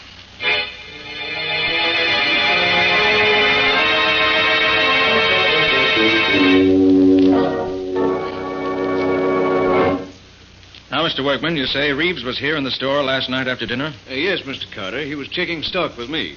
Then he left to see Sally. That was about 8:30. He said he'd be right back to help me finish checking. Did he say why he wanted to see her? He said he was going to ask her to let him out of some of the alimony he owed her. I see. But he didn't come back. No. I stayed here by myself until about 1 o'clock. Mm-hmm. I should judge by the type of furs you carry here, Mr. Workman, that you must do a pretty good business. That's right, Mr. Carter. Then how do you account for Mr. Reeves having such a hard time keeping up his alimony payments? Well, Mr. Reeves is a heavy spender. He spent money freely himself, and his second wife was extravagant. Did Reeves have any insurance with the partnership? The kind, I mean, that leaves you any money if he dies. Oh, no, Mr. Carter. We talked about it, but decided it wasn't necessary. Have you and he ever had any trouble? Oh, not the slightest. We've always been the best of friends. Mm-hmm. Well, thanks for your trouble, Mr. Workman. I guess that's all for now. Anytime I can help you, let me know. Oh, by the way, mind if I use your phone? Oh, not at all. It's on the desk over there. Thanks. Just want to call my office. I'll be in the back room if you want me. Thank you. Nicholas Carter's office. Oh, Patsy, how'd you find Sally? Oh, better than I expected, Nick. She's so mad at Riley for thinking she did it that she hasn't had time to be depressed. How'd you make out? Nothing new. That is, nothing definite. I'm going to see Reeves' wife. Then I have to drop in on the DA, so I may be tied up the rest of the day. Oh, that's good, Nick, because Sally wants me to go and stay in her apartment while she's away. She has a cat and a canary, and she wants me to take care of them. And I think that's a swell idea. What's so swell about it? What, don't you see? It'll give me a chance to go all through her things. I'll bet you I find something to help prove she's innocent. Or guilty. Now, Nick, don't be like that. If you'll drop over there around 8 o'clock tonight, I'll show you what I found. Okay, see you about 8 then. At Sally's apartment.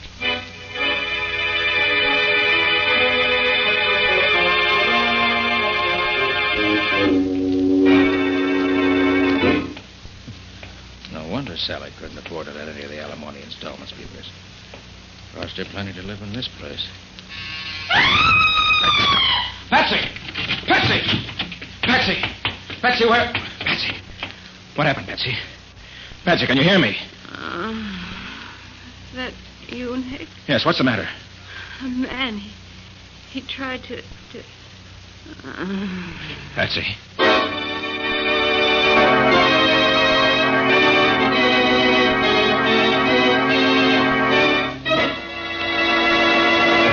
Well, what started out to be, for Nick at least, a routine investigation has suddenly taken a strange turn.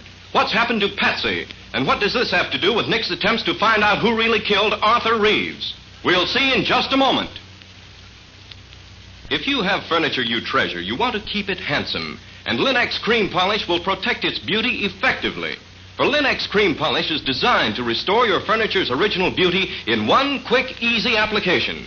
Yes, Linex Cream Polish actually cleans as it polishes, removing the cloudy accumulation of dust and polish, banishing messy fingerprints, helping conceal ugly scratches. And it dries to a hard, lustrous finish that leaves no oily film to attract more dust. This makes less work for you. Linex Cream Polish, the creamy white preparation that saves you one whole step in your furniture upkeep, is truly the modern way to protect the things in your home. Depend on it to give you added leisure, to give your furniture added loveliness. Ask for it by name. Linex. Lin-X. Linex Cream Polish. One of the 3 great Linex home brighteners. Get it now at your nearest paint, department, or hardware store, where you'll find it together with Linex self-polishing wax, Linex clear gloss, and Chemtone, the miracle wall finish that covers in one quick coat and dries in 1 hour. And now, back to our story. We left Nick trying to revive an unconscious Patsy so he could find out what had happened to her in Sally Reeves' apartment. Feeling better now, Patsy? Yes, Nick, I'm all right. Ooh, except for that crack on the head. Well, what happened? Can you tell me? I don't quite know, Nick. I was standing here in front of the bedroom mirror trying on Sally's new fur coat. Oh, Nick, isn't it heavenly? Yes, it's certainly a valuable piece of fur. But what happened, Patsy? Well, as I was trying on the coat, a man came through the door. He's wearing a mask. He told me to take off the coat and give it to him or he'd kill me. I told him I wouldn't do it. Did he have a gun? Well, I didn't see one. How'd he talk? Well, it was sort of funny, as if he were trying to disguise his voice. Sounded as if he might have had something in his mouth. Probably did. It's an old trick. Without your best friend wouldn't recognize you. Then what? He tried to jerk the coat off me, so I scratched his face for him. Good for you. Not so good, Nick. Look at my fingernails. They're all broken. Oh, they'll go in again. Then what happened? Well, he hit me and knocked me down just as you rang the buzzer. You must have gone out the back door as you came in the front. Then I must have gone out cold. You were certainly completely out when I found you. What does all this mean, Nick? Where did Sally get this coat? You know? Oh, yes, her ex-hubby gave it to her instead of some back alimony that he owed her. He took it out of the stock at the store about 2 weeks ago and brought it to her. Took it out of the stock at the store, huh? Well, does that mean something to you? I don't know, Patsy. But either this coat is tied up with a murder, or it's an extraordinary coincidence. Well, how can you find out? Get the history of the coat, first of all. Well, how do you do that, for heaven's sakes? I know a man who can tell me. Come on.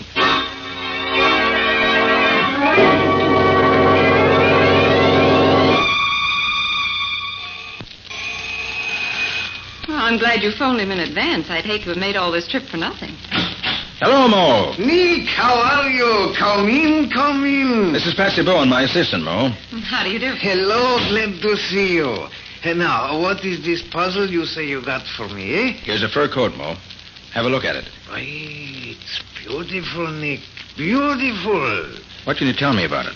Well, it's worth at least $4,000. No, that isn't what I mean. What can you tell me about the coat itself? Oh, everything I could tell you about it, Nick. But I might have to rip it apart a little here where it's sewed. Go ahead. I want to know as much as you can tell me. Sure, Nick, sure. Now, I rip a little of the lining here. Then I cut a few of the stitches here, where the skins are sewed together. Now, look, Nick. Mm-hmm. Yeah. You see this little blue mark on the skin here? Yes. That means the coat was sold by Fishburne Brothers. Their mark. The skins were sewed together by Herman Schultz, who works for them. Nobody else in the business stitches like Herman. Anything else? Well, Fishburne Brothers make up the coat. They sell it to a retailer. That's all I could tell. Suppose they could tell me anything else about it? You can ask them. They got a store right down the block from me. I could telephone them that you are coming, and they should take good care of you right away. Thanks, Mo. Oh, by the way, that knife there on the counter, is that any particular kind of knife? All for us who make garments use them, Nick. That is a good knife for trimming the skins. Why do you ask? Oh, just saw one while ago, and I was curious. Come on, Patsy. Let's go see Fishburne Brothers.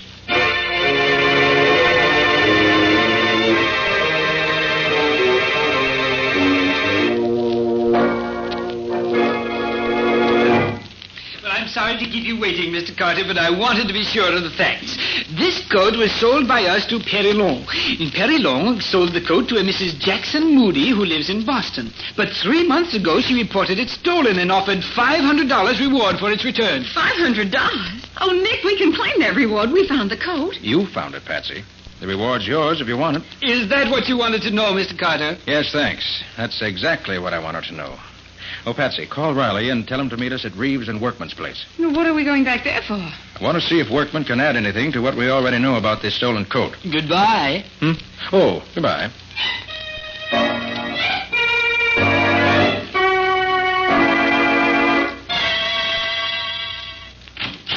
Why, Mr. Carter, I didn't expect to see you again tonight.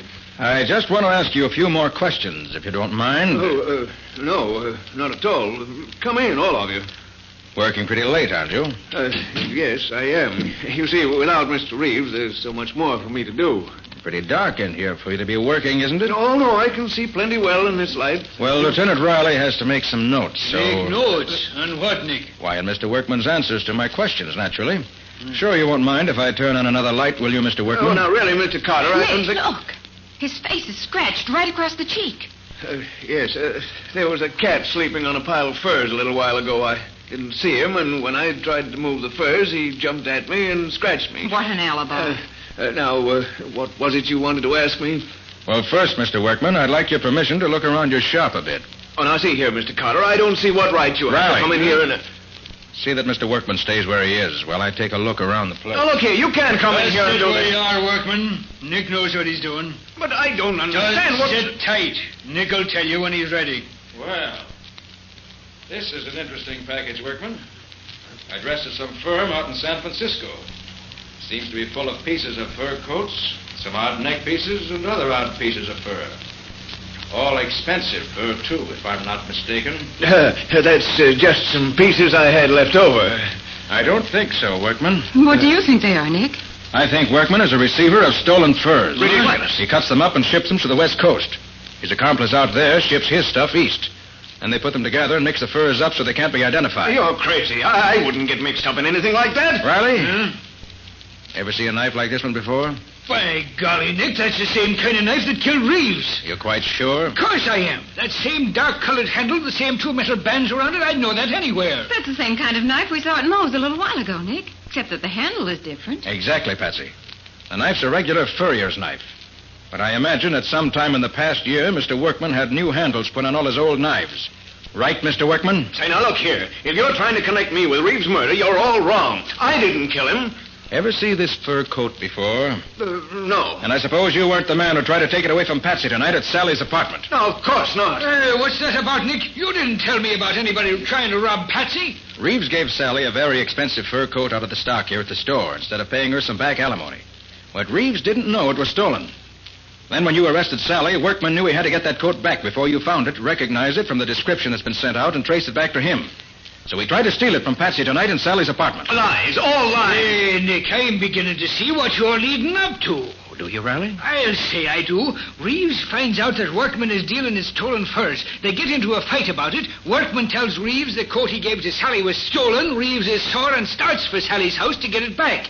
That's where he was headed when he was killed last night. I'll bet that's it. Go on, Riley. Doing well so far. But when Reeves leaves, Workman gets scared. He doesn't want Reeves to tell anybody he's selling stolen furs. But the only way he can stop him is to kill him. So he grabs one of his fur knives, beats it up to the apartment house before Reeves gets there, waits for him, and kills him. Why, it's as plain as the nose on your face. You're crazy, all of you. I didn't kill Reeves. Where were you between 8 and 10 last night? I told you I was here in the store, taking stock, alone. That ain't no alibi. Come on, workman. I'm taking you down to headquarters. We got ways of making fellas that have nothing to say talk a lot down there. So I was right, Nick. Sally didn't do it. Oh, Nick, you're wonderful. Well, thanks for those few kind words, Patsy. Okay, Riley. Take him down to headquarters and wait for me there. Ain't you coming, Nick? Now, there's one last bit of evidence that'll clinch this case, Riley, and I think I know right where to put my hand on it. Meet you in your office in about half an hour.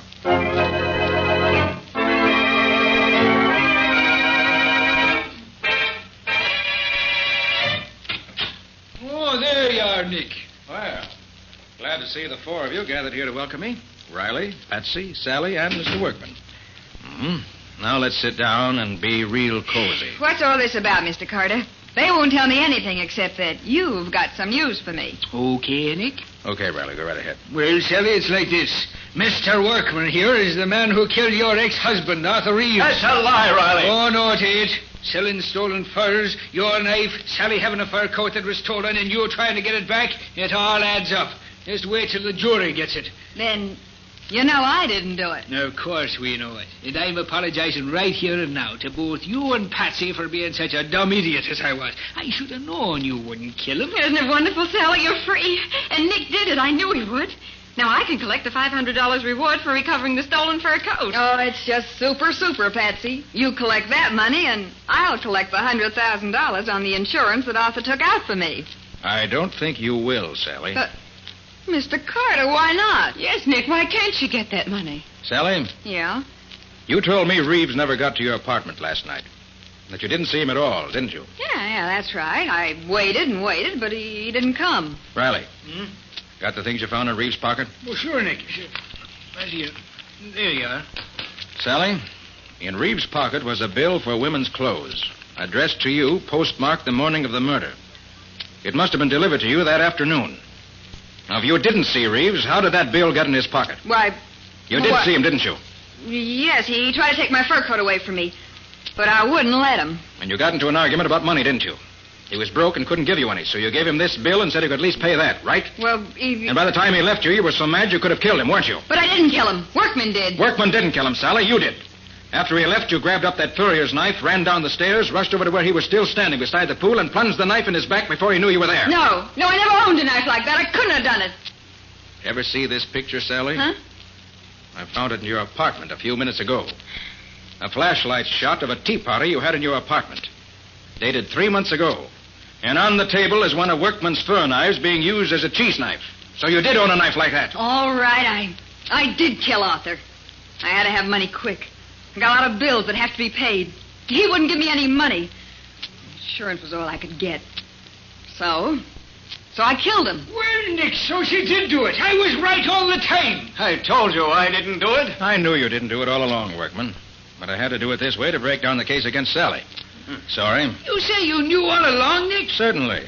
I knew Workman couldn't have done it because he'd never have chosen such a public place as the court inside a large apartment house at 9 o'clock on an early fall evening. There's altogether too much chance of his being seen. He'd have picked a much safer spot. Furthermore, he never would have killed him before he got that stolen coat back from Sally. No, Riley, only someone who was so mad they didn't stop to think would kill a man in such a public place. Well, then I gotta let Workman go? He was dealing in stolen furs, wasn't he? Oh, by golly, you're right, Nick. I'll see that he gets his for that, I will. Come along, you. And you too, Sally Reeves. I'm going to put you both right where you belong. I knew it was you right from the very first. And Nick Carter's going to show me up. Well, Nick, I was certainly wrong that time. You certainly were, Patsy. Completely wrong. She wasn't like that when I knew her years ago. Well, times change. And so do people. You couldn't know what she's like now. I'm sorry, Nick. Gee, I suppose I'll never hear the end of this. You probably won't, Patsy. But don't feel too bad. If it hadn't been for you, we'd never have caught Workman and broken up his racket and stolen furs. And the right person is going to pay for Reeves' murder. Those are the things that really matter. Always.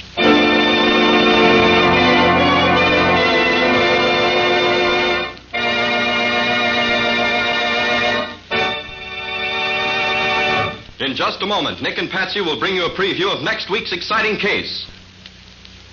But before they do, a word to the wise. When you use Linex Clear Gloss on your floors, linoleum, furniture, and woodwork, they look as though you'd spent hours polishing them. And yet Linux Clear Gloss is so easy to apply, so easy to keep clean. Linux Clear Gloss is a durable protective coating which is brushed on easily, drying without brush marks to a tough, transparent surface that sturdily resists alcohol, perfume, fruit acids, boiling water, and hot grease. The brilliant beauty of Linux Clear Gloss is a constant source of satisfaction to every homemaker, for it wears and wears, keeping its good looks for a long, long time. Linux Clear Gloss keeps dirt on the surface, too, where it's easily wiped away. So protect and beautify every wood and linoleum surface in your home with Linux Clear Gloss. It'll add sparkle to your home and save you hours of housework. Thousands of American homemakers have already learned what a time-saving, labor-saving product Linux Clear Gloss is. Learn for yourself what a household help it can be. Ask for it by name. Famous Linux Clear Gloss. Available at your paint, hardware, or department store. If your dealer hasn't received his supply of the 3 great Linux home brighteners, he'll have them soon. Ask him to save one or all of them for you. Acme will see that he gets them, and you get them, as quickly as possible. And now let's hear from Nick Carter himself. What exciting story have you got for us next week, Nick? Can you tell us a little about that? Well, Ken, next week I'm going to tell you about a murder in a little country town. Patsy and I had gone there for our vacation. But for that one day, we got very little vacation. A friend of the sheriff's was shot to death in his home in the early morning, and the sheriff made Nick take over. The sheriff found one big clue that satisfied him, but Nick found a number of small clues that really solved the murder. What do you call the story, Nick? I call it Murder in the Night. Or the mystery of the milkman's discovery. So long for now. So long, everybody. And so long to you, Nick and Patsy. We'll be looking forward to seeing you again next week.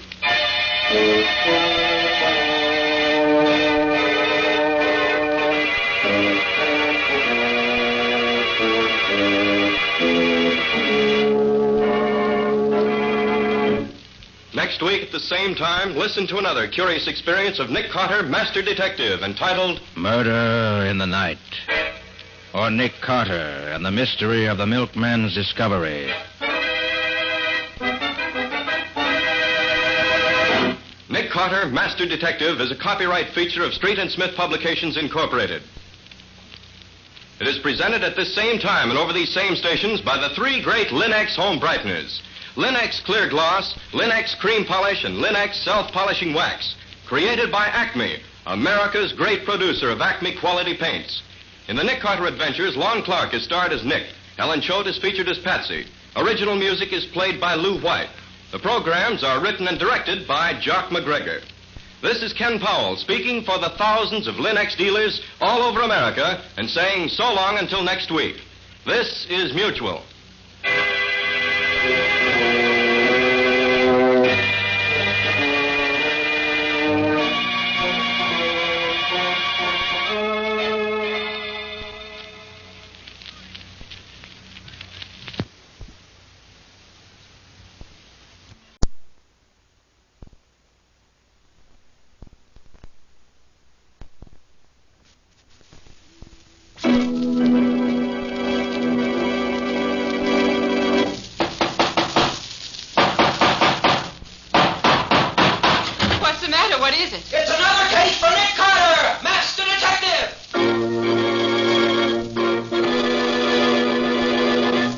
It's another case for that most famous of all manhunters, the detective whose ability at solving crime is unequaled in the history of detective fiction. Nick Carter, Master Detective. Presented by the 3 great Linux home brighteners. Linux Clear Gloss Varnish, Linux Cream Polish, and Linux Self-Polishing Wax. Created by Acme, America's great producer of fine Acme quality paints.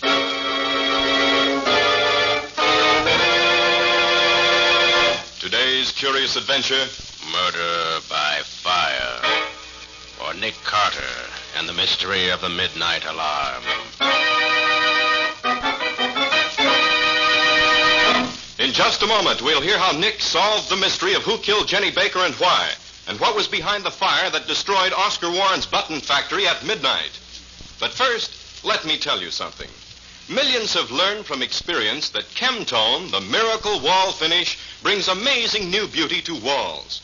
Now, millions more are finding that the 3 great Linux home brighteners brings amazing new beauty to floors, woodwork, and furniture. Linux self-polishing wax, which beautifies your floors with a satiny yet tough non-skid finish that resists wear, water, and dirt. Linux cream polish, which cleans as it polishes, leaving no oily film on your furniture. And Linux clear gloss varnish, the durable super varnish that dries to an elastic, transparent surface which protects all wood and linoleum in your home. You'll find the 3 great Linux home brighteners at your hardware, paint, or department store. Your headquarters also for Chemtone, the miracle wall finish. And now for today's mysterious adventure with Nick Carter. As we start today's story, Nick and Patsy are watching a big factory fire in the downtown district. Suddenly, Nick calls to the battalion chief. Chief, there's a woman trapped up there on the top floor. You're crazy, Carter. The boys reported all clear several minutes ago. I don't care what they reported. There's a girl up there. I just heard her scream. I'm going up and get her. You're a fool to go in there. But if you do, be sure to get that gas mask of yours on tight, or you won't come out again. These button factory fires are full of poison gas from the celluloid and peroxylin. Makes no difference. I've got to find out about that girl, Chief. So long. Hey, Bill. Get one of those 2-inch nozzles over here. Rush it up the big ladder, up to the top floor. Cover Carter while he's inside there. He's a fool, but he's a brave man.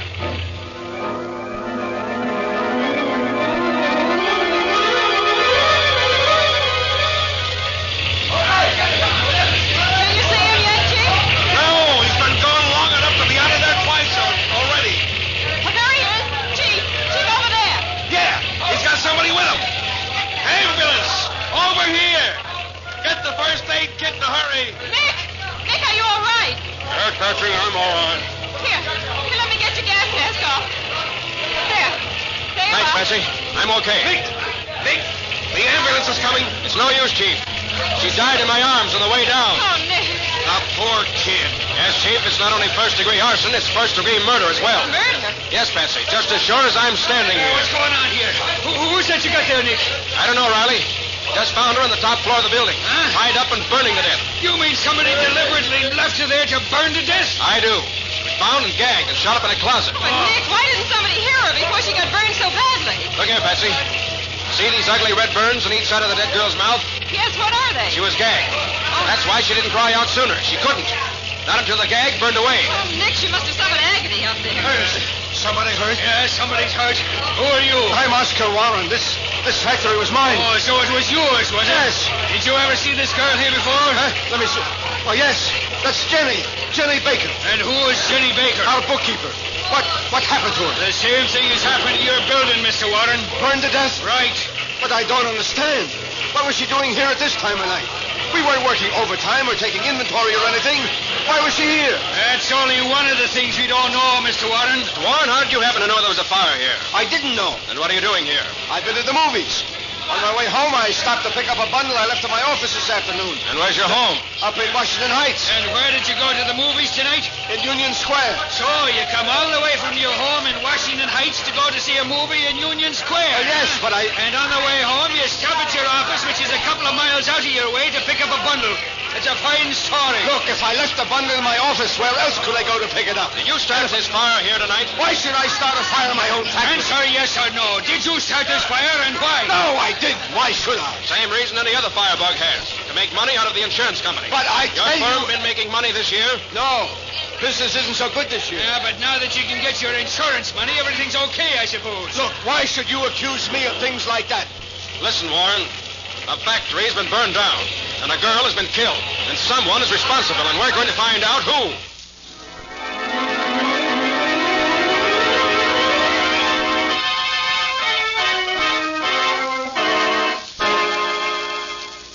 Hi, Nick. Sorry I'm late, Riley. I hoped to get here before you started questioning, Warren, but I couldn't make it.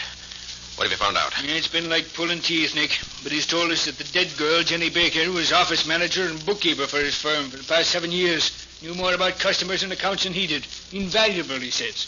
The only thing wrong with her was that she's been going out recently with his partner, Alfred Hoffman. So what if she did go out with this Herman? He's a crook. I know him. Easy now, Mr. Warren. None of that. Now, you see, Nick, Warren and Herman just didn't get along so good. Couldn't agree on how the business was to be run. Mr. Carter, a couple of months ago, a lot of funny business started. Some shipments were made that hadn't been ordered. Then money was borrowed on the shipments. Other things, too. Yeah, they had arguments, too. Lots of them, Nick. About a week ago, they finally had a fist fight. Yeah, and I licked him, too, the crook.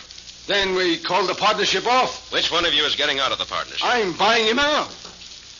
Well, as soon as I get the money together. Yeah, with the money you're hoping to collect from the insurance company, you mean? This is a serious accusation, Lieutenant Riley. Very serious.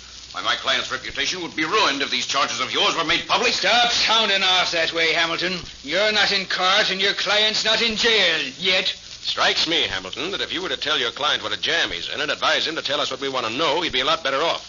That fire was incendiary. No mistake about that. And his bookkeeper died in it. Yeah, and his alibi ain't even good for a laugh. Absurd, ridiculous. Mr. Warren's spotless reputation over a long period of years. Forget your speech for a minute, Hamilton. See if it can help your client explain a couple of points here. See here, Lieutenant. I don't need any instruction from you as to my duties as a lawyer. Though perhaps I could instruct you in your duties as a public official. Why, what do you mean by that crack? It's plain enough who set the factory on fire if it was set. Oh, and who do you think did it? Alfred Herman. He threatened to do it a week ago and threatened to kill my client, too, if he got the chance. Huh? You say he threatened that a week ago? Yeah. Mr. Hamilton's telling the truth, Mr. Carter. Herman said I'd live only just long enough to be sorry I'd kicked him out of the firm. Which I didn't do, really. We agreed I should buy him out. But you say you haven't paid him yet? No, I haven't had the money yet. Well, will you get enough out of this insurance company, if you get anything at all, to pay off all your creditors, including Herman? All the creditors, maybe, but nothing left for Herman. Then it hardly seems logical that he'd spoil his chances of getting money from you by putting you out of business. Yeah, why would he want to do that, Mr. Wise Guy? Have you ever heard of revenge? Many men will pay more for revenge than for anything else. Riley, I think I'll have a talk with this Alfred Herman. Where does he live, Warren? 1335 West End Boulevard. What does he look like? Slender, blonde, young-looking, clean-shaven. You know, a ladies' man. All right, I'll find him. See you later, Riley.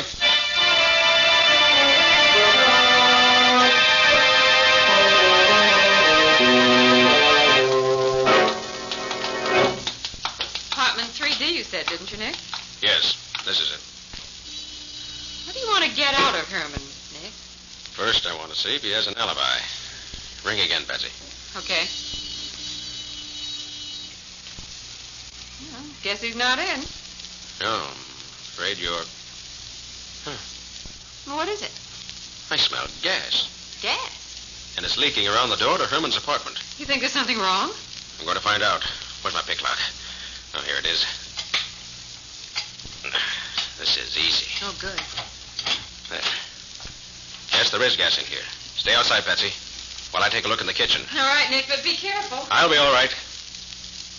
Yes, it's coming out of the kitchen here, all right. Phew.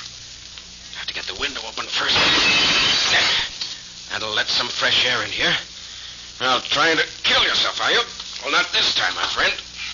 Come on over to the window. There. Yeah, I got you just in time, didn't I? Well, you'll be all right. You okay, Nick? Yes, Betsy, but don't come in till the gas clears out some. All right. Is it Alfred Herman you found? Looks like him from the description I got. He's coming around now. All right, breathe deep. Get some fresh air into your lungs in place of all that gas. Oh, why didn't you let me finish it? Stop being sorry for yourself. Breathe deep. Oh, why should I want to live? Money stolen, business taken away. Now my girl's dead. You know how she died? What agony she went through? Yes. I saw her when they took her away. How'd you happen to be there? I went to the plant to meet her. She asked me to. What was she doing there so late? Checking over the books to find out how much old Oscar Warren had stolen from me these past months. That's all she was staying with the old crook for. As soon as she got the goods on him, she was going to leave. And we were going to get married. You like to prove that to a jury? I don't care what happens now. Jenny's dead. True. But would you like to be convicted of her murder? Murder? You mean the fire was set? It was. Here, let me help you up. Yes, it was set by someone who knew enough about the button business to gather up all the shavings of celluloid and put them where they'd start burning the best. When was it set? Around 9:30 to 10 o'clock, as near as we can figure. You have an alibi for that time? Well, yes, I spent the whole evening with Dottie Baker, Jenny's sister. Where? At their apartment on Royal Avenue. You fond of Dottie? Yes, I am. Maybe you'd rather marry Dottie than her sister. Why, you... If you weren't a cop, I'd kill you for saying I'm not that. a cop. I'm a private detective. And if this You've killing... got no right to say that. Jenny's the only girl in the world for me. You sure? Am I sure? Here, look at this. What is it? Here in my hand. Why, Ouch, my eyes! Here's something else for you. Nick, what are you doing? Here's one for you.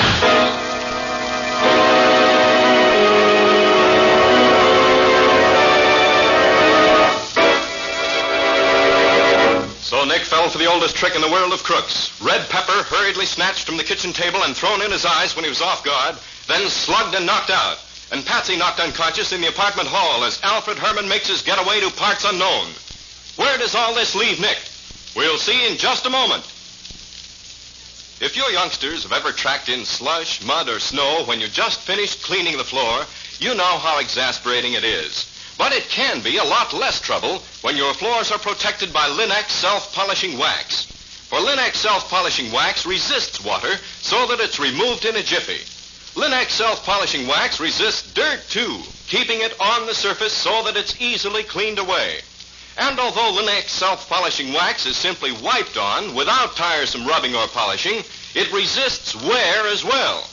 What's more, when worn spots appear, it may be renewed at any time without re-waxing the whole floor.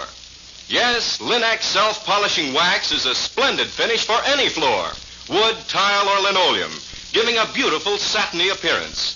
And it's the non-skid finish. The underwriters' laboratories have proved that fact. Get Linex, L-I-N-X, Linex self-polishing wax now. You'll find all three great Linex home brighteners and Chemtone, the miracle wall finish, at hardware, paint, and department stores everywhere.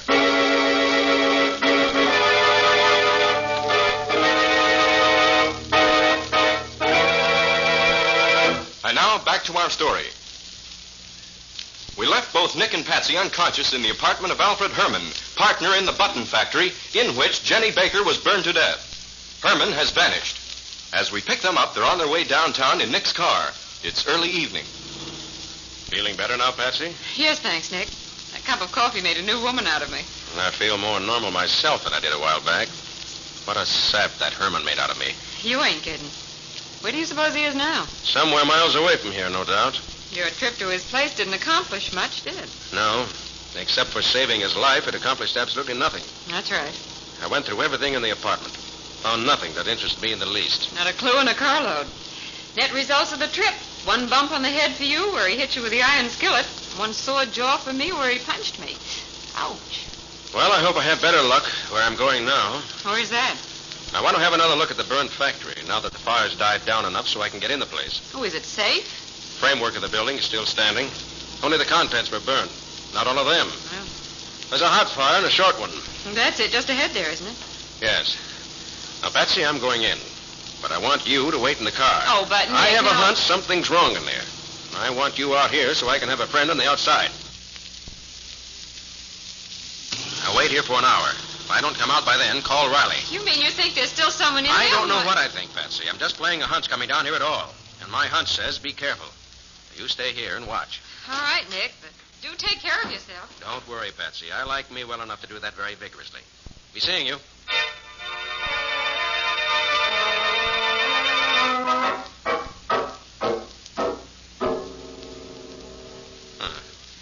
Floors up here still warm.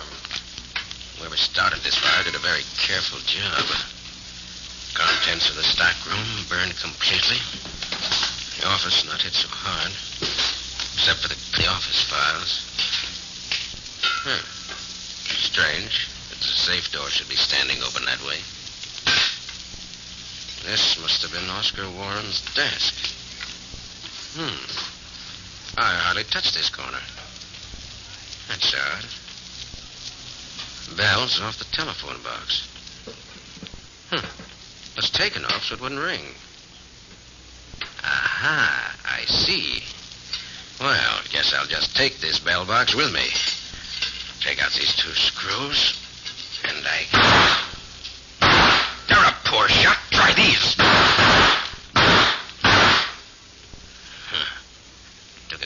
shots at me, it ran. If it wasn't so dark in here, I might stand a better chance of seeing which way. Is that a shadow or... Anybody there? Get your hands up and keep them up. And keep coming toward me.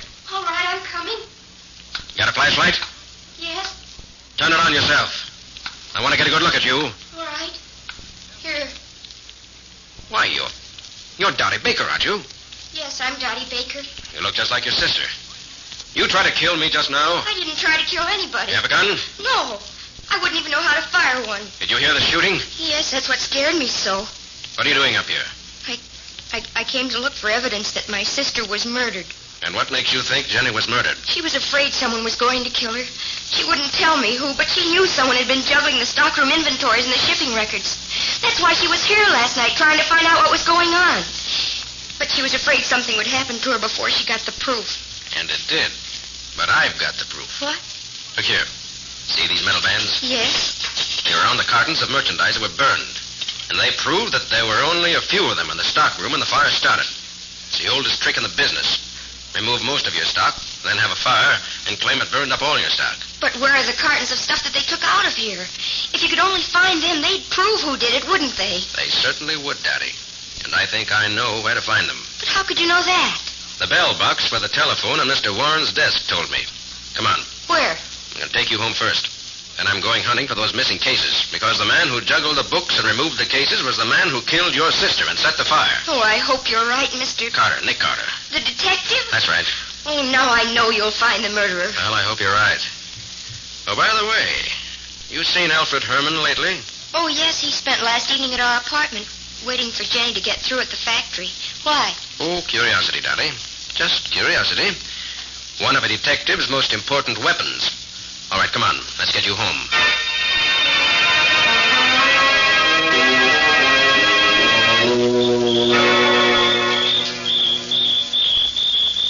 Now, listen carefully, Betsy. Judging from the light on the second floor there, although Mr. Oscar Warren should be in bed, he's still up. Which makes it more dangerous for you. Yes, but I'm going to have a look in his basement just the same. I'm sure I'll find the missing cartons there. And if I do, the case is over. So I'm going to let myself in while you keep a lookout here. I can't tell you what to look for, so just keep your eyes open. Okay. Now, listen, Patsy, we're up against something very dangerous in this case. So take care of yourself while I'm gone.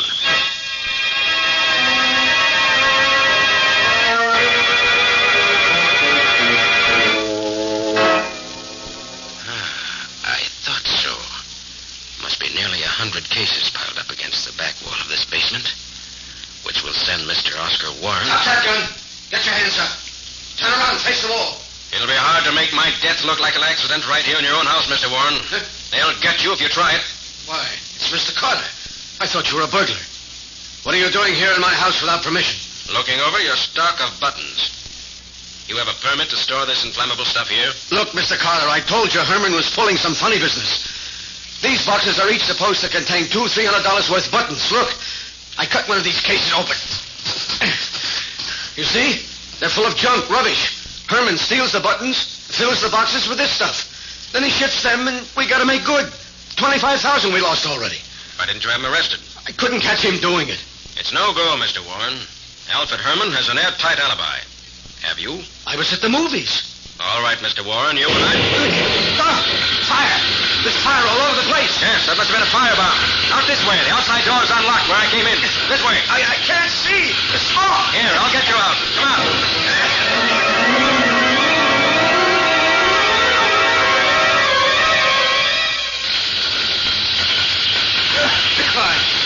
I thought I was a goner, Mr. Carter. If it hadn't been for Nick, you would have been. Are you all right? I think so. Lost a little hair, but that's all. Nick, there's still someone in there caught in the fire. Warren, I thought you said the house was empty. What? I can't understand. I'll see who it is. Nick, this house won't be standing more than a few minutes longer. It's going to be caught. I'll make it. I got to.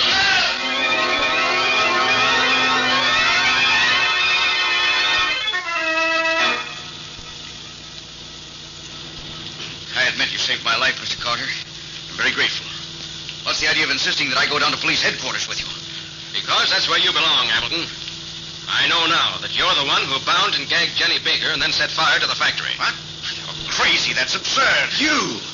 It could be. Of course.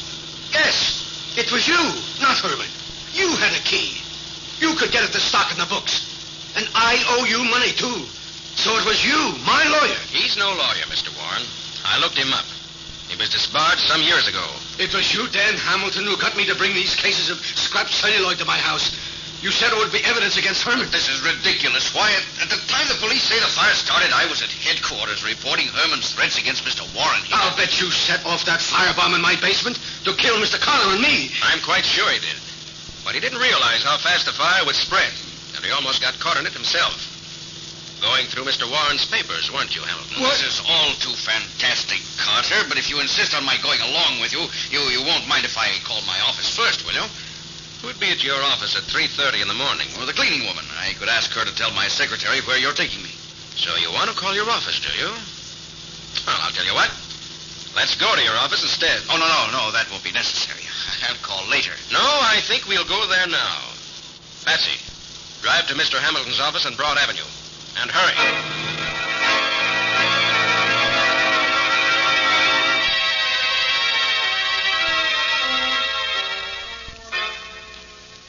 All right, Hamilton.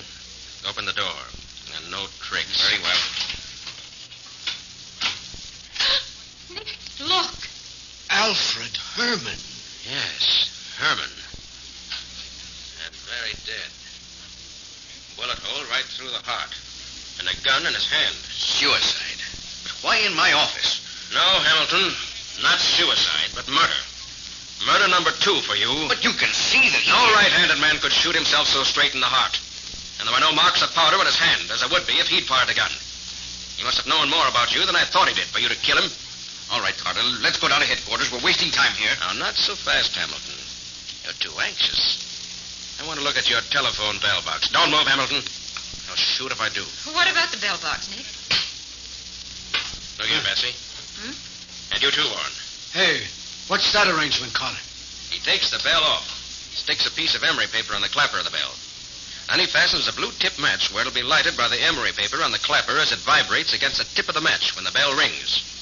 The match sets fire to this oil-soaked rag, which leads to this wastebasket full of paper and excelsior. So when he phones his office, he sets fire to it. The body is burned up, together with all the papers and files that might incriminate him. Is that how he set fire to the factory? It is, Patsy. I have in my car the bell box from Warren's desk at the factory for proof. Hamilton probably called the factory from the police station, which would give him an ironclad alibi. Mr. Carter, so far you haven't found one bit of proof to connect me with this thing in any way. Now, come on, let's get out of here. Why the rush, Hamilton? Have I missed something? Well, then, let's take a good look around. Behind the desk. Under... so that's it. Dottie Baker, under that big desk. Gagged and tied up so she can't move. Just the way he left Jerry in the factory. All right, Dottie, just a minute. He did it. That Hamilton, I saw him kill Alfred. She's lying. I saw him do it. I came in just as he shot him. So he tied me up and left me here. He was going to burn the whole building up when he could get where he'd have an alibi. He said so. I guess that does it, Hamilton. I should have killed you outright instead of waiting. You and your sister. Both of you got in my way. Hamilton, it won't take you as long to die in the electric chair as it took Jenny Baker to die in that flaming factory you left her in. But you'll be just as dead in the end, which is as it should be. All right, come on. Let's get down and turn you over to Riley. I've had all I can stand of a skunk like you.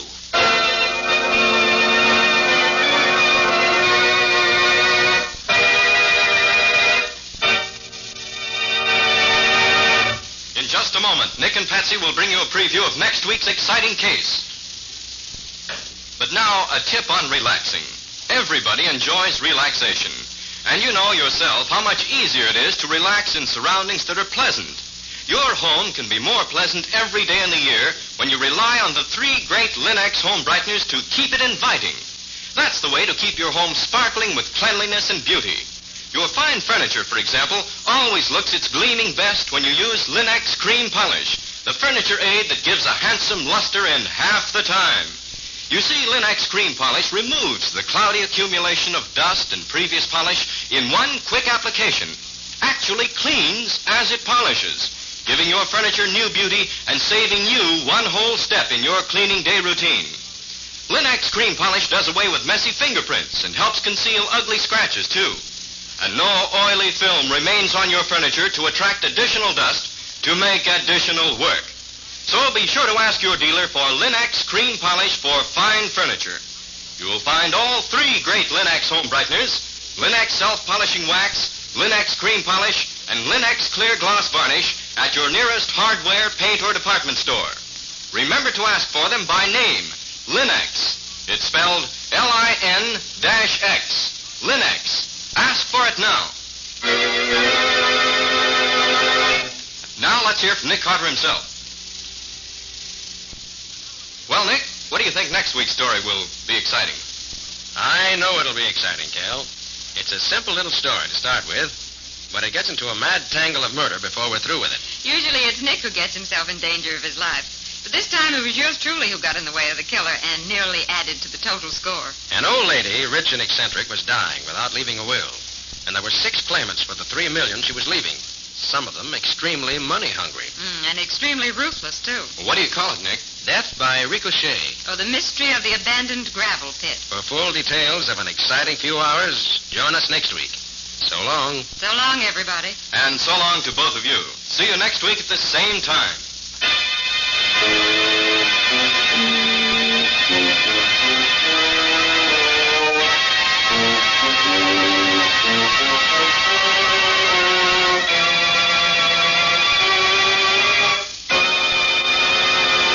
Next week at the same time, listen to another curious experience of Nick Carter, Master Detective, entitled Death by Ricochet.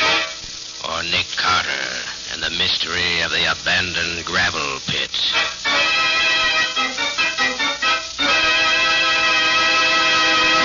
Nick Carter, Master Detective, is featured in Street and Smith magazines. Lon Clark is starred as Nick, with Helen Choate as Patsy. Original music is played by Lou White, and the programs are written and directed by Jock McGregor. Nick Carter, Master Detective, is presented each week at this time and over these same stations by the 3 great Linux home brighteners. Linux Clear Gloss Varnish, Linux Cream Polish, and Linux Self-Polishing Wax. Created by Acme, America's great producer of Acme fine quality paints. This is Ken Powell speaking for the thousands of Linux dealers all over America and saying so long until next week. This is Mutual.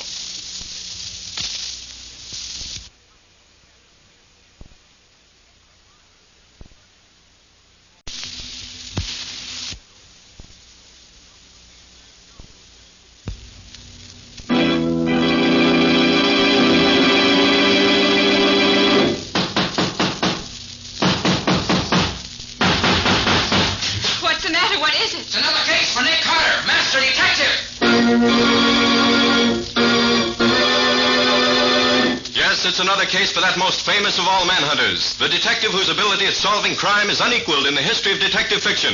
Nick Carter, Master Detective, presented by the 3 great Linux home brighteners. Linux Clear Gloss Varnish, Linux Cream Polish, and Linux Self-Polishing Wax. Created by Acme, America's great producer of fine Acme quality paints.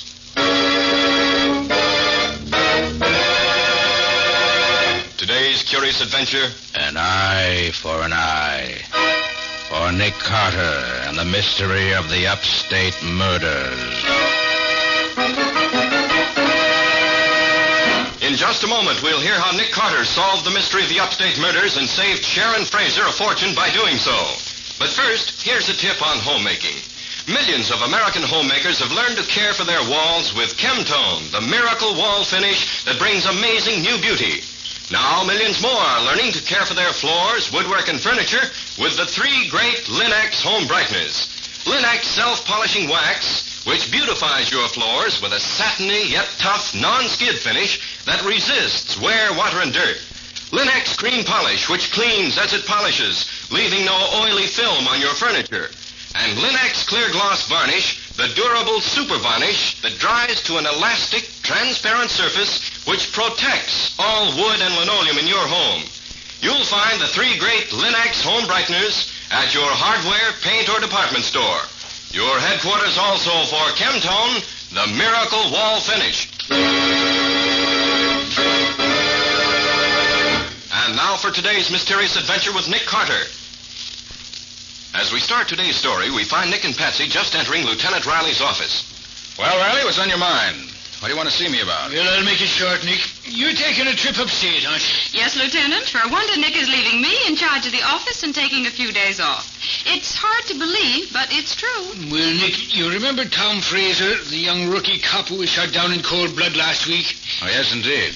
Nice young chap. Sorry to see him go like that. Well, his folks live in Watertown. It's right on the way to where you're going. Would you stop off there long enough to call on him and tell him, personal-like, how sorry we are at what happened to him? Oh, Nick would love to do that. He makes beautiful speeches. Quiet, Patsy. This vacation I'm taking seems to have gone to your head. Would you do it, Nick? It's a favor to me. Of course he will, Lieutenant. Okay, Riley, I'll do it for you. I suppose the old folks will feel his death a little less keenly if we tell them he died a hero in line of duty. I think that's a darn nice thing to do, Nick. I'm proud of you. Well, thanks, Nick. I knew I could count on you.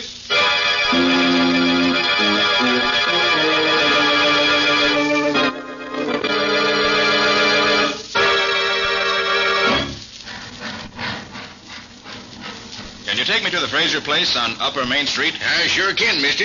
Get in and I'll get going.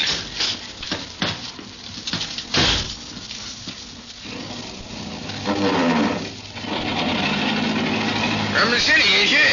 Yes? Come to pay your respects a bit, huh? I suppose that's what you'd call it. Why? Oh, just wondered how far you'd get. Been expecting somebody ever since young Tom got himself killed. Family taking it hard? Some is, some ain't. And some we don't know whether they is or they ain't. Meaning what? Nobody ever gets to see the old lady. You mean Mrs. Fraser? Yeah. Nobody but her doctor has seen her since she got sick. From what I hear, she might take it anyway. Oh, a little peculiar? A little. They told Sharon, her own daughter, she was wild and wicked, and she'd be better off dead. Same for the boy Don. That's the house just ahead there. Well, nice-looking old place, isn't it? Looks don't mean much. Outside of a package don't tell what's inside.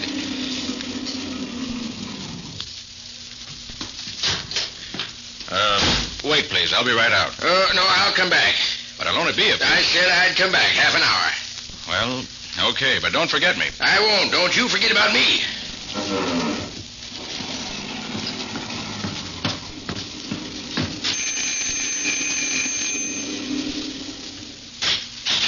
Nobody's home. No? Who are you? I'm Uncle Roy. Who are you? I'm a policeman. Policeman, goody. Hey, steady there, steady. You're not so drunk you can't stand up. Hey, he's out cold. And I'll lay him down. You ought to be ashamed bringing him home in that condition. I'm not bringing him home. I'm just... taking him out, that's worse. Look here, I'm Nick Carter, and I came here... I'm Sharon Fraser. What do you want? I have a message from Mrs. Fraser from Lieutenant Riley of the Metropolitan Police. Oh, well, we've been expecting somebody. Come on, I'll take you to her room.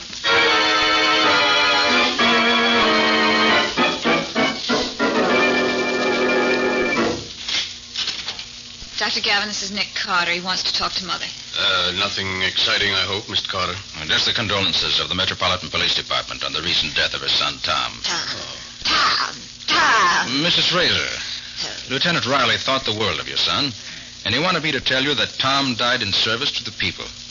You may well be proud of him. Proud of him. And the Lord said, Take now thy son whom thou lovest, and offer him for a burnt offering upon one of the mountains which I shall tell thee of. Proud of him. Thy son. Well, maybe you don't understand, Mrs. Fraser.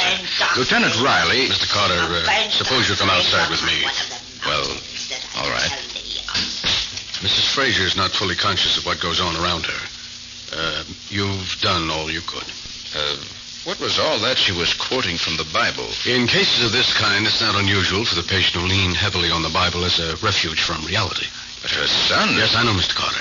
There's nothing to be done about it. All right, Doctor, whatever you say. Well, if you think I can do no good here, I'll just get back to the station. That would be best, I'm sure. And thank you for coming.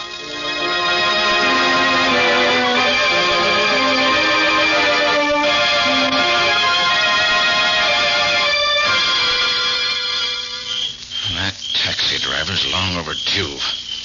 Wonder if he ever intended to come back. You waiting for somebody? Oh, yes. Say, what goes with the taxi service in this town? I'd like to get that train to Albany. It's already gone. You'll have to stay here tonight. No, thanks. I don't care for the atmosphere here.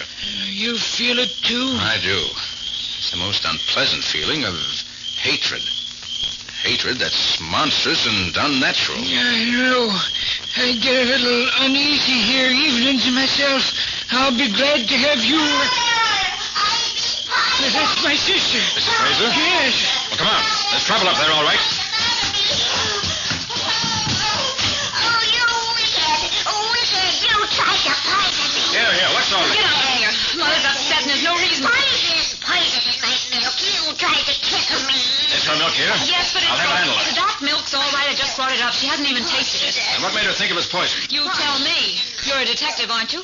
Where did this milk come from? I got it out of the refrigerator. My brother Don was with me. He got a glass for himself and brought it upstairs. He stopped to talk to Mother while I changed my clothes. And where's your brother now? In his room, I suppose. Well, take me there at once. It's the next room to this. Look for yourself. I will. Sharon, come here. What's the matter? Your brother's dead, and he's been murdered.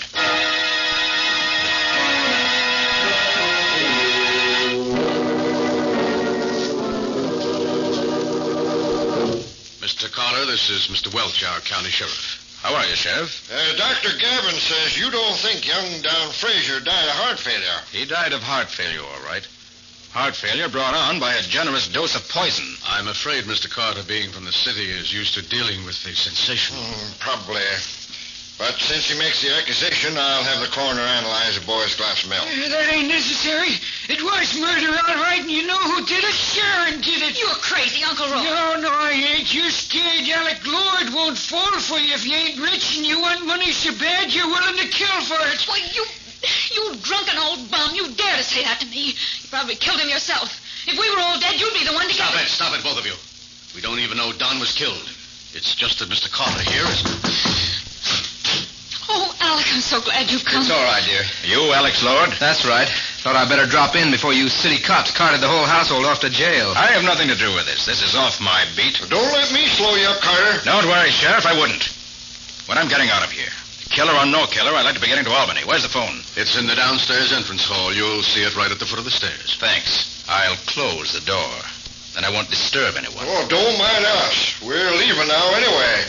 Good night.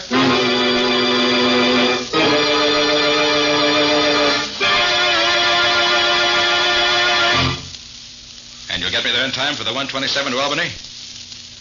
All right, I'll be on the porch whenever you get here. And don't fail me now. I've had too much trouble finding someone to get me out of here to want you to slip up, too. Okay, goodbye. I don't know why I feel as if I... Lord, that was close. I don't hear a soul. But an urn that big never fell off that upper landing without being pushed. I better see who's up there.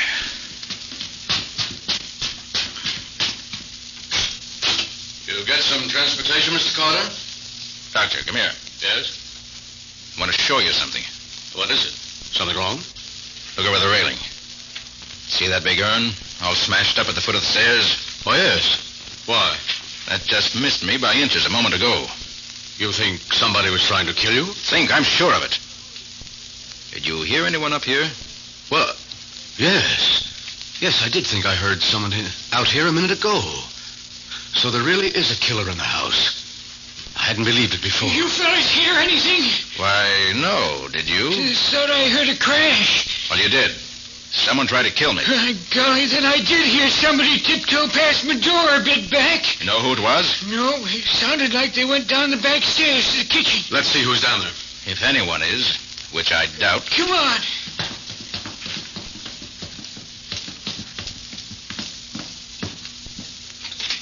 Not be safe a minute until he's gone. Don't worry. We'll make it so hot for him, he'll be glad to go. But, Alec, we can't. Mrs. Fraser, I've changed my mind. I'm staying for the night. You're staying here? Yes. I'd hoped I'd seen the last of you. You almost did, until someone dropped that oversized plaster vase at my head. It was a wonderful idea. I'm sorry it missed. Well, I'll show you where you can sleep. Come on.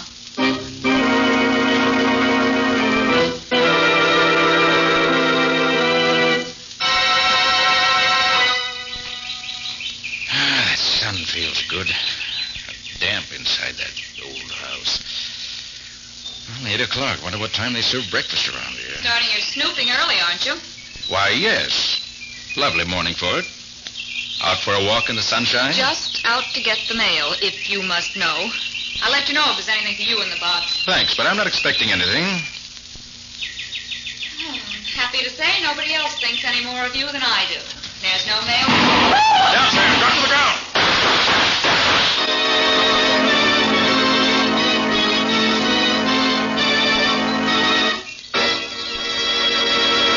Well, this looks more serious. Is someone trying to kill Sharon, or is it Nick they're trying to get? And why? What is this to do with the hate that seems to rule the Fraser household? We'll see in just a moment. You youngsters are sometimes thoughtless about tracking in mud, slush, and snow these winter days. Even the careful grown-ups sometimes can't help it. But it needn't be a problem to keep your floors looking lovely when you depend on Linex self-polishing wax to protect them. That's because Linex self-polishing wax resists water. It keeps dirt on the surface, too, so that you can clean it up instantly. And because it contains genuine carnauba wax, Linex self-polishing wax resists wear, although it's simply wiped on without tiresome rubbing or polishing. And it's handy to use because when worn spots do appear in the finish, you may renew it without re-waxing the whole floor. There's no doubt about it. Linex self-polishing wax is a splendid finish for any floor, wood, tile, or linoleum, for it gives a beautiful satiny appearance and gives protection besides. What's more, the underwriters' laboratories, whose seal is on every bottle, have proved that it's less slippery underfoot. Here's the modern shortcut to floor care. Linex, L-I-N-X, Linex self-polishing wax. Ask your dealer for it now. You'll find all three great Linex home brighteners and Chemtone, the Miracle Wall finish, at hardware, paint, and department stores everywhere.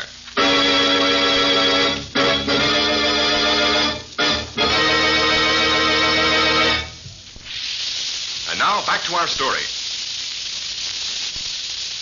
We left Nick and Sharon as they were being shot at by an unknown killer who seemed to be hiding in the nearby brush. Down, Sharon. Drop to the ground.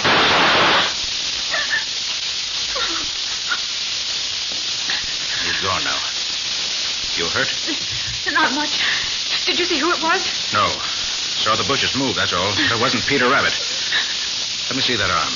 It's nothing. Oh, yeah, right. Just a bad scratch. You'll be all right. Here. Let me help you back to the house. Thanks. I feel a little fuzzy. I don't like being shot at. You're lucky his aim was no better. He might have killed you. I know. What's going on here? Did I hear shooting? You did. Take care, Sharon. I'm going to do some investigating.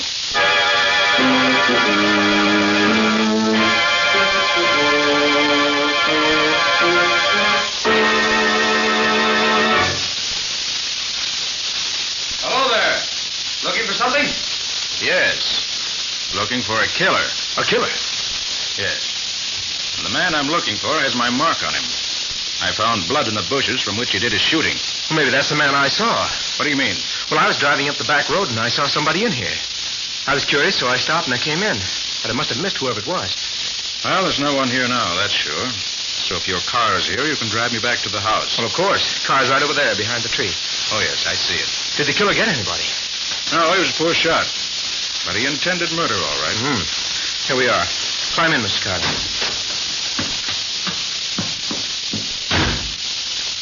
I see you have a rifle in the car here. Why, yes. Mind if I look at it? Not at all. Nice little gun. Haven't had time to clean it, have you? I know. I was doing a bit of hunting this morning on the way out. I see. Let's be getting back, shall we?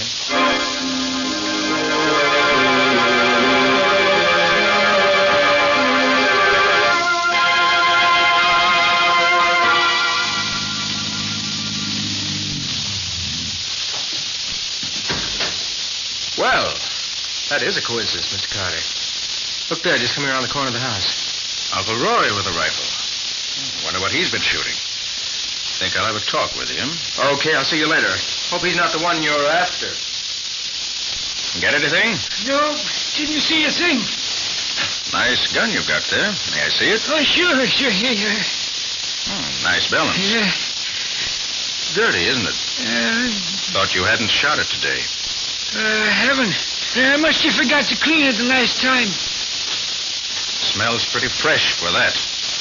What are you getting at with all them questions? Somebody shot Sharon a little while ago. Sharon? She hurt bad? No, but that's only because the killer missed. You know anything about it? Me? Why, Mr. Carter, I loved that girl as if she was my own daughter. And why'd you accuse her last night of killing her brother? That was for her own protection, Mr. Carter. I hoped you'd take her away someplace and lock her up where she'd be safe. Isn't she safe here? No, sirree. If she stays around here, she'll be murdered, too. I know what's going on around here. Now, who'd want to kill her? Why, there's... I'm sorry to interrupt, but Mrs. Frazier's very low. Maybe you better come up, Roy. Sure, Doc. Where's Sharon? In her room, resting. How is she, Doc? She'll be all right. Excitement and shock were too much for her. If Mrs. Fraser is really worse, maybe I better get her. Get who? Me? Yes, Sharon, your mother's pretty bad. Oh. Quiet now. Looks about the same to me. Thy life shall hang in doubt before thee, and thou shalt fear day and night, and have no assurance of thy life. Oh, don't be tiresome, Mother. Sharon, please. Well, she is. I'll wait downstairs, I guess. Oh, there you are, Carter. Thought you might like to see the results of the analysis of the milk you say killed Don Fraser. Yes, I'd like to. You have it? Sure have. According to this, Don's glass of milk contained calcium, phosphorus, lactic acid, water, and 5% butterfat. In other words, Mr. Carter, just plain milk. Here.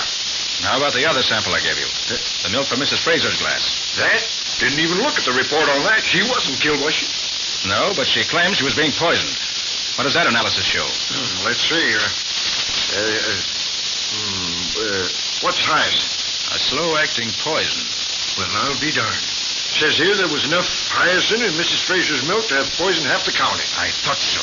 Then why was it Don who got poisoned instead of the old lady? Sheriff, this is all part of a well-thought-out plan. A plan to commit wholesale murder, unless we can stop it. Carter, you're crazy. You carry any guns? Why, of course I do. One. Better let me have it. Be safer that way.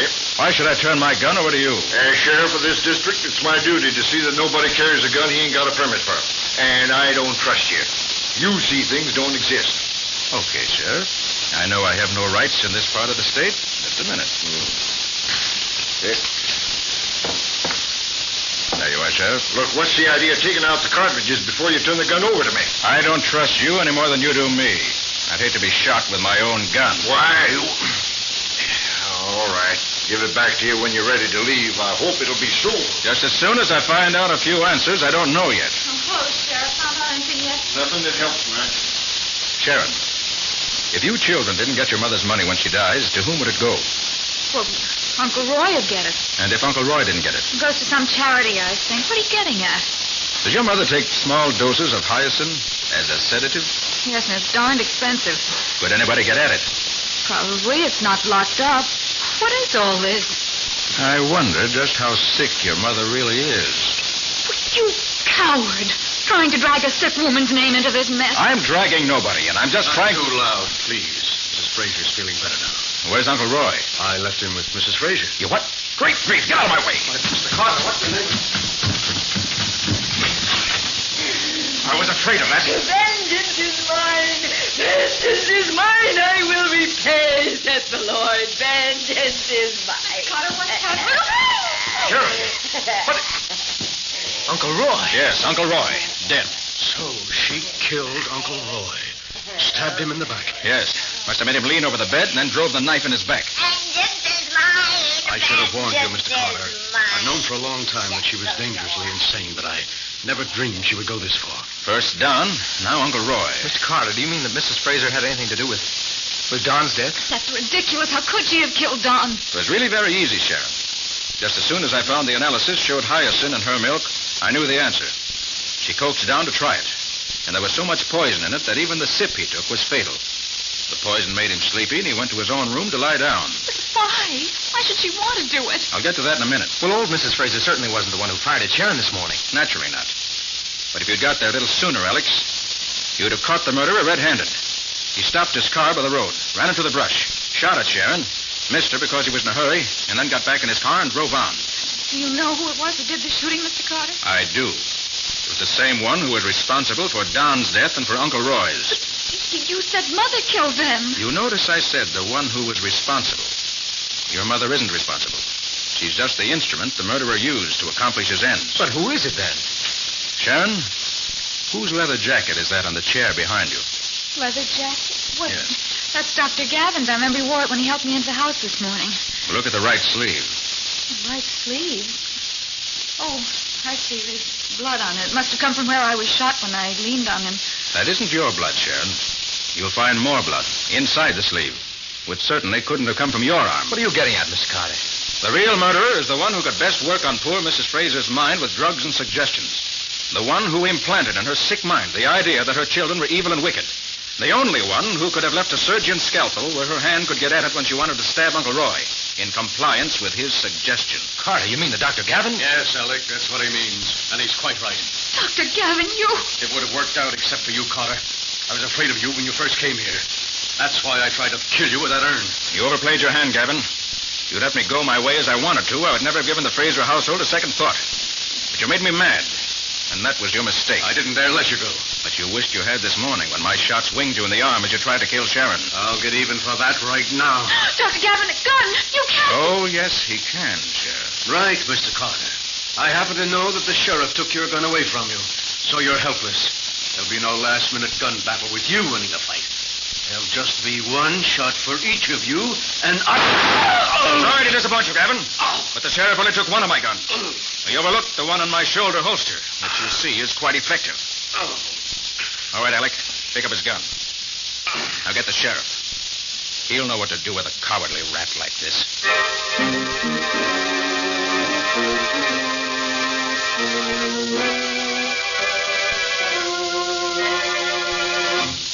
But I don't understand why Dr. Gavin wanted to get them all killed off.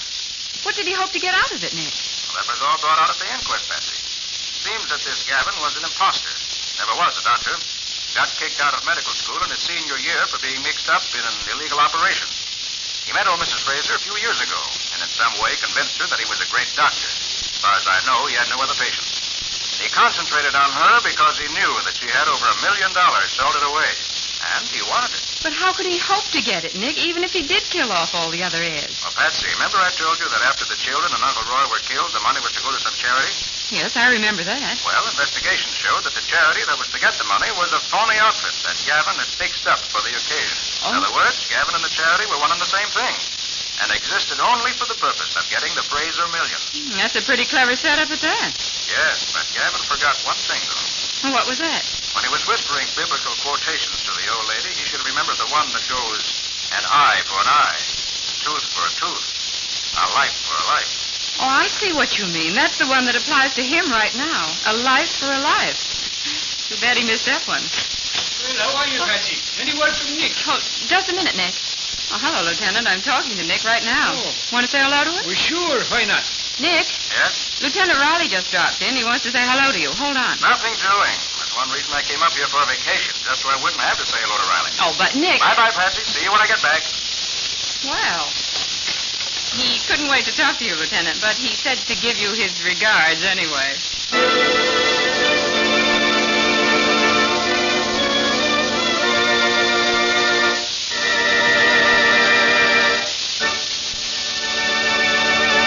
In just a moment, Nick and Patsy will give you a preview of next week's exciting case. But before they do, here's a hint to every good hostess. When you invite guests these days, it's so brisk outside, there's an added warmth of hospitality inside a home that's beautifully cared for. And your home has that look when you care for your floors, your woodwork, your furniture, with the 3 great Linex home brighteners. You'll notice, for instance, that your furniture takes on new loveliness when you've used Linex cream polish to remove that cloudy accumulation of dust and previous polish. For Linex cream polish cleans as it polishes your furniture. Yes, it's true. In one quick, easy application, you banish messy fingerprints and dirt from your furniture, leaving a gleaming luster without that oily film which attracts more dust, makes more work. Linex cream polish saves one whole step in your cleaning day routine. And you'll like the way it helps conceal ugly scratches, too. Get it at your dealers now. Linex cream polish. spelled Lin-X. Get all three great Lin-X home brighteners, Lin-X self-polishing wax, Lin-X cream polish, and Lin-X clear gloss varnish at your nearest hardware, paint, or department store.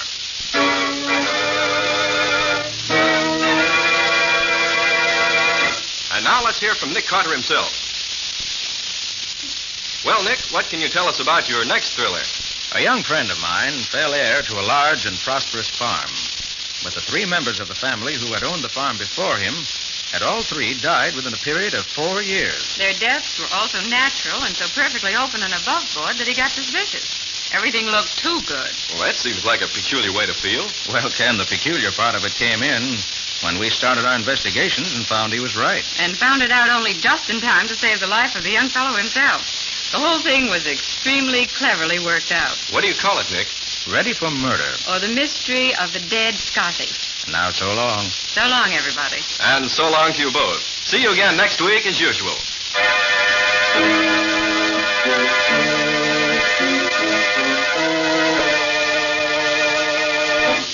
Next week at this same time, listen to another curious experience of Nick Carter, Master Detective, entitled Ready for Murder. Or Nick Carter and the Mystery of the Dead Scotty.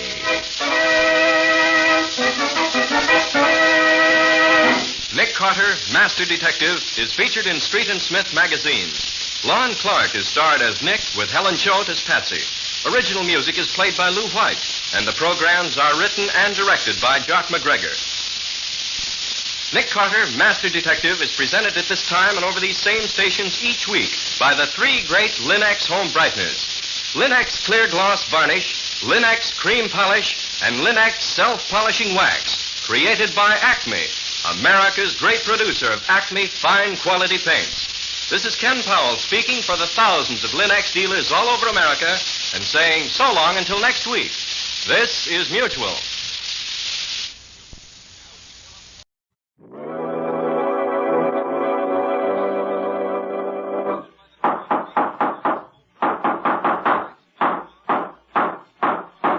What's the matter? What is it? Another case for Nick Carter, Master Detective.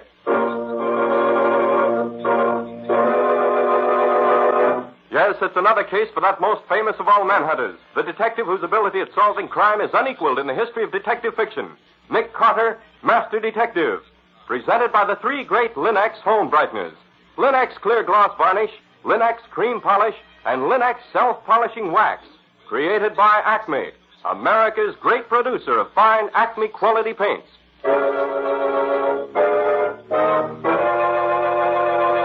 Today's curious adventure. Ready for Murder. Or Nick Carter and the Mystery of the Dead Scotty. In just a moment, we'll hear how the dead Scotty dog helped Nick Carter solve the mystery of the Ames farm, and of how he saved from death the young heir to the estate who was ready for murder. You know, it doesn't take folks long to learn what's worthwhile. That's why millions of wise American homemakers have discovered Chemtone, the miracle wall finish. That's why they're now discovering this new magic for woodwork, floors, and furniture, the three great Lin-X home brighteners. Lin-X clear gloss varnish to give lustrous, longer-lasting protection to every wood and linoleum surface. Lin-X cream polish to renew the sleek, gleaming beauty of fine furniture. And Lin-X self-polishing wax to lend rich, satiny loveliness to any floor, wood, linoleum, or tile. Take the modern shortcut to new home beauty with the three great Lin-X home brighteners. You'll find them all at your hardware, paint, or department store. Your headquarters also for Chemtone, the miracle wall finish.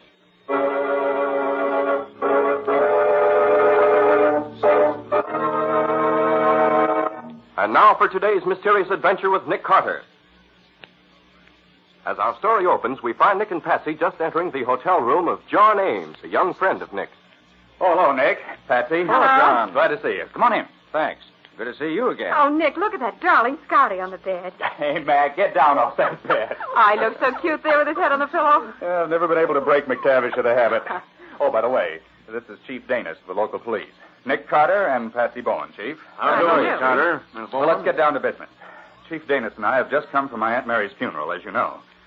The coroner's verdict was that Aunt Mary killed herself with aconite. But I don't believe it. Why not, John? Well, first, because she wasn't the suicide kind. Second, because if she'd wanted to kill herself, she would have used poison she was more familiar with.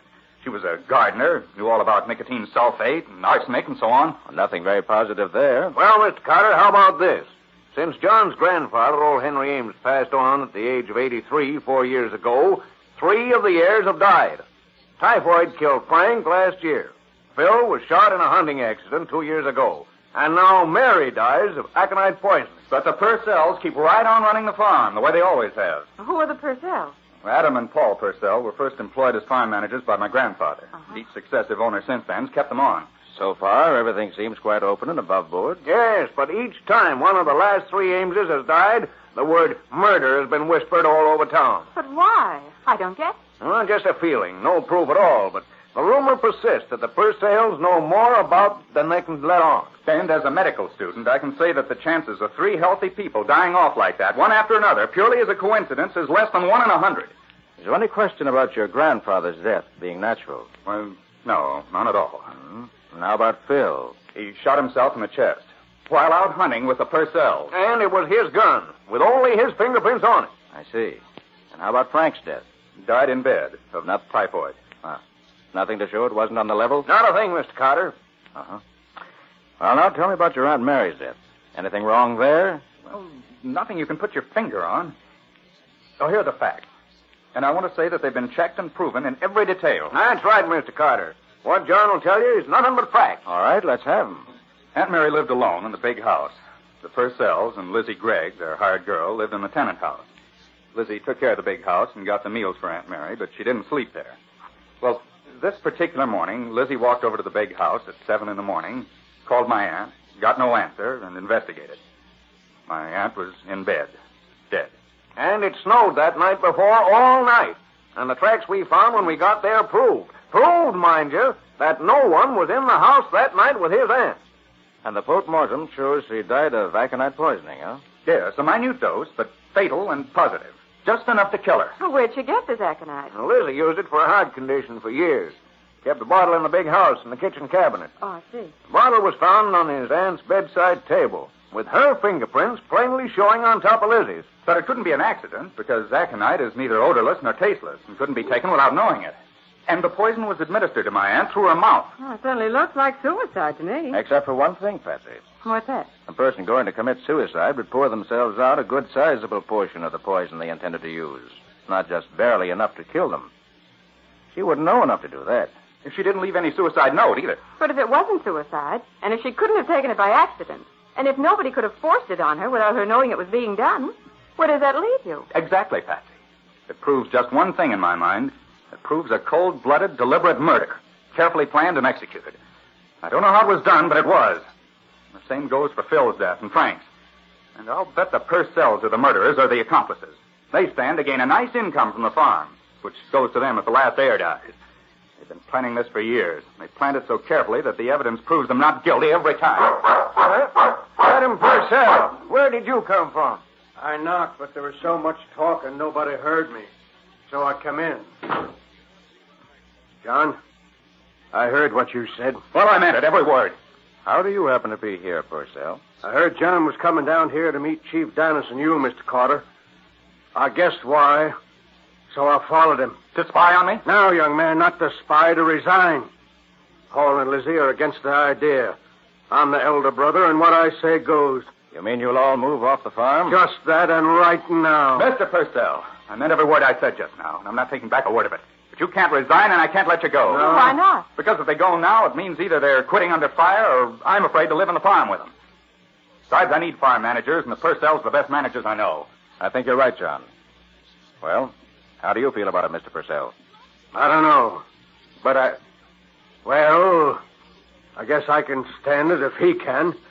All right. We'll put the food on your table, clean your house, run your farm. But that's all. We won't have nothing to do with you, nor you with us. I understand, and I agree. I'll be getting along. Hey, quiet, Mac, and get down off my bed. Come on, get down. You going back to the farm tonight, Mr. Ames? Yes, especially in view of what just happened. You still think Purcell's guilty? Yes, I do. Adam wanted to resign either because he was afraid or because he wanted to establish an alibi. Because if I should be killed while the Purcells weren't living on the farm, they'd be cleared of all the deaths. No. I'm going back there and prove that the Purcells actually did what I think they did.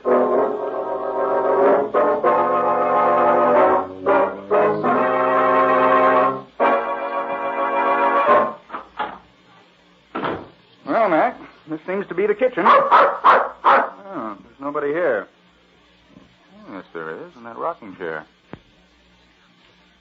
How do you do? You let your dog in the house? Why, yes. Max always lived with me in my room. Ain't fitting. Where do you sleep? Why, in the master bedroom, of course. Good. Best room in the house. What time you want breakfast? About 8 o'clock. I'd like eggs, bacon, and coffee. You set the time, young man. I'll furnish the meals. Good night.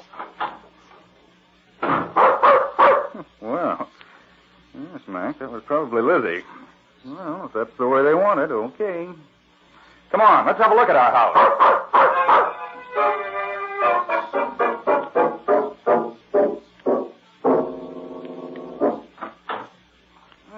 So this is the master bedroom.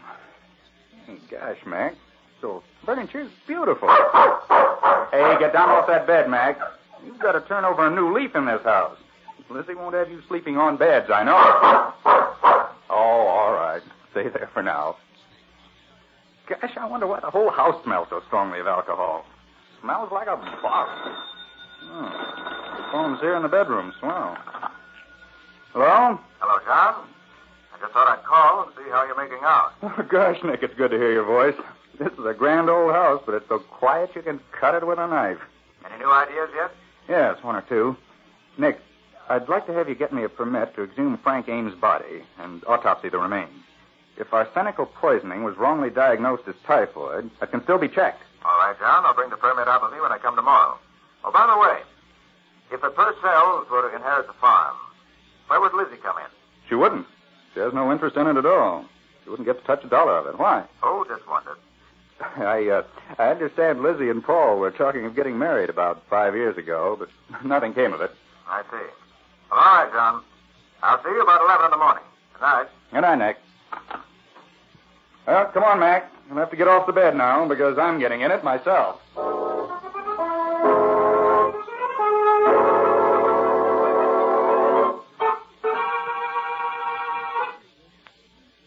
Lizzie, that was the best breakfast I ever ate. And I mean it. Yes, maybe you do. I know when I'm being made fun of.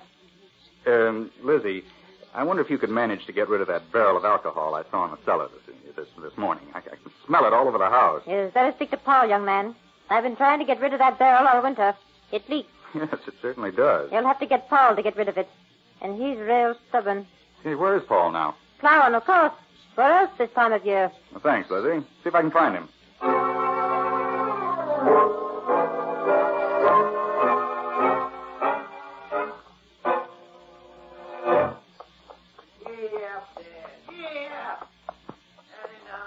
Paul, could you come over here a minute, please?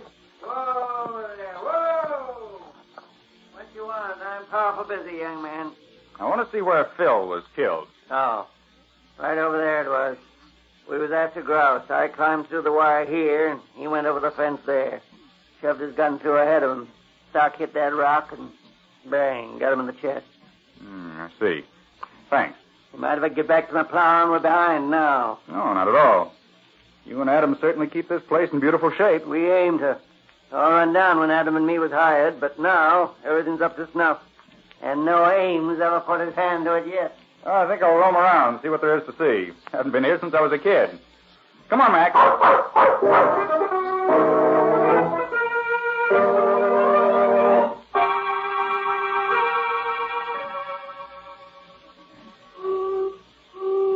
Hey, Mac, look at the time. 11 o'clock. Must be Nick blowing for us. Come on. We'll go back through the cattle lane. Ought to be the quickest way to the house. Oh, gosh, this cattle lane's a beautiful job. Almost 200 yards straight from the barn out to the fields where the cows are put out to pasture. Fenced on both sides with 5 strands of barbed wire.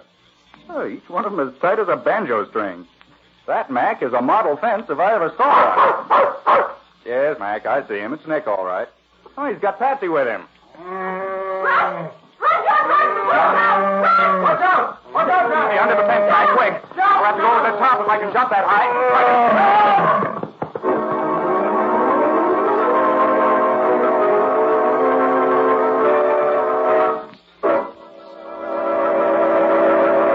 So, the series of accidents is continuing. John's first day on the farm, and already death runs to meet him. Can this murderous setup be solved in time to save John from being killed? We'll see in just a moment. When your youngsters track in mud, slush, or snow just after you've cleaned the floor, you know it's exasperating. But when your floors are protected by Linex clear gloss varnish, presto, those wintertime puddles are whisked away in a hurry. That's because Linex clear gloss keeps dirt and water right on the surface. Linex clear gloss gives a beautiful finish, too. Its gleaming, transparent luster gives that lovely, sparkling, clean look every homemaker delights in. And how Linex clear gloss wears. It even resists damage by hot grease, boiling water, fruit acid, perfume, and alcohol, which makes it especially fine for tabletops as well as for linoleum and wood floors. Best of all, Linex clear gloss is brushed on so easily, so smoothly, that it's practically no work at all. And once it's applied, your home has that handsome, well-kept appearance for a long, long time. Ask for it at your dealers now. Linex, Lin-X, Linex Clear Gloss Varnish. You'll find all three great Linex home brighteners and Chemtone, the miracle wall finish, at hardware, paint, and department stores everywhere.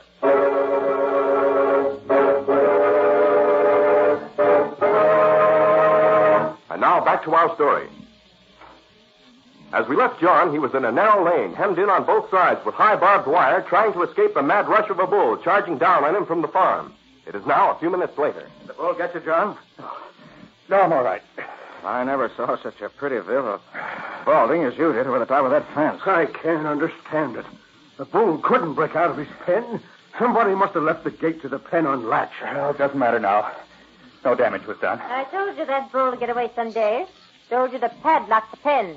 But no, you men knew it all. What are you doing here, Lizzie? Get back to the house where you belong. Come down here to tell the young man he's got company. I see he's found out for himself. Yes, I found him.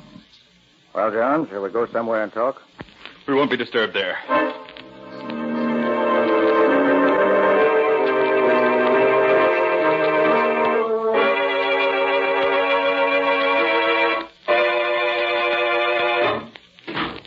Nobody will bother us here, Nick. Good. Well, first, John, I got the permit to exhume your uncle's body. I brought the undertaker along to dig it up and take it back to town. Good. Second, I got hold of your Uncle Phil's shotgun, the one that killed him. I examined it pretty closely. Find anything interesting? I did. I found evidence that seems to bear out your feeling that his death may not have been the accident they claim it was. Well, this house reeks of alcohol, doesn't it? Yes, there's a barrel of the stuff in the cellar. For some reason, it smells up the whole place. Come in.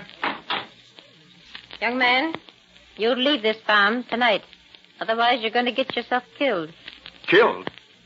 By whom? Maybe I don't know, and maybe I do. I seen the hand and the arm that pushed the bolt on the bullpen gate open. That bolt was loose deliberate. Well, if you know who did it, you ought to speak up to prevent further tragedy. I only recognized the sleeve of the shirt. It was Toramite. But they could have got their shirts mixed up, so I ain't saying. Now you heed what I tell you, young man. Get out. And get quick. Huh.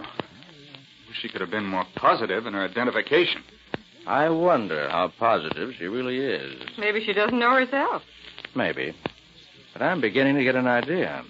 You mean you can see an end to this riddle? No, but I think I begin to see where we're headed. And it's not pretty. Well, I've got work to do right now. I'll see you tonight, John. And in the meantime, be careful.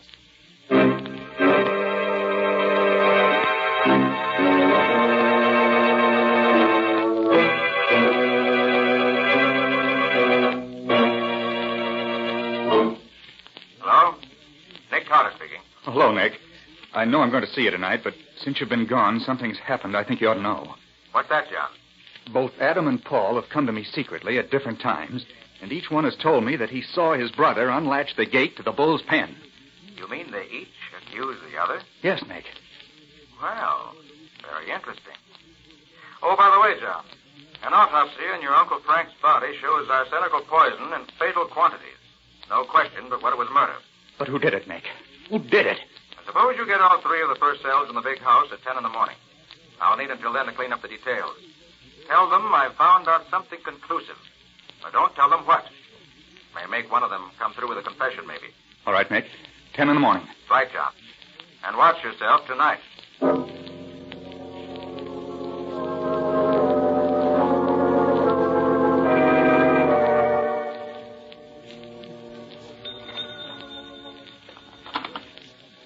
Operator. Emergency. I'm poisoned. Get me a doctor quick. And then get Nick Carter at the hotel.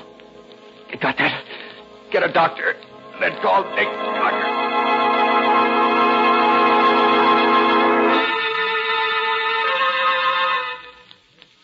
Seems as if you and Nick got here awful fast, Patsy. Well, Nick's in a hurry. He doesn't waste any time getting places. You know what you were poisoned with, John? Yes, it was aconite, all right. I know that. I can't figure out how I got it. Your pulse is very low. We've got to make it pick up. Do you know how? Of course she does. Patsy's practically a full-fledged nurse. Oh, it's lucky. There's nobody here on the farm I can trust. Here, drink this, John. It'll stimulate your heart. And you better walk up and down. I just heard on the extension phone that John was poisoned. Is that true? It's true, all right. You only know what you heard on the phone? Why, sure. What else? How is he? We don't know yet. Oh, I'd rather taken the poison in my own stomach than he should get it. I never dreamed of any killing or knowed any was being done. Nick, will you get me? Adam, come quick. It's Paul. What? He's took poison, too. He's hardly breathing. Adam. Paul, too? Paul poisoned? Adam, Paul's dying. If you could let me have some of that stuff you're using for John, ma'am, I'll go tend to Paul. Why, of course. Here you are. Adam. Come in, Lizzie. Come in. Paul must have poisoned you and himself, John. That's the only answer. And that means Paul did all those other things, too. But I took nothing since dinner. That was much too long ago to have waited all this time to take effect. It isn't possible. I've eaten nothing and drunk nothing since 7 o'clock. It's 2:40 in the morning now. Then what in the world could... If that's the doctor, Patsy, rush him to Paul. Okay. Paul must talk before he dies. He's got to clear this thing up. John, did you say you'd had nothing to eat or drink for the last 7 or 8 hours? That's right, Nick. The same as Aunt Mary's case, exactly. She was poisoned without knowing how it was done. So was I. The answer to one is the answer to both. And Paul's killing himself looks as if he were that answer. Although I can't figure out how he could have done it. John, I'd like to have a look at your room. Feeling strong enough? Yeah, sure, Nick.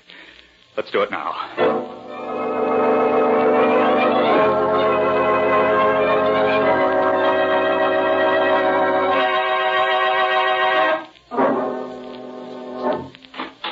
Nick, do you think that... Hey, Mac, get off that bed. Hey, Mac, come on. Mac! That's funny. Usually... Nick! He's dead. Don't touch him. Why not? Look, John. His head's on the pillow in the same place yours would be if you were in bed. Yes, Nick, but so what? You slept on that pillow and almost died. Mac sleeps there and does die. Doesn't that mean anything to you? No, I'm afraid not. What should it mean? Aconite was poured on the pillowcase before you went to bed. What? Remember, aconite is so powerful it can be absorbed through the skin, particularly the thin, damp mucous membrane of the lips. That's right, Nick. A person sleeping on that pillow with aconite spilled on it would poison himself in a couple of hours. Because you were restless, you got up before the dose was fatal. But Mac, with his very bad habit of sleeping on your pillow and sleeping very soundly, slept there once too often. But, Nick, why didn't I smell it? What does aconite smell like? Well, alcohol. Right. Oh, of course, the house reeks of alcohol. Naturally, I'd never smell it. That alcohol smell is part of the plot, John. But who, Nick? Who? Let's get everybody together and talk it over. Maybe that way we'll get along faster.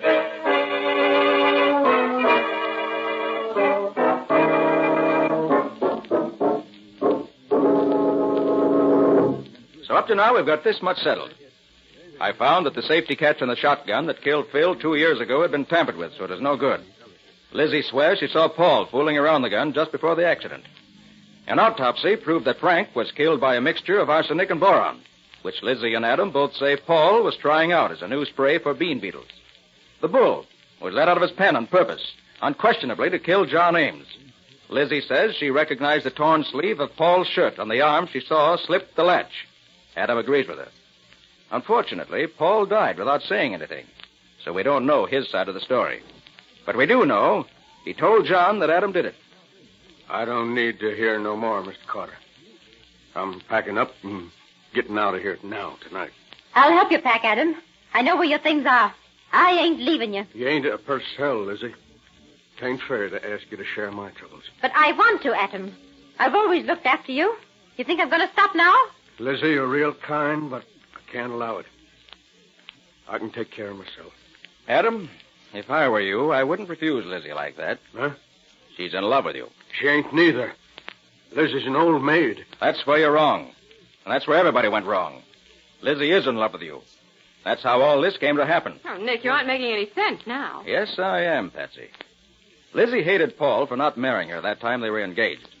Now she's grown to love Adam, and she wanted him to have the farm because she thought that was what he wanted more than anything else in the world.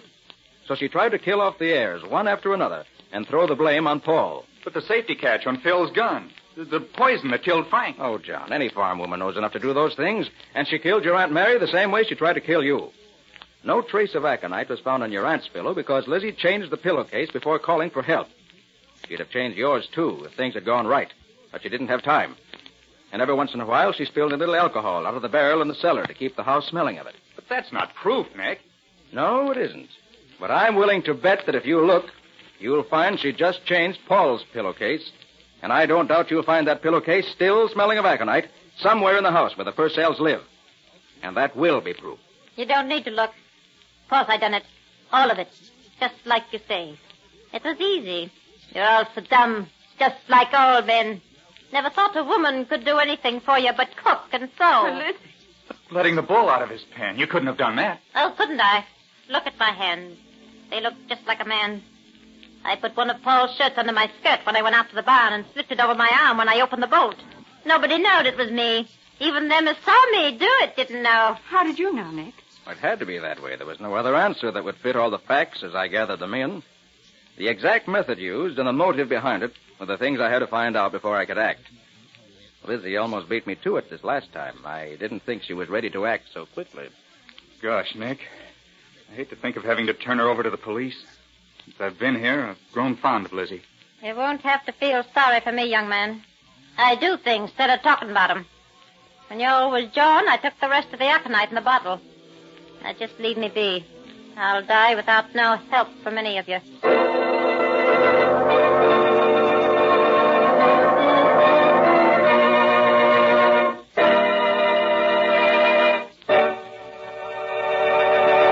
In just a moment, Nick and Patsy will bring you a preview of next week's exciting case. But first, a word to the ladies. Homemaking is an art that brings genuine happiness to everyone who lives in a well-kept home, everyone who visits it. It's a real achievement to keep your home attractive. So it's worthwhile to know how much help the three great Linx home brighteners can give you. Linx Cream Polish, for instance, restores the original shining beauty of your fine furniture, disposes of blurry fingerprints almost by magic, gets rid of that cloudy film left by dust and old polish. Linx Cream Polish helps hide ugly scratches, too. Yet it takes only one quick application, because Linx Cream Polish actually cleans your furniture as it polishes, leaving it spick and span, bringing out the true beauty of the wood. What's more, Linx Cream Polish dries to a hard surface without oiliness to attract more dust. Ask your dealer for the modern furniture polish which cleans as it polishes, saving one whole step in your cleaning routine. Ask him for Linx Cream Polish for fine furniture. You'll find all three great Linx home brighteners, Linx self-polishing wax, Linx clear gloss varnish, and Linx cream polish at your nearest hardware, paint, or department store.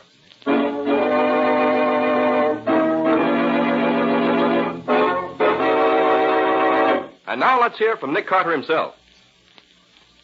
Well, Nick, what new and exciting adventure do you plan to tell us about next week?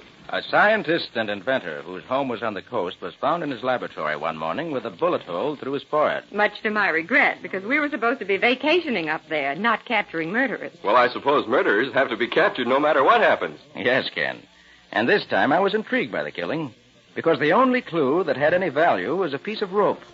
A kind of rope that none of us had ever seen before. And there was a thunder shower at midnight, too, which helped to put the finger on the killer. Sounds interesting. Yes, I'll listen. What's the title of your story? I call it Crime at Cold Harbor. Or The Mystery of the Murdered Scientist. And that's all for now. Details next week. So long. So long, everybody. And so long to both of you. We'll be expecting to hear from you again next week as usual.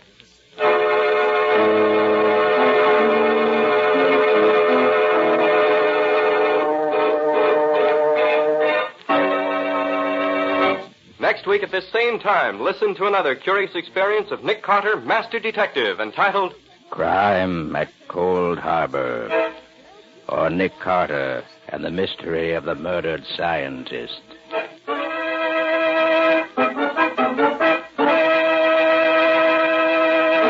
Nick Carter, Master Detective, is featured in Street and Smith magazines. Lon Clark is starred as Nick with Helen Choate as Patsy. Original music is played by Lou White, and the programs are written and directed by Jock McGregor. Nick Carter, Master Detective, is presented at this time and over these same stations each week by the three great Linex home brighteners: Linex Clear Gloss Varnish, Linex Cream Polish, and Linex Self-Polishing Wax, created by Acme, America's great producer of Acme fine quality paints. This is Ken Powell speaking for the thousands of Linex dealers all over America and saying so long until next week. This is Mutual.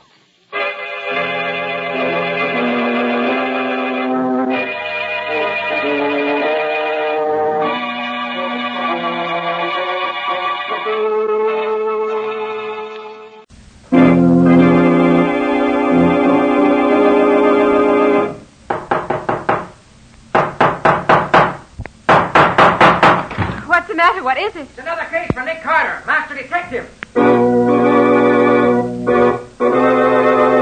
Yes, it's another case for that most famous of all manhunters, the detective whose ability at solving crime is unequaled in the history of detective fiction.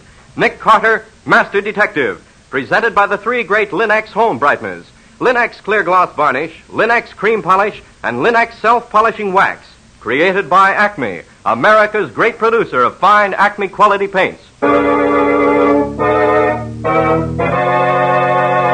Today's curious adventure: Mind Over Murder, or Nick Carter and the Mystery of the Missing John Doe. In just a moment, we'll hear how Nick Carter found out who John Doe really was and who was behind the murders of the two men John Doe thought he had killed. But first, here's a tip for good homekeeping. Millions of American homemakers have discovered how Chemtone, the miracle wall finish, keeps their walls fresh and lovely. Now they're discovering how the three great Linex home brighteners bring sparkling cleanliness to furniture, woodwork, and walls. Linex Clear Gloss Varnish gives lustrous, longer-lasting protection to every wood and linoleum surface. Linex Cream Polish renews the sleek, gleaming beauty of fine furniture. And Linex Self-Polishing Wax lends rich, satiny loveliness to any floor, wood, linoleum, or tile. Take the modern shortcut to new home beauty with the three great Linex home brighteners. You'll find them all at your hardware, paint, or department store. Your headquarters also for Chemtone, the miracle wall finish.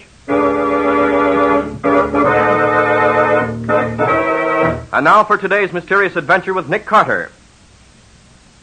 Today's story starts in Nick's office as Nick and Patsy are interviewing a stranger, a young man who has just called to consult Nick.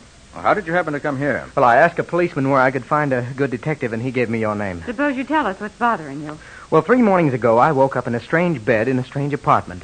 Until the young lady whose apartment it was told me, I had no idea where I was. Well, judging by the bandage around your head, you must have had an accident.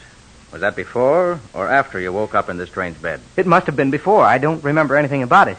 The girl whose apartment it was told me she found me on the steps of her apartment house last Friday night. Or rather, Saturday morning as she returned from a party. Well, she saw I was injured, so she managed to get me up to her place and called her doctor. Well, he said my injury wasn't serious, but I had to be quiet for a few days. So she let me stay there for the night. But the next morning, even though I was able to answer her questions, I knew nothing about myself. I had to tell her something, so I invented a name, and I told her some story about being from out of town, having had a bad fall, and so on. What name did you give him? John Powell. That name doesn't mean anything to you? No, I just picked it out of the air. What makes you think you may be a criminal? This. Look. Good grief, Nick. Look at all that money. Yes. There's over $10,000 there. And look at this. Oh. Well, diamond lavalier.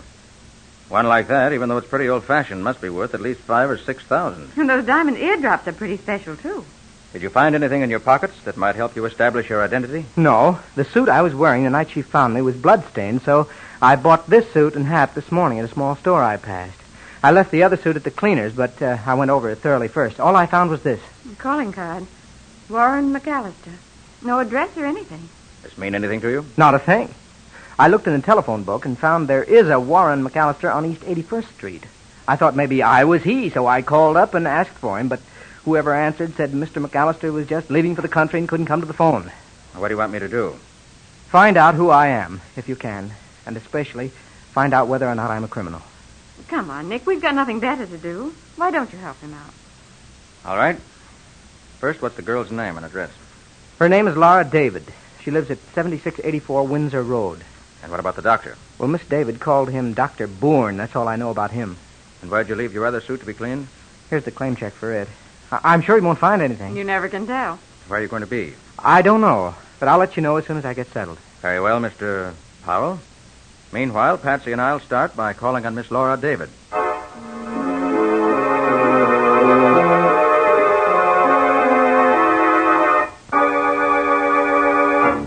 Apartment 3D, David.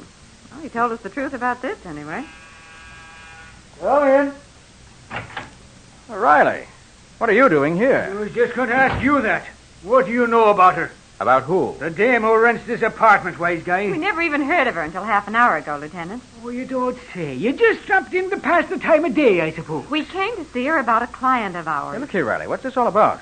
And why are you here? Right now I'm asking the questions. What's the name of this client of yours? He told us his name was John Powell. And what did he want you to do for him? He wanted us to find out who he is. He has amnesia from a sock on the head. Oh, so that's what that note meant. Well, what note's that, Riley? We found it on the table here with a $100 bill pinned to it. Here it is. Dear Miss David, thanks for all you've done.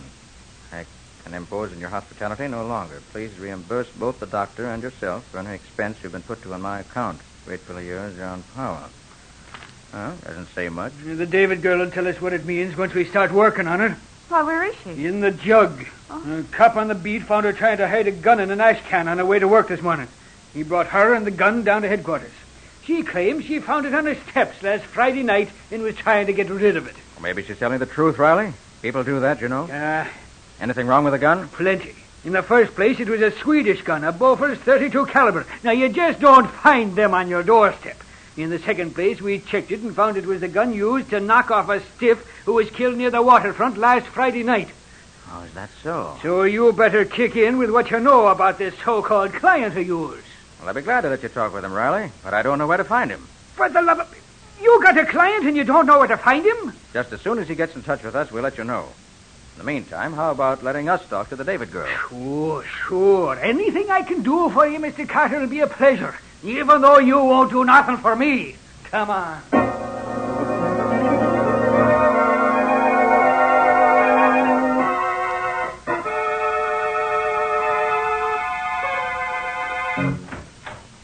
Well, Patsy, we certainly didn't get much out of that David girl. No, she just told us the same thing she told Riley. Yes, please. We want to see the suit this check calls for. Oh, yes, sure. Just a minute. I'll get it for you. I ain't sent it out yet. I knew that stuff on it was blood. Said he had an accident, if it is. Thanks.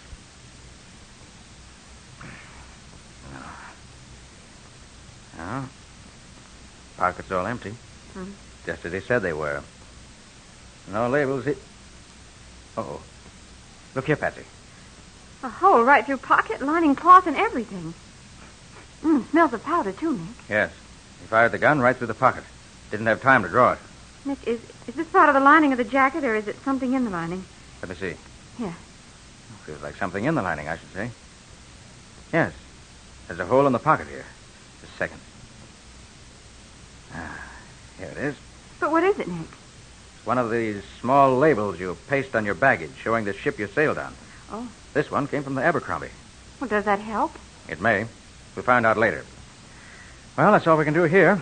Now let's call on Mr. McAllister.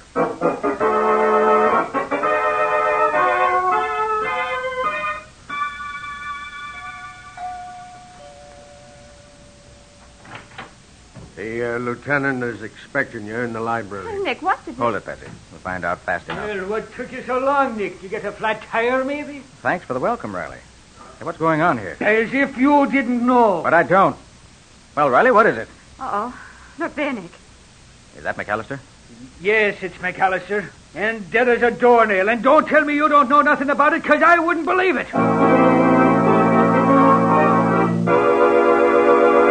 Well, so McAllister is dead, too. How is this going to affect Nick's efforts to learn who John Powell really is? Or does John Powell know more about this than he's told Nick? We'll see in just a moment. Folks have a habit of forgetting to use the doormat, whether they come home through winter snow and spring rain or from summertime swimming pools. And the water they track in certainly spoils the appearance of shining, freshly clean floors. But those floors look spick and span again in a twinkling when you keep them protected with Linux clear gloss varnish, because it keeps both dirt and water right there on the surface where they're easy to whisk away. That same protective finish gives sparkling beauty to woodwork and furniture as well. For Linux clear gloss has a gleaming, transparent luster that provides a background of distinction for all your household things. And how Linux clear gloss wears.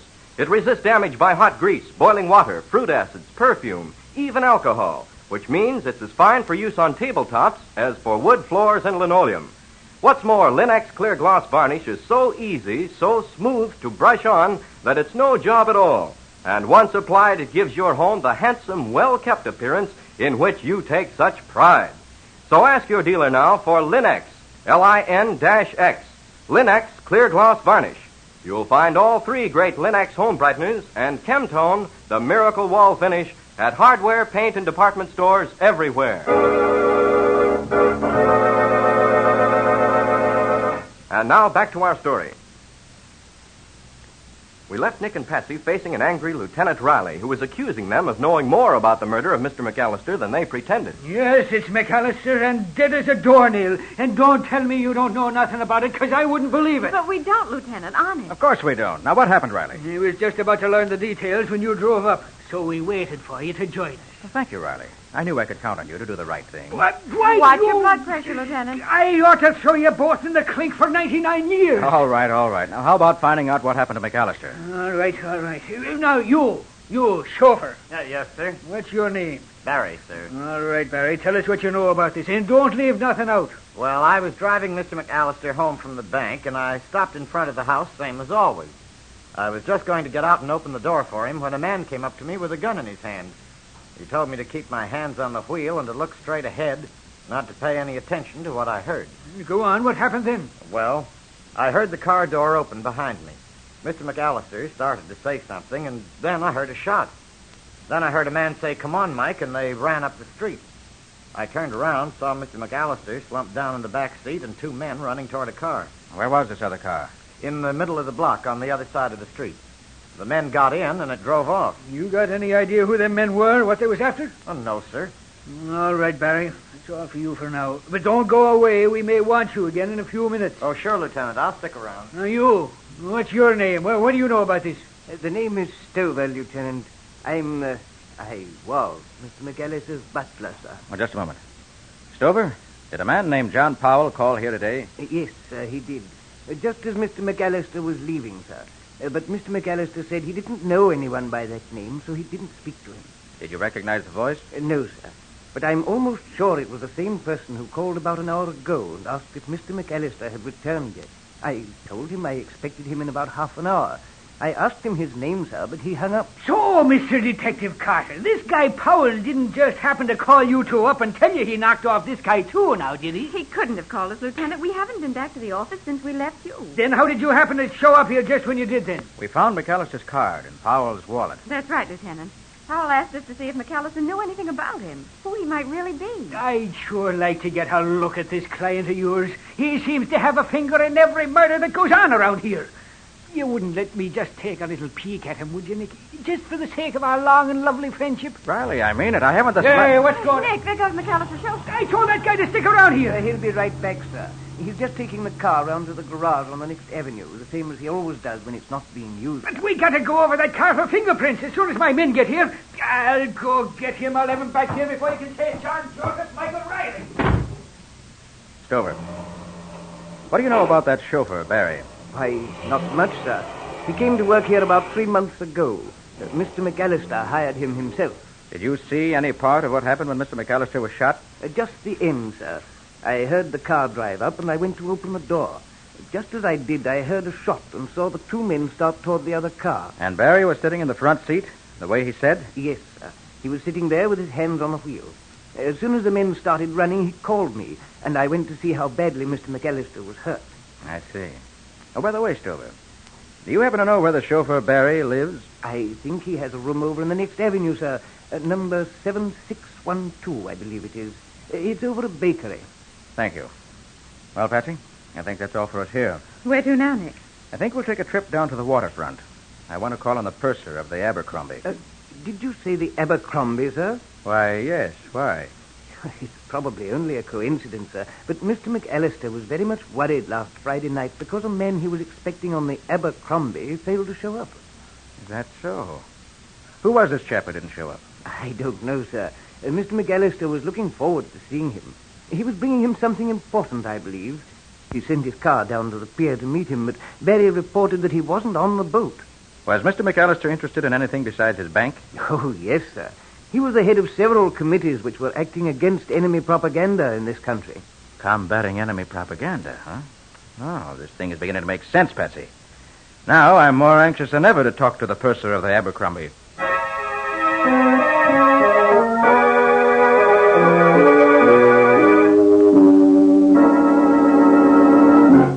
Will you tell the purser I'd like to see him, please? This doesn't look like an American ship, Nick, even though it is named the Abercrombie. It isn't, Patsy. It was originally the Prince Knut, a Danish vessel. It was Oh. taken over by the English when Hitler rolled over Denmark. Now sails for Sweden, I believe. You think that the label we found in John Powell's clothes may mean that he came in on this boat? I hope so, Patsy. And there's another thing makes me think that may be true. The gun that Miss David found, the one that Powell must have dropped on the steps of her apartment house, was a Swedish gun, remember? Yes. A Bofors 32? Mr. Carter, you want to talk to me, yes? Yes. Was there a passenger on your boat this last trip by the name of John Powell? Jan Powell? No, we have only 3 young gentlemen traveling alone. I remember well. One Swedish-American, Mr. Lars Sjöström from Michigan, one Norwegian, Mr. Halverson, and a young South American, Mr. Richard Vallon. Richard Vallon, huh? Doesn't sound much like Powell, Nick. You are from the police, maybe? Well, yes, in a way. Why? Then I think maybe this Mr. Vallon could be the one you are looking for. We had trouble with him on the way. What kind of trouble? Oh, it was not serious. Just his room steward reported to me that he was armed, that he had seen pistol on his dresser. So I called on him and asked him to give me pistol for the trip. It is rules, you know. Yes, I understand. But he did not want to give it to me. He talked about it for a long time. Then at last he gave it to me, and I put it in safe. And then we dock, I give it back to him. Very interesting. Did you notice the make of it? Oh, yes. It was Bofors 32 caliber. The Bofors 32.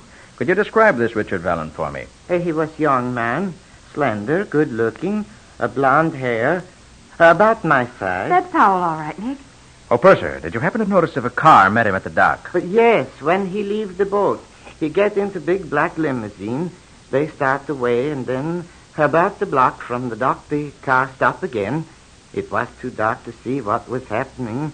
I think maybe there was trouble with the engine because I hear a backfire, and then the car go on again. But that was same place where police find dead man next morning. Nick, it all adds up, doesn't it? Yes, Patsy, I think it does. Well, thanks for your trouble, purser. Oh, it's no trouble, thank you. Patsy, I think we'll have a look at this room where Mr. McAllister's chauffeur lives.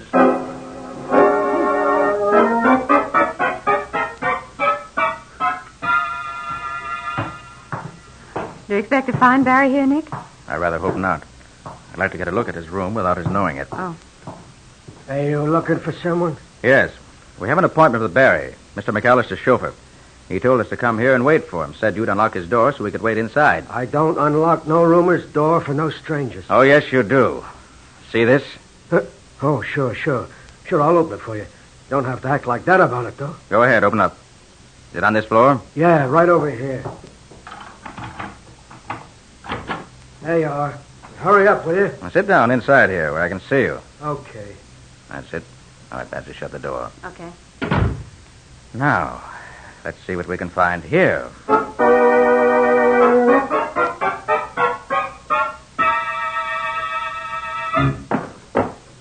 Hey, look. Hurry up, will you? I got work to do. I can't sit here forever. You'll sit there till we finish this search. Nick, what do you suppose is in this little can? I can't open it. Huh? Hey, Patsy, let me have that. Yes. Mm-hmm. Yes, the cover is on pretty tight. Well, that's movie film, isn't it? Certainly is. Well, let's see. Oh, boy, look at that. Well, what is it, Nick? Looks like pictures of German atrocities and destruction in some of the conquered countries. Oh. Oh, these are brutal. Where did you find this, Patsy? In the bottom drawer, wrapped up in some long underwear. There's a briefcase there, too. Briefcase. Let me see it. Here it is. Yes, that's it, all right. Come on, Patsy. No, but Nick... No time to lose. We're going to take this stuff down to Riley to be turned over to the FBI. They'll be very happy to get it. Maybe they would, but they ain't gonna. Barry. Now, Carter, take a look at this gun of mine and then hand over the film and the briefcase. I'll take care of them myself. Barry, I'd like to make a deal with you. Yeah? What kind of a deal? Excuse me, do you mind if I get my handkerchief? Never mind the funny business. Give me the stuff you found here. Very well. Here. May I get my handkerchief? All right, but I'm watching you, so don't try anything. I don't carry any guns in my breast pocket. I just want my handkerchief. There. Hey, what was that? Why, you... Oh.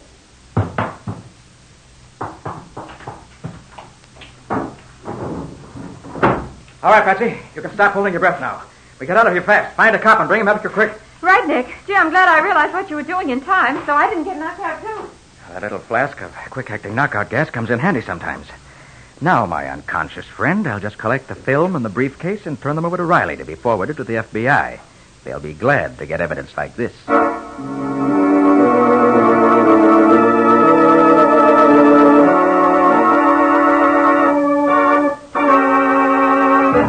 So Barry was only working for McAllister so he could keep an eye on him, huh? Yes, Riley. McAllister was very active in combating enemy propaganda, and Barry was on the other side. Mm-hmm. I believe that as soon as he, Barry, found out the names of the men McAllister was working with, he had him killed. Well, with the pictures and other data in that briefcase, the FBI should be able to make short work of the whole crew. Yeah. Oh. Lieutenant Riley, homicide speaking. Oh, sure, send him right in. Something interesting, Riley? Yeah, could be. Well, Schultz? I was on my beat tonight when a big car goes around the corner fast and the guy falls out. Lands with his head up against one of the L pillars, out cold. I got an ambulance and took him to the hospital. Well? Well, I found these things on him, Lieutenant. That's why I come direct to you. Oh. Nick, Powell's lavalier and eardrop. Yes. And there's McAllister's card and all the money. You mean that guy could be John Powell? Certainly could be, Riley. So he wasn't no crook, eh? Well, this sure looks like it. Well, I'm sure he wasn't, Riley. I am going to the hospital and have a look at that guy. You want to come? Right you are. Grab your hatchet, Patsy, and let's get going.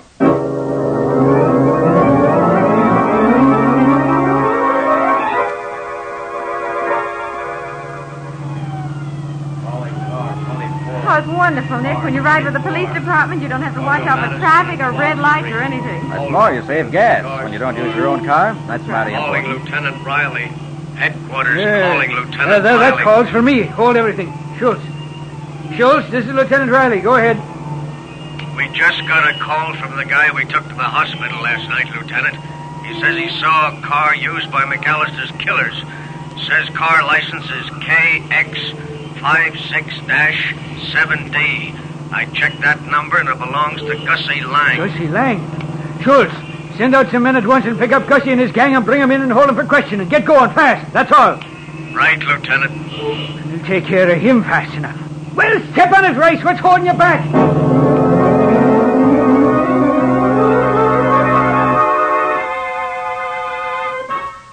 So, Paul, you actually saw McAllister killed last night. Yes, plain as I see you now. I was waiting for him to come home in the hopes that he could identify me. When the killers started off, I jumped on the rear bumper of their car, but when they went around a corner, I got thrown off. Hit something, I guess. You hit your head on an L pillar. Best cure in the world for amnesia. Practically never fails, Mr. Vallon. Vallon? How'd you know my name? I only knew it myself a few minutes ago. We find out things. Now, suppose you tell us what happened when you landed off the Abercrombie last Friday night. That is, if you can remember now. I remember, all right. I got off the boat, and McAllister's chauffeur met me. We drove a block or so from the dock, and he stopped. 2 men opened the car door and started to get in. I saw they had guns, so I fired at one of them. Then something hit me on the head, and that's the last I knew. Now, look here, Powell or Vallon or whatever your name is. Where'd you get all that money we found on you? Them sparklers. They don't look honest to me. The jewels belonged to my great-aunt Miriam. I took them across to have them recut in Amsterdam. Then the Germans took Amsterdam, so I had to bring them back. The money belonged to a refugee I met who asked me to deposit it to my account until he could get over here. But I still don't see why those men tried to hold me up. Nobody knew I had the jewels with me. It wasn't the jewels they wanted, Vallon. It was the roll of film and the envelope of documents you had in your briefcase. Were they important? Where did you get them? Well, a friend of my father's gave them to me. Asked me to give them to Mr. McAllister when I got over here. But what were they, Mr. Carter? The film showed Nazi atrocities in conquered countries. The documents were pictures, descriptions, and names of active workers in anti-American activities here in this country. McAllister's chauffeur, Barry, was one of the head workers. When you prevented those men from getting what they wanted, Barry dumped you out of the car and took the film and the papers to his room to hold until he could dispose of them safely. But we got there first. Well, Lieutenant, are you satisfied that Mr. Powell, or I should say Mr. Vallon, is innocent? Yeah, I guess so. Oh, come on, Riley. Cheer up. You've got the film and the anti-American data. You've got McAllister's murderers. And you're going to get all the credit for solving the case. Huh? What more do you want?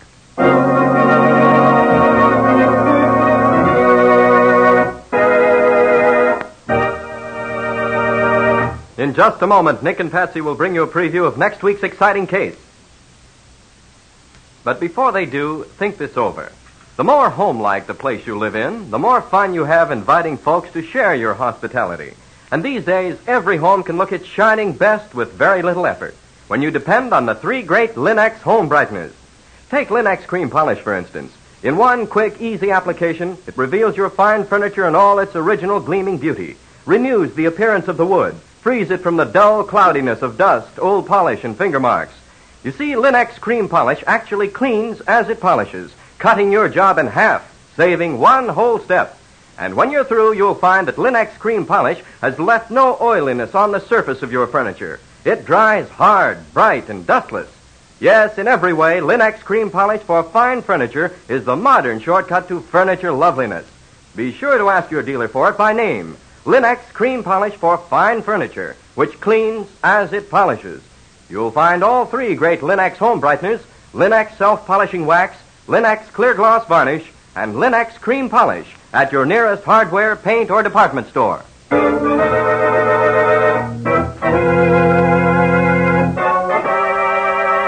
And now let's hear from Nick Carter himself.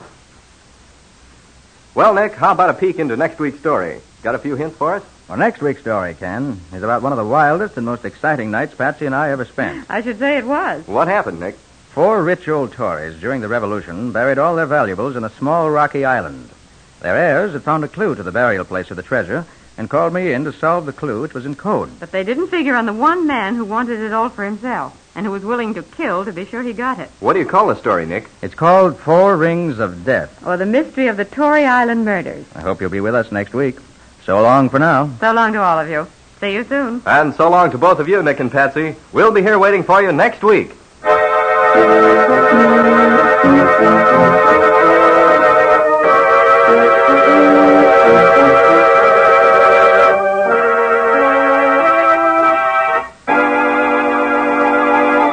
Next week at this same time, listen to another curious experience of Nick Carter, Master Detective, entitled 4 Rings of Death.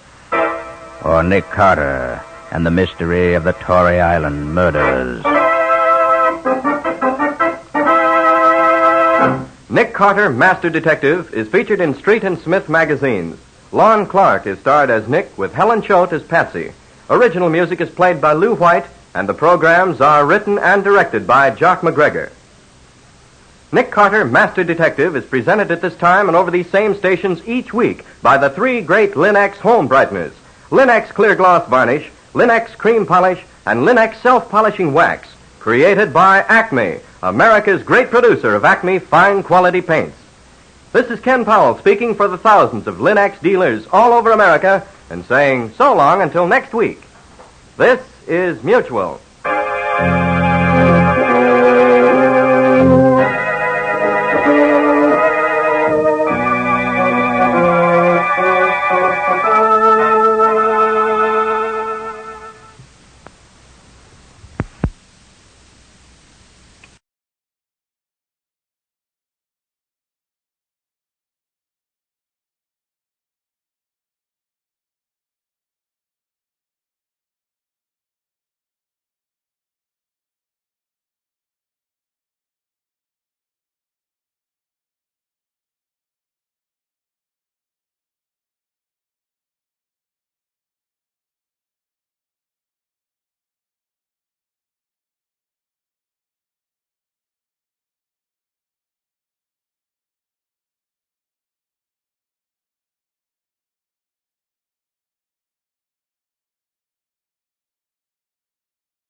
it's another case for that most famous of all manhunters, the detective whose ability at solving crime is unequaled in the history of detective fiction, Nick Carter, Master Detective, presented by the three great Linux home brighteners, Linux Clear Gloss Varnish, Linux Cream Polish, and Linux Self-Polishing Wax, created by Acme, America's great producer of fine Acme quality paint.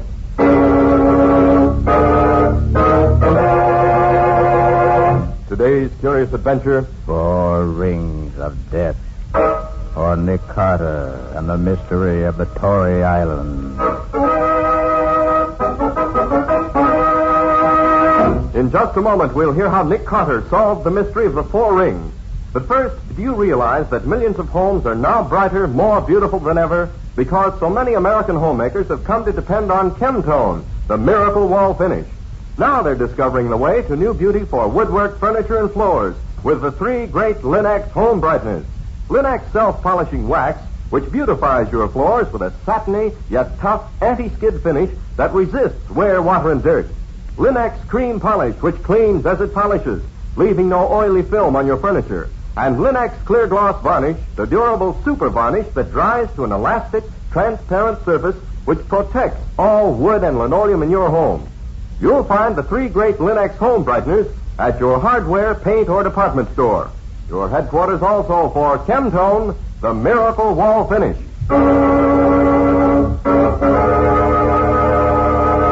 And now for today's mysterious adventure with Nick Carter. As our story opens, we find Nick and Patsy on board a small motorboat headed for Tory Island, a small island just off the Long Island shore.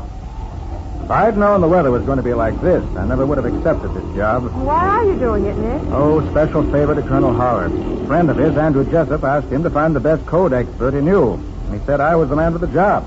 So when the colonel called me, I agreed to do it. Just what is it you're going to do? Well, it seems that back in 1776, 4 wealthy Tories who were afraid that Washington was going to capture Manhattan Island got all their valuables together and went to this little island where we're going now. Uh-huh. They buried everything somewhere on the island and recorded the burial place in a secret code or cipher. They lived there for a while, and later were all lost in a storm while trying to get back to the mainland. That sounds pretty fantastic, Nick. Is there any real truth in it? And his lawyer, Andrew Jessup, recently came across something that convinced him the story's true. So he rounded up the heirs of the 4 original Tories and arranged for them to meet on the island this afternoon. If I can decipher the code, they'll dig up the treasure and divide it. This is some night to dig up anything, I'd say.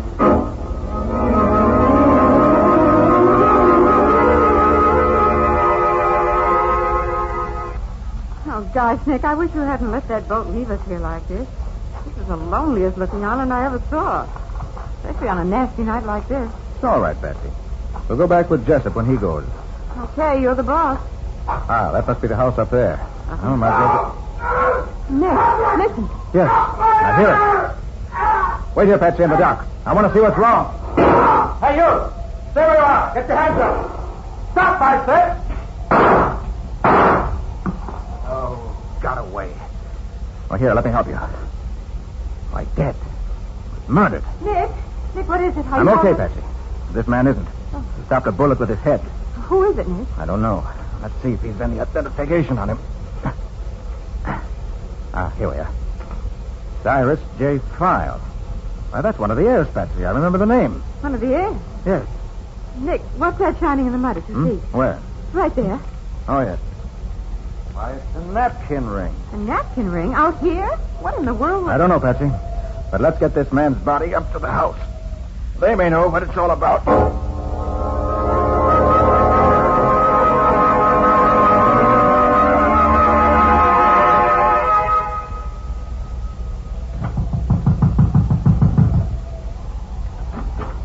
What in heaven's name? Are you Jessup? Yes.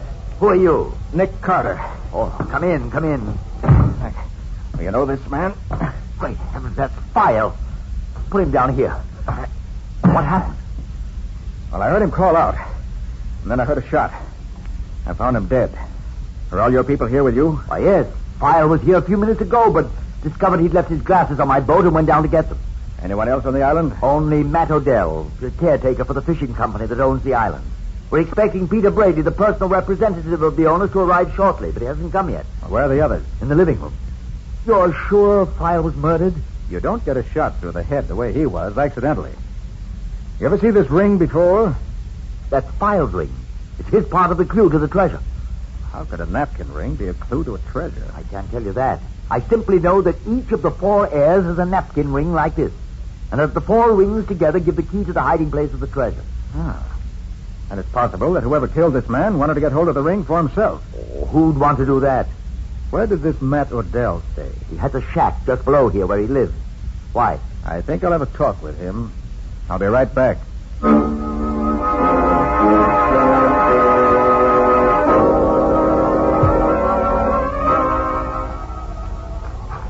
Now, this must be Odell's shack. The only one around here.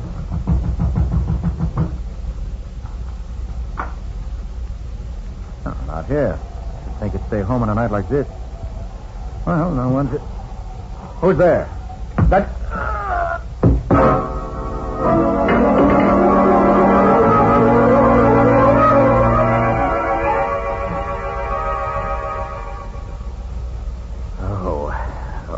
Fine way to start on a case. Ow. Who the deuce would want to... Carter! Carter! Over here. What's up? Hey, what happened to you? Don't quite know. Except that somebody knocked me cold when I was looking for Odell. You see anybody? No. Did you? No. I came down here to tell you that Odell's at the house.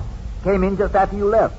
I thought you might be searching for him. How long after I left did Odell show up? Why, about 5 minutes, I should say. I want to talk to that man. I think... Hey, wait a minute. The ring. File's napkin ring. What about it? It's gone. I had it in my pocket when I came down here, but it's gone now. So that's what your assailant was after. It looks that way. Well, let's be getting back. Fine business. One of the rings missing before we can... Hey, hold on. There's a hole in my coat pocket. Maybe I... There it is. I just caught the glitter of it in the flashlight. Oh, you're right. That's it. The murderer has missed again. Hello there. That you, Jessup? Yes, who is it? Peter Brady. Oh, hello, Brady. This is Nick Carter, who's going to solve the cipher for us. You hope. Well, the way things are going now, there may be no cipher left to solve. Well, let's get back to the house.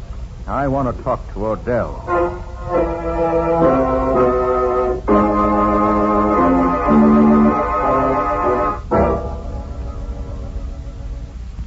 Well, Carter, did you learn anything from Odell? No. But I'm pretty sure now he had nothing to do with what's been going on here. You mean he wasn't the one who hit you? No. I'm quite sure he knows nothing about that or about File's death. Oh, by the way, Carter, I want you to meet the other 3 heirs. This is Cecil Whittemore. How do you do, Mr. Carter? This is George Ullman. Hi, Mr. Carter. And that's Kurt Sturtevant for the fireplace. How do you do, gentlemen? I understand that no one of you men said anything to anybody about the search for the treasure you expected to make here tonight. I didn't, for one.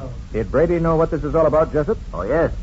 We had to tell the owners of the island what we intended to do here. Did you mention it to anyone, Brady? No, certainly not. That is, except for a chap who used to work here on the island as Odell's assistant. You mean Charlie Vane, Brady? Yes, I thought he might be interested having worked here. Ah, there's the man, Carter. He worked here on the island up until about 6 months ago. He was a fanatic on the subject of the Tory treasure. Hunted for it every spare moment he had. He got so he felt the treasure was his because he spent so much time looking for it. You think he'd be crazy enough to come out here and start a private war to get hold of it? He might. He's practically cracked on the subject. All right, we'll see. But first, where are the other napkin rings? Each man has his own ring, Carter. Right. I have mine. And there's no doubt at all but the treasure is still here on the island? This island hasn't been tenanted for nearly 100 years, except for the caretakers.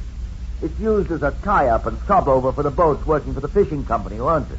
Brady can tell you that. Well, that's right, Mr. Carter. There's every reason to believe the stuff is right where the original owners buried it. How much is it worth? Any idea? Oh, something over $2 million, as far as I can gather. Gosh, if it's worth all that, how come the whole island hasn't been dug up before this? That's a lot of money. The whole island's practically one big rock, and without some idea of where to look, it'd be an impossible job. I see. Well, whether the killer is Charlie Vane or someone else, he's probably on this island right now. First thing to do is to see that he doesn't get off the island. Then we can catch him. Sounds logical. How can we do it? Odell. Yes, sir? Will you come in here, please? Yes. What do you want? I want you to go down to the dock and take the spark plugs out of each of the company boats. Then no one can use them. Yes, sir. Jessup, you and Brady do the same with the boats you came in. All right. Come on, Brady. Right. I'm going to make a tour of the island to be sure there are no other boats here.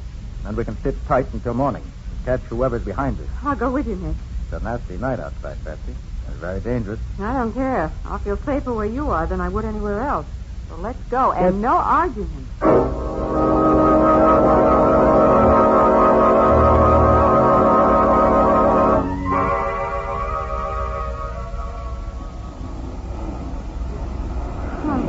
strange job. A little more comfortable out here.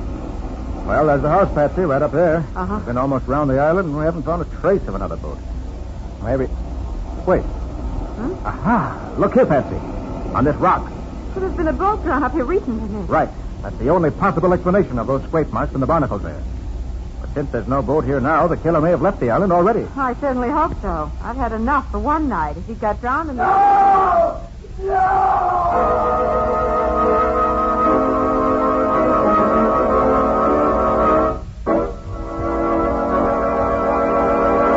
Well, what's happened now?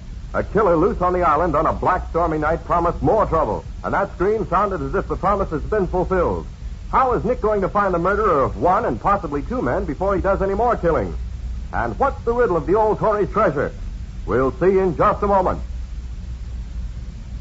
Whatever your family's preference may be in home decoration, your home is bound to be more beautiful when its floors are well kept and shining. And with Linex self-polishing wax, floors always look their very best without tiresome rubbing or polishing. Yes, with Linex self-polishing wax, which is simply wiped on, your floors are handsome for a long time because Linex self-polishing wax dries to a rich, satiny, long-lasting finish that really wears, thanks to its high content of genuine carnauba wax. And the finish may be renewed wherever you like without re-waxing the whole floor. What's more, Linex self-polishing wax is easy to keep lovely, for you whisk surface dirt away in a twinkling with a damp cloth. And Linex self-polishing wax is the anti-skid floor finish, for the underwriters' laboratories have proved by tests that wood, linoleum, and rubber tile floors are actually less slippery after Linex self-polishing wax has been applied. Be sure to ask for Linex, Lin-X, Linex self-polishing wax. You'll find all three great Linex home brighteners and Chemtone, the miracle wall finish, at hardware, paint, and department stores everywhere.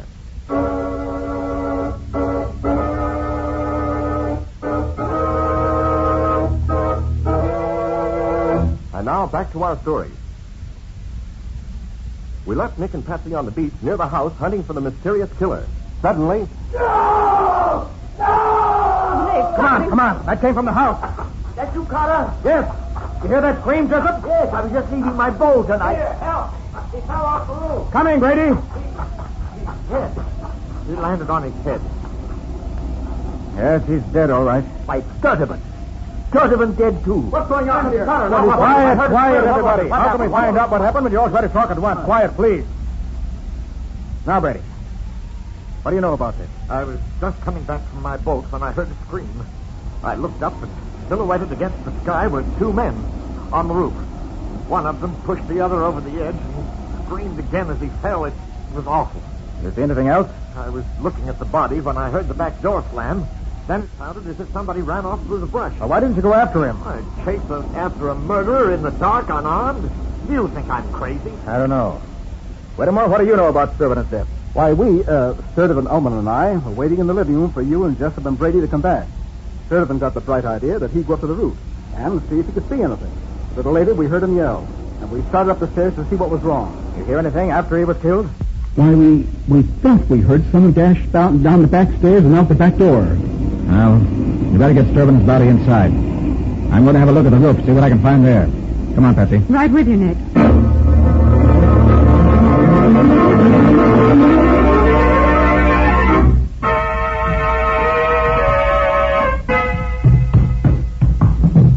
Find anything useful, Carter? No tracks in the ground outside that mean anything. The ground's too cut up. There's a sort of stone platform, though, up there on the roof that the Tories must have used as a lookout platform. The faint marks of two men up there. But still not good enough to help us any. There's no question, though, that Sturtevant was thrown from there. Well, what do we do now? If we had more guns, I'd suggest we all get out and try to find whoever's doing this killing. But with only one gun, mine, it's hopeless. Nick, are you going to try to solve the cipher? I'm afraid we can't, Patsy. Because the killer got away with Sturtevant's ring. No, he didn't, Carter. Sturtevant gave it to me to keep for him. Oh, well, we still have all four rings. Our murdering friend is having all this trouble for nothing. Then let's get started. All right, let me have the rings. Here are, Carter. All four of them. Good. Now, let's see. Each of these rings has a different inscription. Excuse me, dear. Mind if I go back and eat my supper? I ain't had time to eat yet, now. getting a mite hungry. No, they'll go right ahead. We'll let you know if we need you. Thank you. The only answer to this is that the inscriptions on the rings constitute the cipher itself. The only question is how to arrange the rings to get the correct interpretation. Nick, did you notice that there are little notches filed in the edges of the rings? Mm-hmm. 2 of the rings have the notches on both the top and bottom, and these other 2 have them only on one edge. Yes, Patsy. I believe that if the rings are put together with the notches matching up, we'll be heading in the right direction. You mean stack them one on top of the other? Exactly. Uh-huh. With the notches matching up in each case. The rings with the single notches will go on the top and the bottom, respectively. I see. Like this. That's it. Now what? You notice, Patsy? There are 2 lines of inscription on each ring. That's right. And from the uneven way the letters on the inscriptions are engraved, I feel sure it was done so that with the rings stacked on top of each other the way you have them, certain of the letters in the inscriptions will come directly under each other. There are only 3 or 4 places where they do that, Nick. As a matter of fact, Patsy, there's only one place, if you look closely, where the letters are really directly under each other. Yes, you're right. Write these letters down as I read them. Okay, go ahead. H-A-E-T-M-L-I 3. Did you say 3? Yes, one of the rings has the date 1730 on the second line. Oh, yes, of course. Hey, wait a minute. Right under the 3 on the bottom ring is another number. Looks like... Yes, there's 251. Write that down, too. You think that's part of it? I believe it is. Now, what have you got there? Nothing that makes sense. H-A-E-T-M-L-I 3, 251. Maybe that's in cipher, too, Betsy. Maybe... No. We've got the right ring on the top and the right ring on the bottom. The notches prove that. But we've got the 2 rings in the center in the wrong order.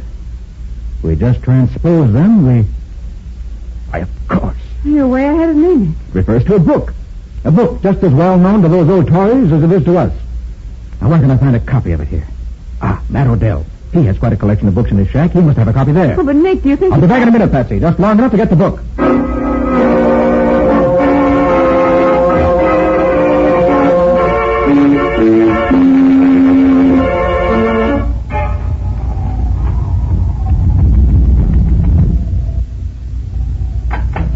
He must be here. Lights...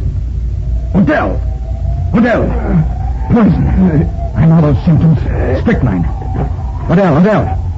Oh, it's no use. He's too far gone. Yes, Odell, what is it? Who poisoned you? Did you see him, Odell? It's going too fast. Odell, can you tell me who did it? Little Charlie saw him. He did it. Spade. House down in the... Oh, poor fellow. So that's it. I should have known that... Carter!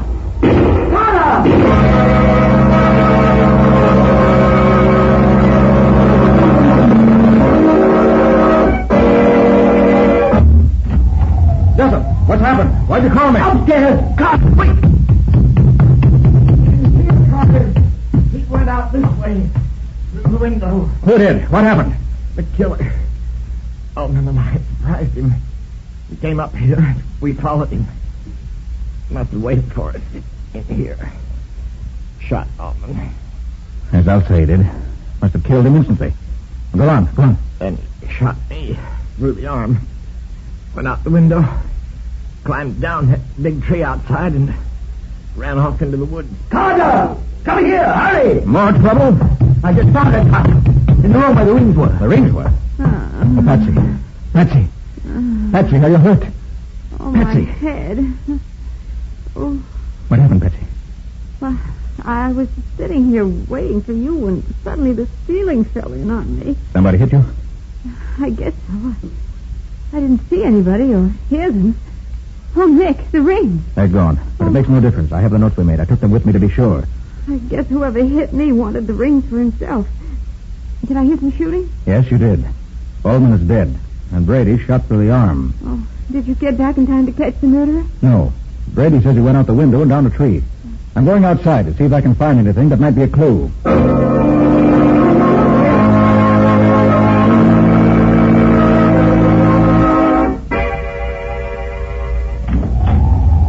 What, Mr. Carter? I think so. Now tell me what happened here. Well, we were all sitting in the living room when Brady heard something outside in the hall. He went out to look, and a moment later we heard him call out to someone to stop. Ullman ran out, and they both dashed up the stairs. There were several shots, and I called to you. You know the rest. I see. Brady, did you get a look at his face? Why, no. No, I didn't. It was dark in the hall, and I couldn't see. All right. Never mind. Let's get finished with this cipher. But, Carter, shouldn't we do something about this Plenty now? of time for that. Plenty of time. Cipher comes first. Oh, by the way, I found Matt Odell dead in his shack. Poisoned. What?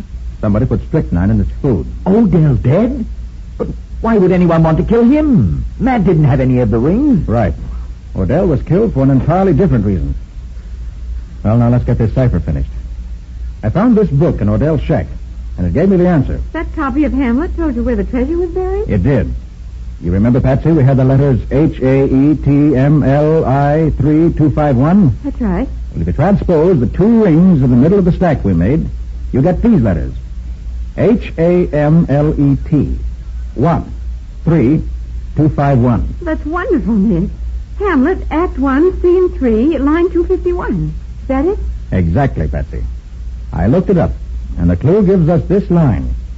Deep in the cellar, seek for our remains. And the treasure's buried in the cellar of this house. Apparently.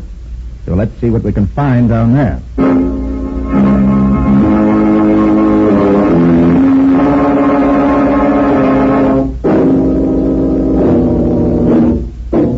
We'll probably have some hunting to do around here. And it shouldn't take too long to... Hey, don't shine that light in my eyes. I can't see. Oh, sorry, Brady. Now we'll see... Look out, Nick! No, you don't, Brady. Oh, Carter. Why did you not Brady out? He was trying to kill Nick. He was afraid I was getting too close to his secret. His secret? Brady is the murderer we've been looking for. Brady? But what about Charlie Vane? Vane existed only in Brady's imagination. He's been dead 6 months. Vane dead? Yes.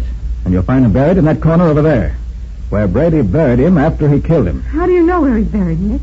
When I flashed the light in your faces a moment ago, I saw where Brady was looking. Naturally, he'd looked toward the spot which held his secret. He was afraid I might accidentally stumble on the body if we started digging down here. But how in the world did you know that Vane was dead and buried there? Odell lived long enough to give me a clue to that. And with what I already had figured out, it all made sense. That's why Brady killed Odell, to keep him from talking. Absolutely incredible, Carter. It's like a nightmare. Except that it makes sense. Vane and Brady together found the treasure when they were working here 6 months ago. Brady killed Vane so he could have the treasure for himself. Then when you, Jessup, organized this trip to solve the napkin ring cipher code, he determined to kill you all out so as to prevent your discovering it. Before you knew he was here on the island, he killed File, then went out again and came into dock. It was Brady who threw Stevenant off the roof, and later knocked Patsy out and killed Ullman. He also shot himself. The powder marks on his sleeve prove that. Incredible. Absolutely incredible. Well, now let's find the treasure.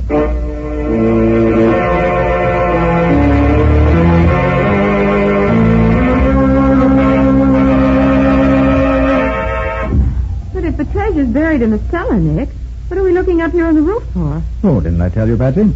The treasure isn't buried down there. It's up here. What? Up here? But the quotation from Hamlet, Carter, that said... The quotation I read you was not the right one, Jessup. Now, let's see.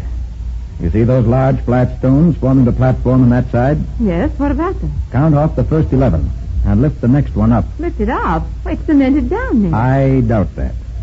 Go ahead, Jessup. Try it. Give him a hand with him, more. All right, if you say so. You seem to be right about everything so far.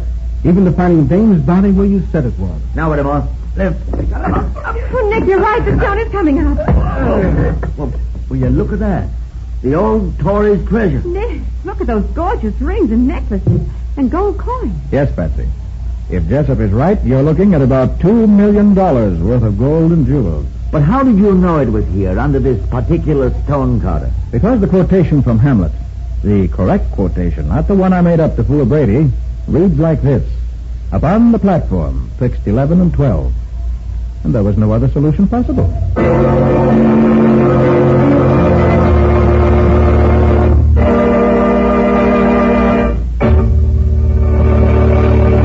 In just a moment, Nick and Patsy will bring you a preview of next week's exciting case.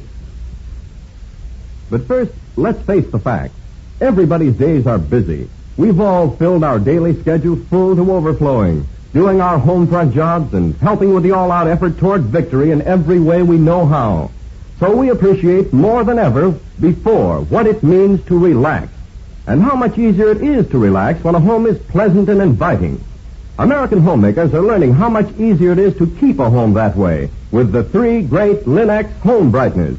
For example, they're learning that Linex cream polish restores the original handsomeness of fine furniture in one quick, easy application. Banishes messy fingerprints, helps conceal ugly scratches, does away with cloudy old polish and dust. You see, Linex cream polish for fine furniture actually cleans as it polishes, saving one whole step in the cleaning day routine of busy homemakers, cutting their work in half. Let your fine furniture regain its loveliness with Linex cream polish. Remember always to ask your dealer for Linex cream polish, which cleans as it polishes. It's the streamlined way to furniture care. You'll find all 3 great Linex home brighteners at your nearest hardware, paint, or department store.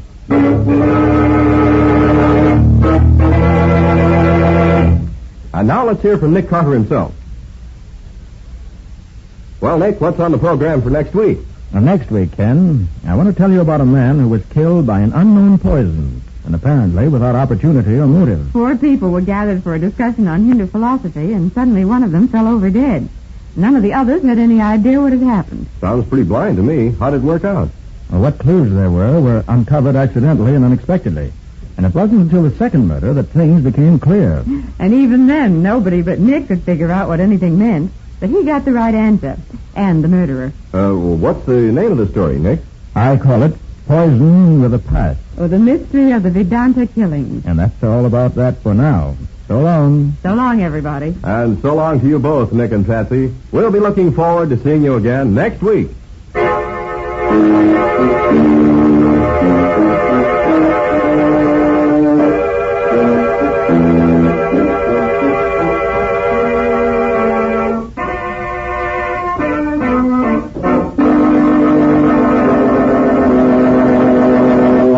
Next week at this same time, listen to another curious experience of Nick Carter, Master Detective, entitled Poison with a Past.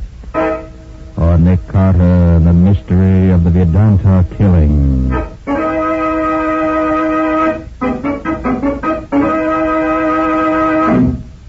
Nick Carter, Master Detective, is featured in Street and Smith magazine. Lon Clark is starred as Nick, with Helen Choate as Patsy. Original music is played by Lou White, and the programs are written and directed by Jock McGregor. Nick Carter, Master Detective, is presented at this time and over these same stations each week by the 3 great Linex home brighteners. Linex Clear Gloss Varnish, Linex Cream Polish, and Linex Self-Polishing Wax. Created by Acme, America's great producer of Acme fine quality paint. This is Ken Powell speaking for the thousands of Linex dealers all over America and saying so long until next week. This is Mutual.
Carter, what is it? Another case for Nick Carter, Master Detective.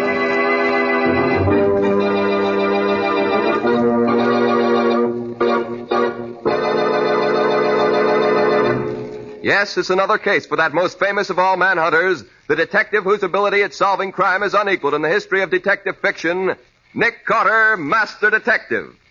Tonight's curious adventure, The Drug Ring Murder, or Nick Carter and the Mystery of the Left-Handed Killer.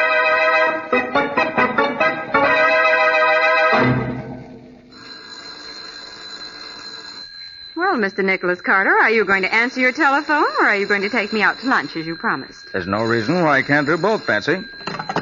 Nick Carter speaking. Nick, this is Riley at headquarters. Oh, how are you, Lieutenant? There goes my What's on your mind? right. Murder. And you're right in the middle of it, Nick. Meet me at the city morgue as quick as you can. I'm waiting here. What's the matter, Riley? Can't headquarters solve this case without me? Who said anything about your solving the case? You get yourself down to the morgue right away, and that's an order. An order, Riley? What are you talking about? The body of a man was washed up on the beach this morning, only he didn't die from drowning. It was murder. Yes? There was no identification on the body. None at all. Except one of your business cards. Nick Carter, private detective. What? I hid the card in my pocket as soon as I laid eyes on it. But there's a chance one of the reporters saw it before I did. Now, do I have to draw you a diagram? You've already done it. I'll be there in the double, Riley. Bye. What's up, Nick? Plenty. Look, Patsy, hold on the office until you hear from me. I'll call you within an hour. I knew you shouldn't have answered that phone. Business before pleasure, Patsy, and right now I've got business at the city morgue.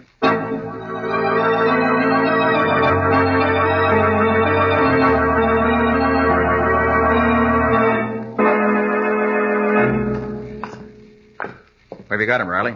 On a slab out here? or you- He's on ice, in the box at the end of the room there. And I'm telling you one thing, Nick Carter. It's lucky for you that I was here when he was brought in. Now, look, Riley, surely you aren't trying to pull me into this thing just because the fellow was carrying one of my cards. Why, there are probably hundreds of people I never heard of who carry my name in their vest pockets. Well, if you'd rather be explaining to the captain how your card got on a corpse... Oh, now take it easy, Riley. You know what it means for an officer of the law to conceal evidence, Nick. How do I know one of those reporters or photographers isn't telling the captain right now that... Well, let's worry about one thing at a time. You said the body was washed up on the beach on the north shore of Long Island? Yes, it was. Stuffed in a gunny sack with every bit of identification removed. Everything was ripped out except a concealed pocket. Yes, I know, with my card in it. Yes. Here we are. Last box here. Now, take a good look, Nick. Yeah, did you ever see him before? Oh, yes. That's Stanley Phillips. Huh? Dr. Stanley Phillips. He's a research chemist. Sort of an eccentric. Oh, balmy, huh? No, just strange. He's assisted me in a few investigations. But for the most part, he was pretty much of a hermit. Didn't like to mix with people. Yeah, that don't make sense. People who mind their own business don't go around getting themselves murdered. Where did he live? There's a big house on a Long Island Sound, but his laboratory was in his yacht. It was anchored about half a mile or so up from the house, if I remember correctly. Laboratory on a yacht? Mm-hmm. Oh, he was balmy. Hey, Riley, look. Here in his neck. Oh, what did you expect? I told you he was strangled. The autopsy showed he was dead before he was put into the gunny sack and thrown into the water. I know, but that isn't what I mean. Here, look at the prints in his neck. Closely, look at them. Yeah, well... Unless I miss my guess, Riley, he was murdered by a left-handed killer. Say, maybe you've got something there, Nick. I'll phone the fingerprint expert. Now, wait a minute, Riley. Let me hit the phone first. I gotta be on my way. Hey, now, don't be forgetting you can't take long on this, Nick. The captain will be wanting to question you about your card being found on the body. I can't hold off more than a few hours. Give me those few hours, Riley, and I'll wrap the murderer up in wax paper. Nicholas Carter's office. Oh, hello, Patsy. We got work to do. Yes, Nick? I want you to go through the files and dig out all the stuff we have on Dr. Stanley Phillips. That queer duck who did some work for you once? Yeah, that's the one. Research chemist. Get all the dope on him and meet me down in front of the office in 10 minutes. I'll pick you up. All right, Nick. That's all. Yeah, where are you headed for, Nick? The Phillips estate on Long Island Sound. Meet me there as soon as you get the report on the fingerprints in Stanley Phillips' neck.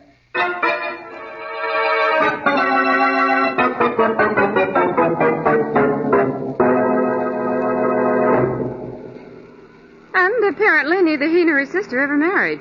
After the parents died, they continued to live in the big manor house. What did you say the sister's name was? Rose Phillips. Rose. Go on. You know all about his laboratory being on his yacht. Mm-hmm. It's supposed to be one of the best private laboratories in the country. Used to do a lot of research work for big companies. As a laboratory assistant, Tom Marks, young man. And let's see what else. His hobby was writing. Scientific articles they were. Usually about the effects of habit-forming drugs. He had an article in Popular Research last month entitled Morphine Exposed. So he wrote about habit-forming drugs, huh? You know, Patsy, this case might turn out to be more than just an ordinary murder.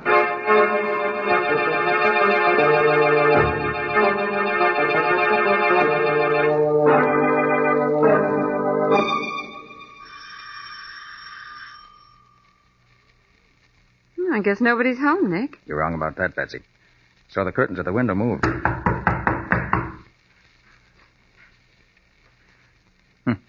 Pounding on the door isn't going to do any good either. Whoever's in there evidently doesn't want callers today. However... What are you going to do? Open the door with this little lock picker of mine.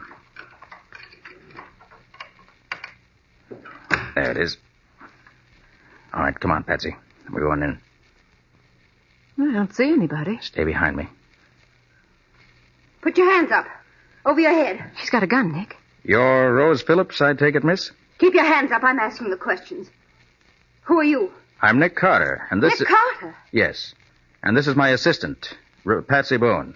Nick Carter, the great detective. Well, my brother often speaks of you. He thinks you're wonderful. Nick, she doesn't know yet. Miss Phillips, I'm sorry to have to tell you like this, but your brother is dead. He's dead? Yes. I'm afraid he was murdered. Murdered. Stanley murdered. Now, if you'll just put that gun away, Miss Phillips, we'll talk things over. Of course, Mr. Carter, I'm sorry. This is all such a shock. It was a fiendish killing, and I'm going to do all I can to bring the criminal to justice. You may be sure of that. Oh, Rose. Rose. I'm in here, Richard. Oh. Well, who are these people? I thought Stanley told you never to let strangers in the house. It's all right, Richard. This is Nick Carter, the detective, and his assistant. Oh. Well, that's different. How do you do, Mr. Carter? I'm Richard Coles. I take it you've already heard about Dr. Phillips. Yes. Ghastly, isn't it? I can hardly believe it. The police say it was murder. For the life of me, I can't imagine who would want to murder Stanley. He was a strange man, Mr. Carter, very strange. He had a phobia about not letting anyone in the house when he was away. You seem to manage an entrance all right, Mr. Coles. Well, Mr. Cole's a very old friend of the family and has always had a key to the house. He's our lawyer. Look out, Nick! There's someone at the window. He's got a gun!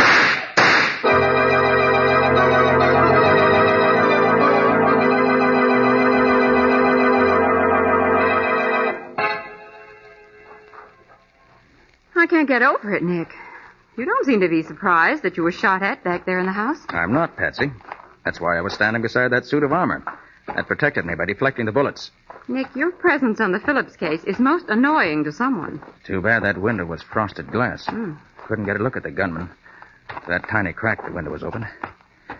Well, now, did you find what I told you to look for in the cottage occupied by Tom Marks, the lab assistant? Yes, I found a pair of his gloves. Good. I had to go through all his desk drawers to find them, too. Let me see them. All seems to be adding up. Almost too neatly. Adds up to a pair of gloves, that's all. Look, Patsy. Coles told me back there's something about the terms of Phillips' will. If he lived to be 50, his estate was to go to a foundation. If he died before that, Rose was to inherit all the estate. But that makes Rose the... No. I don't suspect Rose. Her grief seemed genuine. But there's something else I learned. Tom Marks, Phillips' lab assistant's in love with Rose. They've been wanting to get married, but Phillips opposed the marriage. Now the field is clear, with oodles of money to boot. But that still doesn't make Tom Marks... Patsy, I'm almost certain Phillips was strangled by a left-handed killer. These gloves of Marks you brought me show that he's left-handed. Oh. And that leads us where? Right out to the laboratory and the yacht. I've got to find Tom Marks.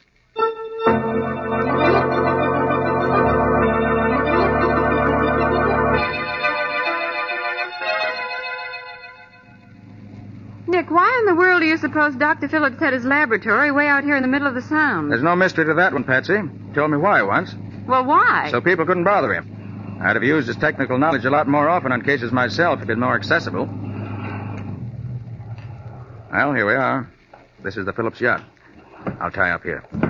I've never climbed up a rope ladder before. And you're not going up now either. Not until I look around the boat myself. Oh, Nick, am I helping you on this case or not? You are, but I don't want you taking unnecessary chances. Nick, please. Now, quiet a minute, Patsy. Let's see if we can raise somebody from here. Hello up there! Hello, aboard the Phillips yacht. It's funny. Tom Marks is aboard. He's keeping quiet about it. Well, we'll find out right now. You better stay here in the motorboat. And let you solve this case alone? Not a chance. Okay. But stay directly behind me, remember? Phew. Climbing this rope ladder's no cinch. I'm glad I'm not a sailor. Can you make it? Uh-huh. I'm coming. What do you think you'll find, Nick? Tom Marks, I hope. Here. Let me give you a hand over the rail. All right. Up, sit, Daisy. Oh, thanks. Well, there's nobody to lay out the welcome rug on the deck of this floating laboratory. Well, that doesn't mean we're alone, Patsy. Come on. We're going down this companionway. Okay. If I'm not mistaken, it leads to Phillips' laboratory.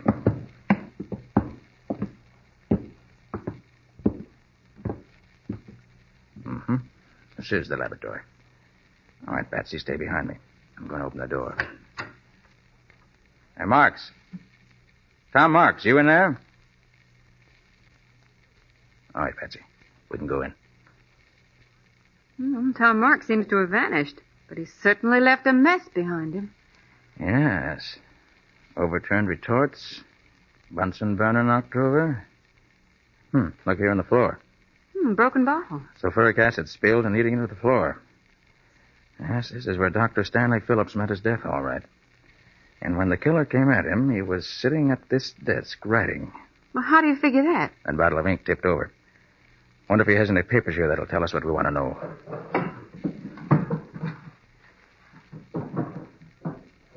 No. Desk's been rifled. Everything of any value has already been taken. It still all adds up to Tom Marks, doesn't it? Yep, seems to. We'll know for sure as soon as Riley gets the report from the fingerprint expert. Nick. Nick, come here. Look what I found in the sink. What? This piece of paper. Let's see. Now, that's in Dr. Phillips' handwriting. Well, somebody tried to burn it out. Then they threw it on the drain board of the sink here. Part of it didn't burn. Let's see if I can figure it out. Like you to know, the man whom I have trusted and worked with these many years is, I have discovered, the head of a giant dope peddling ring. Been using my premises to carry on his business. This man is... Nick, the lights have gone off! Oh.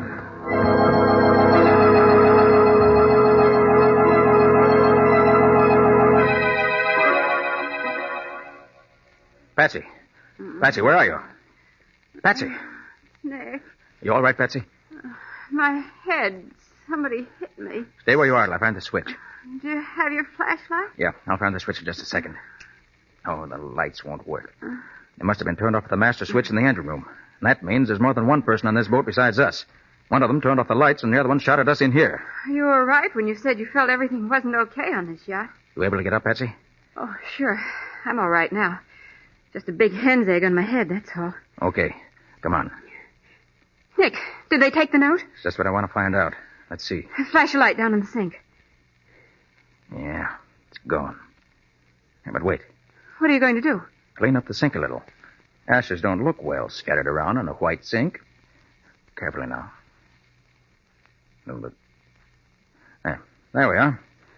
Now we're ready. Ready for what? To search this yacht from stem to stern.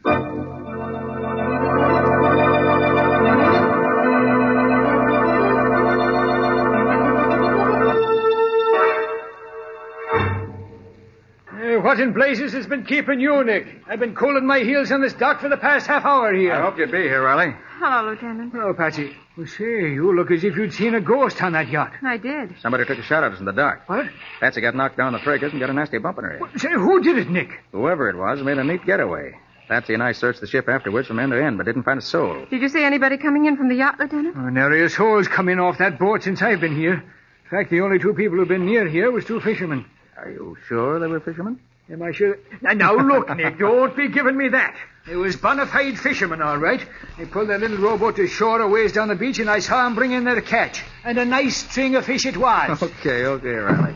So they were really fishermen. Well, what about your report, Lieutenant? That. Well, Nick was right. Our fingerprint expert examined the marks on Dr. Phillips' neck and said he was undoubtedly strangled by a left-handed killer. And now all we've got to do is find a left-handed man who had a reason to murder the doctor. We found him.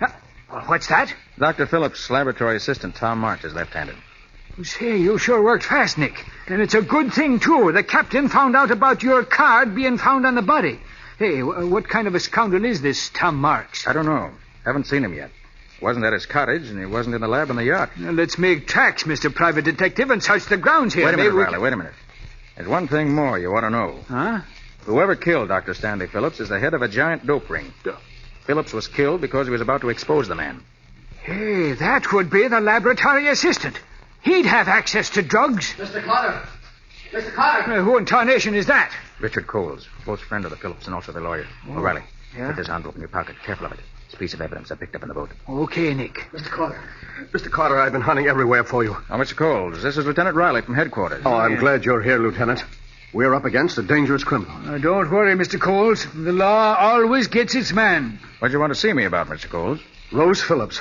She's gone. Gone? How do you know? Come up to the house with me. I'll show you. Something has happened to her, I'm sure. Hurry.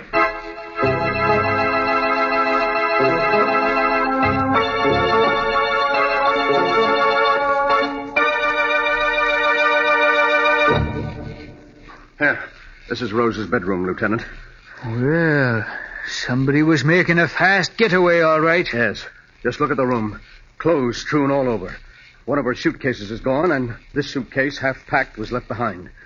She and the laboratory assistant must have been in on this together. If she wasn't guilty, she wouldn't have run away. Oh, she must have been out of her mind. Of course, Rose was in love with Tom, and... Nick, What's the matter, Patsy? What are you frowning at? Rose Phillips didn't run away. What, didn't run away? What are you saying, Patsy? No girl would run away voluntarily and leave all her makeup behind. Well, look at that dressing table. Nothing's been touched. You're right, Patsy. Say, do you suppose... Oh, no. What is it, Mr. Coles? Do you suppose that Tom could have forced her to leave? You mean kidnapper? Yes. Well, he won't get away with it. I'll call headquarters and have a cordon thrown around this entire district. We'll catch Tom Marks before he gets to the next town. Good idea, Riley. Do that. Well, Mr. Coles? Yes, Mr. Carter. I guess Lieutenant Riley has his case all sewed up. His men will have Tom Marks and Rose Phillips within the hour. Well, Mr. Carter, it was nice of you to take such an interest in my friend's death. Would you care for a cigarette? Oh, no, thanks. You, Lieutenant? Why, sure. I don't mind if I do. Of course. Light? Yeah, thanks. Well, good day, Mr. Coles. Goodbye. Carter? Come along, Patsy. Hey, where's the telephone, Mr. Cole? There's one right over here on the table. Hurry up, Patsy. We got work to do. I thought you said the case was finished. Not by a long shot. I said that for their benefit. You and I are going over this estate with a fine-tooth comb. I'm not satisfied yet.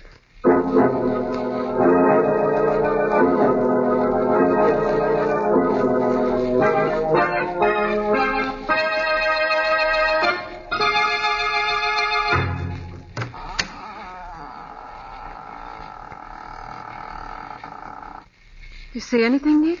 Come on in. Shut the door.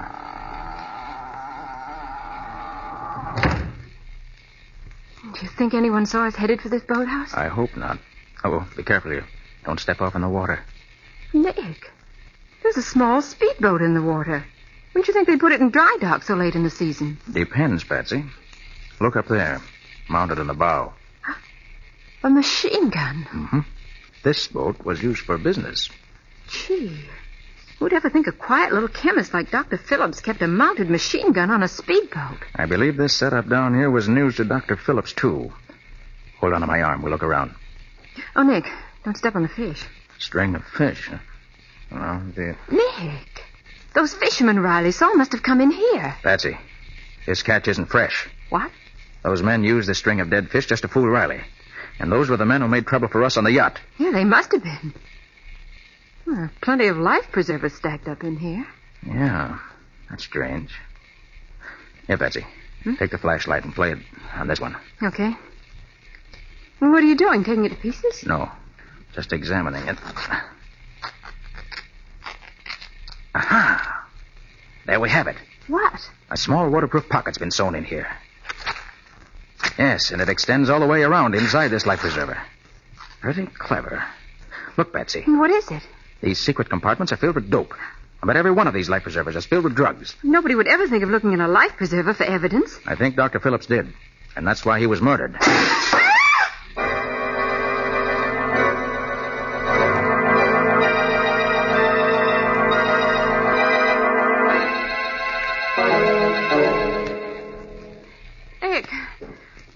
Are you okay, Patsy?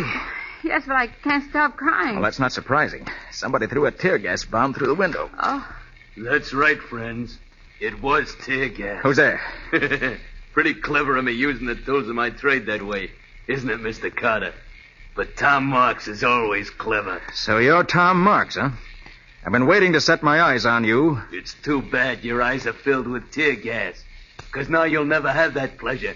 Okay, Pete, come in and get the lady. Right. I'll take care of Mr. Carter myself. Come on, come on, sister. Come on. Let her go alone. Here, let her go alone.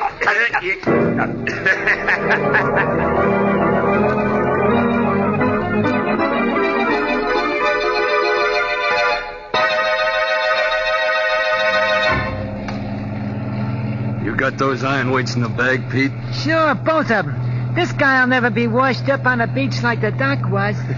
Good.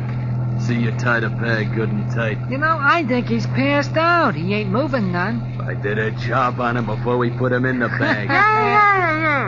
Listen to that dame, will you? Sounds like a hoot owl with a cold in the head. Shut up. Oh, no. Oh, tighten her gag, Pete. Okay. That'll do it. Hey. Say, Carter ain't dead. What does it take to kill that guy? I choked him like a rat and he's still talking. All right, speak your piece, Mr. Carter, because you don't have much longer. You're not going to get away with this. You hear what he said? I'm telling you. I doubt it, Mr. Carter. You're going straight down to Davy Jones' locker. You'll pay for this. I'll have you behind bars within 24 hours. Listen to him. What do you fellas think you're going to do with Patsy Bowen? He's worrying about a dame when he's going to lose his own neck. Go easy with her, I'm warning you. Come on, let's get rid of him. Okay. It's dark enough now. All right. You got him? All right, lift him up. That's it. I'll get you fellas for this. 2, 3, let her go.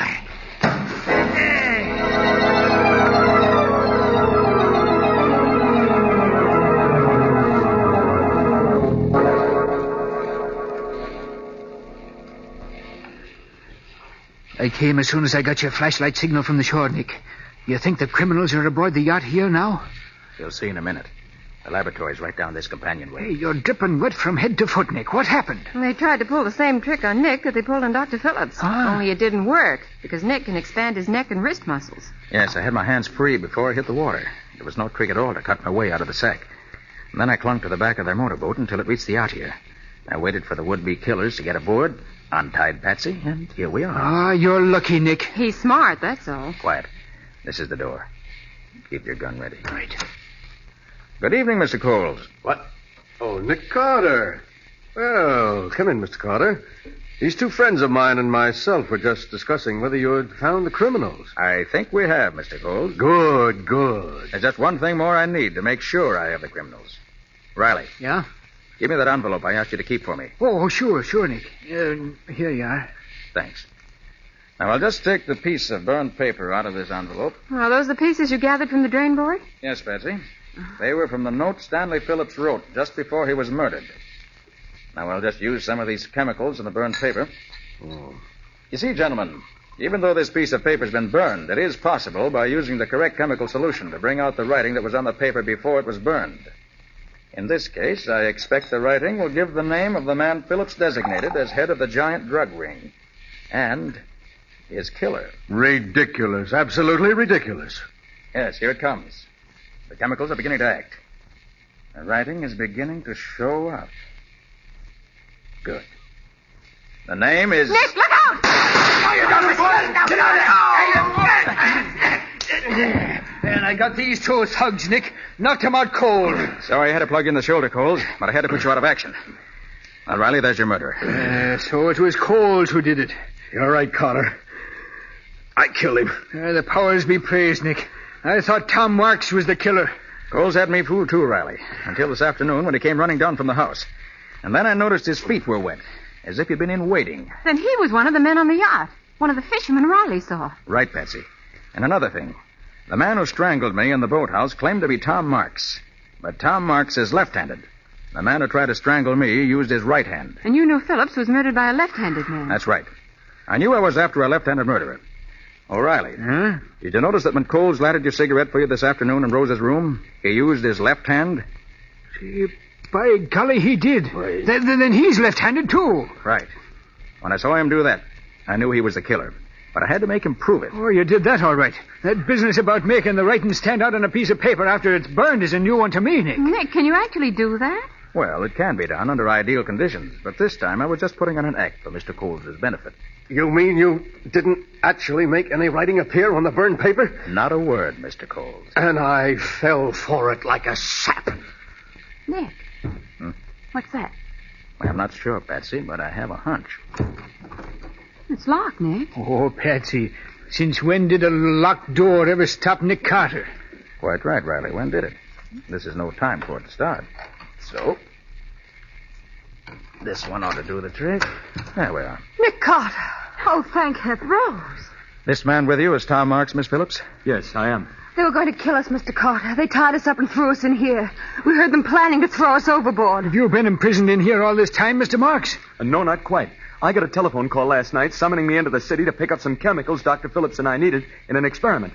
I was slugged as I stepped out of the car. And when I came too late this afternoon, I was in here, and so was Rose. That Coles was a smart one. Throwing suspicion on you and then trying to get rid of you in order to make it look as if you'd run away. Smart, but not smart enough for Nick. Well, Riley, you've got your murderer. I have that. And Rose, you and Tom are safe. Yes, thanks to you. And I guess that's that. Oh, no, Nick. You still have to solve my case. Well, what's that, Patsy? That luncheon date you promised me. Oh. Where are you and I going to have lunch at this hour? Why, well, say, that's easy, Patsy. I know a swell place in town, right across from the morgue. Come on.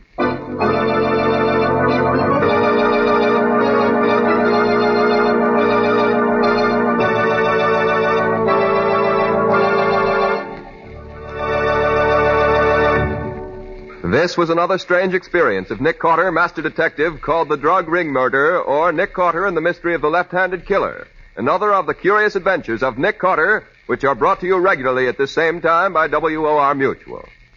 And now, Nick, what can you tell us about next week's story? When a young man who was a very good friend of mine arrived in town to claim his bride, he suddenly became aware that she was not the girl to whom he'd become engaged. You mean she wasn't his fiancée? That was the question that started off the whole case. Yes, indeed. Because we couldn't be sure whether the girl he loved was really the girl he loved, we prevented 2 murders and saved a gigantic fortune from disappearing. But you didn't save me from disappearing, Nick. Oh, quite true, Patsy, but after all, you weren't gone very long before we found you. But I'm sure glad you found me when you did, or I might not be here now.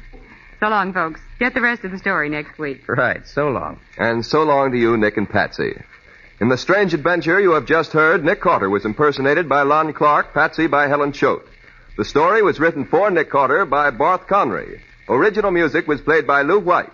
The entire production was under the direction of Jock McGregor.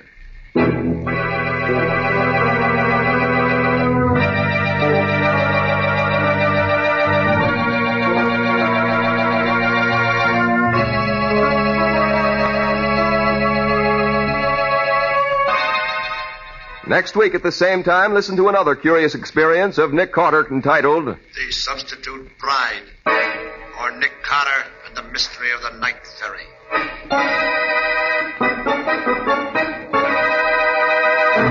This story is a copyrighted feature of Street and Smith Publications, Incorporated.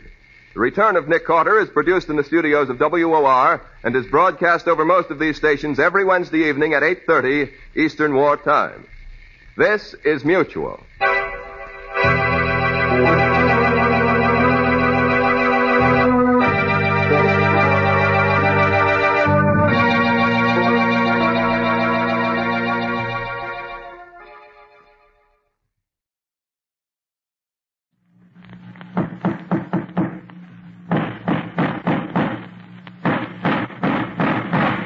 What's the matter? What is it? Another case for Nick Carter, Master Detective.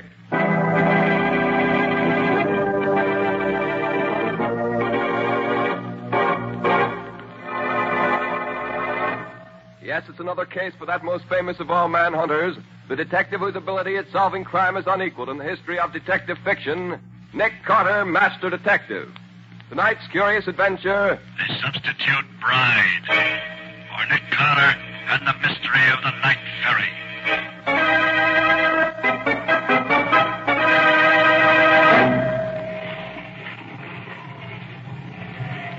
Here, take your hands off me. Now, what are you doing? Let me go. Put me down. No, stop it. Ah!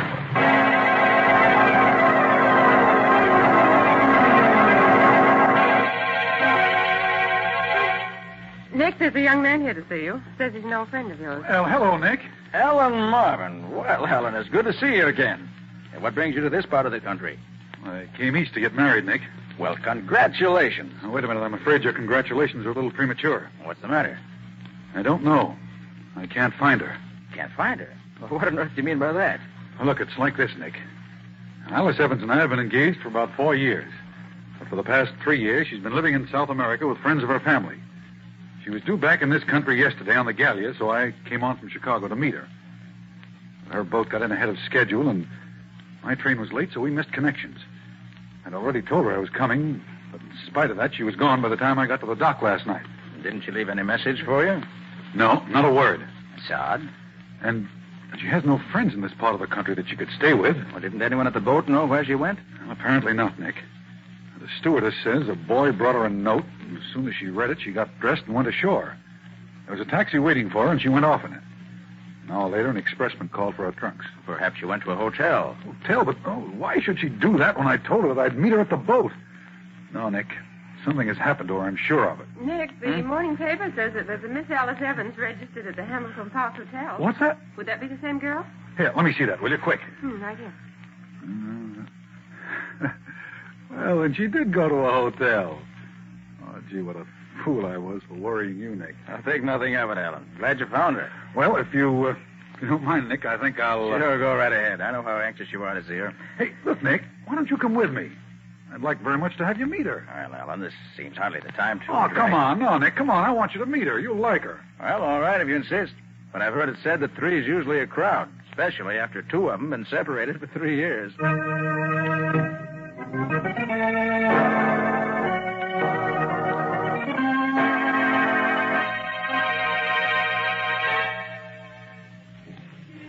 Taxi! Taxi! 2nd and 5th driver.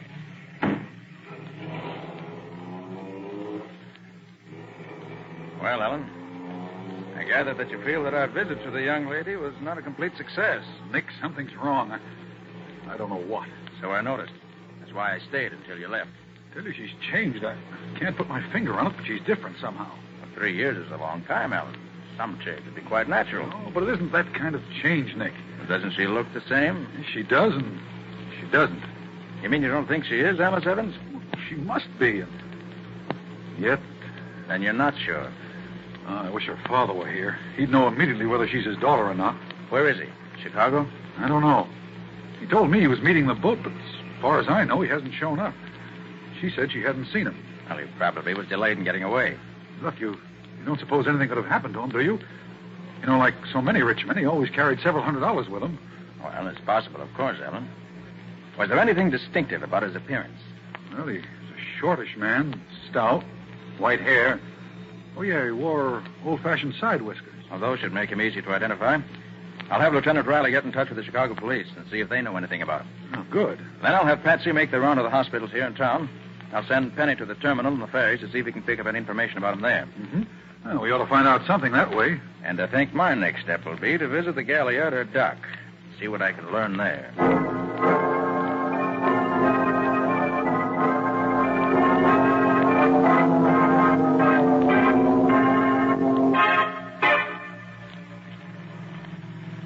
The main reason I'm taking you to see Miss Evans, Purser, is that I want you to tell me whether or not she's the girl who made the trip up from South America with you. I understand, sir. Now, you, the purser of the Gallia, probably had as good a chance to see her as anyone. Oh, why, yes, sir, but none of us saw her very much.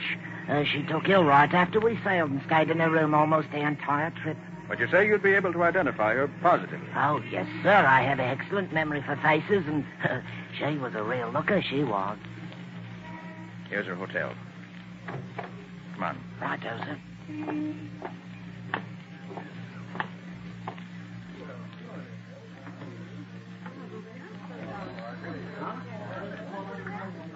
Here, take this elevator. 3, please.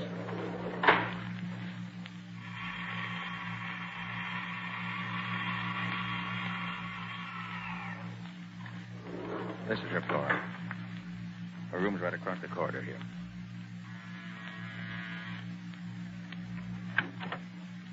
Oh, come in, Mr. Carter. Thank you, Miss Evans. You, of course, know this gentleman, Miss Evans? Why, well, let me see. Oh, it's hardly fair to expect her to remember me, Mr. Carter. She was so ill every time I saw her that I doubt if she'd ever really got a good look at me the whole voyage. Oh, why, of course. Now I know who you are. You're one of the officers off the Gallia. We came up from South America together. That's right, Mum. See, sir, she knows me right enough. Oh, I knew I'd seen you somewhere. If I hadn't been so sick, I'd have remembered you at once. I see. Well, Miss Evans, our call is really in the nature of business. The purser found a valuable lot of jewelry left behind in the ship, and I was called in to help find the owner. As it was near your cabin, we come to you first. I haven't missed any of my jewels, but I'll let you know if I do. Thank you. Have you had any word from your father yet? No, not a word. Do you suppose anything's happened to him? What did he look like, Miss Evans? Why, he was... Here. I'll show you his picture. You can tell better by that. Here you are, Mr. Carter. That's my son. Are you a detective? Yes, Miss Evans. I am. Then you must find him for me. I don't care what it costs. Very well. I'll see what I can do. Shall we go, Purser? Oh, yes, sir. Good day, miss, and good luck to you. Goodbye, and thank you. I'll let you know as soon as I learn anything, Miss Evans. Good day. Well, Purser, was that the Miss Evans who made the trip with you in the Gallia? Oh, positively, sir. I'd know her anywhere. You're sure? Ah, there's no question whatever, sir. I'd swear to it on a stack of Bibles afoot, I would.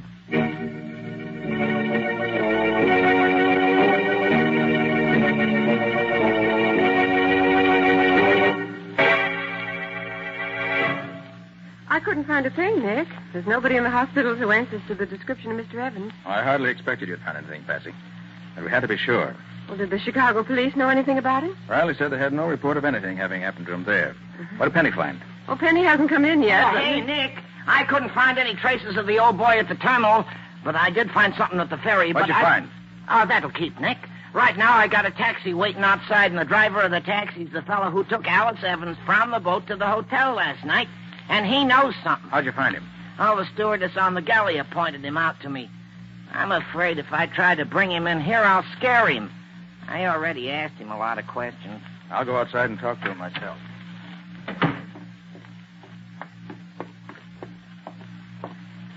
Oh, driver, I'm Nick Carter. So what? I ain't interested. But I am. I'm interested in what you can tell me about a young lady you picked up at the Gallia last night. You took her to the Hamilton Park Hotel, didn't you? All right. So what if I did? Look, you'll save yourself time and trouble if you'll answer my questions. You picked her up about 8 o'clock, didn't you? Yeah, about that. How long a drive is it to the hotel? About a half hour. Maybe if the lights was against you, 45 minutes. And how does it happen that you didn't register in at the hotel till nearly 10 o'clock? Well, Where'd you go between the time you left the Gallia and the time you reached the hotel? I stopped over the house on 22nd Street for a while. Did Miss Evans leave the cab? Yeah. She said she wanted to see Winslow's daughter. Said they went to school together. You mean it was David Winslow's house you stopped at? Yeah, I said so, didn't I? Yes, you did. Thanks. Here. This'll pay you for what's on the meter and for the information. Okay. So long. Find out anything, Nick? That depends, Patsy. Now, Penny, what was the dope you got at the ferry? Well, it's like this, Nick. I found one of the ferry guards who remembered seeing an old guy with big white side whiskers get on the ferry about the time Evans' train must have got in from Chicago, see? Well, this guard got such a kick out of the whiskers that he watched for the old guy to get off the boat at the other side so he could get another gander at him. And did he? Nah, the old guy didn't get off. What? What? Was you sure? Sure. And the old guy wasn't on the boat anywhere. Well, that would sound as if something might have happened to him during that ferry ride. Oh, Ellen. Nick, I've got some news. Mr. Evans was alive this morning. Is that so? How do you know? I'll tell you. I went to see Mr. Evans' banker this afternoon to see if he had any word from him. He showed me a check that Mr. Evans had made out this morning. A check for $50,000. Dated this morning? Mm-hmm. Yes. It was made out to John Smith and endorsed by David Winslow. David Winslow? You're sure of that, Ellen? Yes, I'm sure. Why, Nick? Here's why. Last night, a girl who claims to be Alice Evans, but apparently isn't, stops off at Winslow's house on the way to the hotel. Mr. Evans disappears last night. And yet a check made out by him this morning turns up endorsed by Winslow himself. Hey, wait a minute. That does look suspicious. Certainly does. Patsy, tomorrow morning, you and I are going to call on Mr. Winslow.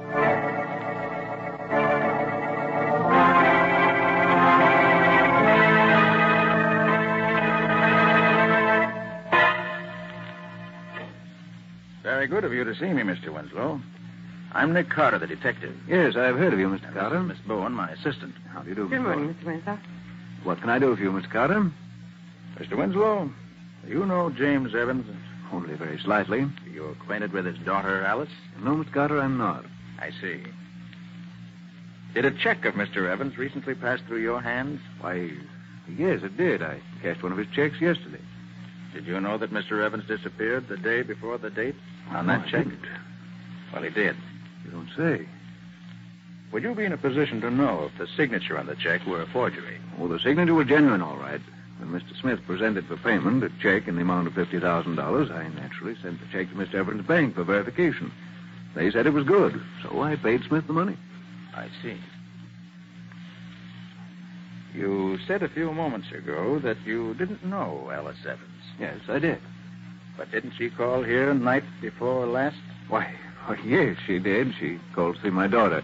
They're classmates at school. My daughter was not at home, so she talked to my wife for a while and left. I thank you for your trouble, Mr. Winslow. Not at all. Come on, Patsy. Time we're running along. Okay, Nick. Good morning, Mr. Winslow. Good morning. Good day, Mr. Winslow. Good day to you, sir. Patsy, I'd be tempted to believe what he said, even if I didn't know that he has an excellent reputation in banking circles here in town. Well, what he told us certainly sounded straightforward enough to Hold allay... it, Patsy. See that man going in the house next door? Oh, yes. What about it, Nick? I saw that man in court a few weeks ago, charged with murderous assault. What? And now we found him going into the house next door to Winslow's. Patsy, I want you to get back to the office immediately. Tell Penny to see what he can find out about that house. The address is 832 West 22nd Street. Yes, Nick. I want to know more about that place.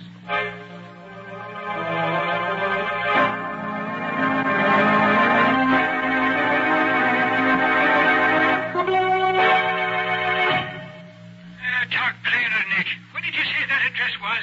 832 West 22nd Street, Riley. Well, now, Nick, that's a curious thing. One of the boys picked up a bum this morning, and when we searched him, we found a slip of paper in his pocket with that same address on it. Swell, Riley. Hold him. I'll be right down.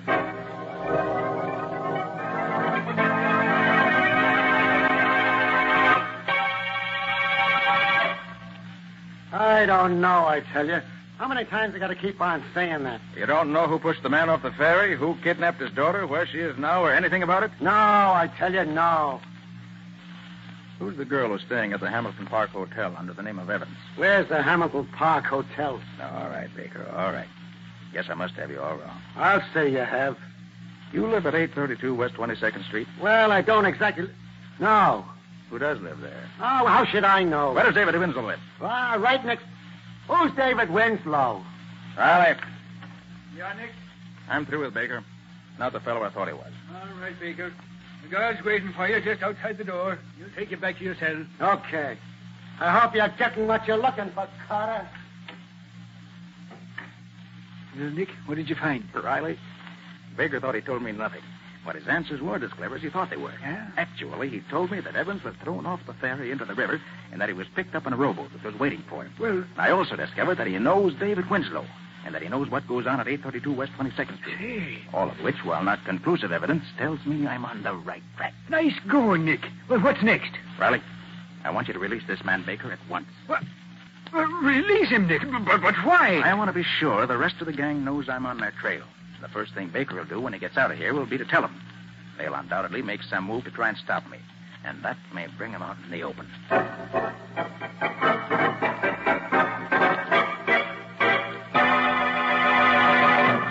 Penny, what'd you find out? Well, I'll tell you, Nick. Whoever's running that gang's keeping it pretty secret. None of my old pals know anything about it. All I could find out is that the address is the hideout of what they call the Secret Six. Yeah? An ex-convict, they call the butler, takes care of the place during the day and keeps it cleaned up. That would be the man Patsy and I saw. What about David Winslow? Nobody connects his name with it nowhere. He must be extremely clever, or I'm extremely much of a dope. Ah, you're no dope, Nick. Oh, no. Hey, where's Patsy? She asked me to bring her back some peanuts. Oh, she went to see that girl who was posing as Alice Evans at her hotel. Hey, wait. I didn't realize it was so late. She should have been back by now.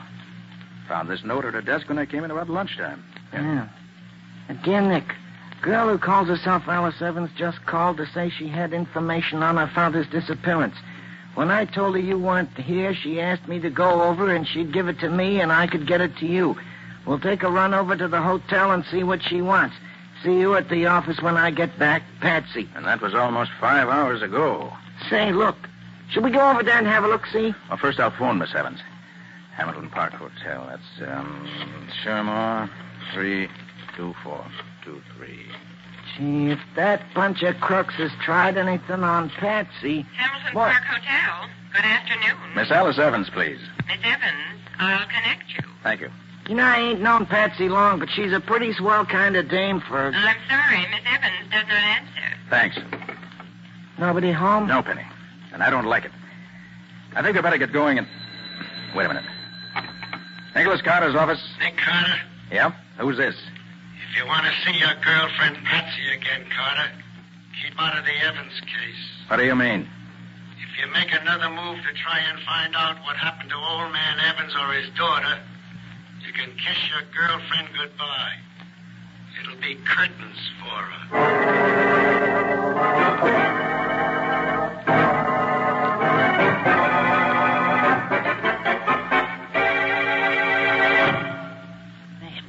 Nick, just because the Secret Six meets here doesn't mean that they'll be keeping Patsy a prisoner here. I know that, Penny. But we saw a couple of members of the gang go in here a few minutes ago, didn't we? Yeah, sure we did. Well, if I can't make them tell me what they've done with Patsy, my name isn't Nick Carter. Oh, whatever you say, Nick. They say that man they call the butler is upstairs on the first floor now? Yeah, he's writing in the back parlor. Then let's get into the basement. Quick. Oh, but the door's locked, Nick. It's got a special Townsend lock on it. Well, that won't be the first door with a Townsend lock on it that my little pick lock is opened. There. Quiet now. Wonder where this door goes. Oh, that leads into the basement of the house next door, Nick. Then I'm right. That's the basement of the house where that banker Winslow lives. He is in on this. Hey, Nick, sounds like somebody's coming down here. You're right, Penny. Here, quick. There's a storage closet. Get in here. I'll leave the door open a crack so we can watch him.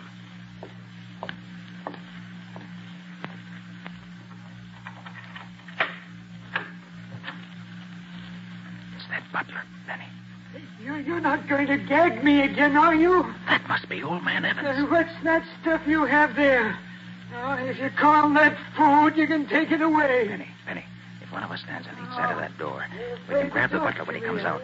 But don't let him call out. Those other guys might hear him. Well, whatever you say, Nick. Like this? Go on. That's Get the out idea. of here. Go on, get out. Here he comes. Now. Good. All right. Drag him into Evans' room. Here, quick. Now, shut the door. Okay. What's this? What are you doing? You're Mr. Evans, aren't you? Oh, yes, I I'm am. the detective, Nick Carter. Well, oh, thank heavens. You know where the other two men are that we saw come in here a little while ago? They're probably in the room where the gang meets at the end of this hallway. Butler! Butler! That's Winslow. Quick, Mr. Evans. Yes? What does this butler's voice sound like? Why, very much like yours, except that he had a kind of dialect, no particular country, just foreign. Butler, confounded. How does the butler address Winslow? Just Senor Winslow, I think, see. sir. Yes, Senor Winslow. You call me? I've called you several times. Where have you been? I've been trying to find something in the back of the storage closet. You wish something, Senor? Yes. When the boys come in for the meeting tonight, tell them not to leave until I get here, no matter what time it is. You understand? But of course, they must not leave until you come. I will tell them. All right, and don't forget. Why, that was amazing, Mr. Carter. It was almost a perfect imitation. All right, Penny. You better get this butler chap tied up and gagged before he comes to. Well, whatever you say, Nick. Mr. Evans. Yes? You know why you were kidnapped and brought here? Why, yes, Mr. Carter. They want my fortune. I know they've kidnapped my daughter and substituted in her place a girl who looks enough like her to be her double. They plan to have her get possession of everything she can, sir. Then they forced you to write that check for $50,000, didn't they? Yes. But, Mr. Carter, do you know where my daughter is? I'm sorry, Mr. Evans, I don't. But I expect to know very soon. Come on, Penny. Let's get down the hall and let those thugs tell us where Patsy is. Whatever you say, Nick. What do I do then? Yeah, all right. Hold it, Benny. I'll turn the knob on the door very gently. Then when I give the word, we'll rush them, just in case there may be more than two in there. Whatever you say, Nick. Easy now. Yeah, all right. Get your hands up, all of you. Nice shooting, Nick. He should have known better than to pull a gun on you. All right, you get up. It's only your wrist that's hurt. Come on, get up. Now drop your guns on the floor. Come on, let's have 'em. Now then. What have you crooks done with my assistant, Patsy? You heard what I said? What have you done with her? We don't know nothing about her. No? Well, maybe you don't know it, mister, but when I get mad, I can be dirty and mean, and somebody gets hurt. Now, where is she? I tell you, we don't know anything. Butler! It's Winslow again. Penny, keep a gun on these two. If they open their mouths, let them have it and shoot to kill. Butler, why don't you answer me? Pardon, senor. We are having a conference. We did not expect you until later. You are coming in here? I just wanted to tell you that I don't expect to be... Put him up, Mr. Winslow. I'll do the telling from now on. Why, what's the meaning of this, Mr. Carter? You can't... Shut up. Where's Patsy? Where's who? You heard me. What have you done with my assistant, Patsy Bone? I don't know anything No? about... Where is she? No, don't. Where is she? Don't. You'll break my arm. Stop. For the last time, where is she? Oh, stop it. Stop it, I'll tell you. Oh, my arm. Well? Oh, she's upstairs. Second floor, back bedroom. Door locked, I suppose. Oh, I'll get her, Nick. I took the butler's keys away from him. Good boy, Penny. Make it snappy. I'll watch these two for a nickel thugs. Yeah, whatever you say, Nick. All right, Winslow. Get over against the wall with the rest of you cheap bums. And if you've hurt one single hair on Patsy's head, you'll be lucky if you live long enough for me to turn you over to the police. She's all right. We did nothing to her at all. Lucky for you. Tell me, Winslow, why'd you throw Evans off the ferry boat? Wouldn't it have been easier to have kidnapped him someplace else? I had the ferries watched for several days. And found at the time of night, in the bitter cold weather we've been having, the rear deck of the ferry is almost always deserted. So we planned it that way. We had other plans ready in case that didn't work out. Oh, Nick, am I glad to see you. Oh, Patsy, are you all right? Anybody hurt you? No, Nick. They're a little rough, but they got as good as they gave me. Look at that black eye on the guy on the left. Good for you, Patsy. Hey, Nick, after I got Patsy loose, I looked in some of the other rooms, and I found this dame in the front room up there. Says she's Marion Blake. My name is Marion Blake. You're not Marion Blake. You're Alice Evans. No, I'm not Alice Evans. I'm Marion Blake. Aren't you saying that you're Marion Blake because you're afraid the gang will hurt your father if you admit you are really Alice Evans? What? Well, you're quite safe now, Miss Evans. Oh, Mr. Evans. Yes? Will you come in here, please? Yes, Mr. Carter. My father here. And free. Yes, Miss Evans. Here he is. Oh, Alice, my dear. Oh, I've been Penny, so worried about you. you better go get Riley. You'll find him waiting just around the corner. He can take over now. Tell me where you were. Mr. Carter, I can never thank you enough for what you've done. We owe you our lives, Alice and I. You don't owe me anything, Mr. Evans. Getting rats like these out of circulation gives me more satisfaction than anything else ever could.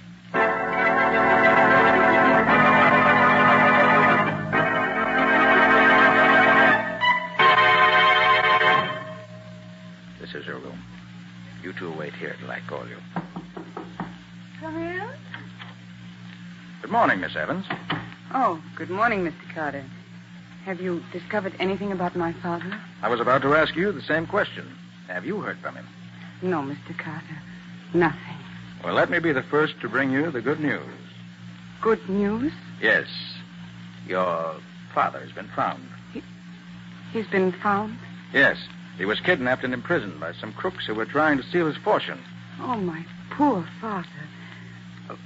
Where was he found? In a basement room where the gang was keeping him prisoner. Has he told you what happened to him? Oh, yes. He told us everything. Everything? Oh, by the way, Miss Evans, I brought a friend with me this morning. I thought you might like to meet her. May I ask her in? Yes. Yes, of course. Ellen, will you bring the young lady in? Okay, Nick. Do you recognize this young lady, Miss Evans? All right, Mr. Carter. You can drop that Miss Evans stuff now. I see you know the whole story. Practically the whole story, yes. Oh, Alice, have you met the real Marion Blake? No, I haven't. My goodness, she does look like me, doesn't she? Yes, but you didn't fool me, dear. No, I suppose I was crazy to believe that I could fool a man who was as much in love with you as he is, Miss Evans. The resemblance is certainly close enough to fool almost anyone else, though. Why, she even sounds like me. Miss Blake, whose idea was it to substitute you for Alice Evans? My husband. He was the head of a Chicago gang. Saw a picture in the paper, and the idea came to him. Her coming back from South America seemed to be the ideal setup for carrying out the scheme, so we came east to do it. We knew Winslow from a couple of jobs we did for him in Chicago. Didn't it occur to your husband that when you threw my father off the ferry, he might get pneumonia in the icy water and die? We didn't worry about that. We knew he'd live long enough for what we wanted. Why, you cold-blooded... Alice, take it easy. But did you hear what she... That's all over with, dear. The police will take care of her now. I'm not usually bloodthirsty, but I hope she gets the electric chair. Well, the chair's hardly the sentence for attempted extortion, Alice. But by the time she gets out of jail, she'll no longer be young and pretty. And with the marks that prison will leave on her, she'll never again be able to double for you.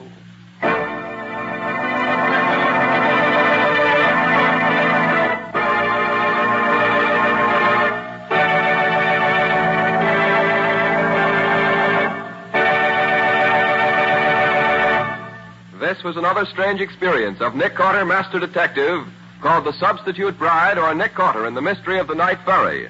Another of the curious adventures of Nick Carter, which are brought to you regularly at this time by WOR Mutual.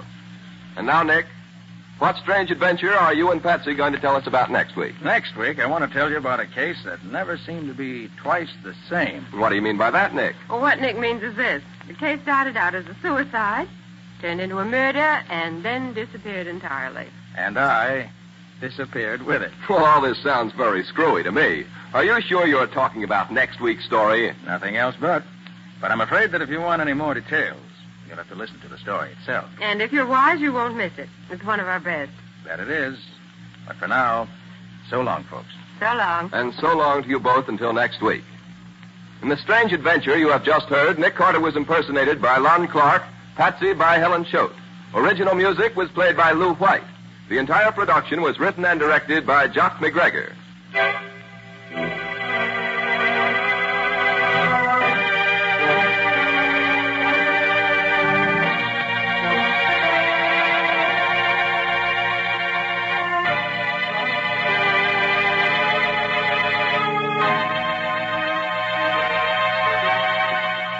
Next week, at the same time, listen to another curious experience of Nick Carter entitled The Disappearing Corpse, or Nick Carter and the Mystery of the Apartment House Murder.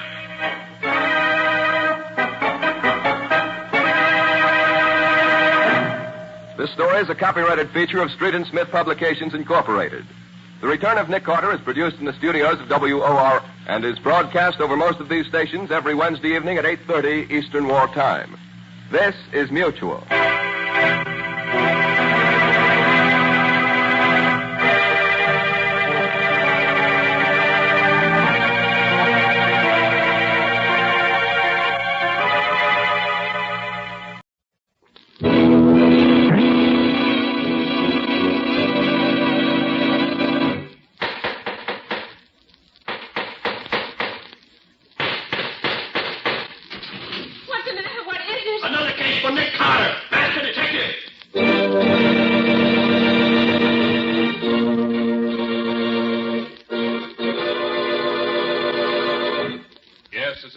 For that most famous of all manhunters, the detective whose ability at solving crime is unequaled in the history of detective fiction, Nick Carter, Master Detective. Tonight's curious adventure, 9 Hours to Live, or Nick Carter and the Death House Mystery.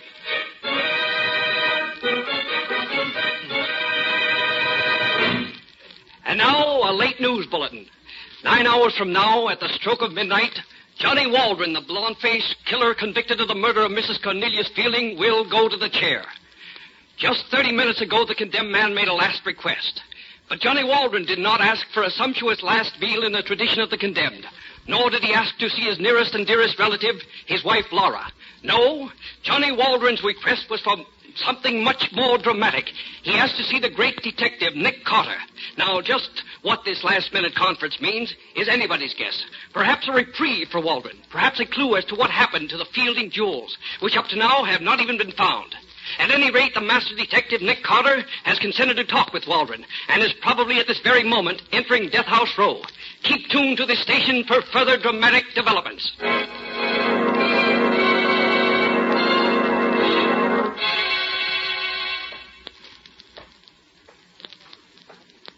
have you got him, Dad? He's in number one. We moved him to number one this morning. You see, it's a shorter ways to walk to the chair from number one. Is he all ready to go? Yeah, the barber was in and shaved his head and legs about an hour ago. How's you taking it? Oh, there ain't been a peep out of him. Don't want nothing to eat. Don't want a chaplain. Nothing at all. Only request he's made is to see you. Funny time to ask to see a detective, huh? If you don't mind my asking, Mr. Carter, what made a big shot like you decide to see him? Well, maybe I'm curious to know what's in his mind. Go off to you about a fellow who's going to die in a few hours. Oh, I don't believe that you got any sympathy for a criminal. Not you. Not when a man's a killer. Well, here we are. Here's your company, Waldron. Oh, hi. Hello, Waldron. Oh, Mr. Carter. You got 5 minutes. All right, guard.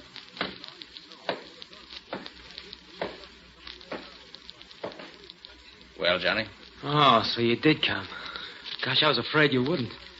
Well, I must admit I was surprised when the warden called me and said you wanted to see me. Yeah, I imagine you were. Gee, it was sure nice of you to come. Let's skip the formalities, Johnny.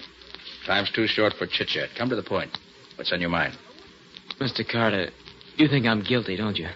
Well, didn't follow your case too closely. But you had a fair trial, and you were found guilty. What would you have me believe? I'd like to have you believe that I'm innocent. Pretty late in the game to convince, Johnny. Oh, I'm not looking for a last-minute reprieve. That isn't what I asked you to come out here for. When I got word a little while ago that the governor refused my last request for a reprieve, I just made up my mind that I'd only be kidding myself if I hoped any longer. Why did you want to see me, Johnny?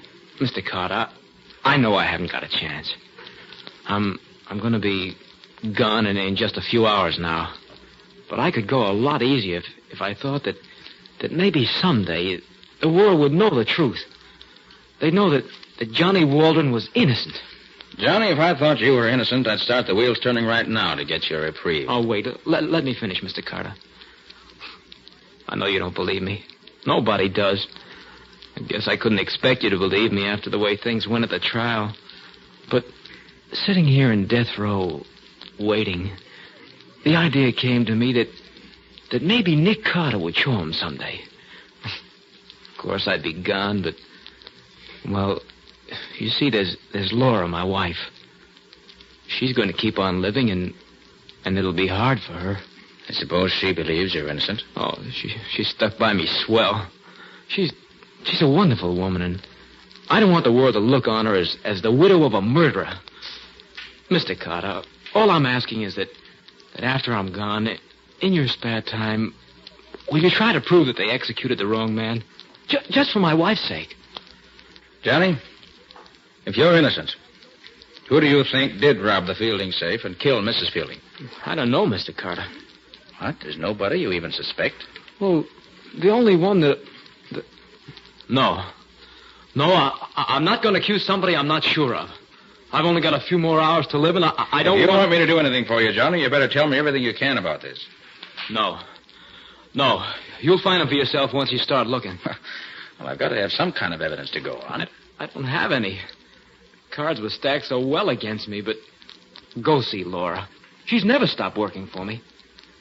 Maybe she knows more by now. Look here. If that's the case, why haven't you had a lawyer working for you right up to the last minute? Lawyers. I never had that kind of dough. Oh, a couple of shysters came around thinking maybe I had the Fielding jewels tucked away someplace.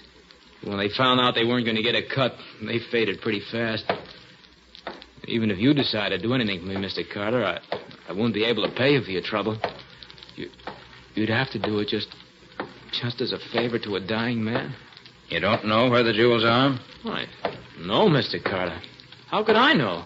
I didn't do that job. Look, You go see Laura.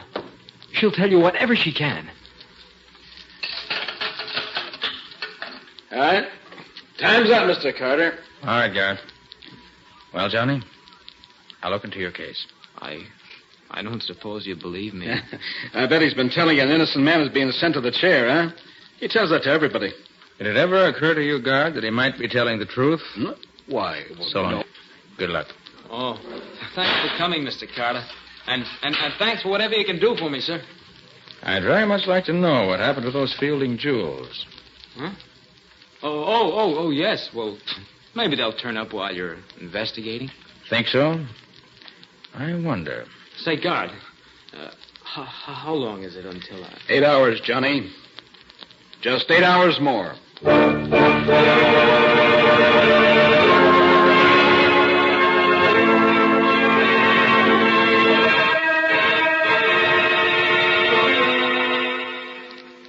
Hello, Nick Carter's office. Oh, Patsy, this is Nick. Oh, Nick, thank heaven you called. This place is a madhouse. The office is filled with reporters. The newspaper and broadcasting companies have been telephoning. And the district attorney has been trying to reach you. Well, what's the trouble? They want to know if you're going to try to get a reprieve for Johnny Waldron. The DA said he'd stick around his office all evening. And he's contacted the governor, and he'll be on tap ready. Reprieve? Oh, great heaven, I just talked to the fellow. I don't have any evidence, none whatsoever. What's the matter with the DA? Well, when Nick Carter goes to work on a case, even at the 0 hour, something usually pops. I'll tell him to hang on to the hats a while. And you, Patsy, go up to the courthouse and get a transcript from the Walden trial. Dig up what you can out of our files about Waldron. I'm heading back from State's prison right away. Meet you in front of the office. All right, Nick. But we're going to have to work fast. They throw the switch in exactly 7 hours and 40 minutes.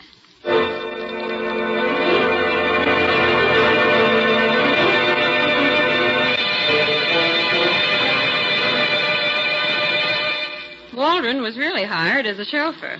It was brought out of the trial that he ingratiated himself with the old lady every chance he got. Oh? You know, Mrs. Fielding was an invalid. Waldron used to carry her up and down stairs and waited on her and all that sort of thing. He was inside the house a great deal. Then, let's see now. Oh, the gun was traced to Mrs. Fielding's stepson, Tom Fielding. But the prints on the gun were Waldron's. Her stepson lived there with her? Yes, just the two of them. Waldron and all the other servants slept out and reported for work in the mornings at 8. When was the body found? On a Thursday night at 10 o'clock, in the library of the house. Tom Fielding came home from his club and found her. The safe was open and the jewels and money gone. Of course, any of the servants, as well as Tom Fielding, might have known the combination of the safe. Mrs. Fielding often opened it in front of all of them. The defense harped on that at the trial, but Waldron's prints on the gun and his alibi being so flimsy cooked his goose. I see. How did Waldron strike you, Nick? Guilty? It's the evidence that tells the tale in any case, Patsy. If we could find the party who has the missing Fielding jewels... It would look pretty grim for them. Yes, it wouldn't look good, that's sure. Oh, Nick, look at the time. 5:50. In 6 hours and 10 minutes, an innocent man may be electrocuted. Oh, no, Patsy. No innocent man will be electrocuted for a crime he didn't do. Well, my name's Nick Carter. And here's our first stop, Patsy. His old tenement house. Laura Waldron lives here.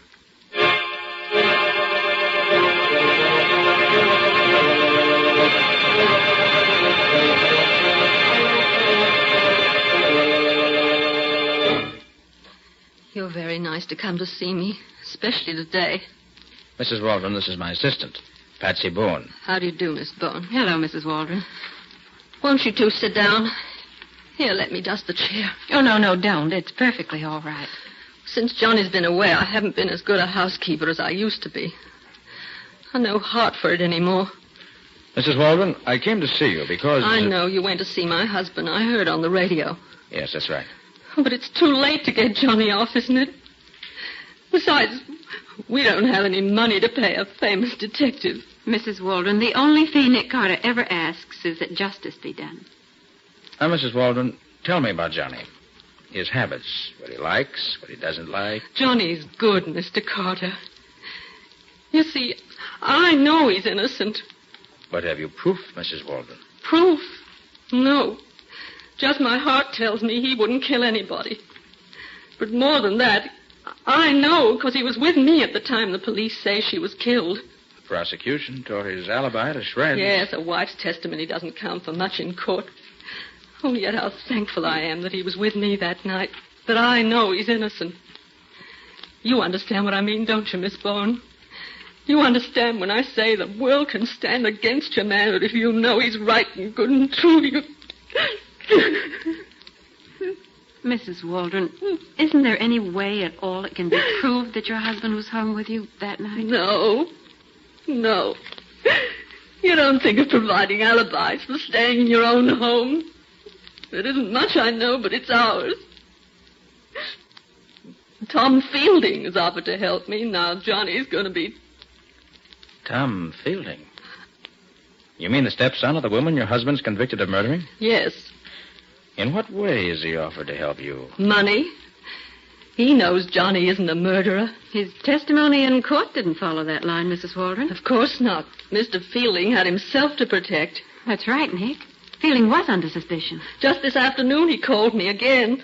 And where's the jewels, I said to him. If my Johnny did it, where's the jewels and the money? Would I be begging for work if Johnny had done it? You're working now, Mrs. Waldron? Day work. Scrubbing up places where they don't ask too many questions. Oh, but I'd mop the streets of this town from one end to the other every day. If Johnny had lived to die. Oh, don't, Mrs. Waldron. Don't cry, please. Please don't cry. You have to excuse me. Just, I can't stand to think. I'm counting the minutes and seconds now. Only a few more hours. Johnny will be gone. Mrs. Waldron, I'd like to ask you another question. All right. Maybe Nick can save your husband yet, you know. Oh, if he only could. There isn't time left for me to chase down every witness and question them. Tell me, Mrs. Waldron, whom do you suspect of robbing and murdering your husband's late employer? Who? Oh, Mr. Carter, I have no proof against anyone. I didn't ask if you knew who murdered Mrs. Fielding. I only said, whom do you suspect? But I have no right to suspect him. Right? What do you mean? But he's been so kind and offered to help. Tom Fielding. That's who you think did it. Oh, I never dared think it out loud before. He was her stepson, you know, but she loved...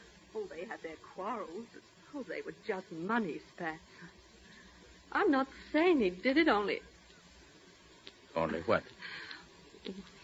You talk to him, Mr. Carter. All right, I will. We'll go right over to the Fielding house now. Oh, but you won't find him at home at this hour, Miss Carter. He's always at the club at this time. I know from when Johnny used to drive for him. That's the old hunt club, isn't it? Yes. 10th and 5th. Mm-hmm. Come on, Patsy, let's hurry. Time's precious. Okay. Goodbye, and thank you. I'll be right here waiting and praying you find the guilty man in time to save Johnny.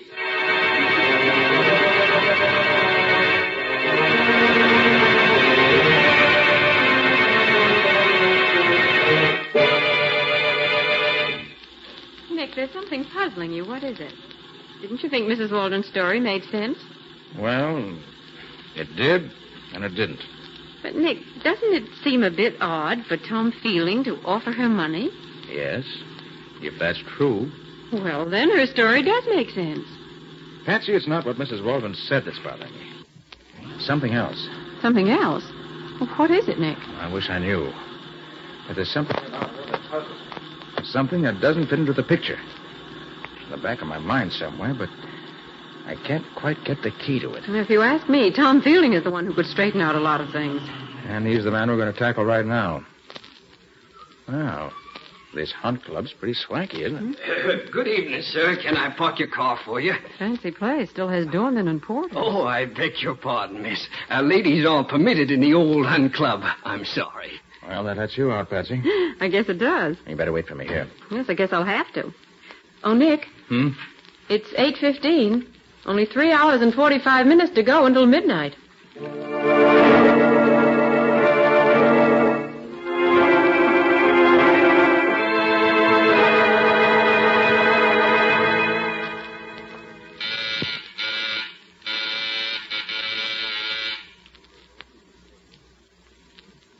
Ring again, Nick. Fielding wasn't at his club, so he's got to be home here. Your womanly intuition isn't working right tonight, Patsy. Not a light in the whole house. I don't think anybody's home. Oh, Mr. Fielding, if you only knew how much time we've wasted looking for you. Well, Patsy, maybe we can uncover enough evidence without seeing Mr. Fielding face to face. What are you going to do? Little high-class lockpicking in the interest of Johnny Waldron and his wife, Laura.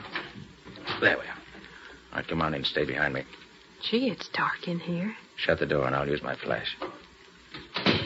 Where are we headed for? The library. Oh.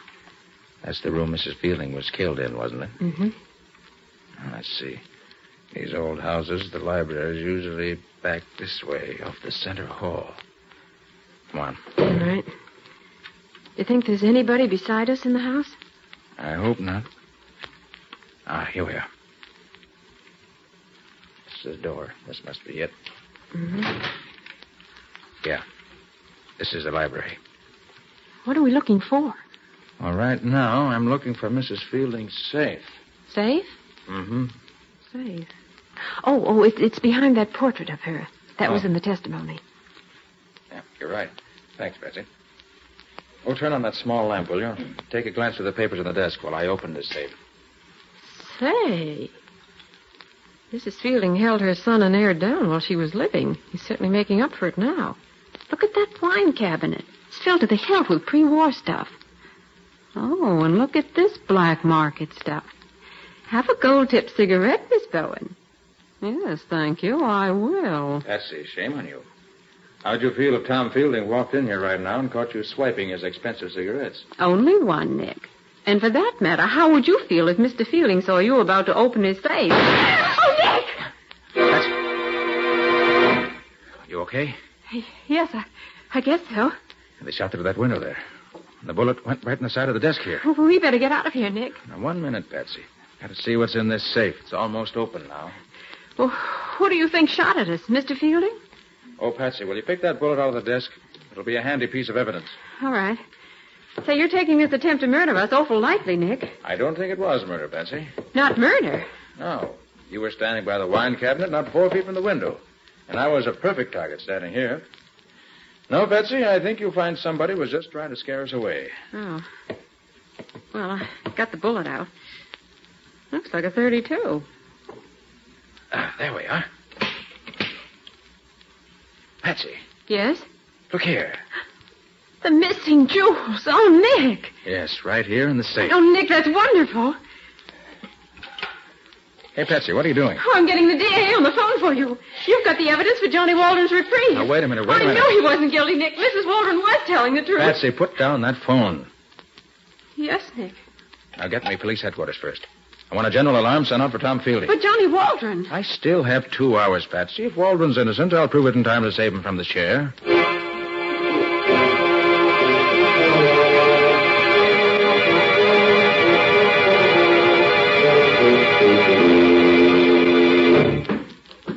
Nick, why should you want to talk to Mrs. Waldron again when you haven't asked for the reprieve? Only make her feel worse. There's something about her that doesn't add up, Patsy. And I've got to know what it is before I go any further. This is her door, isn't it? Mm-hmm. Nick Carter, your thinking on this case is beyond me. Well, Patsy, it's hard to explain. When I don't know myself what the missing link is, how can I explain it to you? But you found the jewels. Tom Fielding had them in his safe. Why, it's obvious, Nick. He didn't get along with his stepmother, and he... Nick, what are you doing? Want to open Mrs. Waldron's door? Oh, no, don't do that, Nick. I'm sure she's here. She's probably been crying and doesn't want to see anybody. Let me call her first. Mrs. Waldron? Mrs. Waldron? Oh, sorry, Patsy. We haven't any time to waste. Now, let's see. Where's the light switch? It's here by the door. Oh, she isn't here. So it seems. Nick. Look here. There's a gold-tipped cigarette in this ashtray, the same kind we saw at Fielding's house. Let's have it. No lipstick on it. Kind of pinched in near at the end. He's been here. I never would have believed it of him. Believe what? Well, that a man like Fielding would come to a place like this. Why, a man like that wouldn't get his hands dirty putting them on the doorknob of a hovel like this. Say that again, Patsy. What? Well, a man like Fielding wouldn't dirty his hands on the doorknob of a place like... I got it. Patsy, you just gave me the key I've been looking for. Come on. We've got to get back to Fielding's library or there'll be another murder.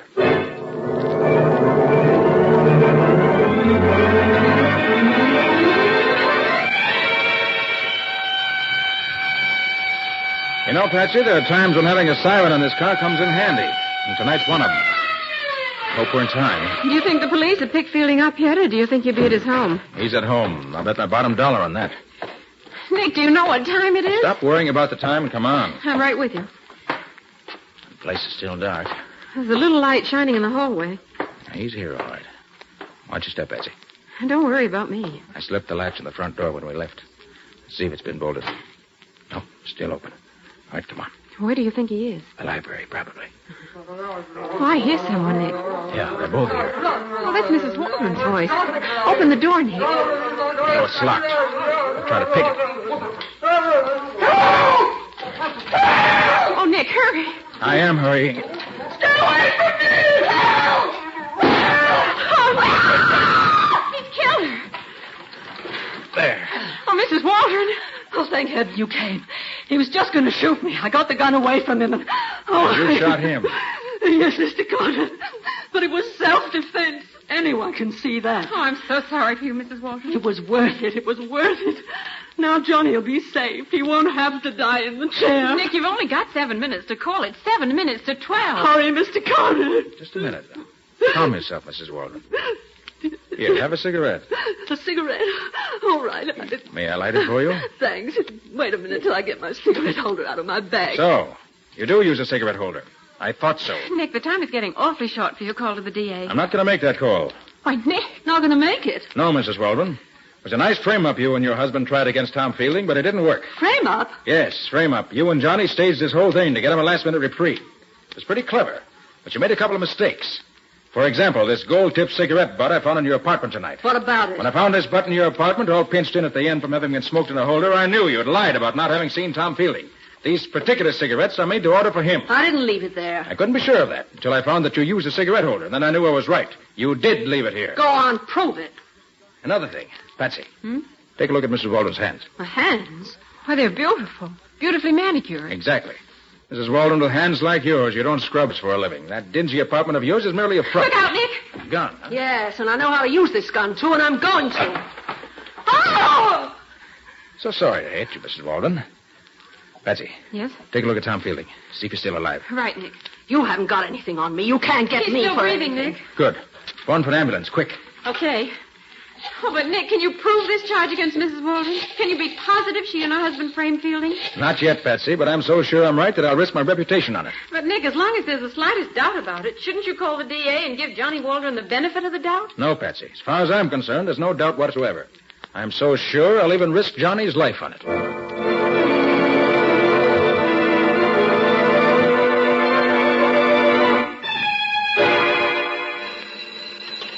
Hello, Nick Carter's office. Oh, yes, Lieutenant. Yes? Yes? It was. He is.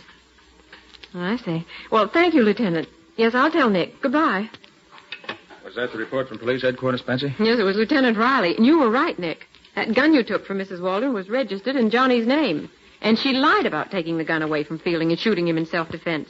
Fielding's fingerprints weren't on the gun anywhere, but hers were all over it. Did they check with the bullet when you picked out of that desk? The one that was fired at us? Yes, and it came from the same gun. Fine. And what about Fielding? Did Riley say? He's going to live. What's more, he regained consciousness long enough to make a statement. Good. Oh, Nick, that Mrs. Waldron was certainly clever. She was planting the jewels in Fielding's safe when he came in the room and caught her. So she held him at the point of her gun, and knocked him out, bound his wrists and ankles, gagged him, and hid him away in another room. What? How did you know that? Very simple, Patsy. The marks where he'd been tied were still on his wrists when I examined him, and also there was a bump on his head. Nick, you're always holding out on me. And one other thing. What made you think Fielding's life would be in danger way back when we were in Mrs. Waldron's apartment the second time? Sure, sir. Well, Patsy, after your inspired remark about hands, I suddenly realized what it was about Mrs. Waldron that puzzled me. It was her hands. I knew that with hands like hers, she couldn't be earning her living scrubbing floors. Oh, I see. And if she were lying about that, it was very probable she was lying about everything. And the whole thing was a plot to make Fielding look guilty. But why should that make you suddenly afraid that something might be going to happen to Fielding? Patsy, if she and Johnny were so anxious to get Johnny a reprieve that they were willing to give up the jewels to make it look as if Fielding were really the guilty man, it was entirely possible that she might go further and kill Fielding and try to make it look as if he killed himself. But how would that help Johnny Waldron? Well, if it was done right, it would look as if he were remorseful at having let Johnny take the blame. And she almost got away with it. But she didn't, because Nick arrived in the nick of time. You're a wonderful detective, Mr. Carter.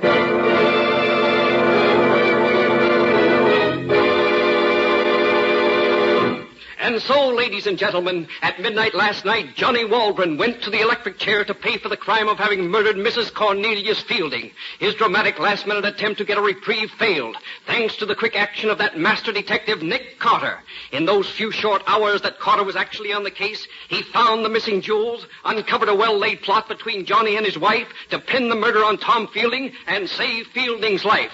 Tom Fielding and the entire community owe a debt of gratitude to Nick Carter.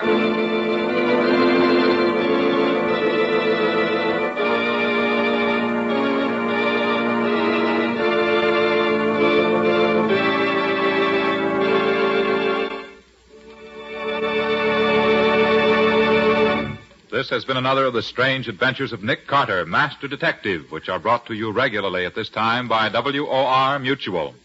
Well, Nick, what happens in your next week's story? I want to tell you the story of the time that I quite accidentally stumbled onto a terrible crime. Or to be more correct, I stumbled onto evidence that a terrible crime had been committed. That doesn't sound like a very unusual thing for you to do. Except for one little fact, Mr. Ripley. We didn't know where or when the crime had been committed. In spite of the fact that we heard the story of the murder from the victim's own lips. As a matter of fact, we even heard the murder committed. And we were powerless to do anything about it. If you're trying to make me curious about it... We are. You're certainly succeeding. Well, it's as unusual a tale as I've had the pleasure of telling in a long while, I assure you. So until next week, so long. So long, folks. And so long to you, Nick and Patsy. In the strange adventure you have just heard, Nick Carter was impersonated by Lon Clark, Patsy by Helen Choate. The story was written for Nick Carter by Barth Conray. Original music was played by Lou White. The entire production was under the direction of Jock McGregor.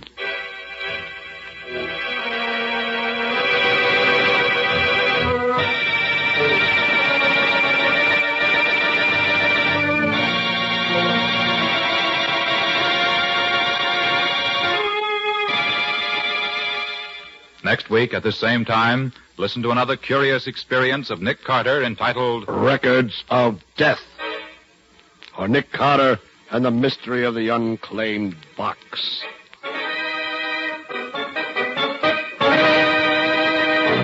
This story is a copyrighted feature of Street and Smith Publications, Incorporated.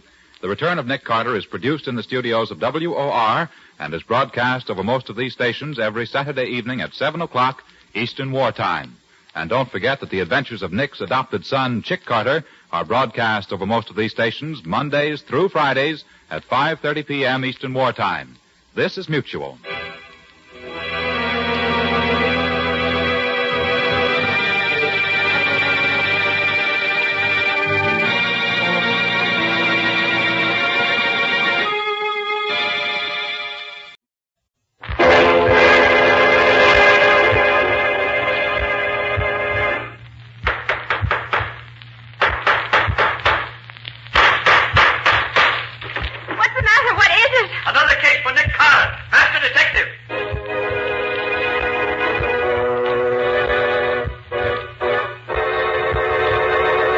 Another case for that most famous of all manhunters, the detective whose ability at solving crime is unequaled in the history of detective fiction.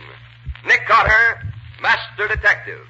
Tonight's curious adventure, Records of Death, or Nick Carter and the Mystery of the Unclaimed Box.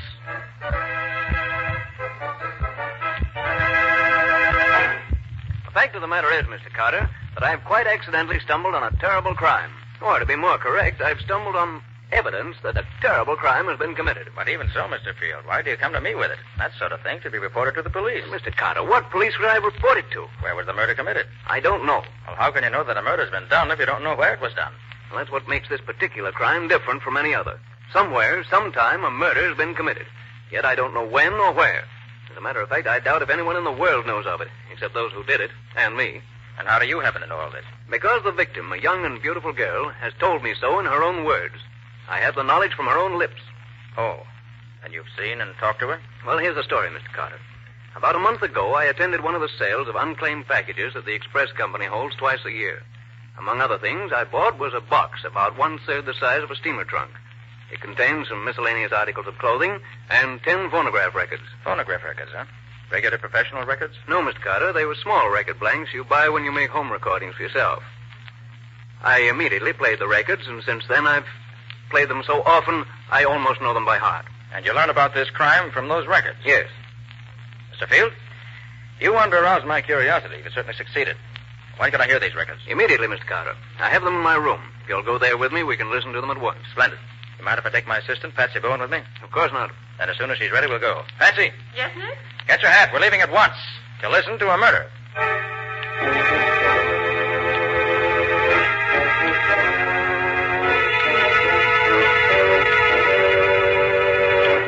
This is the box, Mr. Carter. Beautiful, isn't it? Now, Mr. Field, before we go further, there are a few things I should like to know. How long ago did you buy this box at the auction? A little over a month ago. Mm-hmm. On the express company. Must have had it for about a year or so. Another thing. Were there any wrappings on the box when you bought it? Yes, it was well wrapped in heavy burlap. Do you have those wrappings now? I'm sorry to say I don't. By the time I realized that the wrappings might have furnished a clue to the mystery, they'd been burned in the incinerator. Too bad. Well, do you by any chance, whatever, recall the name and address to which the box was consigned? Fortunately, I do. It was addressed to an Alex Delanois in New York City.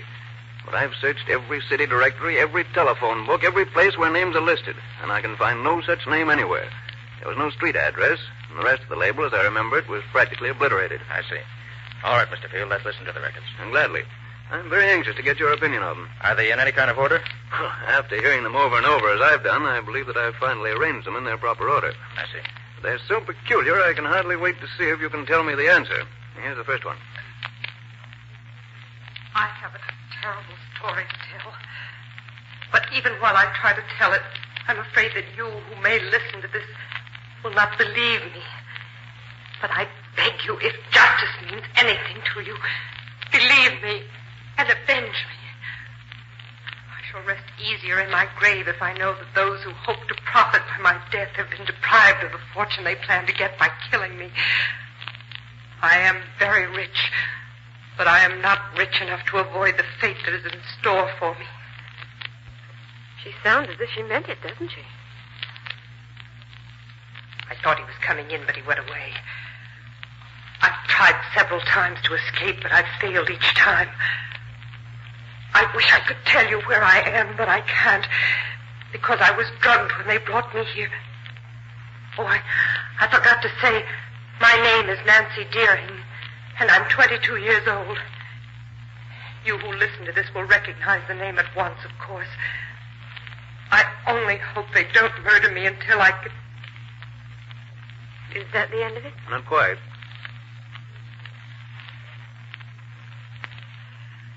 He almost caught me that time. But now he's left me alone again. Maybe I can... That's all. Apparently he came back before she expected him. She certainly had plenty of trouble getting a story out of the records, didn't she? Yes. She was interrupted many times, and generally in the wrong places. I imagine no trouble is too great if you're really desperate. What a terrible feeling it must be to expect to be killed any minute. Here's the second record, if you're ready. Okay, Field. I don't know where I left off with my story last time, and I dare not play it back. If they should ever hear what I'm trying to do, they'd take the machine away from me. Then I'd be completely lost. I feel that my end is coming very soon now. They may carry out their plans to... In the gloaming, oh, my darling, when the lights are soft and low, and the flickering... I think he's gone now. I'm sure Ralph was listening at the door, but the singing apparently convinced him I was listening to the radio. When the time comes, I know it will be Ralph who kills me. Olive will undoubtedly help him, but Ralph is the leader. I found that out the other day when they tried to get me to sign the papers which will give them possession of my fortune. I shall never sign, but that... When the lights The rest of the are records, that's all. They did her best in and her story on those records. Too bad she didn't succeed better. She managed to get most of her story on the records, one way or another. The only thing she really missed out on was telling us more about herself than just her name. Probably never occurred to her that the records might travel thousands of miles before someone would hear them. Yeah, here's the third record. Last night, somebody searched my rooms while I was in bed. Maybe they suspect that I'm making these records. Although I'm very careful, I play the radio all the time so they'll be used to hearing the noise. Ralph told me yesterday he was sure I was going crazy. Maybe I... Nancy, Olive asked me to tell you that. And that ends that. Whose voice do you suppose that was there at the end? I suspect it was Ralph's. It's amazing how much of the scene she recreates this way without really saying anything definite. You can feel the tension and the suspense right along with her. Yes. On the fourth record, she was able to get part of the visit that Ralph paid her one day. She must have known he was coming and prepared for it by putting the record blank on the machine in advance. Then, when she heard him at the door, she probably turned it on and got this. Well, put it on quickly, Mr. Field. Here you are, Miss Bourne. Well, my beautiful young half-sister, have you decided to sign over your fortune to me? I told you long ago I'd never do that. If you sign, we'll set you free, just as we promised. You don't fool me, Ralph. The minute I sign my name to that paper you have there, you'll kill me. You know that as well as I do. You'll set me free. That's funny. You don't know when you're well off, Nancy. If you did, you'd sign and go free. You must think I'm a fool, Ralph. I do. And I also think it won't be long before you wish you had signed. Oh, I wish this were all over. I wonder how they'll kill me. Ralph would prefer to strangle me, I'm sure. With those great, hairy hands of his. As for Olive, yes, she'd use poison a little. That's all there is on that one. It's a pity she couldn't have put more on each record than she did. She really used only a small portion of each blank. Yes, Patsy, but she had trouble enough to get even that much on them, the way they watched her. Nick, where could she get the blank records in the first place? They certainly wouldn't have let her have them knowingly. If I were to make a guess, Patsy, I'd say that when they took her to the place where she was kept prisoner, they probably took along her clothes and some of her furnishings. Mm-hmm. And among them probably was this radio phonograph. Perhaps she specially asked for it because she loved music or something, and the record blanks were probably the machine along with the other records. That could be. How about the fifth record, Mr. Field? I've never been able to make much out of this one. Maybe you'll have better luck. You mean it's not like the others? Quite different. Here, I'll start it near the end. The whole first part is just scratch and nothing else.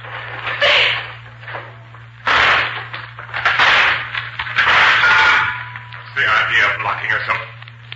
Nancy. Where is she? Nancy, come on out here. She's hiding. Drag her out. I'll find her. Find her. Find you. No, bring her off. Here, look. What's there? Come on there.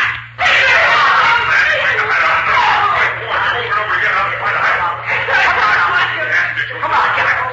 Now, the sooner you get to it, the better. No. Fool. Give me that. No.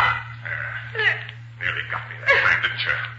Too bad for you. You didn't succeed. You little devil, I'll fix you but good. Not very clear, is it? Perfectly clear to me. Nan locked her door and started the record. For some reason, she waited before saying anything. Then Ralph and Olive came, found the door locked, and, being suspicious, broke it down. Nancy hid, and they dragged her out. There was an argument about something that I didn't get.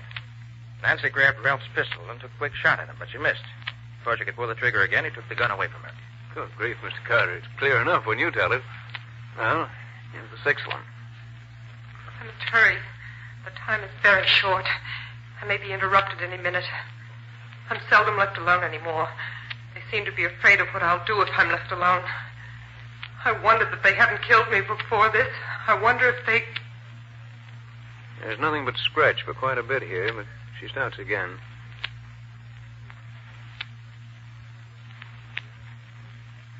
Olive came in. I had to stop. Now she's gone for a few minutes at least. Yesterday I wrote a letter to my father and I threw it out the window, hoping someone would find it and mail it. But Ralph found it and brought it back to me and laughed at me. I keep asking him for news of my father, but he'll tell me nothing.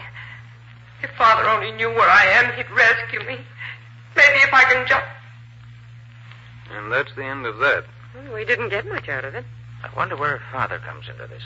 You'll see before we're through. And this seventh record is more interesting. because it records a complete conversation between Nancy and Ralph. Good. Let's hear it.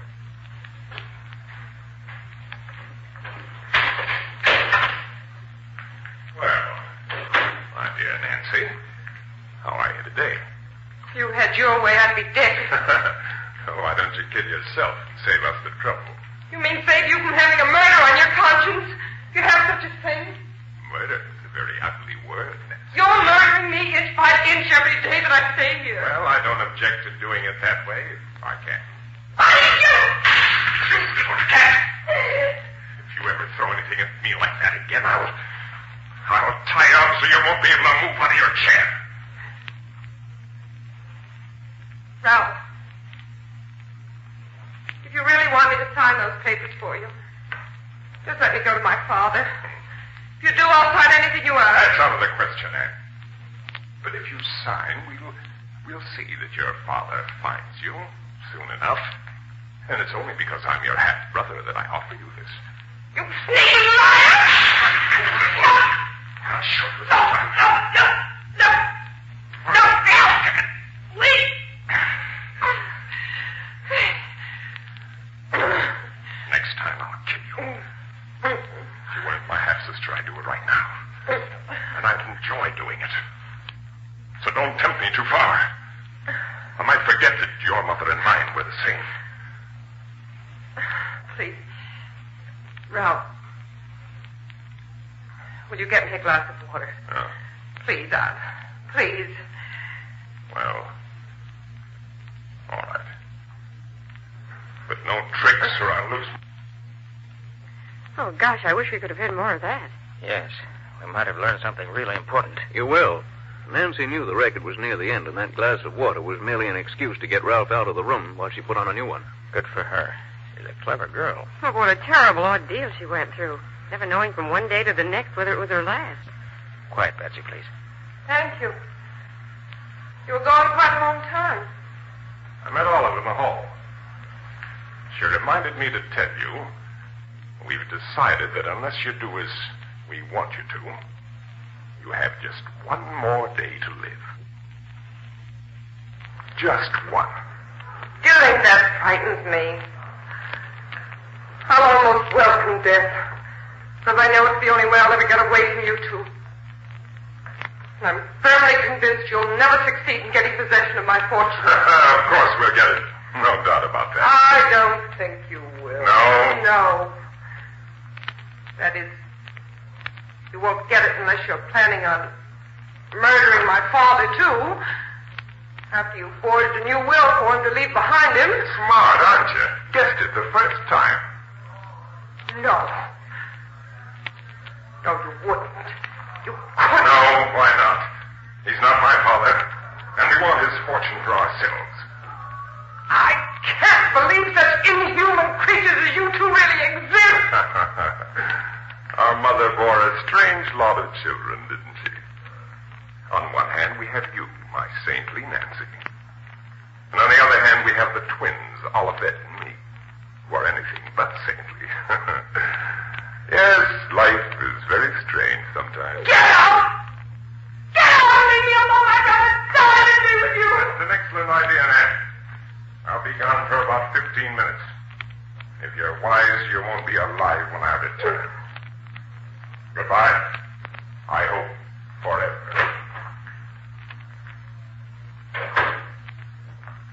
You heard what he said. It was the best evidence I could get. Ralph really made a full confession without knowing that every word he said was being preserved for you to hear. But my father, why was he died?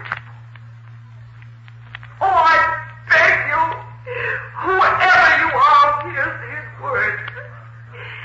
If you can do anything to avenge our death, in heaven's name, do it.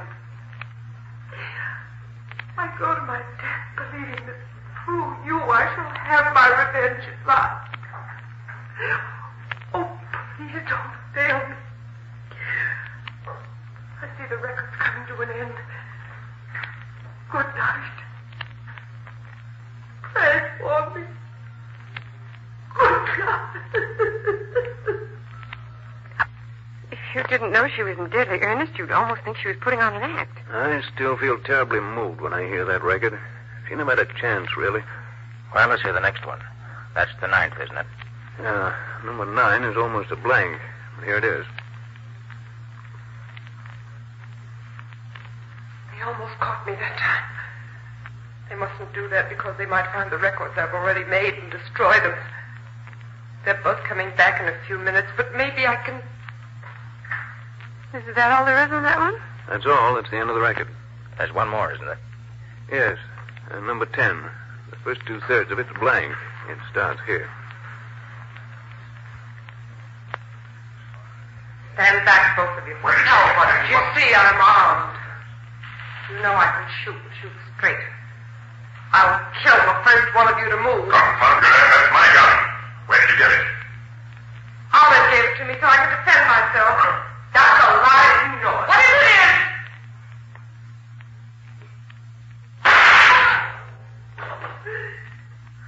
You little son. You haven't waited much too long. This time you have.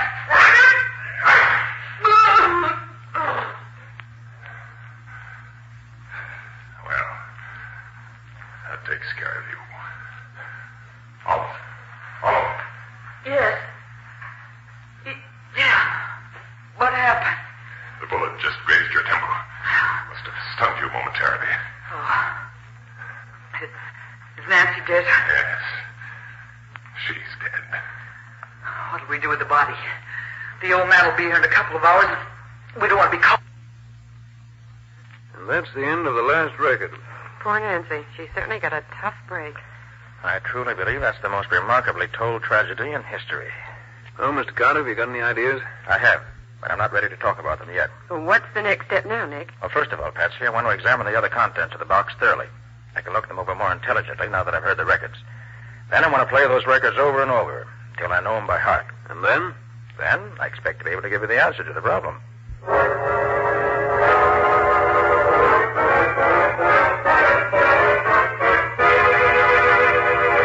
Got a sandwich in your pocket, Patsy? Oh, Nick, I thought you'd never finish listening to those records. Well, I wanted to be sure I didn't miss anything anyway. And I believe I've learned everything those records could tell me. You mean you really found some clues, Nick? Yes, indeed, Patsy. There are several clues marked out for us very plainly. Oh, that's wonderful. But first, I want to go over that list from here of the other things that were in that box addressed to Alex Delanois. Of course, Nick. Let me see now. Yes, here it is. Opera cloak with label Felix and Company, Toronto. And a beautiful and expensive thing it was, too. Silk slip with the name Olivette Dupre pinned on it. Wish I could wear silk like that. Patsy. A silk slip with the name Nancy Deering pinned to it. A New Testament with the name Evangeline Dupre on the flyleaf. Several rings, all very valuable. A real pearl necklace. And some beautiful and very expensive lace. Also, of course, the blood-stained nightdress, which must have been the one that Nancy was murdered in. And the 3 snapshots, of course. Oh, yes. One with the name Olivette on the back, one with the name Ralph, and one with the name Evangeline Dupre Deering. Whoever packed that box knew exactly what he was doing, Patsy. All ties together beautifully. He or she has given us all the clues he could to the people concerned in the affair. Evangeline Dupre Deering must have been the mother. Yes. She had 2 children, twins, Ralph and Olivette by her first marriage. Then she married Nancy's father, a man named Deering. But that doesn't get us much nearer a solution, Nick. Oh, but it does, Patsy. Did you notice that all the voices we heard in the records were American? Well, yes, I guess they were. And yet the names are mostly French, aren't they? Mm-hmm. Now, where do we find a combination like that around here? Why, in Canada, I suppose. Exactly. And the label on the opera cloak says Toronto, which confirms the Canada idea perfectly. You mean that the Deerings lived in Toronto? It's certainly quite logical to assume that the scene of the murder is Canada, and very possibly in the vicinity of Toronto. Well, we start there anyway. Maybe the Toronto police can help us. But, Nick, even if you're right, it doesn't mean that the police would know anything about the murder. It was all done so secretly. You're overlooking one thing, Patsy. I am? Well, what is it? The family from which these people came was a rich family, very rich indeed, if we may guess from the beautiful laces and from the jewelry and other things packed in the box. Mm-hmm. And remember also that Nancy's father was probably killed, too. Now, I can't believe that the head of a rich and probably well-known family could disappear without anyone knowing it. You mean you think the police will know that something happened to him about a year ago, even if they don't think that there's anything wrong about it? Exactly. So pack your bag, Patsy, and order a taxi to take us to the airport. We're flying to Toronto immediately.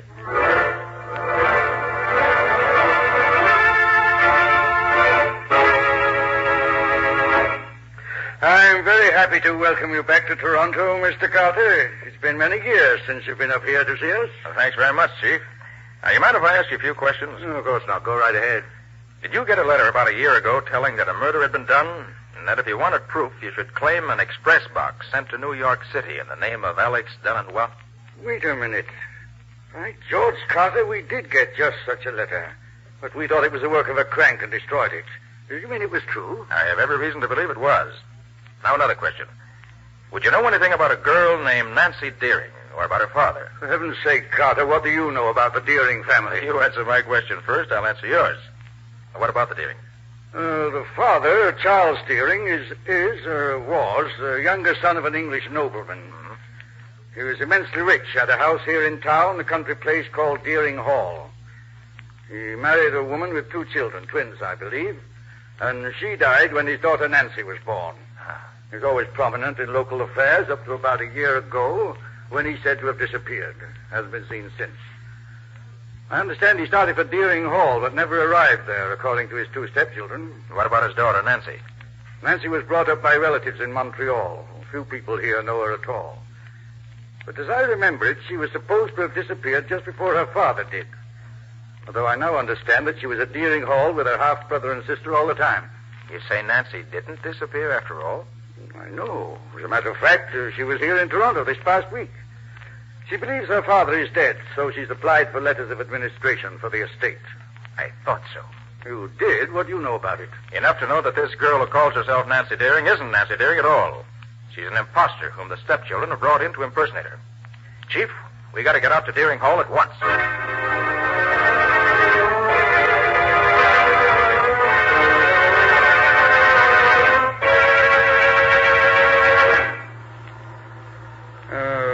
Leading into the Deering estate turns off somewhere right in here, Carter.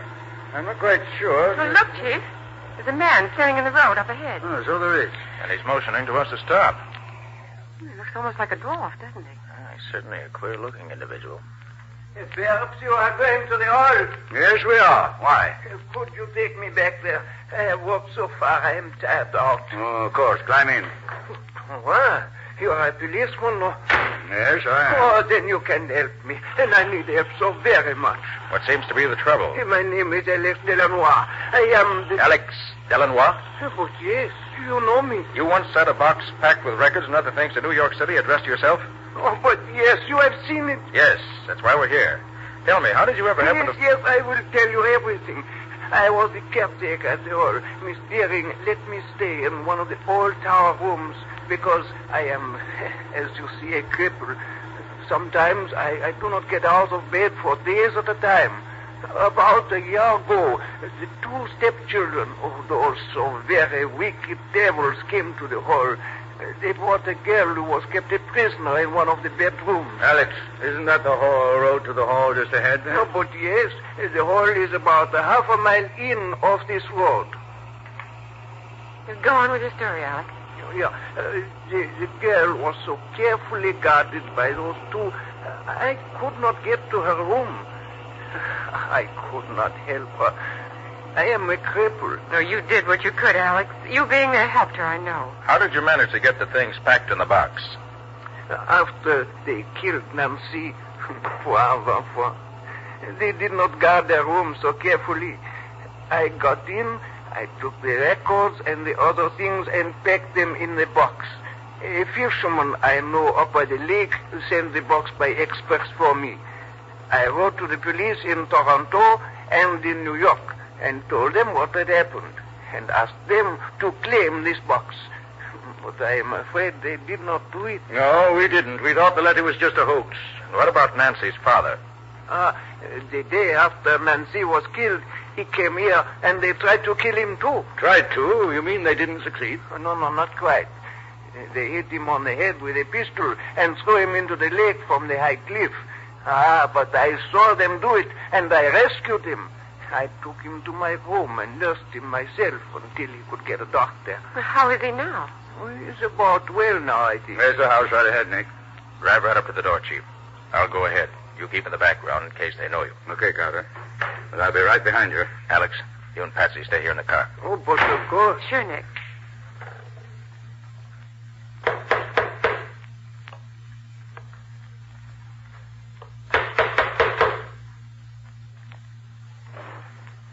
Yes?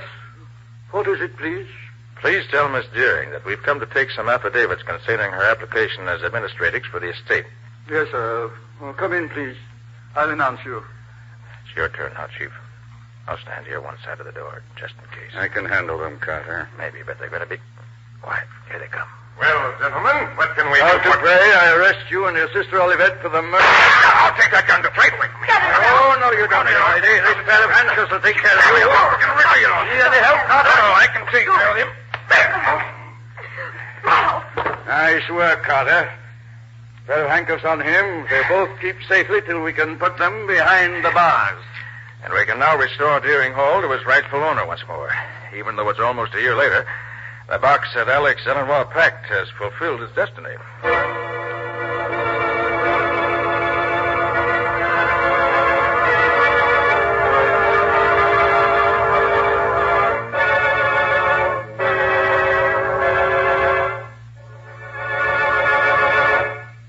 This has been another of the strange adventures of Nick Carter, Master Detective, which are brought to you regularly at the same time by WOR Mutual.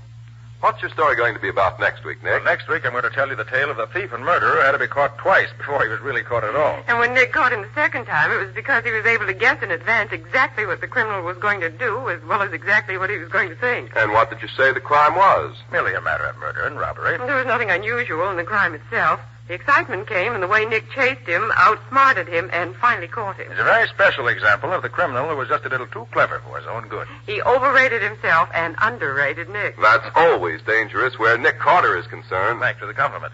And so long till next week. So long, everybody. And so long to you both. In the strange adventure you've just heard, Nick Carter was impersonated by Lon Clark, Patsy by Helen Choate. Original music was played by Lou White, and the entire production was written and directed by Jock McGregor. Next week at the same time, listen to another curious experience of Nick Carter entitled The Unwilling Accomplice, or Nick Carter and the Mystery of the Society Burglar.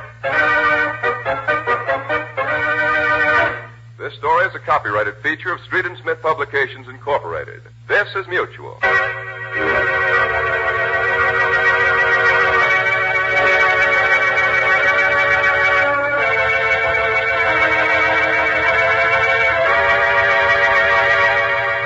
Willing accomplice, or Nick Carter and the Mystery of the Society Burglar.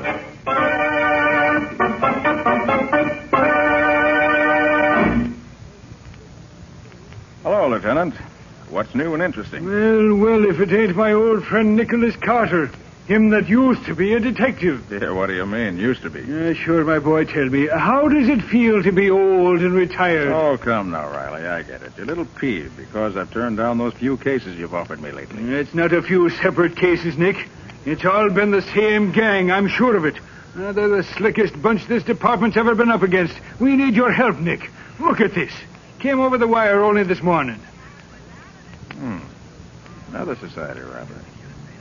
Quite a haul. Yes, my boy, quite a haul. $75,000 in gems right out of the vault. What do you say now, Nick? Riley, I think you're right. Looks like the same hand in every job. Well? Well, I suggest that for your criminal, you look for someone who's accepted in the homes of society. And is just about the greatest safecracker in the country as well. Oh, thank you, Nick. That's a very great help, I'm sure. Oh, I'm sorry, Riley, but really, I'm not interested. You know I don't take a case unless... Well, what in the name of... Wow, that was close. That stone missed you by inches. So, somebody's trying to bean me now, is it? Well, I'll fix that. Now, wait a minute, Riley. That isn't it. This seems to be a little matter of communication. Communication? Yes, look. There's a note tied to that stone. Well, now, hand that over here. Here you are. Let's see what is... Well, listen to this, Nick. My dear Lieutenant Riley, since the jobs I have pulled off lately have so completely mystified your department, may I suggest that you call upon the services of your very good and able friend, Nicholas Carter. What's that? It won't help much, of course, but at least I'll then have an adversary more worthy of my talents. You see, I'm varying the pattern and going on to much bigger things. Today it has been the National Loan and Trust Company. It is not only theft, but murder as well. Well, Nick, what do you make of that? Very interesting. Interesting, is it? Why, the cheek of him. The National Loan and Trust Company, he says. And murder, he says. We're dealing with a conceited maniac. Give me that phone. I'm going to check up on this. Well, as it's now 5:30 on Saturday afternoon, Riley, I doubt that you'll find anyone at the bank. Excuse me, Lieutenant. Yeah? There's a lady and gentleman here to see you. They say it's most urgent. Well, what are you waiting for? Show 'em in. Yes, sir. This way, please. Thank you. Lieutenant Riley? Yes?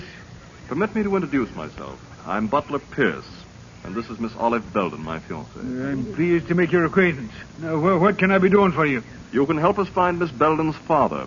He's missing. Oh, missing, huh? Yes, Lieutenant. Dad's been gone for hours, and I'm beginning to fear something dreadful may have happened. Oh, excuse me. This is Nick Carter, Miss Belden, and Mr. Pierce. Nick Carter, the detective? The same, Miss Belden. Oh, I'm so glad, Mr. Carter. Would you, I mean... Isn't your alarm somewhat unwarranted? If your father hasn't been missing very long, I take it. That's true, Mr. Carter. Only 3 hours to be exact, but under the circumstances... What Miss Belden means, Mr. Carter, is that it seems as if her father had disappeared into thin air. How do you mean, Mr. Pierce? Well, the last time she saw him, it was through the living room window. From there, she could look out over the court into his private office at the bank. And when she... Bank? Did you say bank, Mr. Pierce? Why, yes. Olive's father is Wayne Belden, president of the National Loan and Trust Company. Did you hear that, Nick? The National Loan and Trust Company. Yes, Riley. There's not a minute to be lost. Come on.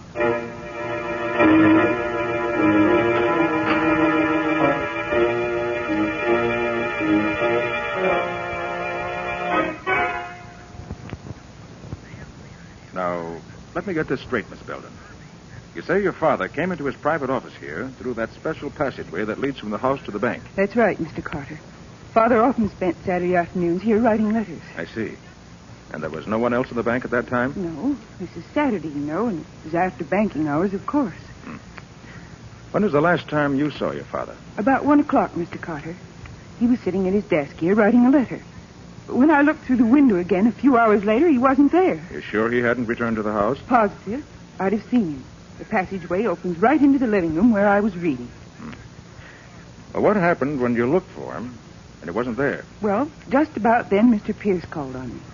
I told him about Father's absence, and we both went to look for him. I see. About what time was that? Oh, about 4 o'clock. Mm-hmm. And so you both went into the bank as soon as you missed your father? Yes. We found Mr. Belden's office just as you see it now. Then we looked all through the bank. There wasn't a sign of him anywhere. Now, wait a minute, all of you. What was to prevent Mr. Belden from walking right out the front door of the bank? As easy as that. Well, that's not very likely, Lieutenant.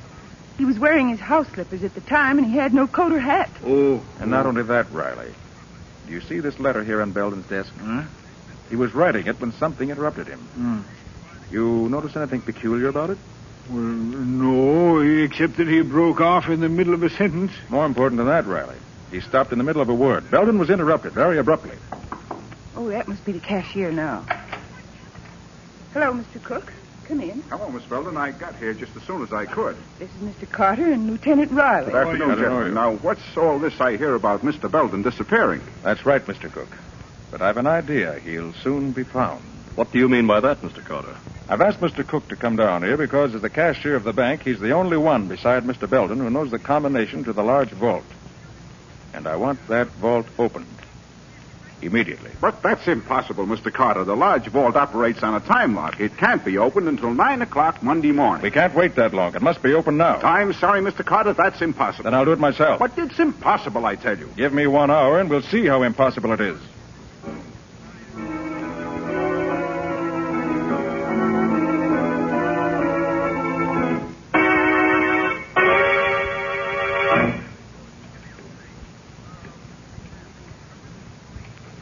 You don't seem to be having much luck, do you, Mr. Carter? Don't you worry about that, Mr. Pierce. I never saw the lock yet that could keep its secrets from Nick Carter very long. But not that kind of luck, Lieutenant. Why, there isn't anybody in the world that could... By heavens, he did it. There we are, gentlemen. I told you so, Pierce. Riley. Huh? Look there. Yeah, what is it, Nick? There in the corner. His father! Yes, Miss Belden. Your father's been murdered.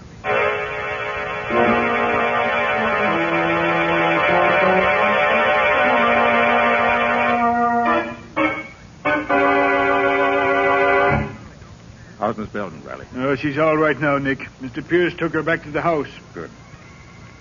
Well, Mr. Cook, have you finished examining the contents of the vault? Yes, Mr. Carter, and you were right. There has been a robbery. $50,000 is missing. Well, I'll be just as the note said, Nick. Remember? Theft and murder. Yes, Riley. But the theft, I'm sure, was just an afterthought. Mr. Cook, did Mr. Belden have any enemies? Why, not that I know of. What can you tell me about Mr. Pierce? What do you mean? Well, was he friendly with Mr. Belden? Oh, yes, quite. They were very good friends. They'd known each other for years. And was Mr. Pierce in the habit of visiting Mr. Belden in his office at the bank? Oh, yes, very often. He had an account here, a rather large one, I might add. Mr. Pierce, you know, is a very wealthy man. Indeed? Yes, sir. Hey, what's that you've got in your hand there, Nick? Oh, this.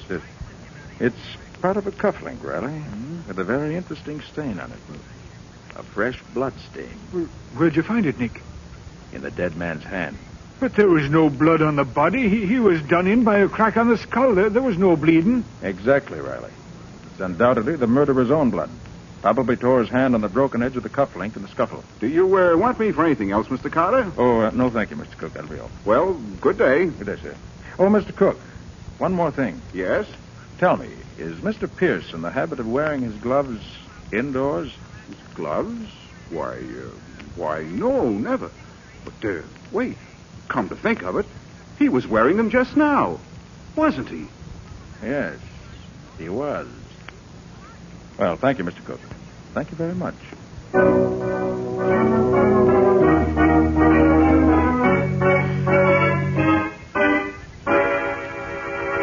Confound it, Patsy. This is the strangest case I've ever worked on. Well, you've certainly been acting strangely, Nick.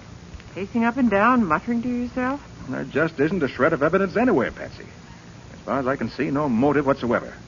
Yet I'm positive that Butler Pierce is our man, that he's not only the murderer of Wayne Belden, but is also the society robber that's been baffling the police for months now. But, Nick, he's a rich man. And Wayne Belden was one of his best friends. I know, Patsy, but it still adds up to Butler Pierce. Look, he was thoroughly familiar with the bank, thoroughly familiar with Wayne Belden's habits. He called at the Belden house after the crime had been committed. He wore his gloves indoors, which might have been to conceal a bad scratch from a broken cufflink. He arrived at police headquarters immediately after that stone had been thrown through the window. But, Nick, Miss Belden was with him when he called to see Riley. Surely you don't think he could have thrown that stone? No, Patsy. But his chauffeur could have. While they were entering the building. His chauffeur? Yes. It was he who set me thinking on this line originally. Well, what do you mean by that? Patsy, I got a good look at that chauffeur. And I'm sure I've seen him somewhere before. A long time ago. Oh. And he wasn't on the right side of the law either. Well, it all sounds like a big hunch to me, Nick. Yes, you're right, Patsy. It's just what it is. A big hunch. Although I have to admit your hunches are usually pretty good. Patsy, I feel so sure this hunch is right, I'm going to play it for all it's worth. Well, what are you going to do? I'm going to start playing it right now. Get Scubby for me. We're going calling on Mr. Butler Pierce.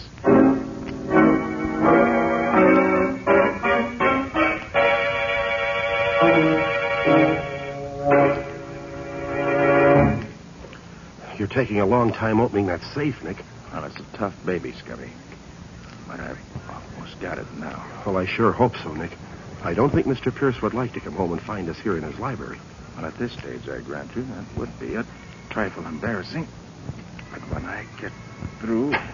I did it. Now, let's see what we have here. No, not there. Scubby, look at this. Why, it's full of jewelry. And it's the real stuff. Yes. Unless I miss my bet, every piece of it will answer the description of some stolen gem. Well, let's see what else now. Uh-oh. What's that, Nick? What does it look like? It looks like a package of bills. And all big ones, too. Exactly what it is, Scubby. Let's see how much. 5, 10. Boy, look at those $1,000 bills. 30, 40, 45, $50,000, Scubby, the exact amount stolen from the bank. Well, of course, it could be a coincidence. Nick. Yes, it could be, but I doubt it. This does it.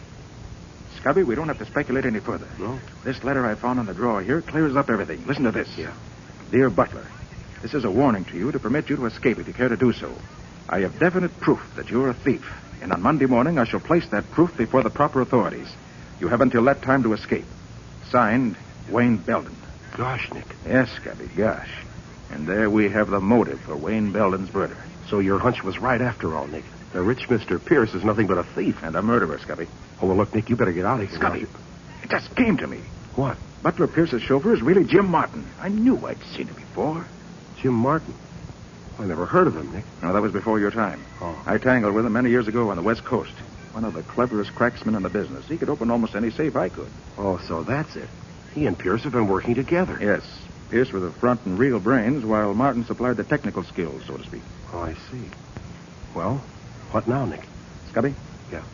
I want you to clear out of here quick. Take Wayne Belden's letter with you.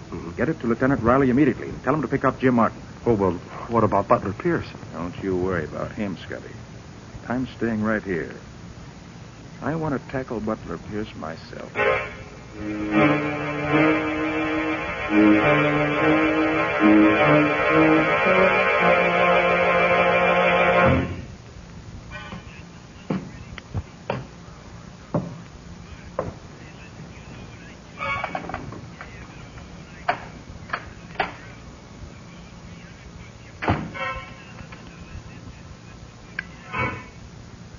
Good evening. Nick Carter. What are you doing in my house? Waiting for you, Mr. Pierce. What do you want? I want you to be reasonable and not make any fuss. This isn't the water pistol I've got in my hand. Have you gone mad? What in the world are you talking about? It's no go, Pierce. You can drop the act. I took the liberty of going through your safe. Oh, so that's it. You're pretty clever at getting into safes, aren't you? Yes. As good at it as your pal, Jim Martin. Oh, I see. Well, I guess I underrated you, Carter. No, Pierce. You overrated yourself. Perhaps. What's your next move? My next move is to turn over to the law a thief and a murderer. Turn around. Get your hands behind you. Uh-huh. So there is a scratch on your wrist, just as I expected. There. Guess those handcuffs ought to hold you for a while. Sit down on that chair. And stay there.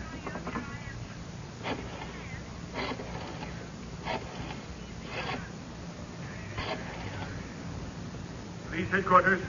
Lieutenant Riley speaking. Oh, hello, Riley. This is Nick. Oh, yes, Nick. What is it? Riley, I got the murderer of Wayne Belden for you. Oh, you have, eh? Good work. Who is it, Nick? Butler Pierce. Butler Pierce. Nick, are you sure you're not making a mistake? Quite sure. Scubby should be at my headquarters any minute now with all the proof you want. Where are you calling from, Nick? From Pierce's home. He's sitting in a chair right behind me with a pair of handcuffs on him. I'll expect you to... Nick, what is it? Hello! Hello!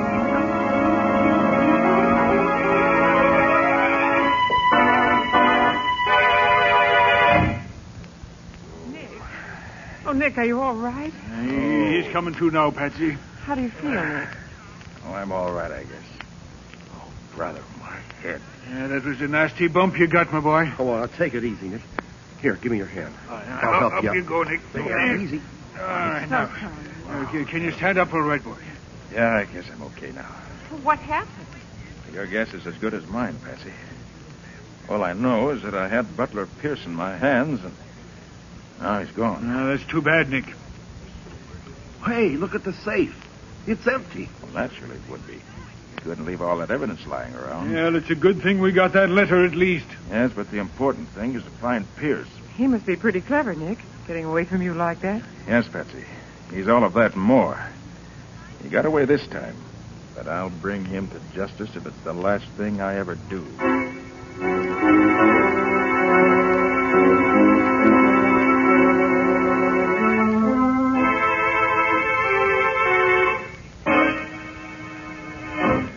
Well, Nick, we got Jim Martin anyway. Picked him up late last night. Good work, Riley. Well, that's half the gang anyway. Yeah, now if we only had Butler Pierce. Yes, but I think it's going to be a lot easier now with Jim Martin in our hands. What do you mean? Got an idea, Riley. If it works, it won't be long before we catch up with Wayne Belden's murderer.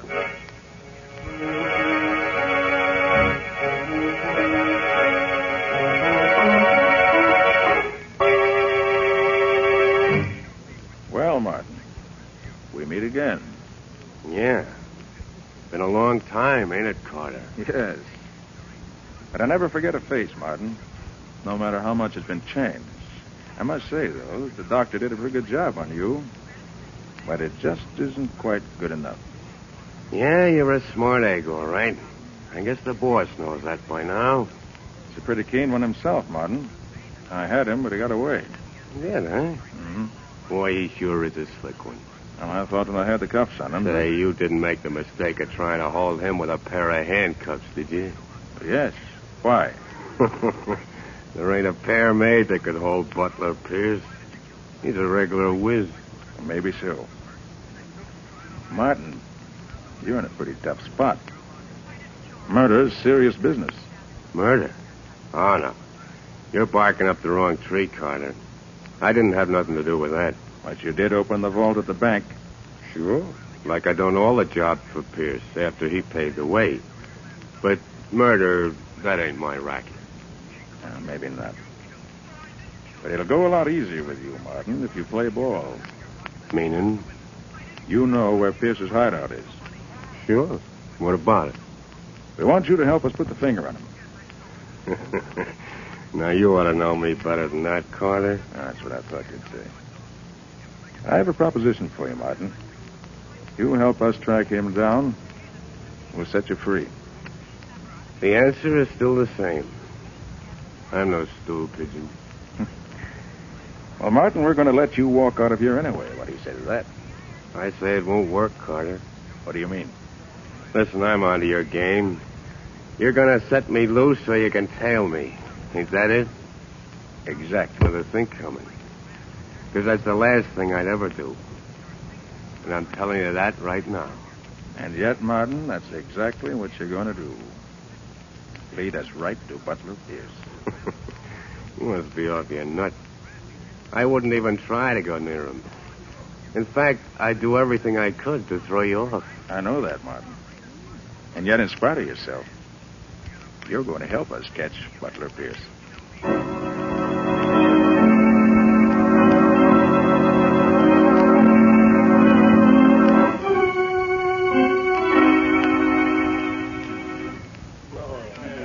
Clerk. Yes, sir? Any mail for me today? His name's Martin, James Martin. Just a minute, I'll see.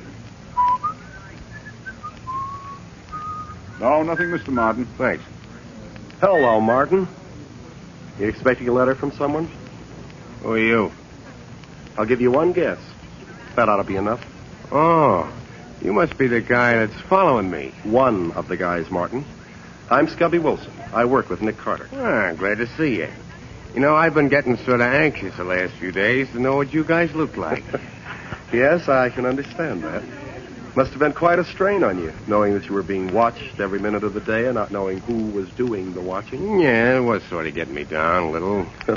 Well, that's what Mr. Carter was figuring on, I guess. Oh, yeah? Mm-hmm. A lot of good it's going to do him. You never know, Martin. Say, I can't figure this thing at all. Oh, you're not supposed to, Martin. No, you just keep on having a good time, that's all. You bet I will. And as for Nick Carter, you can tell him from me, whatever his scheme is, it ain't working, see? How do you know it isn't working? I haven't led you to Pierce yet, have I, pal? No, not yet. But you will. You're nuts, too. You're all nuts. Good night. Good night. Oh, but Martin, knowing Nick Carter as I do, I don't think we're the ones that are nuts.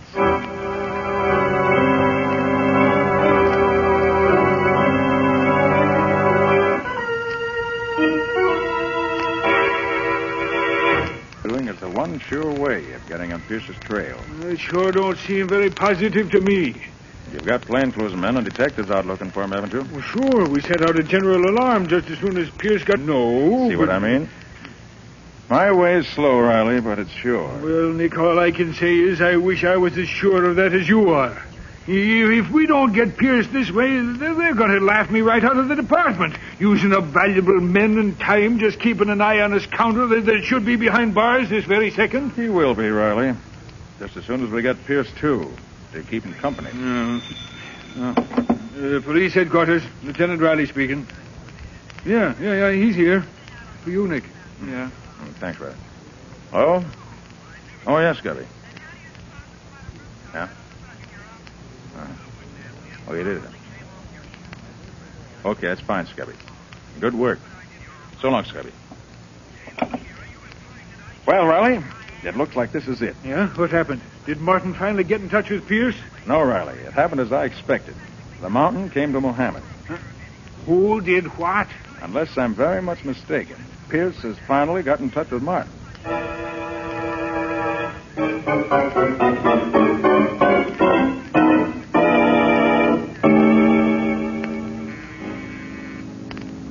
Who is it?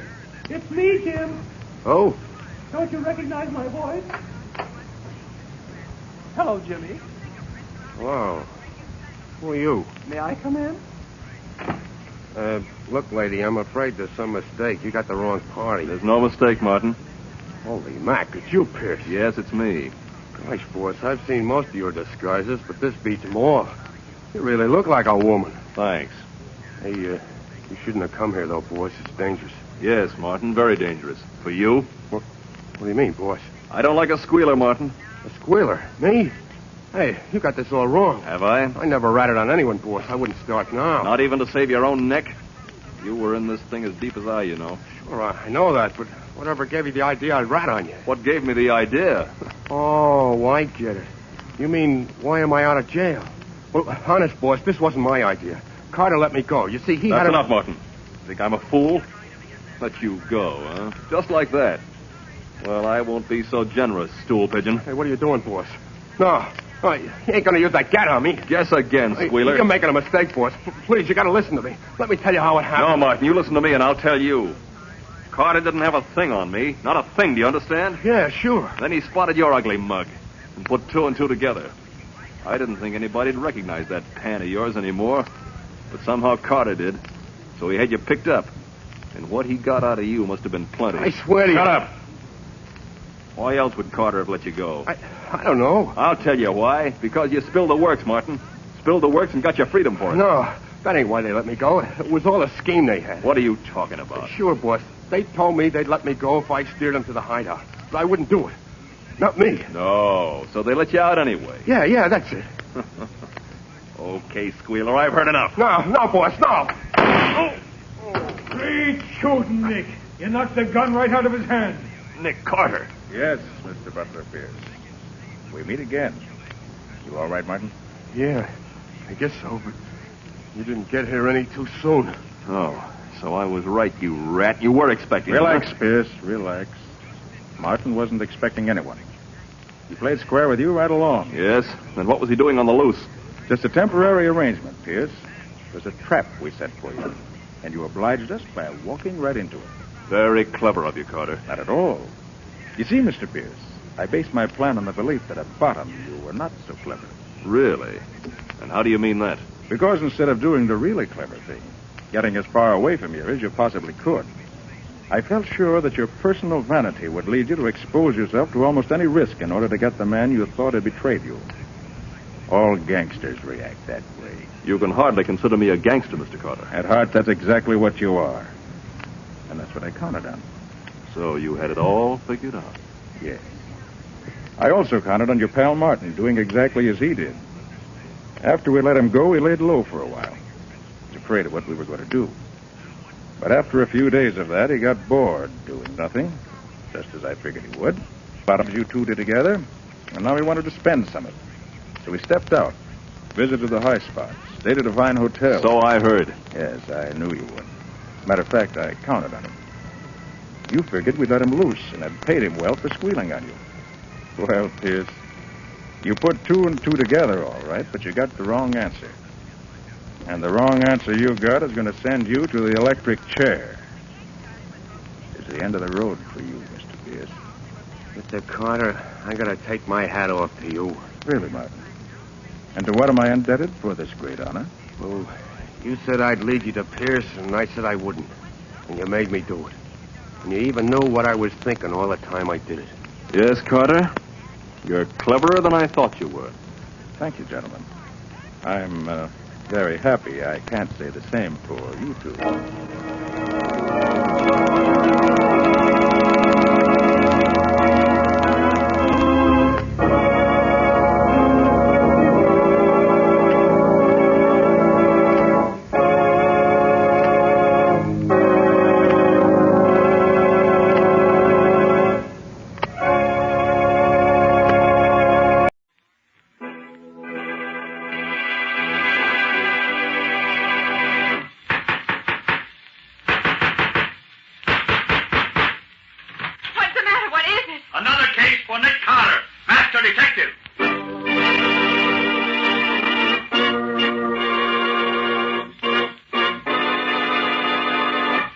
Yes, it's another case for that most famous of all manhunters, the detective whose ability at solving crime is unequaled in the history of detective fiction. Nick Carter, Master Detective. Tonight's curious adventure. A cat brings death. For Nick Carter and the mystery of the missing Persian.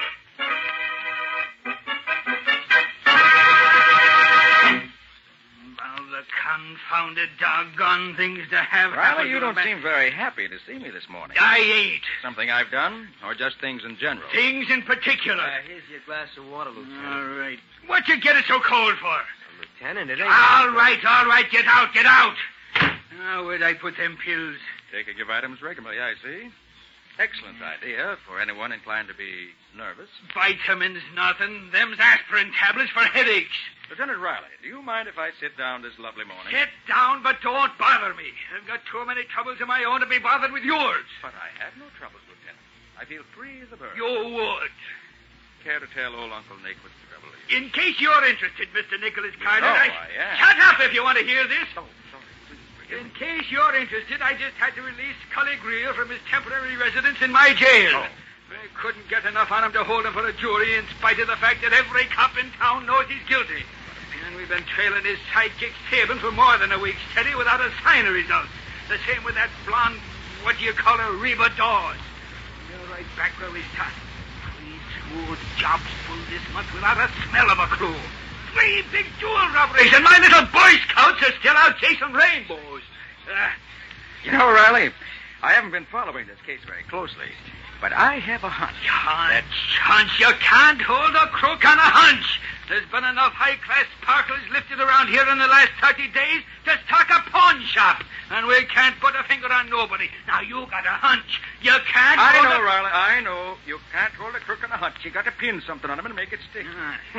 I've heard you say that before. Well, it's true. Why, Nick, I ain't even had... Lieutenant. All right. Lieutenant Riley, Police Headquarters. This is Commissioner Clark, Riley. Oh, yes, sir, Commissioner. Now, look, if somebody doesn't turn up something on these jewel robberies pretty quick now, there's going to be some changes around here. We've been working hard on it, Commissioner, and I ain't hardly been home long enough to eat, sir. That's a fact, sir. The trouble with you, Riley, is in your head, not in your stomach. Maybe we need some new blood in that department. Oh, now, Commissioner, we can't find clues when there ain't none to find. We're doing all we can. You'll have to do better. I expect results within 48 hours. Goodbye. Goodbye, Commissioner. I take it that was the commissioner. You take it... Oh, look, Nick, couldn't you go someplace else for a while? Why, Riley, your lack of hospitality amazes me. I only came down to... the buzzer, Lieutenant. All right. Well, what is it now? More trouble? There's a woman out here demanding to see you. And I mean demanding. I ain't receiving visitors today. You'd better be. It's Mrs. Dudley Banks herself. Mrs. Dudley Banks? You know, the commissioner's favorite aunt. I know who she is. What did she want? Some more contributions for the... She's been robbed, Lieutenant. Robbed? Oh, don't tell me we got another case to break. I can't stand much more of it. All right, send her in. You know, Riley, I remember reading recently that Mrs. Dudley Banks had the finest collection of rubies in the country. Oh, no, Nick. Not rubies. You don't suppose that Mrs. Dudley Banks, Lieutenant Riley. Lieutenant Riley, I have come to you personally to report a most distressing thing. I've been robbed in broad daylight and under the most distressing circumstances. You've been robbed? I most certainly have, and I shall expect you to take immediate action. Now, you can depend on us, Mrs. Dudley Banks. You know, just what was the nature of your loss? My cat. Your cat? You said your cat? Precisely, my cat. A lemon-colored Persian of the female sex. She's known as Fluffy. She disappeared from my upstairs living room sometime this morning. Well, isn't it just possible that the cat just strayed off the premises like... Fluffy was stolen, of that I am certain. She's not given to wandering away. Yes, of course, ma'am. Well, what do you expect me to do? Do? Why do you suppose I came down here for sympathy? Well, I expect you to recover the animal, apprehend the criminal, and punish him. Oh, sure. I shall be home after 4 o'clock. At that time, you will be at liberty to inspect the premises. You have my address, of course. Good day. Cat. Persian cat. Of all the confounded nonsense! Oh, but Riley, think how lucky you are that it wasn't her rubies. Lucky, you call it. Well, Lieutenant, what are you going to do about this, pardon my pun, catastrophe? Do about it? As if I didn't have enough troubles now. That old Cluck may be the commissioner's favorite aunt, but if she thinks I'm going to assign anybody to round up a stray cat, she's a You know, Riley, this case interests me. What? Yes. Why, a case like this might develop some startling angles before we get through with it. Oh, Nick, quit your kidding. No, really, Riley, I'm serious. This, I feel sure, is a case worthy of my talents. It'll be a pleasure for me to turn from the pursuit of murderers and other such small-time criminals to the really important work of discovering who walked off with the lovely feline pet of Mrs. Dudley Banks. Are you kidding, Nick? Definitely not, Riley. At 4 o'clock this afternoon, I shall ring Mrs. Dudley Banks' bell, wipe my feet on a doormat, hand my hat to the butler, and see what I can uncover about the mystery of the missing Persian. Oh! So long, Lieutenant.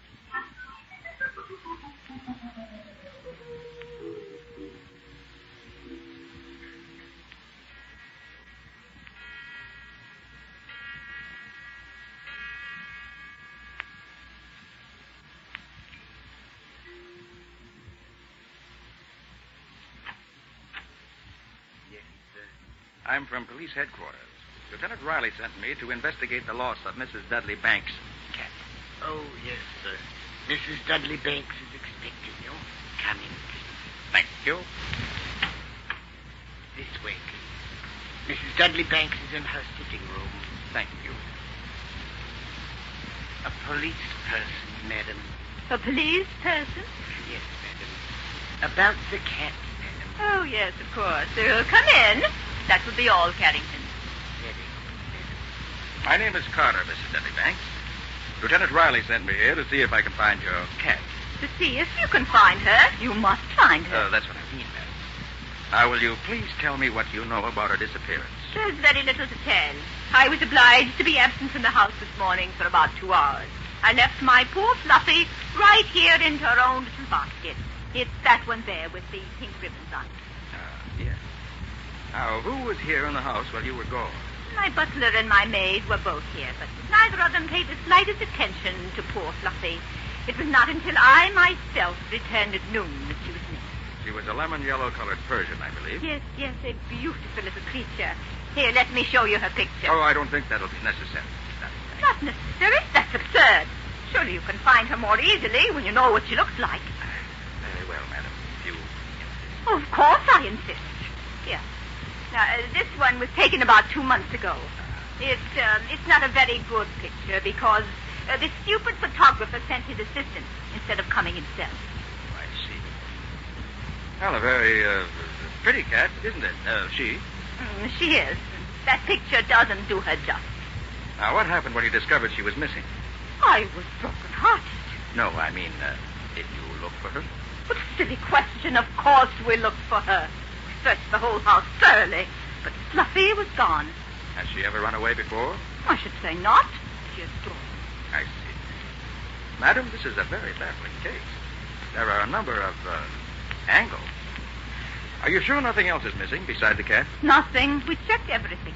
And there were no visitors this morning while you were out? No one. No one except the young woman from the ladies' auxiliary, of course. Ah. What did you come here for? Every Wednesday afternoon, my friends and I meet here to roll bandages. This young woman comes the day before to bring us the materials. She's been coming here regularly? Every week. Do you know her name? I believe this young lady's name is Miss Conroy. She took over the job only last week. Oh. She hasn't been here before last week. No, another girl did it before that. But why are you asking all these questions about her? Surely you can't think she had anything to do with it. You never can be sure, madam. Sweet girl, a blonde with beautiful green eyes, just like my poor dear Fluffy. Yes. Thank you, Mrs. Dudley Banks. I'll be getting back to headquarters now. You mean you've solved the mystery of dear Fluffy's disappearance? Perhaps. Will you have your butler show me out, please? Yes, of course. Carrington. Yes, madam. Show Mr. Carter out. Yes, madam. This way, sir. Good day, Mrs. Dudley Banks. Thank you, Carrington. Not at all, sir. Good day. Very interesting. This may produce results after all.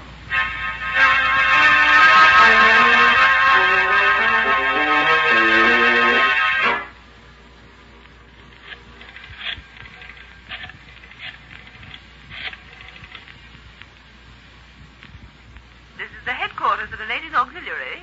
This is the office of Brown, White, and Brown, attorneys. Yes? Could you give us the address of a Miss Conroy who works with you? We have a legal communication for her. Miss Conroy? One moment, please. Stranger things have happened. Miss Conroy lives at 76 East Dover Place. Thank you. Not tall.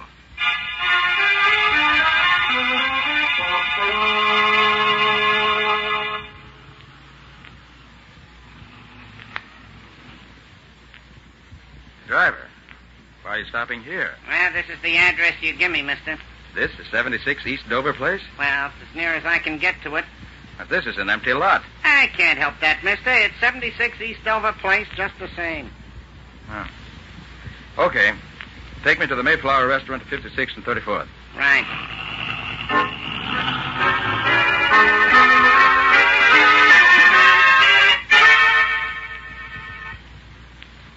You're a little early for dinner tonight, Mr. Carter. Nobody gets in here before 6 generally. Now, never mind, Katie. Bring me a nice, thick slab of roast beef. Oh, you're just fooling, Mr. Carter. This is Meatless Tuesday. Oh, yes, so it is, Katie. I never seem to remember that. Well, what's on the menu? Here, you can look for yourself.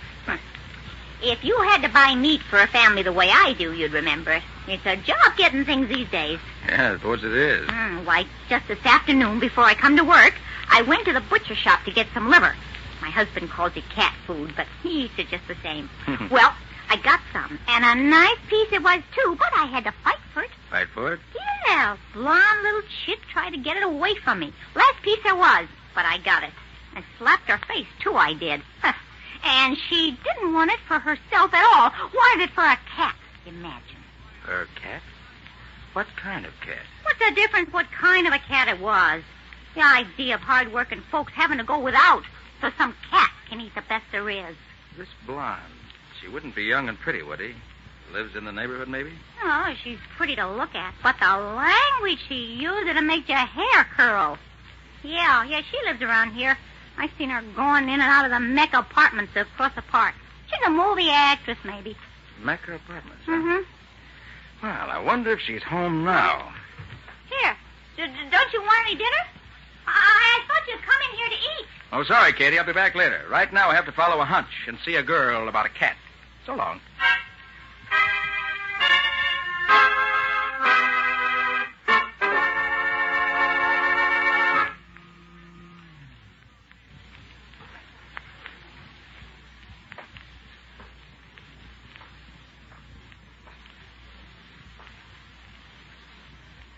Prima Donna.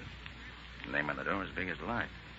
Hey, that's the young lady Riley's been trying to pin something on for the past few weeks, if I recall correctly. Well, Nick, let's see what happens.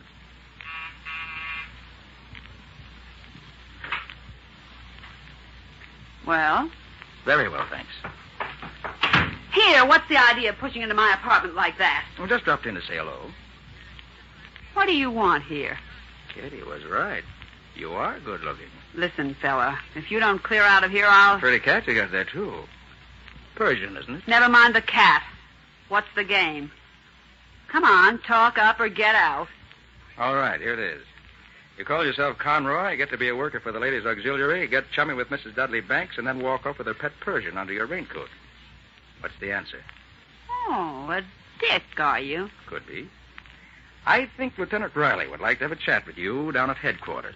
Lieutenant Riley had me down at headquarters and had to let me go. He's got nothing on me. Then you won't have to worry, will you? We'll go down and confer with him anyway. We'll take Fluffy along with us. You let that cat alone. I'm not leaving here for you or anyone else. No? Mrs. Dudley Banks didn't like the idea of you taking her. You better answer that. Get somebody I'd like to see and be yourself. I don't want to have to get rough. Watch yourself. I'll be right behind these curtains watching you. Oh, Scully, it's you. Sure, it's me, babe. Who'd you expect? Oh, I don't know. I just... What's the matter, babe? You look scared. No, I'm not scared. You ready to travel? We're rolling tonight. Scully, Say, you did a nice job getting us the layout of the old lady's place. I'm proud of you. You know, that lady's auxiliary racket worked out okay. Me and Sabin turned the trick in no time. The wall safe was a pipe to crack, and we cleaned it. We put the maid and the old lady to sleep and dumped them in the closet. They never got a squint at us at all. We had to get rough for the butler. The old coot tried to make a getaway. Yeah, we had to give him the works. Scully, Say, are you sick or something? I got something to tell you. There's a dick behind the curtain. Both of you. Turn around and keep your hands in sight. Get him up, Scully. Now, let's see if you're carrying a gun. What the... Just keep them up, Scully. And you too, Reba. I'm not pointing this gun of mine at you for exercise. Oh, no gun, huh? What's the matter? Don't you wish I had one? And you could pull me for carrying a concealed weapon. Nothing doing, copper. I don't carry any hardware outside of business hours, see? Hey, what are you doing here anyhow? Just been waiting around for you to show up. Hey, look, babe. How come this dick's parked here in your place? I tried to tell you, Scully. He just busted in on me just before you came. Must have had some reason for busting in. Well, never mind that now, Scully. Let's all go down and see Riley. He should have held you in jail a little longer today. It would have queered the job you just pulled at Mrs. Dudley Banks' residence. Well, that's the answer to my problem, anyhow. Now, just stand there, you two, while I give Riley a ring. Life will be a great deal happier for him when I tell him who's coming down to see him.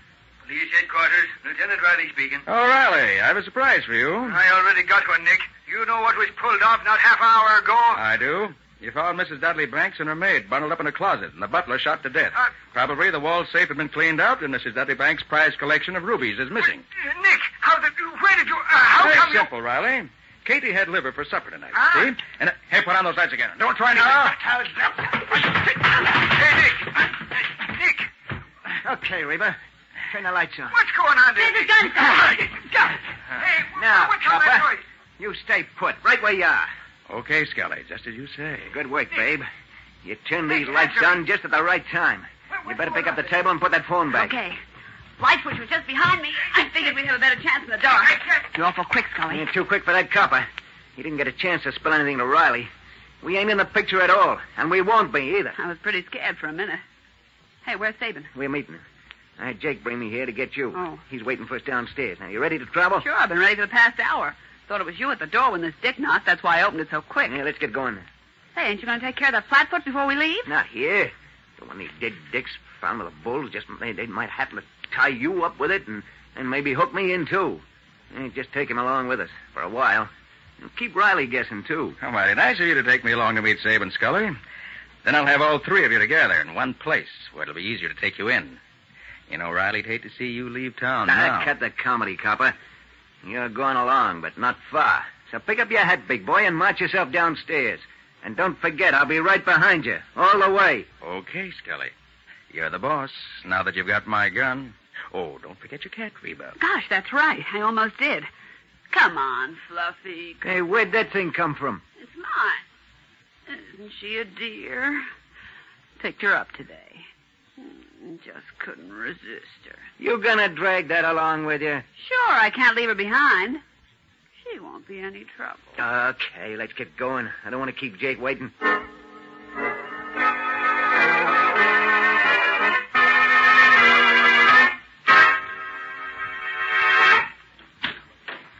Anybody bother you while you was waiting, Jake? Nah. Say, who's that with you, Scully? Yeah, one of Riley's bloodhounds. Use that up in front with Jake, Reba. Okay. Right. Dick. Hey, what's happened, Scully? Yeah, what's he he doing here? Jake. Get going.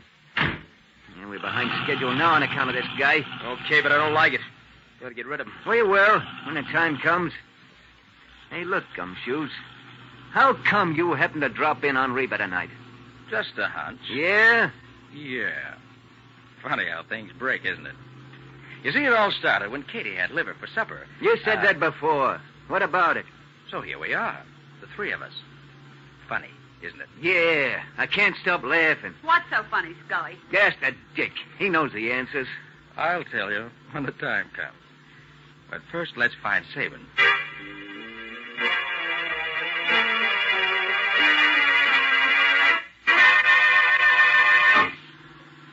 Yeah, this is the place, Scully. The garage here. Yeah, pull right inside. Sabin will be waiting there for us. Right. You, Scully? Yeah. Hey, where you been? If we don't get upstate before morning, we're going to be... Hey, who's that with you? Keep your shirt on and close the garage doors before some fool cop shows up and begins asking questions. Yeah, okay.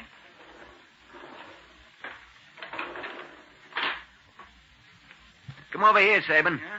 I want to show you a prize package I picked up tonight. A real live bloodhound straight from Riley's kennels. Him? How'd he get into the picture? Walked in on his own 2 feet. Well, he won't go out that way. They'll have to carry him when we get through with him. Yeah, that's what I've been telling him.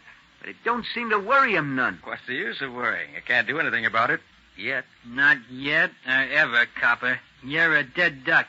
Hey, give Jake the gun, Scully. He can stay here and hold it on the gumshoe. You and Reba come into the house with me a minute. Okay, Sabin. Here, Jake. Keep this pointed at that dick's heart. Yeah. I have to laugh when I think it's his own gun that's keeping him quiet. He'll keep quiet, all right. Or something's going to happen to him. Hey, how long are you going to be gone? Just a couple of minutes. We'll be right back. Everything's all set to go as soon as we finish what we got to do. Okay, but don't forget we got a long way to go yet tonight. We ain't forgot. You just keep your eye on the copper till we get back. It's a pleasure. Hey, can I knock him off? Not yet. Wait till we get a ways out of town. Then you can finish him any way you like. You hear that, copper? You and me is going to have fun. I don't like cops, and I'm going to take it all out on you. I'm sure that'll be great fun. Yeah? You won't think so. Hey, Dick, don't start moving. Stay where you're on that back seat now. One more move and I'll plug you. Scully said not to shoot, Jake. There might be cops around. You come any close, I'll let you have it, cops or no cops. Remember, Jake, cops. I warn you. I've been... You must have a gun of your own somewhere on you. Yeah, there it is. Now, my friend, to feel a little better, I'll just put this piece of wire around your wrists. And around your ankles. And slip this rag in your mouth. Tie it back here. There. Now, don't think you'll bother me any. And I'm going to have my hands full in a few minutes. I'm going to take you and your 3 pals back to Riley. Now, I'll just go over here and stand behind this door. And when they come back, I'll be a one-man welcoming party.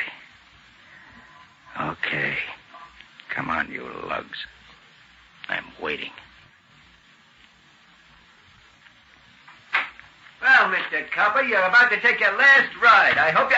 Sabin, look. Huh? What is it? Jake's out cold. The dick's broken loose. Look out! Up with your hands, all of you. Hey, where'd Drop you those get bags and get your hands in the air.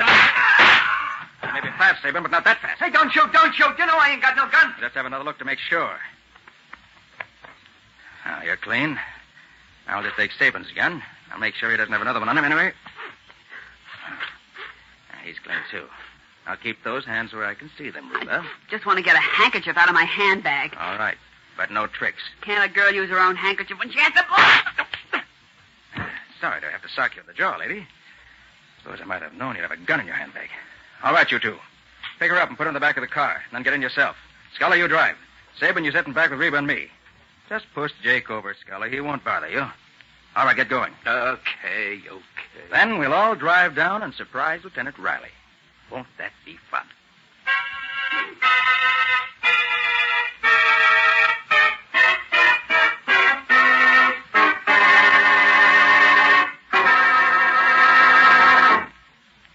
And after they left you alone with Jake, then what? Well, Patsy, when the 3 of them went into the house, I knew the chance I'd been waiting for had come. Mm-hmm. I was in the back seat, and Jake was in the front seat, holding my gun on me. Mm-hmm. So I got up out of my seat, moved over to Jake, took the gun away from him, and punched him in the jaw. He went out like a light. Nick, you moved up on a man holding a pistol on you? Why in the world didn't he kill you? Sounds to me like a hairbreadth Harry story. He tried to kill me, all right, Patsy. But he didn't know what I knew. That's why I had the advantage on him. Now, stop teasing, Nick. Tell me, why in the world didn't he shoot you? As I said, Patsy, he tried to. But the gun wasn't loaded. Wasn't loaded? No. That's why I felt perfectly safe in just taking it away from him. Patsy, you should have seen the look in his face when he pointed the gun at my heart and pulled the trigger 3 times. But I thought you said it was your gun. He did, Patsy. And it wasn't loaded? No, Patsy. With shame and remorse, I admit it wasn't loaded. You see, when Scully jumped on me in Reba's apartment, I tried to shoot him with it. But the trigger simply clicked. Then I suddenly remembered that I'd been cleaning it the night before when I got that long-distance phone call. And I just forgot to load it again. That's a dangerous mistake to make, Nick, even if it did save your life this time. Quite right, Patsy, quite right. Well, I certainly had a lot of fun watching Scully pointing that empty gun at me all the time we were going to meet Saban. You know, I really enjoyed it. I wish all my mistakes could turn out as well.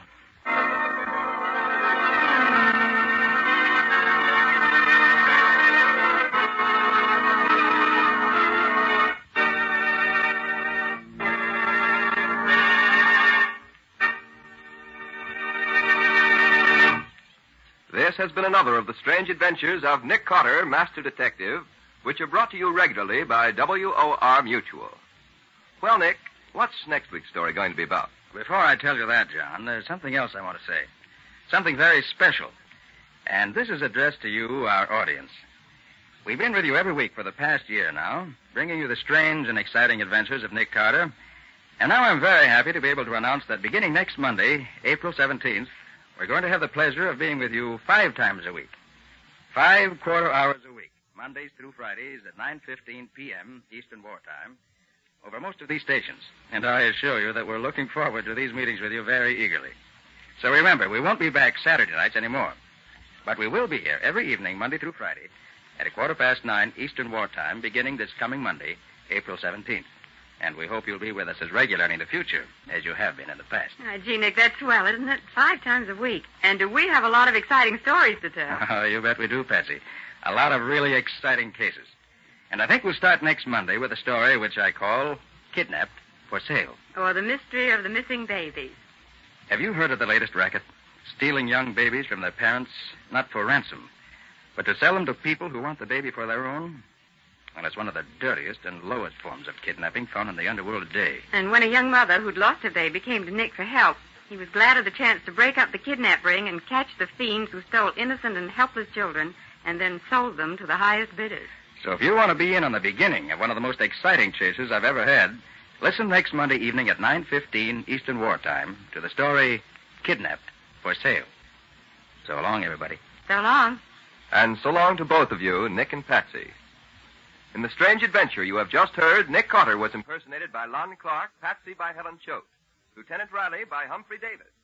Original music was played by Lou White. The entire production was written and directed by Jock McGregor.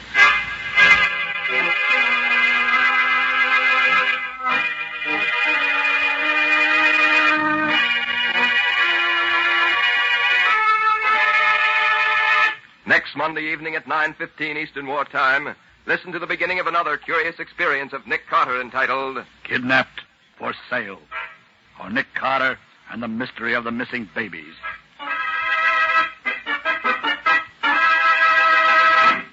This story is a copyrighted feature of Street & Smith Publications, Incorporated. The Return of Nick Carter is produced in the studios of WOR and is broadcast over most of these stations Mondays through Fridays at 9:15 p.m. Eastern Wartime. And beginning next Saturday night, the popular series True Detective Mysteries will be broadcast over most of these stations every Saturday night at 10:15 Eastern Wartime, in addition to Wednesday afternoons at 4:30 Eastern Wartime. This is Mutual.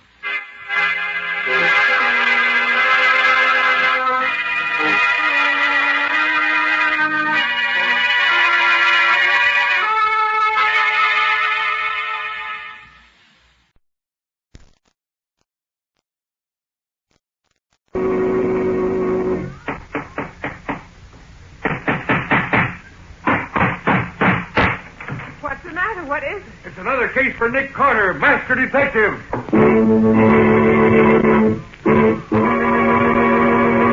Yes, it's another case for that most famous of all manhunters, the detective whose ability at solving crime is unequaled in the history of detective fiction.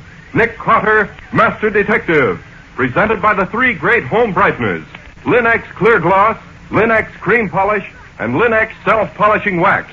Created by Acme, America's great producer of Acme quality paints.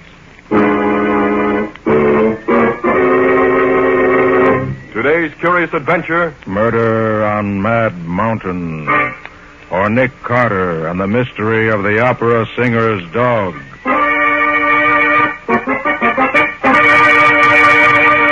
In just a moment, we'll hear how Nick Carter solved the mystery of the murder on Mad Mountain by the aid of a dog lost in the snow. But first, let me tell you something. You and your family take pride in your home, of course. That's why you keep it bright and sparkling with Chemtone, the miracle wall finish that brings new beauty to your walls. With Linex Clear Gloss, the transparent finish that gives lustrous, durable protection to every wood and linoleum surface in your home. Linex Clear Gloss, a favorite in thousands of American homes, flows on easily without brush marks, drying to an attractive gloss that wears and wears and looks beautiful for a long, long time. What's more, it resists damage by hot grease, boiling water, fruit acids, perfume, even alcohol. And Linex Clear Gloss keeps dirt on the surface so that it's easily wiped away. Keep your home looking lovely with Linex Clear Gloss, available at your paint, hardware, or department store, headquarters for all three great Linex home brighteners and Chemtone, the miracle wall finish that dries in 1 hour. And now for today's mysterious adventure with Nick Carter. As we open our story today, we find Nick and Patsy in a train which is crossing the hump of Mad Mountain in a raging blizzard.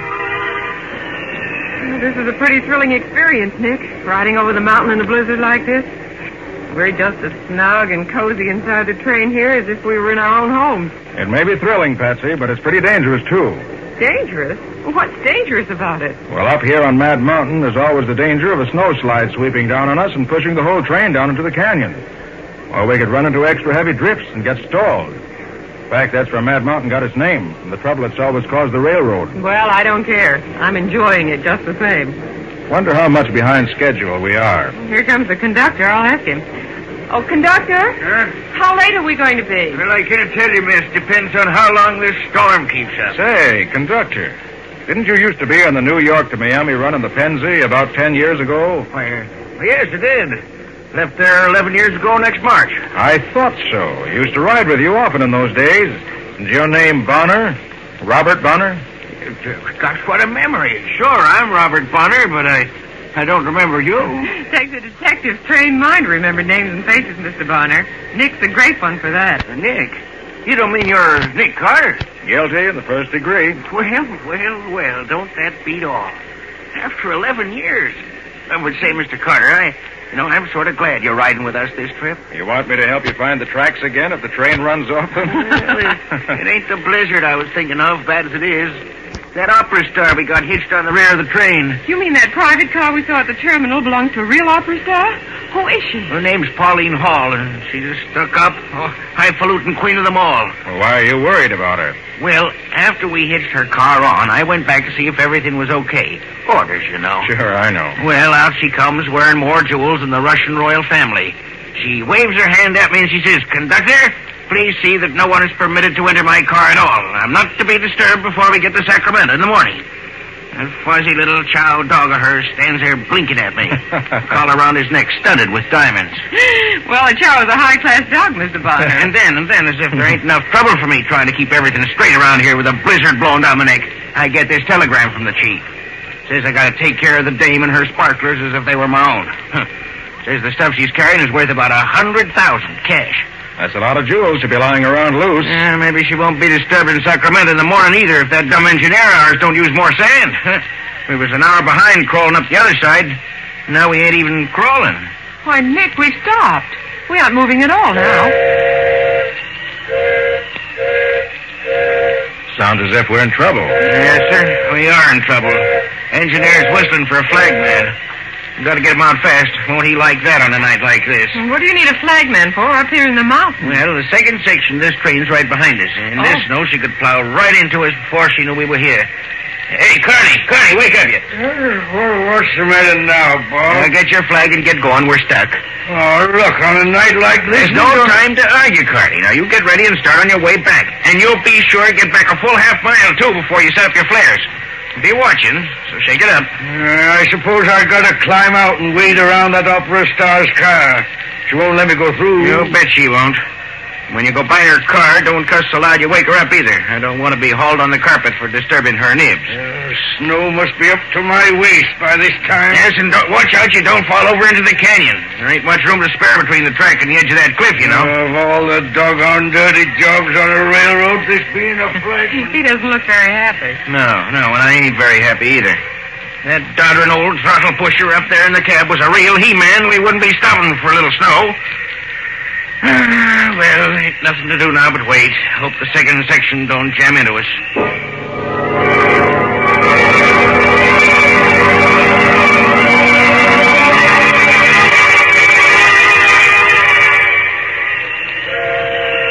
What's the engineer trying to do now, Bob? Well, sounds like he's signaling to the other section.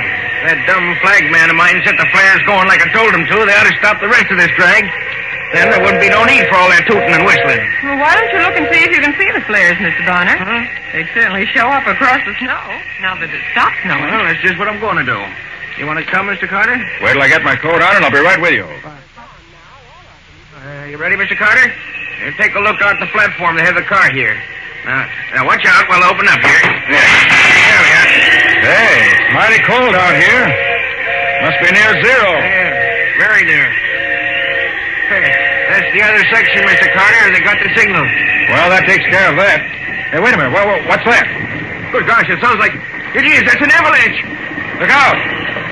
Sounds like a big slide. Yes, sir.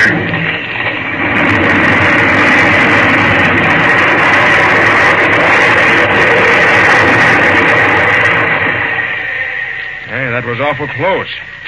Too close for comfort. Yes, sir, indeed. Missed us, though. Went right by us. Now, what about the flagman? You suppose that he might have been... Carney. He must have been right in the path. I better see if he... I'll go with you. Come on.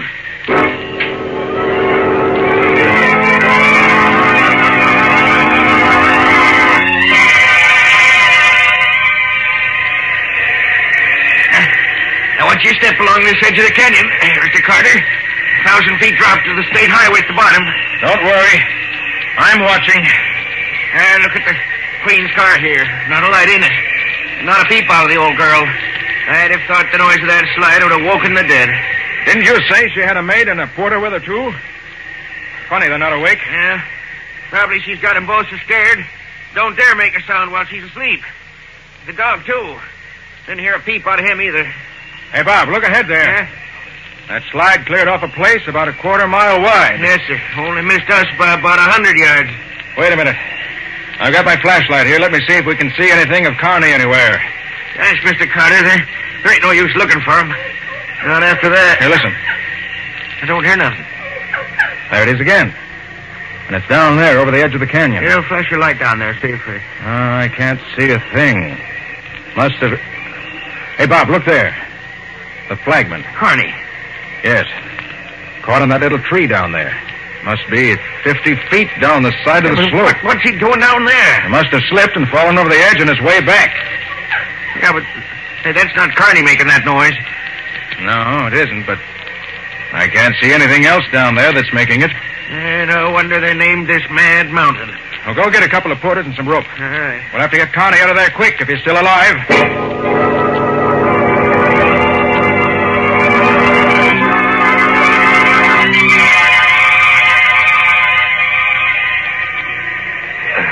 Just a little more now, boy.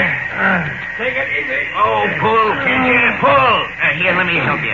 Now, all together. Yeah. Right. A little more. There. That's it. Now, give me a hand with the body. Mr. Carter, is he dead? Yes, he broke his neck when he fell. Poor Carney. Many's a long ride we've had together. You two porters stay here with the body for a bit. Yes. Bob, you and I have a job to do. Come on, quick. Job? What do you mean? Hey, where you going? If it's what I think it is, we got a real job on our hands. You got a key to the Queen's private car? The Queen's? Well, no. What do you want that for? You know what I found down there when I was getting Carney's body? No, I ain't got any idea. Well, that chow dog of hers is caught in a clump of bushes just below where Carney was. Yeah? The dog was doing that crying we heard before. He stopped now. Yeah, I'll bet that darn dog got out of the car and chased Carney, and Carney fell over the edge trying to get away from him. Certainly hope you're right, Bob, but I don't think so. Well, what do you think did happen then? I'll tell you in a minute. Here's the end of the Queen's car. Yeah. Maybe I've got a key that'll fit this door.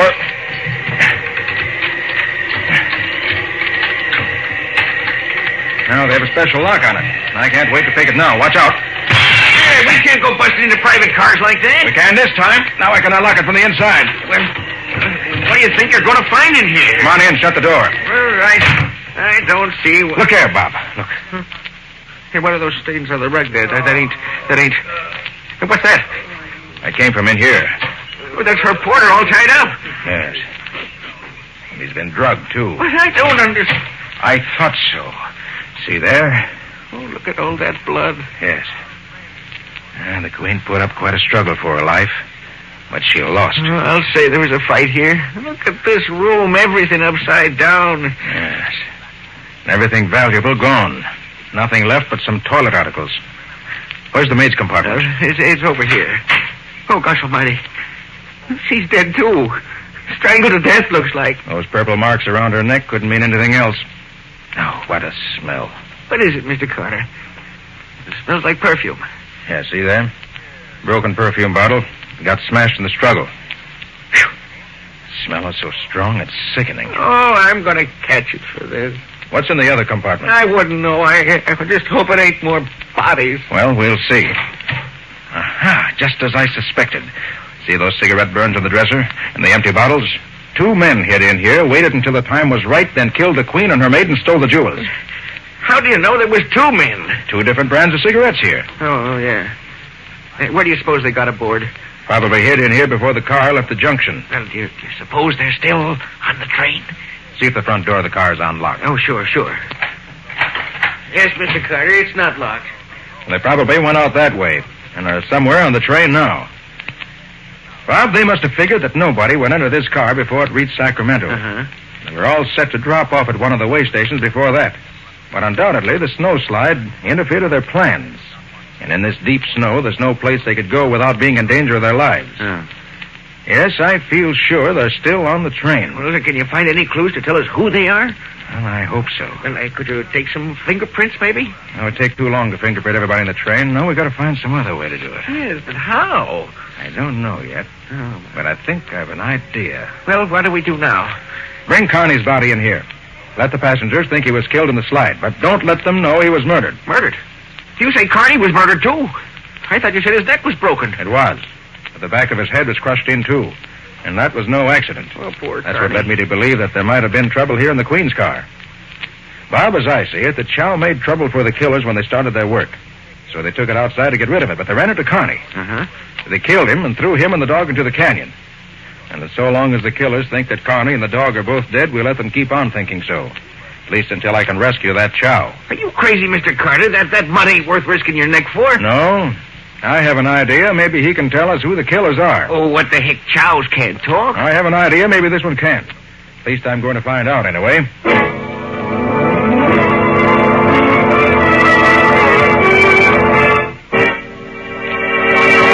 So Nick thinks he can make the Chow talk. At least enough to tell him who killed the opera singer and stole her jewels. Will the dog still be alive by the time he can get down to rescue it? And will it tell him what he wants to know? We'll see in just a moment. There is no more attractive background for your furniture than lustrous, well-kept floors. And Linex self-polishing wax keeps all your floors looking their best, whether they're wood, tile, or linoleum. Yet it takes only a jiffy to apply and dries without rubbing to an elastic, satiny finish that wears amazingly. Because Linex self-polishing wax contains the highest possible content of genuine carnauba wax, with no gum, shellac, or resin in it to chip or crumble.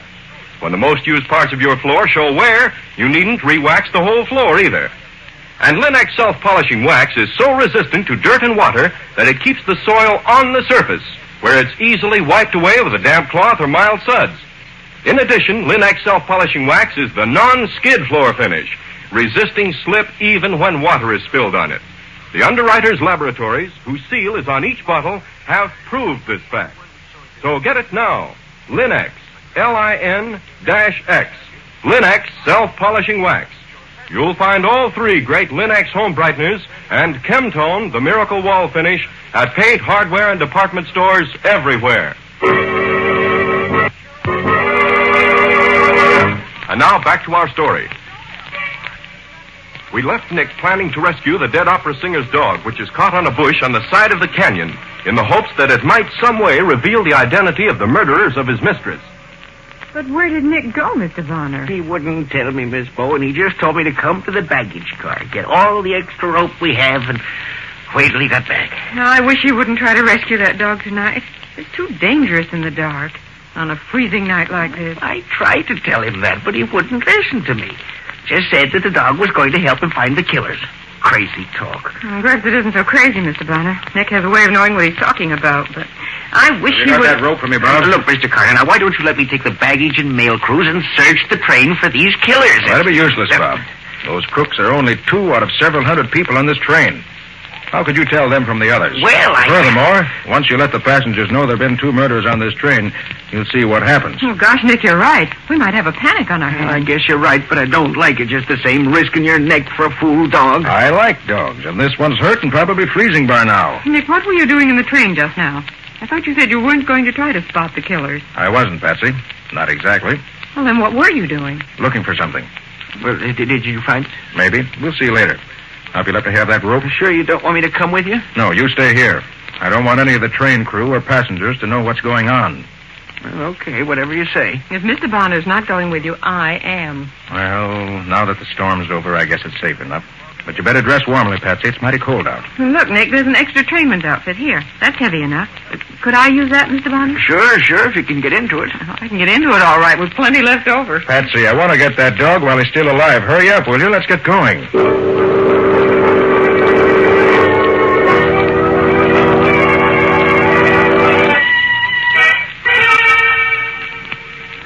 I'm glad that wind died down.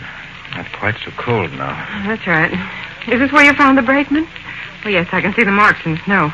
Is the dog here too, Nick? Yes, Patsy. He was caught in a small bush just below where the brakeman was. How are you going to get down to him? I'm going to tie this larger rope to the rail here if I can find it under this snow. Oh. Yes, here it is. Just a second. This rail is cold. That should be enough that'll hold. Yeah. Now, I'll let myself down the side of the canyon with it. Mm-hmm. You keep hold of this smaller rope.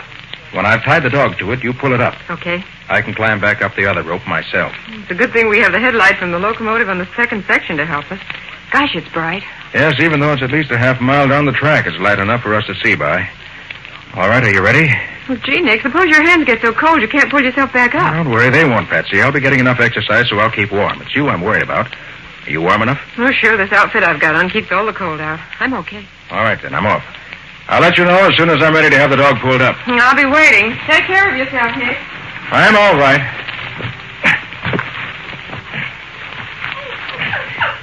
Careful, Nick. Now, here he is, Patsy, and he's still alive. Oh, good. Oh, poor little fella. All right, steady, Billy. We'll have you up where it's nice and warm in no time. There we are. Now, let's put this little rope around your belly. There we are. Hold still. There. Now, tie it around your forelegs so it won't slip. There. I don't want to lose you now. You're too valuable to me. You ready, Nick? Just a minute. Here, take it easy, will you? You'll be all right. There we are. Now we'll have a nice ride. All right, pull him up, Patsy. Careful. Okay, coming up. I'll just pull myself up with you so I can keep my eye on you and be sure you won't slip out of the ropes. Don't fight it, boy. Don't fight it. Easy now, easy.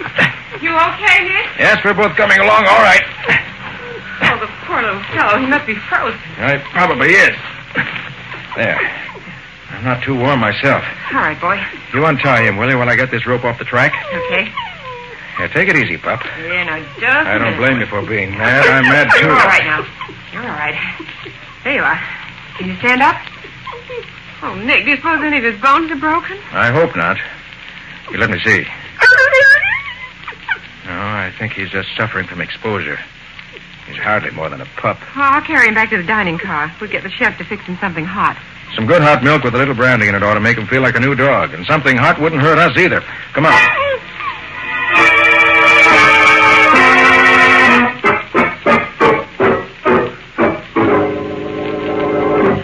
Oh, look, Nick. He feels much better than he did. Why, he walks around almost normally now. Yes, a little something warm to eat fixed him. Here, and that rub down you gave him. Oh, what are you planning to do now, Nick? Let me have that small piece of rope, will you? Want to make a leash for him. You're not going to take that poor pup out for a walk, are you? Take him out? No. Take him for a walk? Yes. But why? Patsy, have you forgotten we're on the trail of two murderers? Of course not, Nick, but... There. That's not much of a leash, but I think it'll serve the purpose. All right, Bob, you ready? I sure am ready for anything, but... Say, do I smell trouble? You might. We'll know pretty quick now. May I come too, Nick? Not this time, Patsy. Just wait here and cross your fingers for luck. Okay.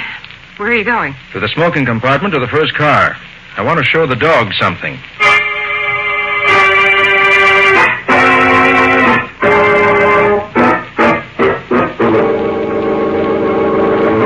Easy now, Bob. Right. The smoking compartment's just ahead here. Okay. Quiet, boy, quiet. You'll get your chance in just a minute. I remember back some 20 years ago, we were held up for 4 days in a slide on a railroad up in Canada. Yeah. Somebody's always been where it's worse. Now, than it listen, is Bob. now. I'm going to let the dog loose when we get to the door of the compartment. I'll follow him in, and you stay back of me. I don't want to seem to brag. I was just going to say... Shut up. This is bad enough now without you making it worse. Hey, Bob, you hear that? Yeah, but what? Quiet. I'm letting him loose. Well, of course, if you don't want... Wait down. Button your lip. Ready, Bob? Yeah. All right, here goes. We stay here until I say so. Guys just can't keep their trap shut when they're... What the devil? Hey, take him off me, will you? Take that thing off you. Also, little much plug him, Mike. Plug him. Get out of the way, Pete. I can't fucking hitting you. He bit me. Get him off me, will you? Come on, Bob. All right, you two. Get your hands up, quick. Get this dog off me, will you? Drop it. Okay. Get the dog, Bob. Come on, fella. Steady now. Now, he won't hurt you. What's the idea of letting that... Get your hands up, now. You ain't got no right to come in here that way. Don't try to get your gun or I'll let you have it right. I got my hands up. That's better. I don't like shooting. All right, Bob, take their guns away from them. Yeah. Be sure you get all of them. And see what else they have on them at the same time. Sure, Mr. Carter. Sure, I'll give him a good going over. Carter, you ain't Nick Carter. I certainly am. Wouldn't you know, Pete? We pull a job way up here in the mountains, and Nick Carter has to be on the train. Oh, shut up. You ain't got nothing on us, nothing. No, I think I have plenty. Prove it. You want to search us? Find anything interesting, Bob? No, nothing. Just these 3 guns. Nothing else. Yeah, you say we ain't done nothing. I told you you got no right. You and your pal murdered the opera singer and are made in their private car tonight. You slugged the brakeman and threw him over the cliff. You stole all the singer's jewels. You call that nothing? This guy's nuts, Pete. Yeah. Go on and prove it, copper. But get me a doctor first, will you? My leg's all bent up. Look, I'm bleeding. I'll get you a doctor after I get your confession. We don't know nothing about it, do we, Mike? No, we don't know a thing. It wasn't even there. All right, very well. We'll all sit right here and wait until you two decide to give us the information we want. All right, Flatfoot, sit. You can wait till next year, but you won't learn nothing from us. Okay. I'll wait.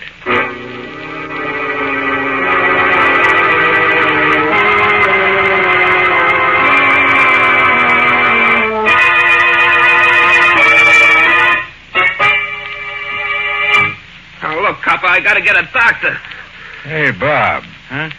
You know how quick hydrophobia sets in after a dog bites? Why, no, I don't. Pretty quick, I think.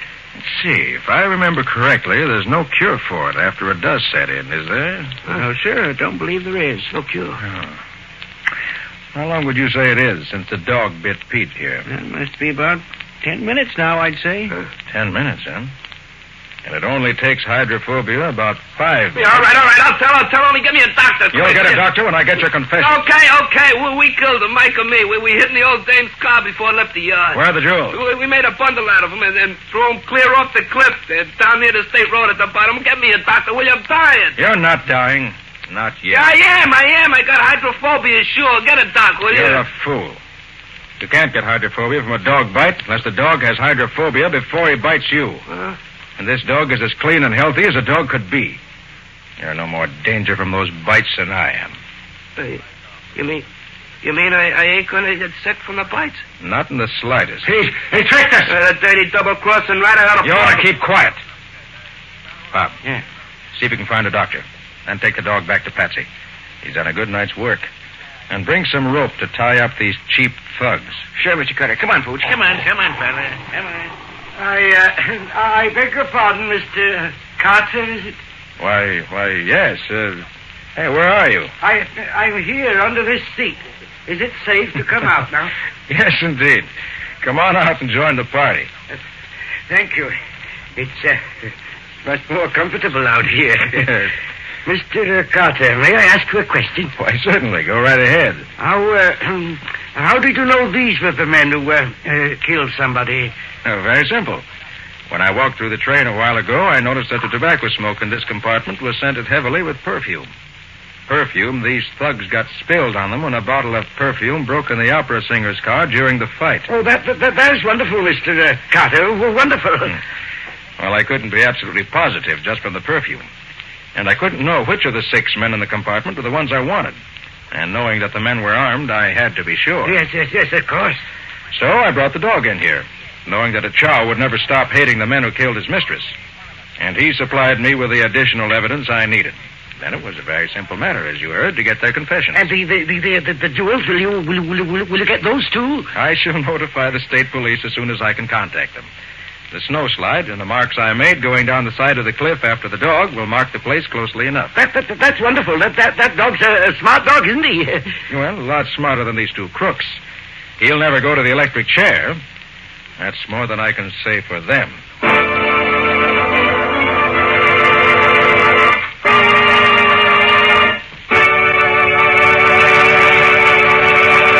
In just a moment, Nick and Patsy will bring you a preview of next week's exciting case. But first, here's a worthwhile thought. These are busy times for streamlined efficiency in everything we do. And American homemakers everywhere are learning how much time they save when they preserve the natural beauty of their furniture with Linex Cream Polish, which cleans as it polishes in one easy process. Linex Cream Polish requires no tiresome rubbing, and in one quick, easy application removes cloudy dust and polish accumulation. It banishes messy fingerprints and helps conceal ugly scratches. Linex Cream Polish dries hard, too, leaving no oily film to attract more dust and make more work for you. So by all means, keep your treasured furniture lovely the easy way with Linex Cream Polish. Remember to ask for it at your dealers. If he hasn't received his supply of the 3 great Linex home brighteners, he'll probably have them soon. Ask him to save one or all of them for you. Acme will see that he gets them and you get them as quickly as possible. And now let's hear from Nick Carter himself. How about it, Nick? What thrilling story are you going to tell us next week? Well, next week, Ken, I'm going to tell you a simple little story which begins when a milkman arrives at a customer's house to find the young wife tied up in the kitchen of her home and her young husband shot to death in his bed. The local sheriff couldn't seem to make head nor tails out of the case. But when Nick took hold, he picked up a small clue here and another one there and got the right answer. An answer, I may say, that was somewhat unexpected. Is it an exciting case? Well, tracking down a murderer is always exciting to me. Well, what do you call the story, Nick?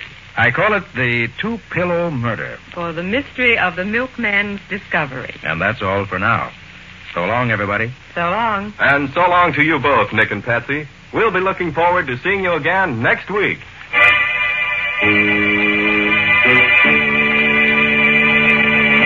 Next week at the same time, listen to another curious experience of Nick Carter, Master Detective, entitled The 2-Pillow Murder, or Nick Carter and the Mystery of the Milkman's Discovery. Nick Carter, Master Detective, is a copyright feature of Street and Smith Publications, Incorporated. It is presented at this same time and over these same stations by the 3 great Linex home brighteners. Linex Clear Gloss, Linex Cream Polish, and Linex Self-Polishing Wax. Created by Acme, America's great producer of Acme quality paints. In the Nick Carter Adventures, Lon Clark is starred as Nick. Ellen Choate is featured as Patsy. Original music is played by Lou White. The programs are written and directed by Jock McGregor. This is Ken Powell speaking for the thousands of Linex dealers all over America and saying so long until next week. This is Mutual.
What's the matter? What is it? It's another case for Nick Carter, Master Detective. Yes, it's another case for that most famous of all manhunters, the detective whose ability at solving crime is unequaled in the history of detective fiction, Nick Carter, Master Detective, presented by the three great Linex home brighteners, Linex Clear Gloss, Linex Cream Polish, and Linex Self-Polishing Wax, created by Acme, America's great producer of Acme quality paints.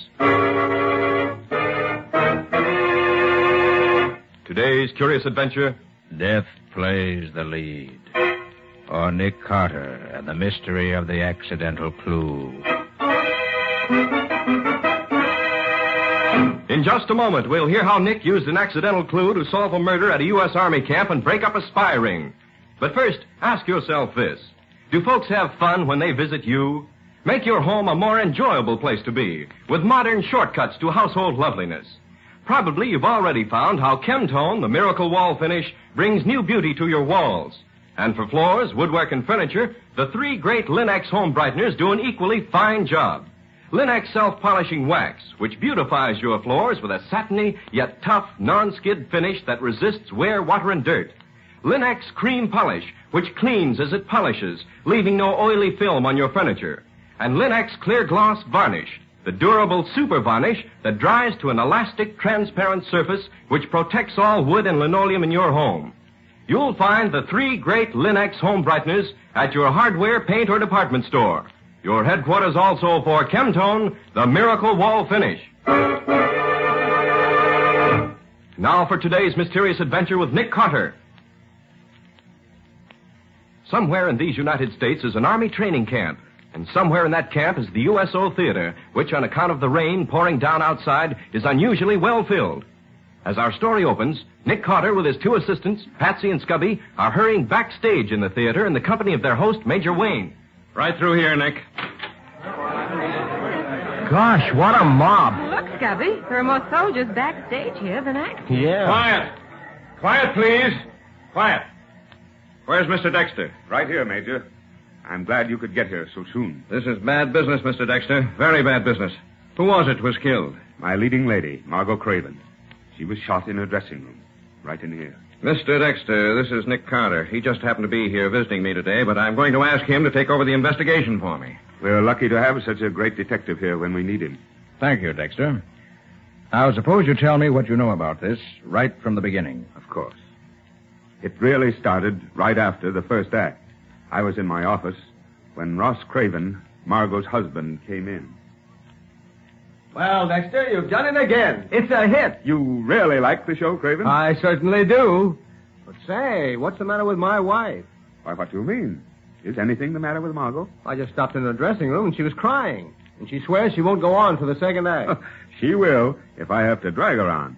Those boys will be disappointed. You go out front, Craven, and don't worry. I'll go back and see her. All right, Dexter.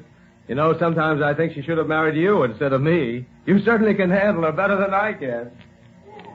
Did he mean anything special by that, Dexter? It's no secret that I've been in love with Margot for years. But she married Craven, and that was the end of it for me. I see. Suppose you go on with your story. I started backstage, and just as I got to the passageway where Margot's dressing room was, I heard a shot. I ran to her room, opened the door, and found her lying on the floor. I just had time to be sure she was dead when Patty came in. Who's Patty? Patty Berg, my assistant, my best friend, and my pal and protector. He entered the dressing room right behind me.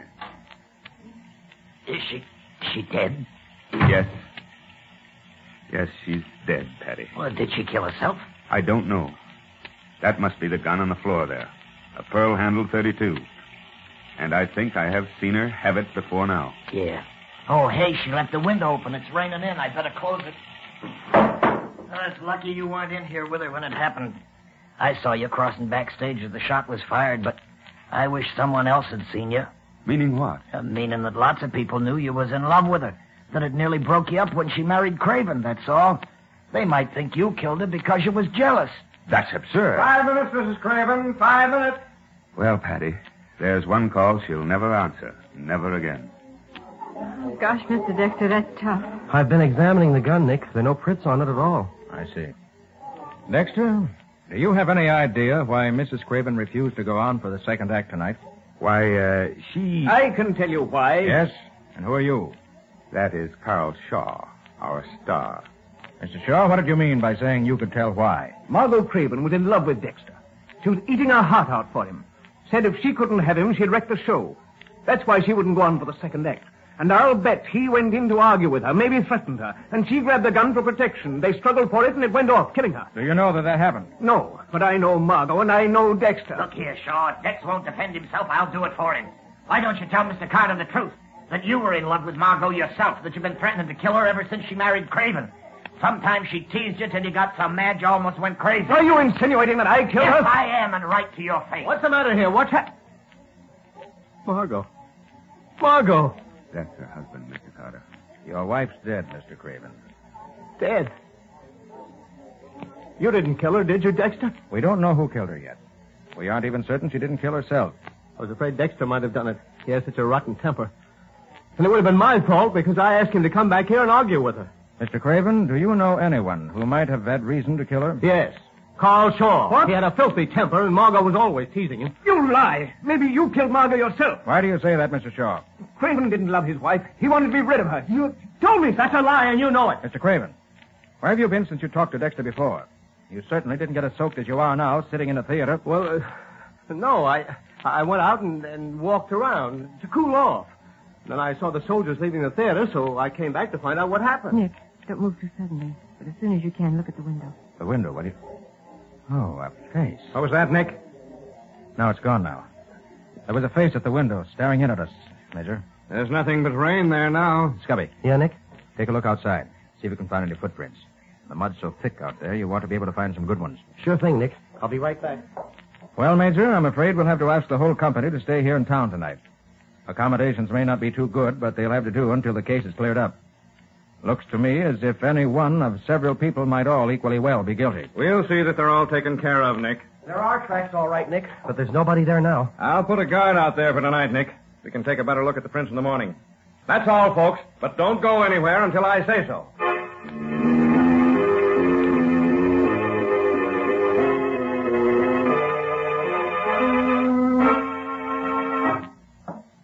Room 211, the clerk said. It should be right about... Ah, here. Come in. Hi, Dick Deadeye. Come in, have a drink. Thanks, Craven. I don't drink.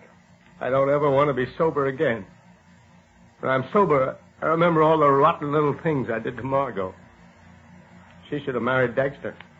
He's always been the kind of man that I wanted to be and never was.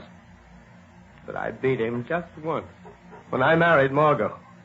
That rather evens things up, doesn't it? So that's why you married her. Because Dexter loved her and you wanted to beat him at something. Yeah. But don't tell anybody. Craven, did you kill Margot? No. Why should I kill her? You were outside and could have shot her through the window. She was shot with her own gun, and you admitted you'd been in her dressing room just before you talked to Dexter. You could have taken her gun then. So, now you're trying to frame me for her murder. I'm not trying to frame anyone. I'm trying to find out the truth. Yeah, why don't you ask Dexter, then?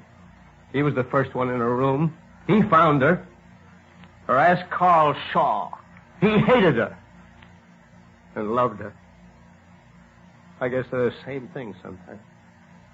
Sorry to see you in this condition, Craven. I'll talk to you again when you're more yourself than you are now. Good night, Craven. Oh, there you are, Nick. Scubby and I have been waiting here in the lobby for you. Yeah. Did you get any more dope, Nicodemus? No, Scubby. Too many suspects and too few clues. Can we do anything for you, Nick? No, not just now, Patsy. It's getting late. I think I'll turn in. Well, I'll toddle off to my room then if nobody minds. Okay, Patsy. See you bright and early in the morning. Good night, Patsy, old kid. Get lots of nice, pretty beauty sleep. It wouldn't do you any harm to get some of that beauty sleep you're talking about. You need it more than I do. Oh, that's what you think. I got eyes. Oh, well, I brother. guess I'll put my car in the garage. I left it standing outside when I drove down from the theater. Hey, Nick, I've got something important to tell you. How about going to your room where we can talk? Why, sure thing, Scubby. Just as soon as I get the car put away for the night. I'll be right with you then. It won't take me but a couple of minutes. Right, Nick. I'll wait for you here in the lobby.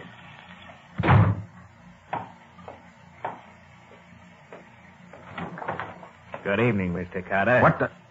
Keep your mouth closed, Mr. Carter, and climb in behind the wheel. Just a moment. Only one gun tonight, huh? That's all. Okay, get going. Very well. You're giving the orders for now. Drive straight out Main Street, Mr. Carter. Oh, so it's you. You know me? Don't know your name, but I do know that you're the man I saw staring in the dressing room window earlier this evening. Yes. You'll drive straight ahead for about 5 miles. When you come to a crossroad, you'll turn left and continue on. I'll give you further directions then.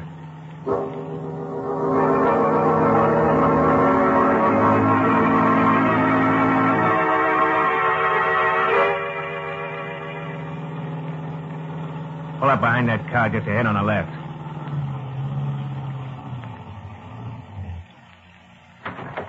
That you? Yes. I haven't had time to search him yet, but he must have him. The MP didn't get him. We know that. If you'd only tell me what this is all about, maybe I could help you. Step out of your car, please. It's very simple.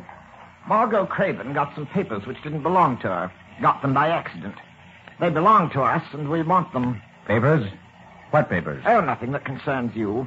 We're sorry we have to drag you into this. I admire your work greatly, but we think you may have those documents, and we must have them. Hey, wait a minute. Is that why she was killed? Because she had them? No, Mr. Carter. They had nothing to do with her murder, nothing at all. Come on, search him and be done with it. I don't enjoy standing out here in the rain. Of course. Permit me to be sure you have no papers on you, Mr. Carter. Go ahead. Craven's been taken care of. I searched Carter's car while I waited for him. So if he doesn't have them on him, I don't know where they are. Well, they're not on him. Mr. Carter, on your word of honor, you know nothing about our papers? I do not. How much does that mean? Oh, with Mr. Carter, it means a great deal. Well, thank you. That's a bit unexpected, but very welcome. If we find later that you've lied, we shall, of course, kill you.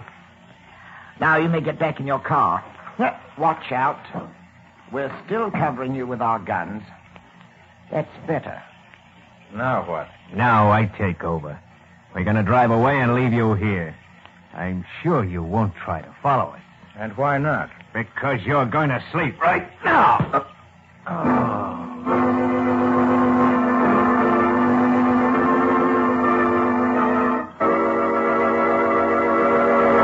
Miles from the little army camp town, alone and unconscious in his car. What's going to happen to Nick now? Are the men he just met mixed up in the murder? Or was Margot Craven killed by one of her so-called friends? We'll see in just a moment. Whatever floor surfaces you have in your home, wood, linoleum, rubber, or asphalt tile, you